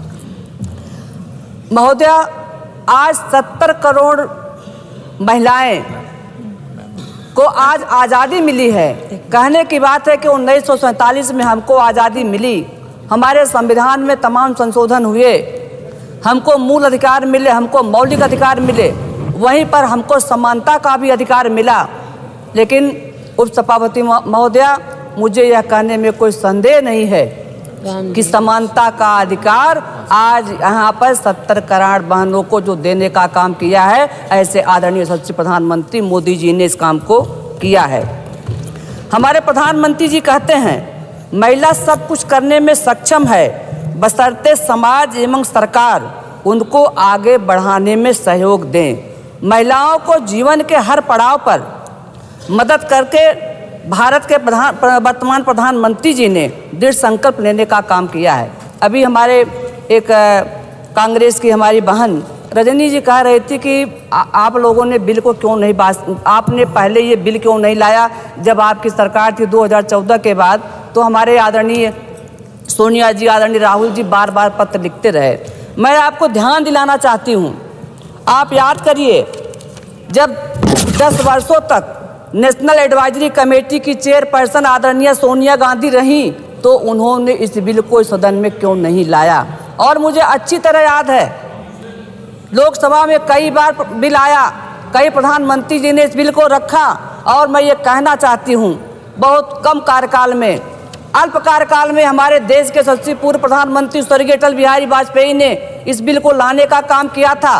और मुझे अच्छी तरह याद है, पूरी दुनिया देखी थी जब उनके सहयोगी दल के लोग, मैं नाम नहीं लेना चाहती, उस प्रस्ताव को छीन करके फाड़ने का भी काम इन लोगों ने किया था। हमें याद है वर्ष 2010 में इसी राज्यसभा से सर्वसम्मति से विधेयक पास हुआ था और हमारी पार्टी के लोगों ने उसको समर्थन दिया था। मैं पूछना चाहती हूँ, तब आप लोगों ने लोकसभा में उसको पेश क्यों नहीं किया? क्यों आपने उसको छुपा करके रखा? आपने उसको छुपाने का काम किया है। महोदय, मैं आपके सामने ये भी कहना चाहती हूँ कि प्रधानमंत्री मोदी जी ने महिलाओं के लिए समय समय पर बहुत उपयोगी काम किए हैं, बहुत उत्साहवर्धक काम किए हैं। मैं उनकी कुछ योजनाओं का यहाँ उदाहरण करना चाहती हूँ। फिर सिलाई मशीन योजना, सुरक्षित मातृत्व आश्वासन सुमन योजना, बेटी बचाओ बेटी पढ़ाओ योजना, प्रधानमंत्री उज्ज्वला योजना, सुकन्या समृद्धि योजना, ऐसे बहुत से उदाहरण है जिसके आलोक में हम यह कह सकते हैं कि हमारे देश के प्रधानमंत्री जी ने महिलाओं के लिए बहुत उपयोगी काम किए हैं। महोदय, समग्र विकास का प्रयास सरकार कर रही है। केंद्र सरकार की तरफ से चलाई जाने वाली नारी शक्ति पुरस्कार के अंतर्गत महिला को आर्थिक सहायता प्रदान करते हुए प्रतिवर्ष 8 मार्च को राष्ट्रपति के द्वारा पुरस्कार दिया जाता है। सर्वोच्च नागरिक पुरस्कारों में भी हम बीते वर्षों में महिलाओं की भागीदारी बढ़ते देख सकते हैं। मैं उदाहरण देना चाहती हूँ। 2021 में 119 में से 29 पुरस्कार महिलाओं को दिया गया। 2022 में 128 में से 34 पुरस्कार महिलाओं को पद्म पुरस्कारों से सम्मानित किया गया, जो कि आज़ादी के बाद सबसे बड़ी संख्या में यह काम किया गया। बजट में भी 1.5 से अधिक की बढ़ोतरी की गई। महिला आज खेत से खेल तक, शिक्षा से रक्षा तक हमारी बहनें काम कर रही हैं। महोदय, मैं अभी अपनी बात को 5 मिनट का और समय दीजिए। आधी आबादी में हमारा हिस्सा है। अंतरिक्षयान की यात्री के रूप में पहली महिला कल्पना चावला, पहली महिला IPS किरण बेदी, पहली महिला शिक्षक फातिमा शेख, उड़न परी हमारी सामने बैठती आदरणीय PT उषा जी, और कलम क्रांति के क्षेत्र में पहला स्थान अमृता प्रीतम जी को आता है, जिनको साहित्य अकादमी पुरस्कार के साथ पद्म पुरस्कार से भी भूषित किया गया। महोदय, मैं राजनीति की बात आती है तो सुषमा स्वराज जी को विस्मृत नहीं किया जा सकता। सुषमा स्वराज जी के साथ साथ हम सुचेता कृपलानी को याद करते हैं, हम सरोजिनी नायडू को याद करते हैं, हम बहुत सारी अपनी ऐसी बहनों को याद करते हैं जिनका योगदान रहा। हम लता मंगेशकर को नहीं भूल सकते, हम आशा भोसले को नहीं भूल सकते, हमारी महिलाओं ने क्या से क्या नहीं किया, सुभद्रा कुमारी चौहान को नहीं भूल सकते, महादेवी वर्मा को नहीं भूल सकते। महोदया, मैं आपके सामने एक बात कहना चाहती हूँ। पिछले 27 वर्ष में महिला विधेयक लाने का अनेक बार प्रयास किया गया था, जो कि सफल नहीं हो पाया। महोदया, मैं आपसे कहना चाहती हूँ कि प्रधानमंत्री जी ने महिला सशक्तिकरण के लिए बजट में जो प्राविधान किया, वो प्राविधान किया ही किया है। बालिका विद्यालय को मंजूरी और हमारी महिलाओं को राष्ट्र निर्माण के लिए आगे बढ़ाने का जो काम हमारे प्रधानमंत्री जी ने किया है, उसको हम विस्मृत नहीं कर सकते। और अभी हमारे माननीय पाठक जी, जो हमारी महिलाओं को राष्ट्र निर्माण के लिए आगे बढ़ाने का जो काम हमारे प्रधानमंत्री जी ने किया है, उसको हम विस्मृत नहीं कर सकते। और अभी हमारे माननीय पाठक जी जो पंजाब से चल करके आते हैं, आपने कहा महोदया बस 5 मिनट बोलने, आज न बोलेंगे तो कब बोलेंगे? आज तो हमारा दिन है, आज तो हमको सीमा में न बांधिए, आज सीमा को तोड़ दीजिए, आज हमको बोलने दीजिए आप। महोदया, मैं कहना चाहती हूँ भी हमारे पंजाब के पाठक जी कह रहे थे कि महिला सुरक्षा को लेकर के दिल्ली में CC कैमरे लगाए गए हैं। महोदया, मैं कहना चाहती हूँ, महिला सुरक्षा CC कैमरों से नहीं हो सकता। महिला सुरक्षा हो सकता है अच्छी नीतियों के कारण, महिला सुरक्षा हो सकती है अच्छे परिणाम के कारण, महिला की सुरक्षा हो सकती है अच्छे संस्कार के कारण। मैं पूछना चाहती हूँ, बेटा रात को 2 बजे घर पे लौट के आए, कोई न पूछे कि बेटा तुम कहाँ थे? और अगर हमारी बेटी 1 घंटे में, आखिरी बात, और बेटी अगर 10 मिनट लेट में आती है तो हम पूछते थे बेटी आप कहाँ थे? तो मैं कहना चाहती हूँ 7 मिनट हो गए। मैं आपसे कहना चाहती हूँ 2 बात कह करके अपनी बात को विराम करती हूँ। महोदया, बस 1 मिनट, एक लाइन महोदया, 1 लाइन, माननीय तिवारी जी 1 लाइन, 1 मिनट मैं आपके सम्मान में कहना चाहती हूँ। मैं 1 लाइन, तिवारी जी बैठ जाइए, आपके सम्मान में बोल रही हूँ। माननीय तिवारी जी, आपका सम्मान सुनिए। आज मैं अपने भाइयों के सम्मान में एक बात कहना चाहती हूँ। आज मैं अपने भाइयों के सम्मान में एक बात कहना चाहती हूँ। जल्दी करिए कि माना कि पुरुष बलशाली है, माना कि पुरुष बलशाली है, लेकिन जीतती हर बार नारी है। जैसे सांवरिया के 56 भोग में एक तुलसी दल ही भारी है। सीमा जी समाप्त करिए जी। श्री राम जी। धन्यवाद उपसभापति महोदय। कितना है आपने मुझे 128वां संविधान संशोधन बिल पर बोलने का अवसर प्रदान किया। साथ ही मैं आभार व्यक्त करता हूं अपनी पार्टी की मुखिया बहन कुमारी मायावती जी का, जिन्होंने मुझे इस बिल पर बोलने और देश की ऐतिहासिक पार्लियामेंट और नई पार्लियामेंट में समाज सेवा और देश सेवा करने का गौरव प्रदान किया। उपसभापति महोदय, मैं इस बिल के समर्थन में खड़ा हूं। महोदया, फिर सुनते हैं। महोदया, 20 जुलाई, मैं बाबा साहब की कुछ बातों को दोहराना चाहता हूं। 20 जुलाई 1942 को नागपुर में बाबा साहब डॉक्टर भीमराव अंबेडकर ने अखिल भारतीय शोषित वर्ग महिला सम्मेलन के आयोजन में कहा था कि मैं किसी भी समाज की तरक्की इस बात से देखता हूं कि वहां महिलाओं ने कितनी तरक्की की है। यानी जिस समाज की महिलाएं प्रगति नहीं करती, वह समाज कभी प्रगति नहीं कर सकता। बाबा साहब डॉक्टर अंबेडकर महिलाओं की प्रगतिशील बनाने के लिए उनकी शिक्षा में भागीदारी, सामाजिक और आर्थिक स्तर में भागीदारी सुनिश्चित करना चाहते थे। इसलिए बाबा साहब डॉक्टर अंबेडकर ने हिंदू कोड बिल में महिलाओं को तमाम तरह के हक, अधिकार और पिता पति की संपत्ति में बराबरी का हक दिया, ताकि उनका सामाजिक स्तर बढ़ सके। शिक्षा और नौकरियों का अधिकार भी संविधान में देने का काम किया। संविधान के प्रेम्बल में जस्टिस और इक्वलिटी की बात बाबा साहब ने कही। 25 नवंबर 1949 में कहा, मैंने राजनीति में आज बराबरी का हक दिया, one vote one man one value का सिद्धांत कायम किया। लेकिन सामाजिक और आर्थिक असमानता के आने वाली सरकारों को जल्द से जल्द दूर करना पड़ेगा।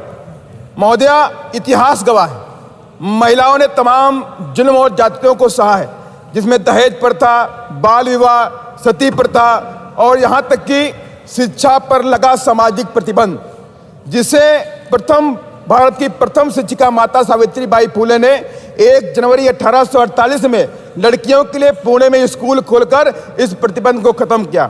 महोदया, इन तमाम सामाजिक कृतियों के बावजूद भी महिलाओं ने देश की आज़ादी की जंग में बढ़ चढ़कर हिस्सा लिया। चाहे रानी लक्ष्मीबाई हो, सरोजिनी नायडू हो, बेगम हजरत महल, झलकारी बाई कोरी, उदा देवी पासी, बिजली पासी, चाहे मुजफ्फरनगर की महावीरी देवी वाल्मीकि, यहाँ तक कि दुर्गा देवी, जिनको दुर्गा भाभी के नाम से जाना गया, चाहे सिक्किम से हेलेन लेप्चा हो उर्फ सावित्री देवी हो, नागालैंड से चाहे रानी जायदिन लियू हो, चाहे वो गोरखा से पुतलीमाई देवी जी हो, इन सभी महिलाओं ने तमाम महिलाओं ने अपने प्राण देश की आज़ादी के जंग में न्यौछावर भी करने का काम किया है। यही नहीं महोदया, जब मैं एग्जाम्पल देना चाहता हूँ, बस मैं खत्म कर रहा हूँ। महिला सशक्तिकरण को लेकर के उत्तर प्रदेश में बहन जी मुख्यमंत्री थी, तो माननीय बहन जी ने उत्तर प्रदेश के तमाम महिला कॉलेज खोले। मैं खत्म कर रहा हूँ, 1 मिनट खत्म कर रहा हूँ। माता सावित्रीबाई फुले शिक्षा योजना भी शुरू करी, जिसमें 25,000 रुपए और साइकिल देने का काम किया। महोदया, मैं आपके माध्यम से केंद्र की सरकार से अपील करता हूँ कि अगर महिला सशक्तिकरण देना है तो SC, ST, OBC की महिलाओं को भी इसमें अलग से रिजर्वेशन देने का प्रावधान करें, क्योंकि पूरे देश के अंदर आज भी इन महिलाओं के साथ में अत्याचार होता है। अगर सही माने में मैं फिर से आपके माध्यम से केंद्र की सरकार से अपील करता हूं, SC, ST, OBC की महिलाओं को 33% आरक्षण में रिजर्वेशन सुनिश्चित करने का काम करें। इसको संज्ञान में ले, गंभीरता से ले। धन्यवाद।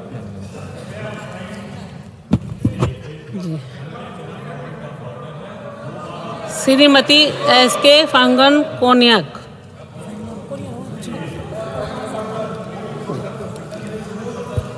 Honorable Deputy Chairman, ma'am, I stand here today in support of this bill because it is a defining moment in the history of our country for women. I'm here today because my party chose to give me the ticket. महिलाओं का सम्मान करिए। आज महिलाओं का दिन है, महिलाओं का दिन है, महिलाओं का सम्मान करिए, महिलाओं को सुनिए। आज I'm here today as an MP because my party chose to give me the ticket in spite of many male capable ticket seekers. And BJP as a party is a party which practices 33% reservation in the party setup. The enabling environment created by our Honorable Prime Minister has led to women empowerment, transitioning to women-led development. Now, Prime Minister's various initiatives like Beti Bachao, Beti Padhao, Ujjwala scheme, Mudra scheme, Ayushman Bharat, Sukanya Samriddhi, all this has led to now the sex ratio of women increasing to 120 females for every 1,000 males. And this increase in sex ratio can all be contributed to the various initiatives of our Honorable Prime Minister. We have a Prime Minister who speaks about menstrual hygiene from the ramparts of the Red Fort, and we have a Prime Minister who thinks for women. Today, there were many questions of if, what, how, why, when. But then, if we have political will, then we will find a way and this bill will be passed. I thank Honorable Prime Minister also and all stakeholders for keeping intact the provisions of the law to safeguard the interests of scheduled tribes and scheduled castes, especially for Northeast. And also take this opportunity to thank Honorable Prime Minister for being the champion of women empowerment initiatives. And now with the passage of this bill, a dawn of women-led development will begin. I support this bill. Thank you.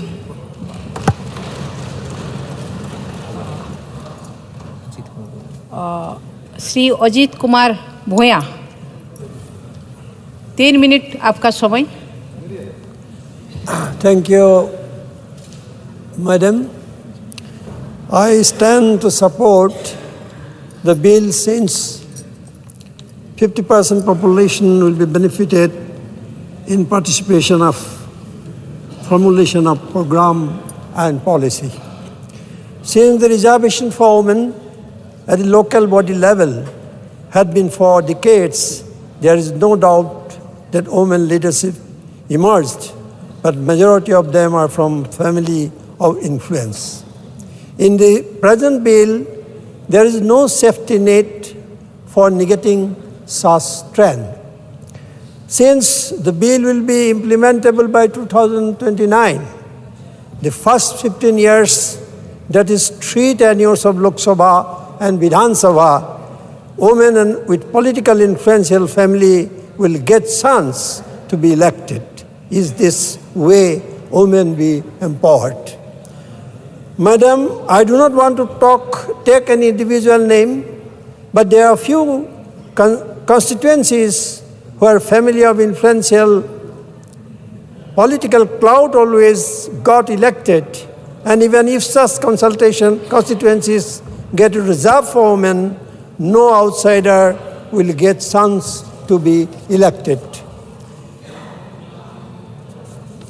Madam, however, if several women stalwart have represented the parliamentary democracy in the past, and many of them were not from political influence family. Hence, I will like to remember Bhagavati Devi, who got elected from Gaya in Bihar in the year 1996. This could happen due to the very honest intent of Lalu Prasad ji, then Chief Minister of Bihar. And I salute Lalu Prasad for giving opportunity to such women. Sir, Madam, when democracy in our country is getting matured, representative political participants should be from all sections of the society. But my strong apprehension is that the present women reservation bill may not fulfill the desired expectation of wider political participation of women. Madam, the time frame of the bill has been designed in such a way that Bhagavati Devi like women get chance only around 2050 to represent the parliamentary democracy. I am from Northeast, only opposition voice.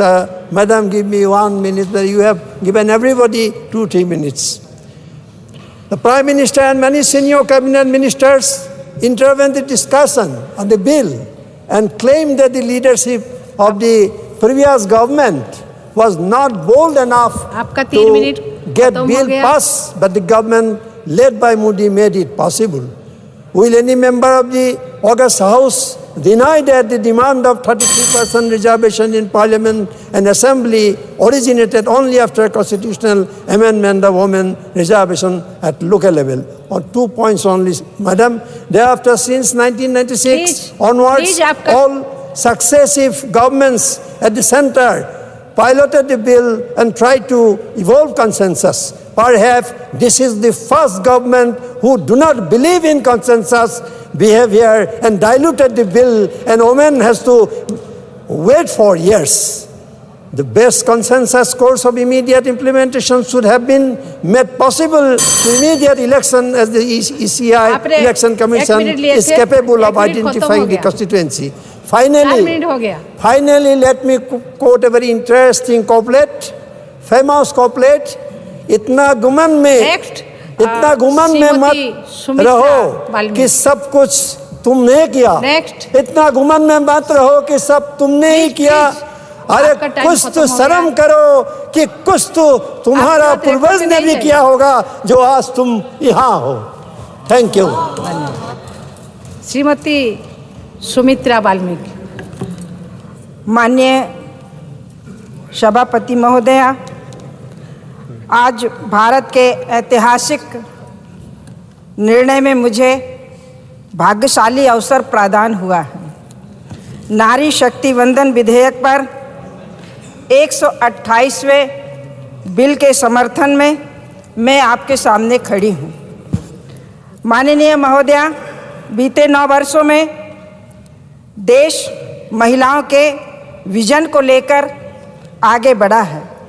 Bharat ने अपने बीते वर्षों के अनुभव को देखते हुए women development से वुमेन लीड डेवलपमेंट के प्रयासों को वैश्विक मंच पर भी ले जाने का प्रयास किया है। इस बार भारत की महत्वपूर्ण G20 में अध्यक्षता रही बैठकों में भी ये विषय प्रमुखता से छाया हुआ था। इस वर्ष का बजट भी वुमेन लीड डेवलपमेंट के प्रयासों को नई गति प्रदान करेगा। इसमें आप सभी की बड़ी भूमिका है। माननीय महोदया, हमारे यहाँ वर्षों से राजनीति के लिए महिलाओं का नाम बहुत बार लिया गया। महिलाओं के लिए ये किया वो किया, ये दावे बहुत हुए और अनेक बार हुए, लेकिन धरातल पर कुछ भी नहीं हुआ।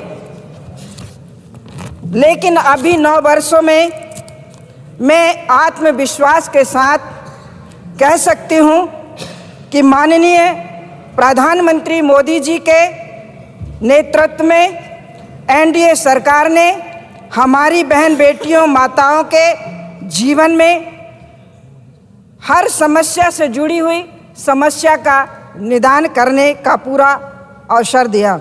राजनीतिक परिदृश्य में यदि देखा जाए तो मैं स्वयं इस बात का आपके सामने उदाहरण हूँ। देश के यशस्वी प्रधानमंत्री माननीय मोदी जी ने भारत के श्रेष्ठ सदन में स्थान देकर अपने कार्यों को चरितार्थ किया, वरना अभी तक तो यह वर्ग सिर्फ वोट बैंक में रहा। महिलाओं की दीन दशा सुधारने का कार्य माननीय मोदी जी ने एनडीए सरकार ने किया। गर्भावस्था के दौरान शिशु को पौष्टिक खाना मिले, इसके लिए माननीय मोदी जी ने मातृ वंदना योजना चलाई, जो 3 करोड़ से अधिक महिलाओं के बैंक खातों में सीधे भेजने का कार्य हुआ। शिशु का जन्म अस्पताल में हो, इसके लिए भी वृद्ध अभियान चलाए गए। बेटी को कोख में ना मारें, इसके लिए बेटी बचाओ बेटी पढ़ाओ जैसे जन आंदोलन हुए। मोदी जी ने जनता से आह्वान किया कि आप मुझे बेटी भीख में दे दो, मैं बेटी को संवारूंगा और आगे उसे राष्ट्र की संपत्ति में शामिल करूंगा। बेटी बड़ी होकर स्कूल जाए तो शौचालय न होने की वजह से स्कूल ना छोड़े, इसके लिए करोड़ों शौचालय बनाए। बेटी शिक्षा जारी रखे, इसके लिए सुकन्या योजना दी। इसके लिए माननीय बेटियों को एवं बहनों को मुद्रा योजना दी। सैनिक स्कूलों के द्वार खोले। इस अवसर पर सेना में अफसर बने। तीनों सेनाओं में बेटियों को रास्ते खोल दिए। आप आज देखेंगी बड़ी संख्या में अग्निवीर में बेटियां भर्ती हुई हैं, जो एनडीए पुणे में पहले बैच की ट्रेनिंग ले रही हैं। माननीय महोदया, यही नहीं, मैं गांव तक यह सेल्फ हेल्प के ग्रुप के विस्तार की सहायता को दुगना कर दिया। रसोई गैस के उज्ज्वला गैस के कनेक्शन दे उनके जीवन में नया और सुलभ बनाने के लिए कदम बढ़ाए। प्रधानमंत्री मातृ योजना के अंतर्गत 3 करोड़ से ज़्यादा महिलाओं को भुगतान किया जा चुका है। 5 मिनट। माननीय महोदय, बस बेटियों और बहनों के हर घर जल नल योजना के अंतर्गत कार्य किए गए। माननीय महोदया, बेटियों को अंधेरे में ना रहना पड़े, इसके लिए सौभाग्य योजना चलाई। बेटी बीमार ना पड़े, इसके लिए आयुष्मान कार्ड योजना एक ताकत बनकर उनके सामने आई। मैं कहना चाहूँगी कि आज जिस तरह से भाग्य भारत का बहनों के हाथ आगे बढ़ रहा है, इसी के लिए मैं अपनी ओर से 2 लाइनें समर्पित करना चाहती हूँ कि सामने है मंजिल तो रास्तों में आगे बढ़ना। अभी वक्त है, जो भी हो मन में वो इच्छा न छोड़ना। कदम कदम पे मिलेगा साथ भाई मोदी का, बस राह चुनने के लिए जमीन मत छोड़ना। धन्यवाद, जय Hind. Thank you. Next doctor M Thambi Durai, time 3 minute. Thank you very much, Madam. On behalf of ADMK party and former Tamil Nadu Chief Minister Palanisammy, it's a great coincidence I raised to speak and support the bill. When a similar bill reserved 1/3 of seats, I introduced in 1998 as Law Minister under the leadership of Vajpayee at that time. But the time it could not be passed. Now, it is the opportunity. I congratulate the Prime Minister of Modi ji has come forward, and whatever we dreamt at that time, it is going to be coming to the practical now. Sir, I want to say about Madam, ADMK party played a historical role in empowering of women and reservation for women in governance. Under the leadership of former CM's Tamil Nadu, Purachi Thalaivar MGR and Purachi Thalaivar Amma Jayalalitha ji, we have given lot of power to the women, so many welfare schemes implemented the scheme. And also we are astonished to see that even though Revenue Party said we have to give more power, 2 chief ministers in Tamil Nadu given by the ADMK party, Madam Jayalalitha ji and Amma Janaki. But others party, if they are claiming as Revenue Party, they cannot give such kind of power. This is the fact I want to tell you because empowerment. And also, Madam, sir, I would like to remind the House that under the leadership of Amma, Tamil Nadu has already enacted a law to reserve 50% of seats for women in Panchayat Raj institutions. Reservation to women had been increased from 1/3, one of the total number of seats PRI. Thus, 50% of the seats in the wards of villages, panchayat unions, and district council reserved for women, Madam. And also, I want to say other things. In 4 elections, 1991, 2001, 2011, 2016, 4 elections, ADMK party under the leadership of Amma, the women, what we are telling empowerment women, we have to think that Madam Jayalalitha ji fought the elections and won the thumping majority, and consequently 4 times she was the Chief Minister of Tamil Nadu, historical thing which happened in Tamil Nadu, which cannot be denied. And also, sir, regarding the welfare schemes, when we are saying about empowerment of women, first of all, giving welfare schemes is very important. As our Modi ji has implemented many welfare schemes, before that, our Amma also schemed a lot of welfare schemes implemented in Tamil Nadu to empower the women and give the protection of women. For example, Madam, for female, whatever baby bachao we are telling now, that is the scheme originally originated in Tamil Nadu by under Amma, that is implemented as a baby cradle scheme to save the women children. At that time, many people used to kill the women children at that time. She saved a lot of women children. That is the a scheme which applauded by throughout the world. They applauded the scheme which giving the empire protecting. And also, police forces. If you take police forces, the role of the women is very important. For that, all women police stations in Tamil Nadu first established by President India at that time in Tamil Nadu. And also women commandos also in police service also implemented in Tamil Nadu.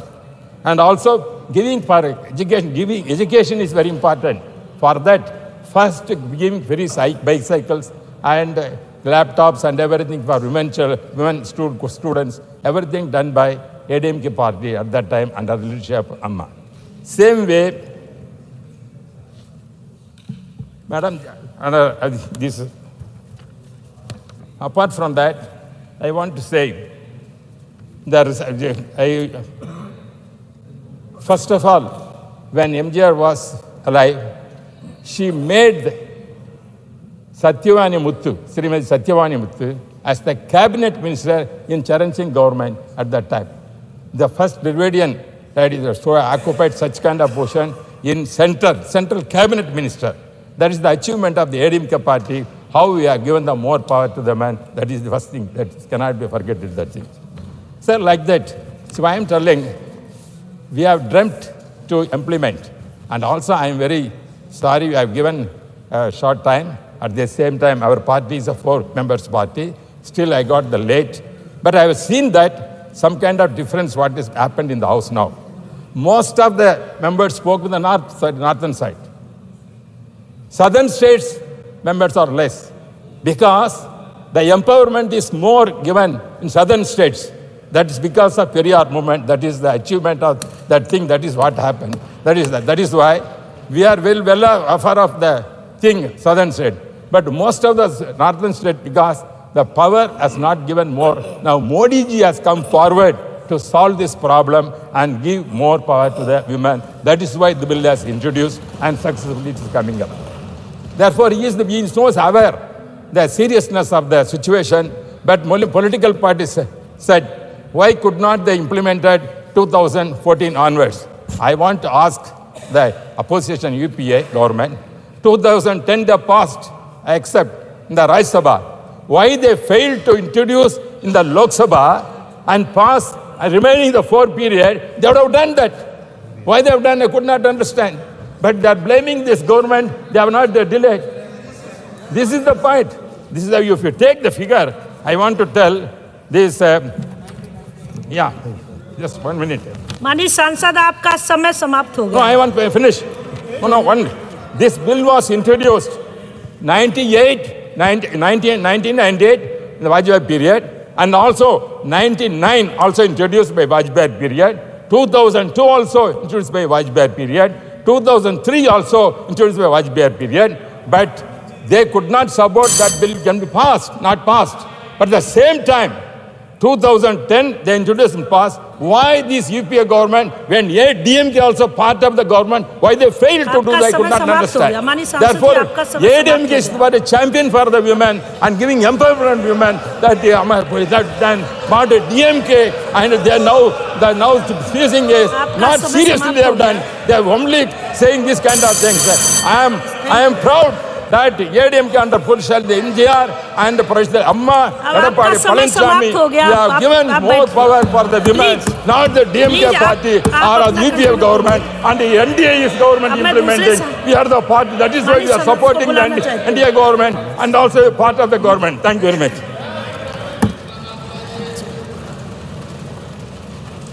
Shrimati दर्शना सिंह जी. धन्यवाद उपसभापति महोदया. आपका समय 5 minute. माननीय उपसभापति महोदया, मैं आपका धन्यवाद देती हूं कि आपने मुझे इस ऐतिहासिक बिल पर बोलने का अवसर प्रदान किया. महोदया, मैं बताना चाहती हूं कि ये मेरी मेडन स्पीच है.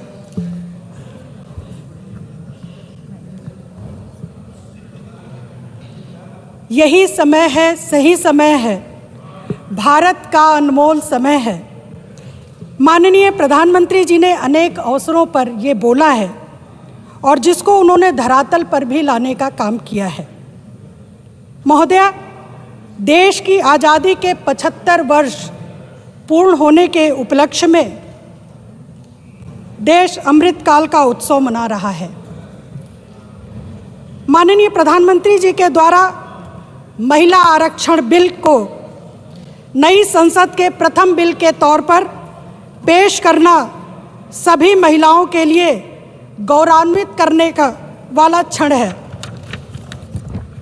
महोदया, ये बिल महिलाओं के राजनीतिक क्षेत्र में नारी सशक्तिकरण को सुनिश्चित करने का ऐतिहासिक कदम होगा और भारत के संविधान की प्रस्तावना और अनुच्छेद 38 में किए गए वायदे के अनुसार महिलाओं के लिए राजनीतिक न्याय की उपलब्धि का मार्ग प्रशस्त करेगा। महोदया, यह बिल संविधान के इस मूल भावना का सम्मान है। इससे पहले भी आदरणीय प्रधानमंत्री जी ने इस देश की करोड़ों महिलाओं को सम्मान देने का काम किया है, जैसे उज्ज्वला योजना के माध्यम से धुएं से मुक्ति दिलाई।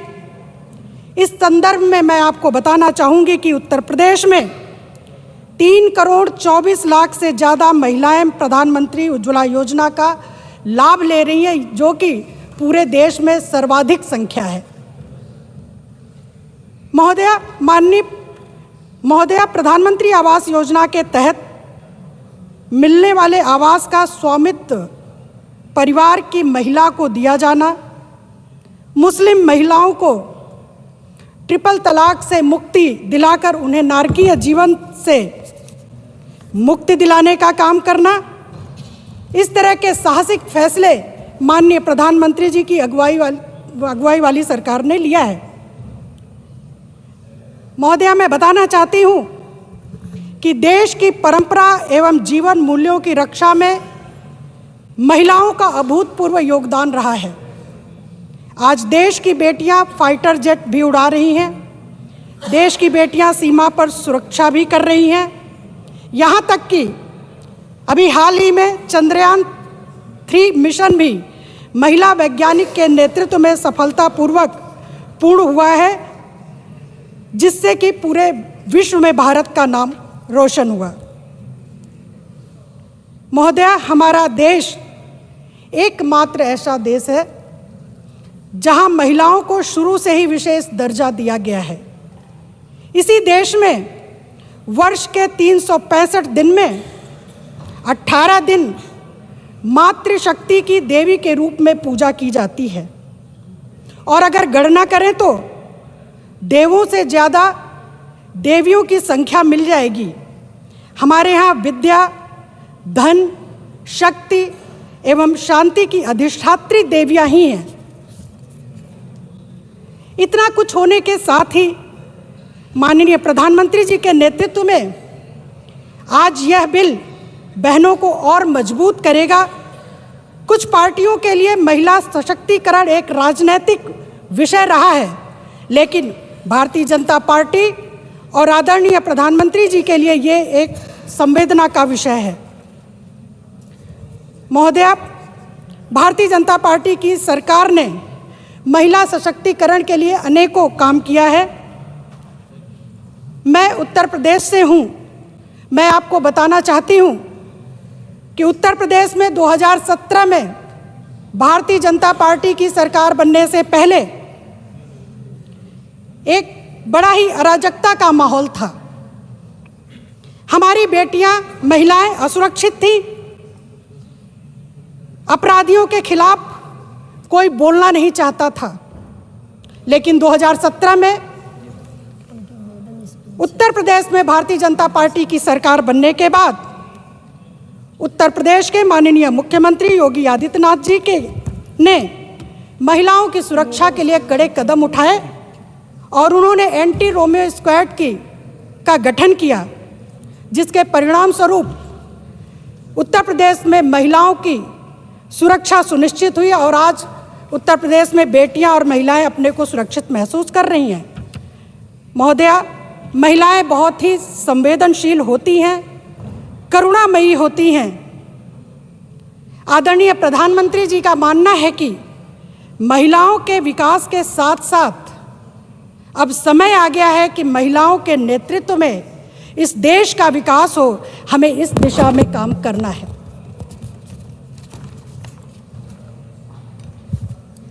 माननीय उपसभापति महोदया, महिला आरक्षण बिल को इससे पहले 4 बार भाजपा सरकारों द्वारा लाया गया, लेकिन विपक्ष की नकारात्मक सोच एवं उनकी खराब नीयत के परिणाम स्वरूप ये कभी पारित नहीं हो सका। लेकिन 19 सितंबर 2023 को गणेश चतुर्थी के सुअवसर पर माननीय प्रधानमंत्री जी के द्वारा महिलाओं के पक्ष में नारी शक्ति वंदन अधिनियम विधेयक लाने का साहसिक एवं महत्वपूर्ण निर्णय लिया गया। इसीलिए हमारे यहाँ कहा जाता है कि नारी अस्य समाजस्य कुशल वास्तुकारा अस्ति, अर्थात नारी समाज की आदर्श शिल्पी है। महोदया, मेरी ये मेडन स्पीच है, बस थोड़ा सा समय और आपका लेना चाहूंगी मैं। देश में जब भी महिला सशक्तिकरण की बात होगी, तब इस देश की समस्त मातृशक्ति माननीय प्रधानमंत्री जी के इस कदम की सदैव ऋणी रहेगी। महोदया, आज का भारत नया भारत है। आज का भारत युवा भारत है। आज का भारत ऊर्जा से भरा भारत है। आज का भारत महिला सशक्तिकरण का भारत है। आज का भारत माननीय प्रधानमंत्री जी के नेतृत्व में G20 की अध्यक्षता कर विश्व को वसुधैव कुटुंबकम का संदेश देने वाला भारत है। अतः अंत में मैं सभी महिलाओं की तरफ से आदरणीय प्रधानमंत्री जी का कोटि कोटि आभार प्रकट करती हूं कि आपने हम सभी महिलाओं को सम्मान से जीने का बारंबार अवसर प्रदान किया है और माननीय प्रधानमंत्री जी के द्वारा महिलाओं के अधिकार के समर्थन में लाए गए इस महत्वपूर्ण बिल का मैं समर्थन करती हूँ। बहुत बहुत thank you. Shri J.K. Vasan, माननीय सदस्य J.K. Vasan. Sir, I stand here to support this important bill on behalf of my party, Tamil Maanila Congress, Moopanar, sir. Sir, for the past 4 decades, many governments have been trying to pass the examination for bringing this bill positively. Unfortunately, sir, they have failed for various reasons. Today, madam, the Bharatiya Janata Party, its government, has passed the examination of winning the women's bill being passed in both the houses. This was the dream come true for our women's in the country. I thank the government and support the government on this historic day. Madam, responsibility and empowerment are the need of the hour today after this bill is passed, which our forefathers of the nation wished. I am sure this will be achieved through the continuance of this government after the next election. Especially, madam, this bill is being passed at the 75th year of the Amrit Kal, which is very special. Today, our women in the country are achieving exemplary goals in various fields. Army, Navy, and Air Force. They are in the top positions and doing wonders. They are examples for the world. Yesterday we discussed about women's role in space and science. Women in India excel in all fields. We see women in various capacities. Today, the first person of the country is the President of India, governors, ministers, party presidents are all women today. Unfortunately, legislation, we are very low. That is why we have come forward to introduce this important bill. Madam, to conclude, I wish to quote the famous and apt lines of poet Bharati, a popular and immortal poet of Tamil Nadu. பட்டங்கள் ஆழ்வதும் சட்டங்கள் செய்வதும் பாரினில் பெண்கள் நடத்த வந்தோம். ஏட்டு அறிவினில் ஆணுக்கிணங்க பெண் இளப்பிள்ளை கானொன்று கும்மியடி. To put in English, the immortal poet Bharati says, women have come to govern offices and enact laws. The world will prosper in wisdom if we respect women as equal to men. The value of men is to protect women's self-esteem. Then there will be nobody else to degrade. And now the time has arrived to fulfill our long-pending aspiration. As the representative and leader of Tamil Maanila Congress, Mupanar, I support this bill wholeheartedly and thank the government, the Prime Minister, for bringing this bill at the right time.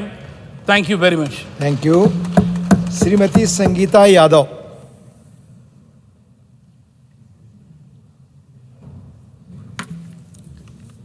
माननीय सभापति जी, आपने मुझे नारी शक्ति वंदन अधिनियम पर बोलने का अवसर दिया, इसके लिए मैं आपको आभार प्रकट करती हूं और आपके माध्यम से सदन को प्रणाम करती हूं। और यह मेरी मेडन स्पीच है, तो आपका संरक्षण भी चाहूँगी।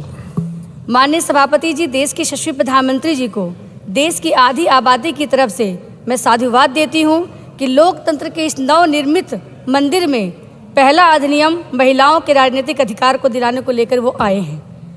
माननीय सभापति जी, कल हम लोकसभा में सुन रहे थे माननीय गृह मंत्री जी को, उन्होंने बड़ा स्पष्ट किया कि महिलाओं को राजनीतिक अधिकार देना या सशक्त करना कभी भी भारतीय जनता पार्टी का राजनीतिक एजेंडा नहीं रहा है। अरे नारी शक्ति अभिनंदन अधिनियम तो महिलाओं की मान्यता से, सिद्धांत से जुड़ा हुआ है। मातृशक्ति को सम्मान देने वाला अधिनियम है, महिलाओं के लंबे संघर्ष को ख़त्म करने वाला अधिनियम है। और माननीय सभापति जी, मैं ग्रामीण क्षेत्र से 2017 से लेकर 22 तक MLA रही, तो इन 9.5 वर्षों में कैसे महिलाओं के जीवन स्तर में क्या सुधार आया है, ग्रामीण स्तर पे मैं बात करना चाहूँगी, ग्रामीण स्तर पे, और कैसे उनकी सोच बदली है। कुछ अपने एग्जाम्पल से मैं आपको बताना चाहती हूँ माननीय सभापति जी, और ये भी आंकड़ों के साथ बताऊँगी कि कैसे हमारा महिलाओं को आगे बढ़ाना राजनीतिक एजेंडा नहीं है। हम आगे तो बढ़ रहे हैं माननीय सभापति जी, आधुनिकता का नारा भी लगा रहे हैं, परंतु जब महिलाओं से जुड़े मुद्दे आते हैं तो सत्ता चुप हो जाती है। इसका बहुत बड़ा एग्जाम्पल राइट टू हाइजीन से है। महिलाओं के स्वास्थ्य के लिए बहुत ज़रूरी था right to hygiene. Sanitary pad के बिना यह कभी भी संभव नहीं था। हमारे देश को महिला प्रधानमंत्री भी मिली थी, लेकिन कभी भी ये चर्चा का विषय नहीं रहा। माननीय सभापति जी, मैं आपको बताना चाहूँगी कि माननीय मोदी जी ने 2020 में लाल किले से 15 अगस्त को सैनिटरी नैपकिन का उल्लेख किया और उसके बाद से यह एक अभियान बना और हजारों लाखों महिलाओं को जाने कितनी बीमारियों से हमने बचाया है। तो माननीय सभापति जी, मैं इसी में एक और उदाहरण जोड़ना चाहूँगी। मैं अब जब विधायक थी तो बहुत ग्रामीण